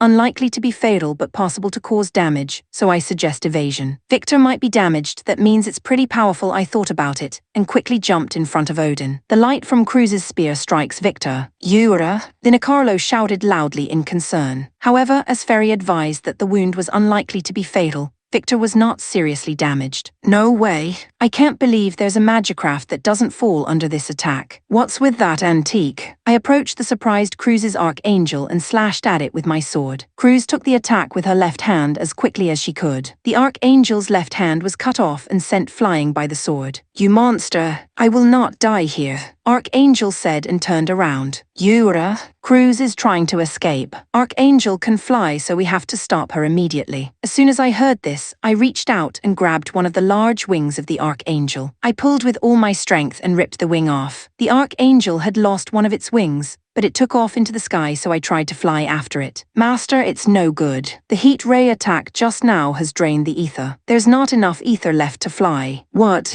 Damn. The Archangel flew away, dizzy and unbalanced from the loss of one of its wings. The status of the next sponsored chapter is 1/3 Ko-fi. Chapter 110, The End of the Prince Cruz has escaped, but Mushim's main force has been wiped out by me and Linicarlo. All that was left was the ride carrier that he was riding. Give up, Mushim. Falsifying the results of the succession vote and attempting to eliminate the Crown Prince, Udin, will not be tolerated. Linicarlo, who was standing in front of Mushim's ride carrier, holding her staff, said this over the external output sound. I'm the one who won the throne vote. What evidence do you have against me? You're the ones who were not satisfied with the result of the throne succession vote and went on a rampage. A liar is a liar no matter what, and no matter what happens to him, he will never be able to change his attitude. Let's publish the details of the vote here. Tell me, who voted for whom? There were 9 voters. Name the people who voted for you. Lina Carlo was very swift with her words. Bildello and Lyndall Bram and Duke Harlomel. Mushim says this in a slightly weak tone of voice. His mouth stops when he says the 4th name because only 4 people voted for him. There are 9 voters, there must be at least one more, but who is it? Ugh, it's impossible that the Dukes of Karen, Raidemart and Belma, who are on Yuden's side, voted for you. Of course I did not vote for you, then who voted for you? I don't know. Ugh, annoying. It's Ryderia. Ryderia voted for me. In anguish, he shouts out the name of the last voter whose name was not mentioned, but don't lie, Mushim. I did not vote for you. The ride carrier with Princess Ryderia and the Duke of Karen approached, and she corrected Mushim's statement. Geez, shut up. There's no point in voting for the throne in the first place. I'm the first prince, I'm supposed to be the king. We don't need a weak king like Yuden in this country. You admit that you falsified the results of the throne vote. What the hell is wrong with you people? What are you doing? I'm the king. Don't you dare touch me like that. Oh, Mushim's external output sound was disturbed. And after a while another person began to speak. Princess Lina Carlo, I am General Libra of the National Army. I'm sorry, it seems we've been deceived as well. We now have the renegade Mushim in custody. We will hand him over to you immediately. I have also ordered a ceasefire for all troops, so the fighting will stop immediately.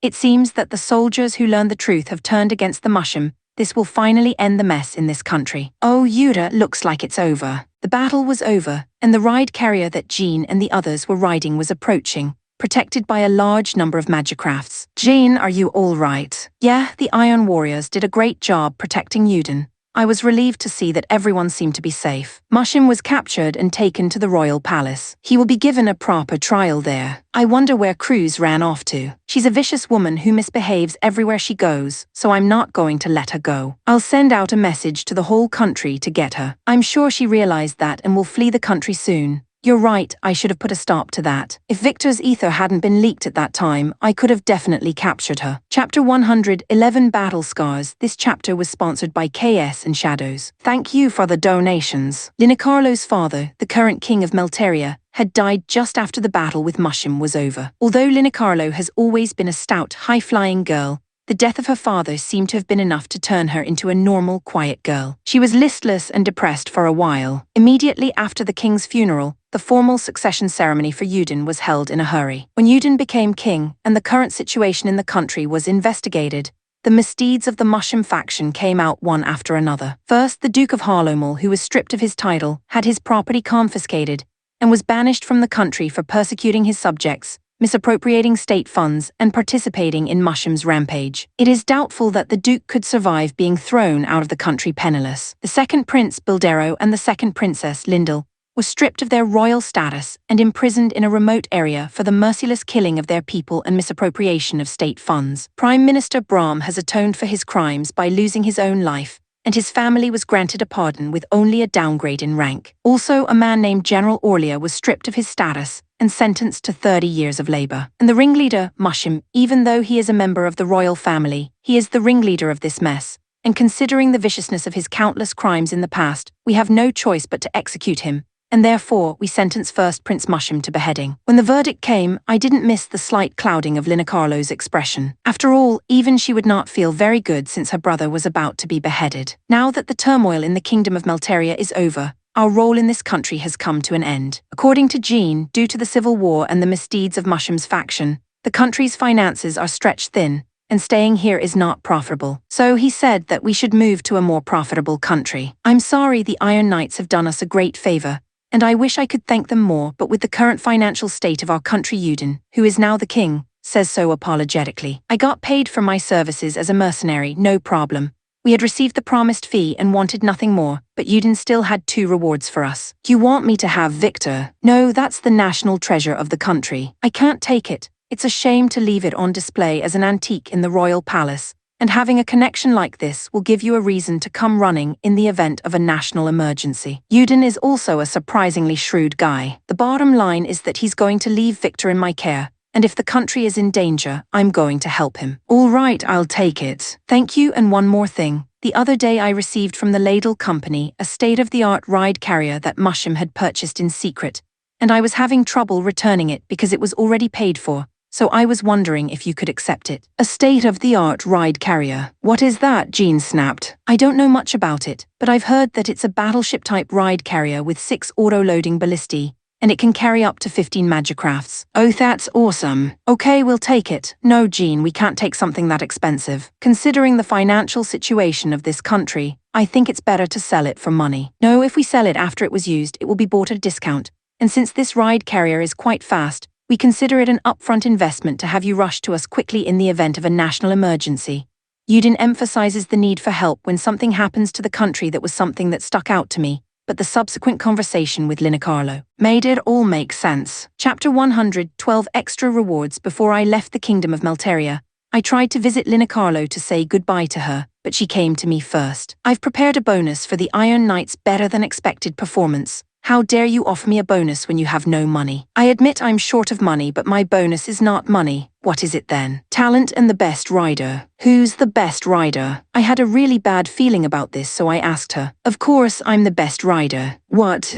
Are you saying that Yao'll join the Iron Knights? That's right, I'll join you. With this, the Iron Knights will become an invincible mercenary group. The country has lost a lot of strength because of the recent turmoil. Don't you think it would be a problem if you were to disappear? The only thing we lost were our magicrafts. The human casualties were much less than we expected. Besides, the Kingdom of Melteria and the Iron Knights have a defense contract, so we'll be there in case of emergency. Don't worry about it. What defense contract? I've never heard of it. It's true, I just told you for the first time. First time is Jean. Don't be quiet, say something. Unusually, Jean was listening to this in silence, so I talked to him. I was just thinking about the advantages and disadvantages of having Linacarlo join. The market value of a quadruple Highlander is unimaginably high, so if you think about it, the benefits of her joining may be greater than the downsides. I'd like to know what disadvantages equal the benefits of that unimaginably high value. Well, leaving that aside, it's a defense contract, so we can expect regular payments, right? Of course, Yudin has promised to pay us 100 million a year, even if we do nothing. Ho ho, then there is no reason to refuse the defense contract. As for Linacarlo's joining Yura, you decide. What? May? Yes, it is indeed reassuring if Linacarlo joins, but I'm not sure what to say, but I think it's a good idea to have a strong colleague. Okay, Linacarlo, let's work together in the Iron Knights. When I said that, Linacarlo's expression, which had been stout but somehow a little anxious, brightened. I don't know why you're bothering me. Besides, as a bonus, Arthur says he's coming with me, but it doesn't really matter. Will Arthur join the Iron Knights? He's a Highlander. He could be a little bit useful. Well, he's easier to use than Linacarlo, isn't he? Okay, I'll take care of Arthur too. The hangar of the ride carrier Yudin gave me is huge, so there's plenty of room. This is how Linacarlo and Arthur officially joined the Iron Knights. There is no doubt that our strength has increased considerably, and we will be able to take on big jobs. However, the increased number of magicrafts of the Iron Knights caused a fierce protest from one of the members. Enough! I've reached my limit. If you don't get me more mechanics ASAP, I won't do any maintenance or repairs. The mechanic Lisa's wail of grief was felt by the Quicksilver Gene. All right, Lisa. Our next destination is the commercial city of Baranuka, where we're going to recruit mechanics and ride carrier crew, so don't worry. The crew of the ride carrier had to be recruited because it was now a large battleship-type vessel, and it was impossible for Jean to move it alone. Well, we need 3 mechanics. All right, I'll recruit 3, but I don't know if we can find any good ones. You'll have to interview them yourself to find out. I don't have the ability to tell a good mechanic from a bad one. I've been feeling sorry for Lisa too, so I like the idea of having more mechanics. Chapter 113, The Lost Land of Diable/Yuki. The survey team of the Great Sage Shrine was headed for it in a recently built battleship-type ride carrier. It was a large ship capable of storing 20 magicrafts, which seemed like overkill for a mere survey. Yuki, I can see it, that's the lost land of Diable. Mary tells me so. The place has a mysterious atmosphere that perfectly fits the term lost land, and it is clearly an unusual location. It looks like we're going to find some kind of monsters. Giant beasts, they're not around now, but I'm kind of hoping for a romantic encounter with a surviving ancient creature. One of the scholars who was reading some kind of book didn't like Mary's words and reacted with a cold tone. It would be a shame if you wished for the appearance of a giant beast for the sake of such romance. You don't seem to understand what giant beasts were. Perhaps she didn't like the way he said it, but Mary quickly replied, I don't know, but perhaps you can explain it to me, Dr. Brule. The person Mary called Dr. Brule was the chief scientist for this investigation. Dr. Brule was a woman not much older than us, and at such a young age she was considered one of the best archaeologists in the empire. Do you know why the magicrafts were created in the first place? Well, it's to win wars. You don't need to make a machine that big if you're going to fight humans. Wait a minute, are you saying that people created the magicrafts to fight giant beasts? That's my theory, but I think it's very possible. And if you think about it, why did the giant beasts perish? I believe that they perished because they lost the battle against the magicrafts. If that's the case, then why should we be afraid of the giant beasts at all? We have the magicrafts that defeated the giant beasts. You really don't know what you're talking about, do you? You have no idea how strong they were. No, I can't even imagine, so please explain. The people of the time when magicrafts were created somehow had a much higher average Ludia value than today. According to one of the old documents, there were many magic machines with a startup Ludia value of over 100,000. A startup Ludia value of 100,000 must be some kind of mistake. I don't know, but if that's true, then the giant beasts are the ones that the riders with over 100,000 Ludia values risk their lives to fight. A rider with more than 100,000, the highest Ludia value I know of is Euros 57,000. I can't imagine a rider with twice that value. But that's all hypothetical, isn't it, Doctor? I don't believe in a 100,000 Ludia value.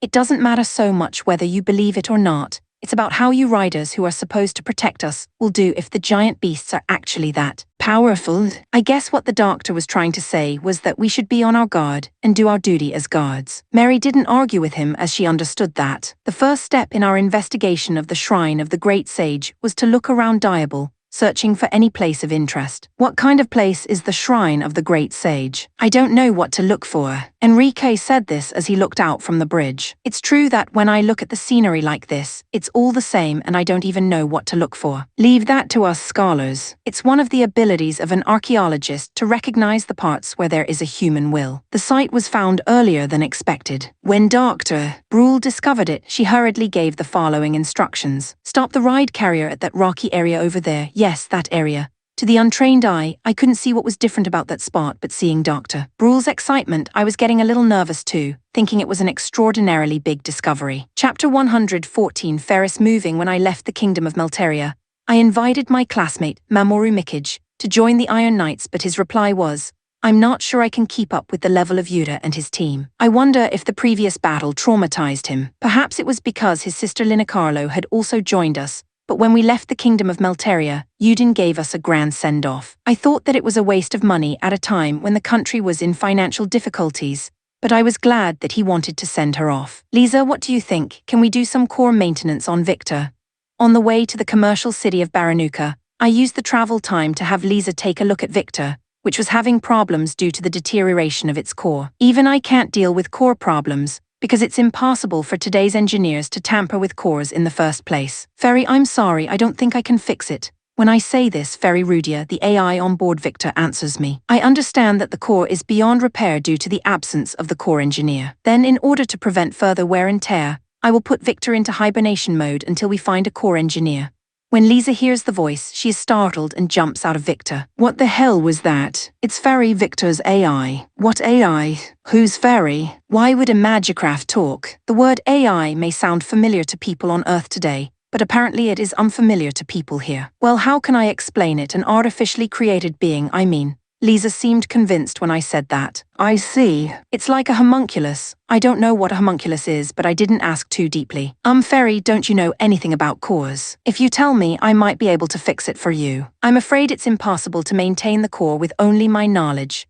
Oh, I see. So what do we do now? What happens to you when Victor goes into hibernation? I have no direct connection to Victor's Ludia core, so I can operate on my own. Does that mean I can move you to another magicraft? Yes, it's possible to support you on another magicraft. What do you say, Yuta? It looks like Victor will be useless, and since it looks like fun, why don't we try transplanting Ferry into Arleo? You can do that. Yes, Ferry is useful in many ways, so if it is possible, will you do it? Ferry, can you tell me where your body is and how to get there? Okay, I'll explain. Then Ferry and Lisa proceeded with their work, mumbling something to each other. It's done, Yura. Come on, try out Arleo. I did as Lisa asked and boarded Arleo. Ferry, can you hear me? Yes, Master, I can hear you. How does Arleo compare to Victor? I'm sorry to say that its performance is about 80% inferior to that of Victor. However, there seems to be a control limiter attached to the core, so if we can remove it, we can expect a slight improvement in performance. Can you disable it? Yes, I can. Then deactivate it. Yes, sir. Accessing the Ludia core, turning off the control limiter. A dull roaring sound was heard. The control limiter has been removed. We're seeing a 50% improvement in performance over what we had before the limiter was removed.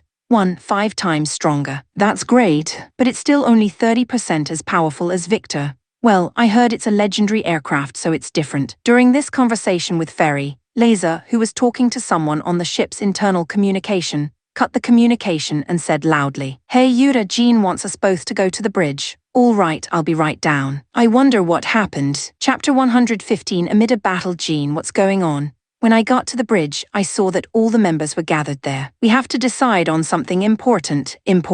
Yeah, this is going to be our new home, and we need a room of our own in the house, right? Oh, room selection, but there are about 50 rooms in this ride carrier, so why don't you just pick the one you want? You idiot. There are a lot of rooms, but not that many good ones. Indeed, there are only 3 rooms that are clean, have a good view, and are spacious. The room that is supposed to be the captain's office and 2 luxurious rooms for VIPs. The current number of Iron Knights is 10. It would be inevitable that they would be fighting for the rooms under normal circumstances. Let's play the lottery like before. I hope so, because this time I'm not going to lose. What's a lottery? Linicarlo, who was participating for the first time, asked. It's a fair game on Earth. We'll pick the rooms in the order they appear in the draw. Just draw first. Sounds easy enough. I don't think it's easy or difficult, but Linicarlo is determined to win. I drew lines on a piece of paper and drew the squares of the Amida lottery, folded the paper in half to hide the goal part, and each of us took turns choosing a line and adding a line to the square. Okay, everyone's picked. It's a matter of routine, you know, so it's not hard to guess who's going to get the first pick. Linicarlo reacts to Aluna's casual words. Oh, then I'm the only one who lives with integrity, firmness, and humility in my heart. And the result: 1 Lorgo, 2 Pharma, 3 Emina, 4 Lisa, 5 Nanami, 6 Alana, 7 Yuta, 8 Arthur, 9 Jean, 10 Linicarlo. Oh my god. Why can't I be the best? Jean lets out a shrill cry. There must be some mistake. I'm the last person. You may have your reasons, but this is the result. Let's just accept it and pick a room. The members who had bad results started to complain, so I forced the conversation before it became too much trouble. Lorgo, which room do you want? Oh, I don't care. How about this one? It's got a lot of sunshine. Jean recommended to Lorgo a small, ordinary room with only a little sunlight. You're a bad guy, Jean. Lorgo, don't listen to Jean because you drew the best and you can choose the best room. I don't know what the best room is. Okay, why don't you just take the captain's quarters? If Yuta says so, I'll go to Thurum. Tusk, that was unnecessary. Jean is frustrated, but even if Lorgo doesn't choose that room, I don't think there's a single millimeter of chance for Jean. Farmer, what are you going to pick? I'll take the big room on the far right. Oh, that's taken too. Of course, Emina, who drew number 3, chose the remaining VIP room, and the big prize was gone. Lisa chooses a humble room at the bottom, saying she wants a room close to the hangar. She's a real workaholic, isn't she? Nanami chooses a room at the top, saying she wants to be high up, and Alana chooses a room at the back, avoiding the area near the bridge and meeting room where everyone gathers, because she wants to sleep peacefully. Now it's my turn. To be honest, I don't really care what room it is, the neighbor, it's what bothers me. Yura, there's a spot next to Nanami. Oh, there's a spot next to me too. Don't be shy, Yura. Nanami and Alana suggested that, but I felt like I'd be in trouble no matter which one I chose. So I took the safe option and chose a room with no one next to me. Well, it's my turn. I guess I'll go Hira or Hira here. And since I was bothered for an uncomfortably long time, Linicarlo forced me to decide on Arthur's room. My turn. There's really not a lot of places left to go. Well, I'll take the one near the bridge. When Jean chose reluctantly, the last Linicarlo said without hesitation, I'll take this one. It's all the same to me now. She chose the room next to mine. Linicarlo, that's right next to Yura. If you're going to be anywhere, wouldn't it be better to be in a room with no one around? When Nanami pointed this out to Linicarlo, she replied a bit suspiciously. Oh, really? Well, I hadn't noticed, but I'm not going to change my mind once I've chosen a place, so I'll just have to settle for this one. As she said that, she looked at the scenery outside and somehow turned her face away from me. Chapter 116, The Commercial City of Baranuka. Okay, we've arrived at the commercial city of Baranuka. Everyone gather in the meeting room because I have something for you. When Jean told us to gather, we were somehow made to line up in a row. What are you doing, Jean? The commercial city of Baranuka is a city of commerce, a city of all things, A city where every individual has something they want, but whatever you want to buy, you'll need money. I'm going to give you all an allowance now so you can shop to your heart's content. Oh, Jean is also very thoughtful. The allowance given to us was 10,000 gold each. I don't know how much it is, since I'm still not familiar with this world's sense of money. Hey Jean, isn't this too little to go on a shopping spree? Yes, with 10,000 we can buy one outfit and that's it. Alana and Linicarlo complain about the amount of their allowance. I'm going to have to hire a ride carrier crew and mechanics. I can't afford to spend that much money. This is enough for Nanami, she can't even spend 10,000. I don't even know what to buy. I'm just happy to get some spending money. Nanami, Pharma and Lorgo seem satisfied. In addition, Emina was moved to tears for some reason. Ugh, I'm in so much debt, I can't even believe you're giving me this. It seems that using the allowance to run back to her country is not an option for her. Oh yes, you can spend your allowance at a moment's notice, but we're going to stay in Baranuka for about a week to look for mechanics and hire a crew. You'd better think a bit before you spend too much on the first day so you don't get in trouble later.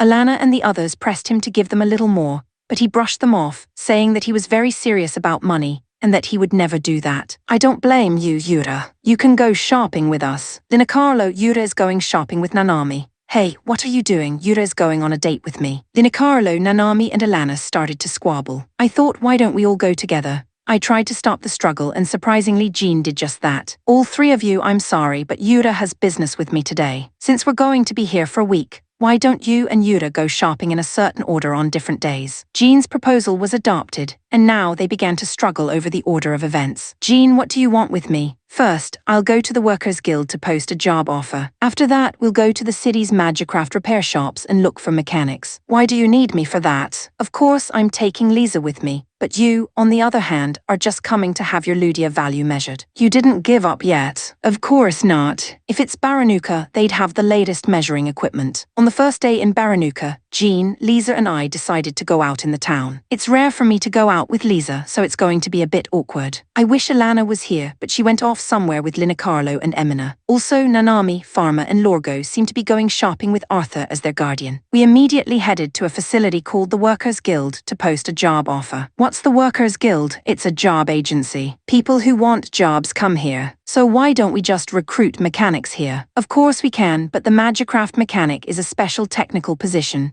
so it's hard to get people even in the Workers' Guild. That's why Lisa's presence is so valuable. When I say that, Lisa says with a bit of pride, "You're too late to notice. Alana Sama is the reason I'm in the Iron Knights, so you should be very grateful to her." I chuckled at that statement, but like Alana and Lisa, the Iron Knights are really blessed with talent. Chapter 117, Impossible to Measure. The Workers' Guild is a large building with a wide variety of people coming and going. We went to the reception desk and asked about the procedure for submitting a job offer. There is a counter for job applications on the floor above, so please fill out the form and submit it there. Apparently, the entire first floor is a counter for people looking for jobs. We did as we were told and went up to the upper floor. I'd like to post a job offer. Is this the right counter? When Jean asked this, a middle-aged woman who had been bored hurried to respond. Apparently, there are a lot of people looking for jobs, but not so many companies offering them. Yes, that's right, please fill out that form and submit it. Jean did as he was told, picked up the form, took a quick look at the contents, and quickly filled it out with great speed. Here, let me see if I got this right. Yes, I can confirm that.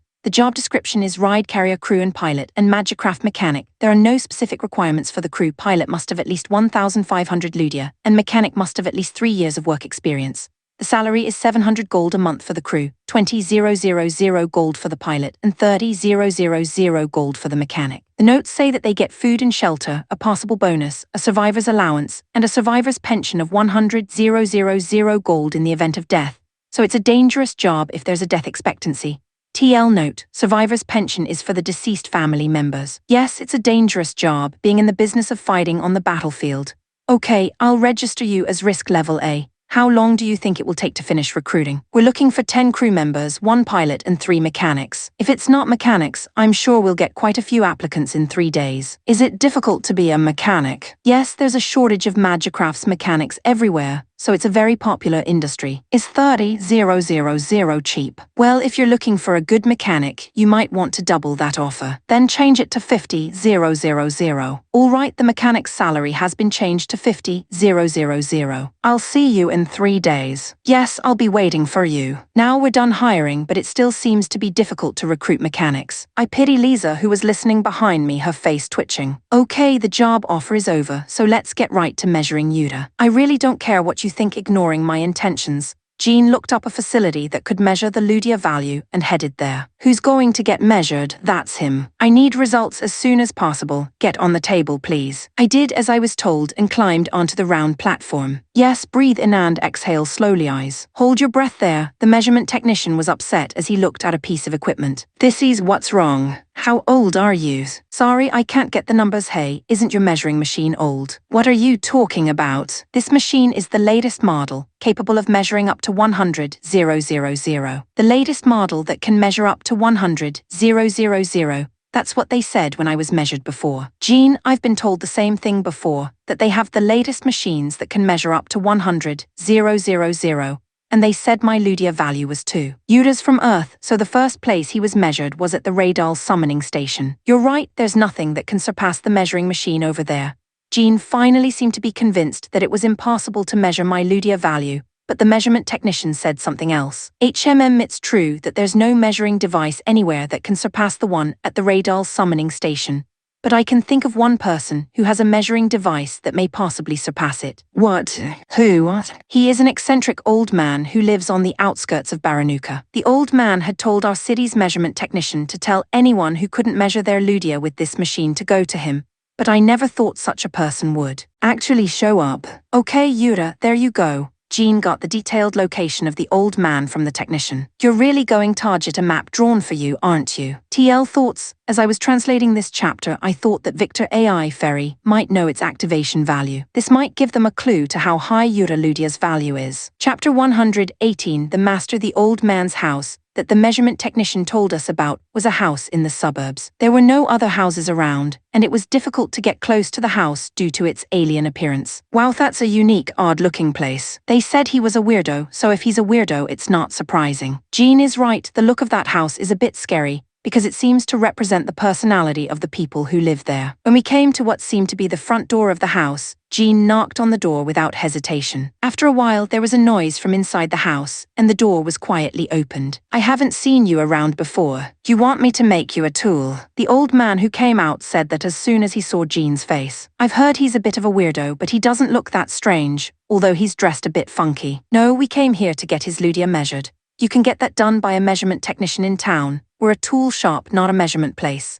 We came here because we couldn't get a reading even with the latest measuring machines in town, and you were the one who told them that, weren't you? Is it true? I didn't think really existed. Come on in quickly. The old man then asked us to go inside the house. Without hesitation, we did as we were told. Once inside, it looked like a workshop of some kind, with various machines and tools laid bare. When Lisa saw one of them, she approached it with a cry of surprise. Wait a minute, what an amazing technology to process elemental tubes so thinly. I've never seen this kind of metal before. What's up, monk? Are you a technician? I'm not a monk. Sorry, Lisa is like this, I whispered to the old man. Ha, I'm sorry to hear that. You're a technician, and you seem to be quite skilled for one so young to know how to use that machine. How do you do this? And what is this metal? I'd love to tell you, but I don't know enough about the technology to teach you, because I've only used it myself. He's been teaching me. Who? I only see you and your disciple here. The apprentice Lisa was referring to was a young girl tinkering with a machine in the back of the workshop. Disciple? Ha, another big misunderstanding. Master, we have a visitor. It's that person with the unmeasured Ludia value. Master. We were so surprised that Lisa and I all shouted at the same time. With that being said, the young girl stopped fiddling with the machine and came over to us. Who's the one with the unmeasured Ludia value? You? Not me, this one, Lisa says, looking at me. I see. All right, kiddo, let's measure your Ludia value. You know, it's not polite to call me you when you don't know me. Yeah, well, I don't know your name. My name is Yuta. Well then, Yuta, come over here so I can measure your Ludia. Can you tell me your name first? My name is Rafishel and my dried-up apprentice is Obaiwan. Master, it's awful to be called dried up. It's true, you've been my apprentice for 60 years. How could you have aged so much? I've been your disciple for 60 years. 60 years? Hey, Rafishel, how old are you? Well, I've never counted. I don't know if that was a lie or truth, but it didn't sound like a joke. Take off your clothes and get in here. Take off my clothes. In front of you. I'm a little embarrassed. We're the same sex. There's nothing to be embarrassed about. Same sex. You guys seem to be too preoccupied with appearances. I'm a guy. Oh my god. Are you kidding me? I'll show you if you want. No, it's okay. I didn't want to, whether it was true or false, so I declined. I asked Lisa to wait outside for a moment, then I stripped down and entered a large cylindrical capsule, which locked when I entered. And as I expected, the water soaked me. Hey, there's some water in here. Don't worry, it's not water, it's elk seal, it won't kill you. That being said, I'm nothing but terrified of the rising water volume. Chapter 119, Ludia Value 2. Strangely enough, I was able to breathe even when the capsule was completely filled with water. When I looked out from the capsule, I saw Rafishel crunching some kind of machine. A machine with many round clock-like instruments. Suddenly he shouted, "Yes, we've got the measurements." Jean hurriedly asked about the results. So what's Yuta's Ludia value? Wait, first we have to get Yuta out of the capsule. He's right, even if I could breathe, it wouldn't feel very good to be trapped in a place like this. As soon as I was taken out of the capsule, I quickly put on my clothes. Lisa, who had been kicked out, was also called in, and Obi-Wan made us some tea. As we sat down at a large table and settled down with a cup of tea, Jean suddenly raised his voice. So what's Yuta's Ludia value? That's right, Obi-Wan's tea was so good that I forgot to get to the point. Rafishel says to Jean as he looks at a piece of paper with some results on it. You impatient bastard, the instruments are from an ancient civilization. I'm recalculating them to modern values. Wait a minute. I don't care what you're doing, just hurry up, I'm curious. Ignoring Jean's words, Rafishel calculations continued. And the result he gave after waiting for about 3 minutes was, it's still 2, no matter how many times I calculate it. See, it's still 2. I've told you so many times, but you don't believe me. I said this as I was proud of my victory after hearing Rafishel results, but Jean still didn't believe it. I don't think you did the math right. This is a guy who can easily activate a magicraft that is the national treasure of the Kingdom of Melteria, and a magicraft that even triple Highlanders can't move.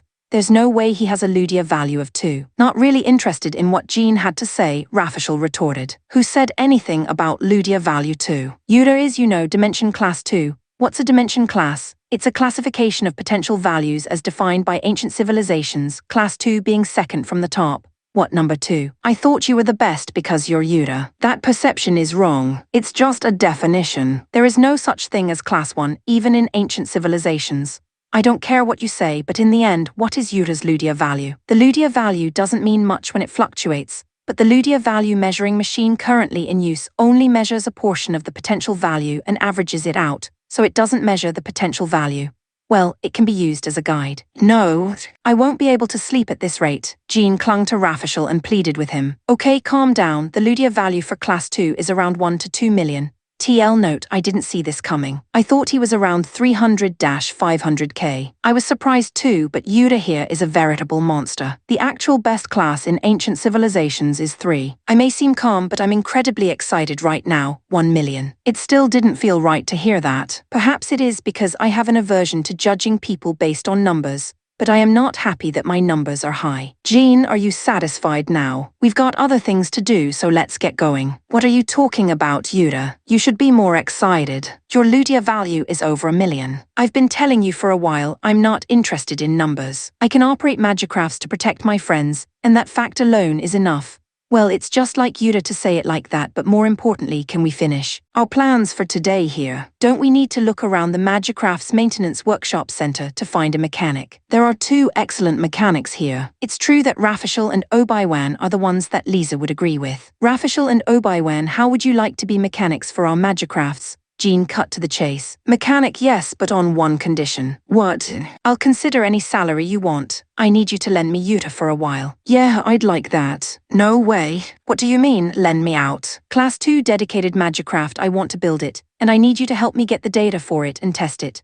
Whoa, I mean Rafishel, can you build a magicraft from scratch? Yes, I can. Jean and Lisa are deeply surprised by Rafishel's simple answer. Lisa asks with a surprised look on her face. What about the Ludia core? Of course we will create the Ludia core from scratch. What do you mean by creating a Ludia core? Rafishel, who exactly are you? Obi-Wan heard this and gave us a hint. Master's name is Rafishel, haven't you heard of him? When he said that, Jean huffed and remembered something. No way, it's a name from mythology. Rafishel, the great Sagith, first person to build a magicraft.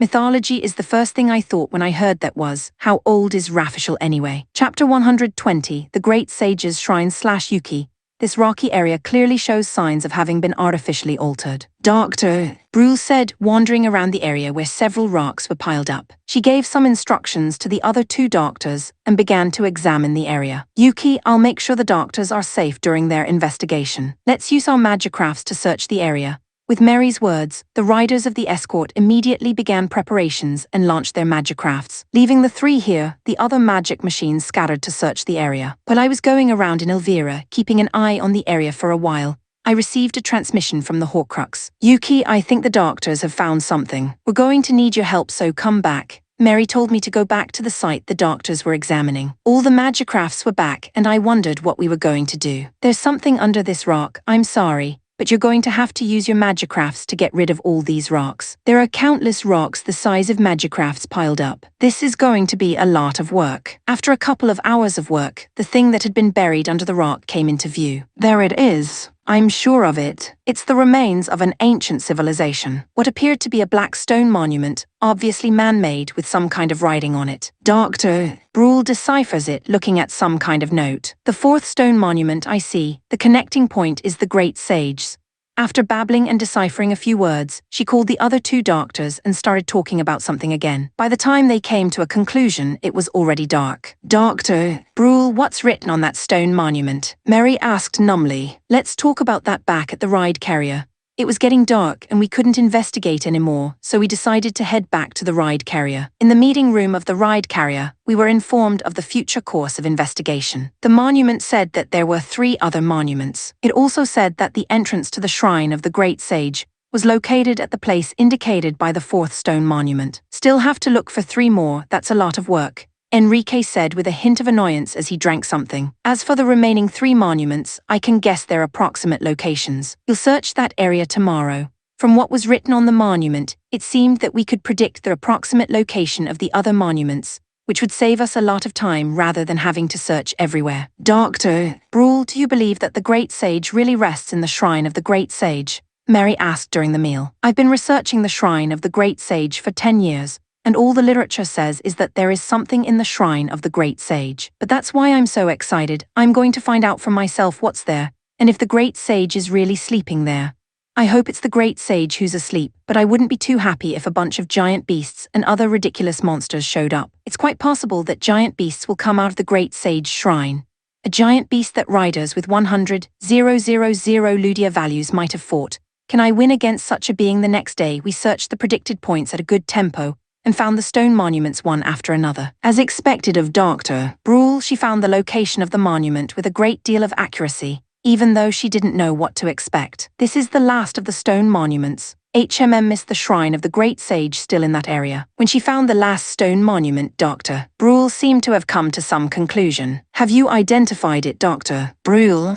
Yes, I'll be right there. The place where Dr. Brule led us was a large lake in the middle of the forest. This is the entrance to the shrine of the Great Sage. Is there an entrance in the lake? I don't know, we'll have to find out. Let's just dive in. After saying that, Dr. Brule took off her clothes. I hurriedly covered her with Elvira's hands. Thank you, Yuki, but there's no need to hide. She took off her clothes, but underneath she was already wearing a swimsuit. I already changed in the ride carrier because I knew we were going to the lake, but I appreciate the sentiment. Dr. Brule said and walked into the lake. After a while she came back and gave these instructions. There's a large weir in the lake. Use the magicrafts to dive down and remove it. All right, I'll go. Wait for me, Enrique said and entered the lake with his magicraft. As soon as Enrique entered the lake, a sound like a gurgling roar began to echo, and a vortex was created in the center of the lake. Then Enrique emerged from the raging lake. Holy crap, the lake is starting to break in half. It was soon proven that these words were not an exaggeration. The lake began to split in 2, as we could see from the outside. I found it, the shrine of the Great Sage Rafishal. Dr. Brule muttered to herself as she looked at the lake that split in 2. Chapter 121, Adult Women/Emina. I'm wondering now why this group. Lina Carlo says sadly as she looks at me and Alana. I don't know, you just followed us on your own, didn't you?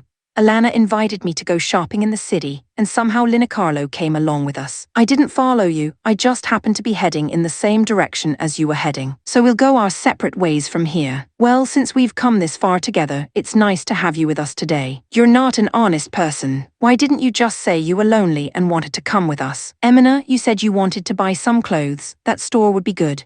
That's what Alana suggested. It certainly looks like a good place with a wide selection of different types of clothes on display. Let's check it out. Compared to my favorite store in the Imperial City, there were fewer clothes that I liked, but I found a type of jacket that I don't usually wear, but I liked it a little. So I had a little trouble deciding whether to buy it or not. The price was 3,000 gold, and perhaps my sense of money was numbed by the debt, but it seemed quite expensive. It's only 3,000 gold. Why don't you buy it instead of worrying about it? 3,000 gold is a lot of money for me right now. Let me think about it. I wondered if I should spend 3,000 gold here. What if there were better products in the stores I would stop by later? In the first place, it would be foolish to spend the 10,000 gold allowance in a single day. And since we could not predict what events would occur during our week-long stay, it would be best to leave some extra money. I tried to put the jacket back, but Linicarlo took it to the counter. Hey Linicarlo, don't get me wrong, this is an apology for the trouble I caused you with Orlia. I'm the kind of person who pays her debts. She paid for the jacket and held it out to me. She's really a straightforward person. I smiled, thanked Linicarlo and took the jacket. After that, I went to the next store and looked at a hat that I liked, but this time Alana bought it for me. Unlike you, I get paid, so I can afford it. It seems that they take quite a bit of pity on me. After that, the three of us went around the city happily, and since we were getting tired, we went to a restaurant with a terrace to have something to drink. In the end, I didn't spend a single dime while the two of them paid for everything. I was both grateful and apologetic. I had made up my mind that I would pay for this at least. Emina, are you sure you don't want to contact your family back home or something? If you don't have enough money to hire a letter carrier, I can lend you some. Alana suggested that. But thank you, but don't worry, I don't have a family. My parents died in the war right after I was born. My Ludia value was high, so I was put in a state institution and became a rider.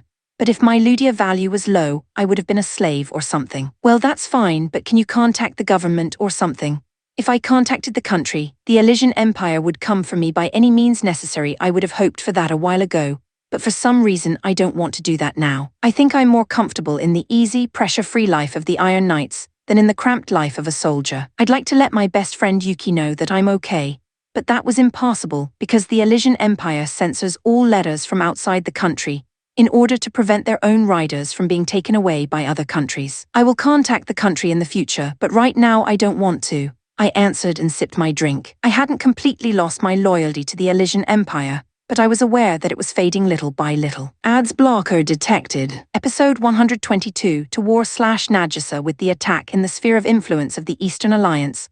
Our safety on the way home is no longer guaranteed. Raynell has been communicating with the countries of the Eastern Alliance to check on the situation. What do you got, Raynell? Raynell finished her communication and the king asked her about the situation. It still seems that none of the countries are aware of the Magicraft unit that attacked us. It's impossible for them to not know that more than a dozen Magicrafts infiltrated their area of influence. After Delphine expressed his thoughts on this, Jihad did so as well. If that's the case, then one of the countries is lying. As King Amu said, there are countries that betrayed the Eastern Alliance. Damn it, which country is it? I don't think they're going to show their tails that easily. I think we should return to Amuria as soon as possible, since there is no guarantee that there won't be more attacks. Yes, and since the first attack failed, the next one is likely to be on a much larger scale. With the utmost caution, we hurried on our way back to Amuria. However, bad predictions often come true, and we found a large enemy force waiting for us just before the border of the Kingdom of Amuria. Damn it, 50 Magicrafts, no national identity mark again, disguised exterior to obscure affiliation. We couldn't tell what country's army they were from just by looking at them,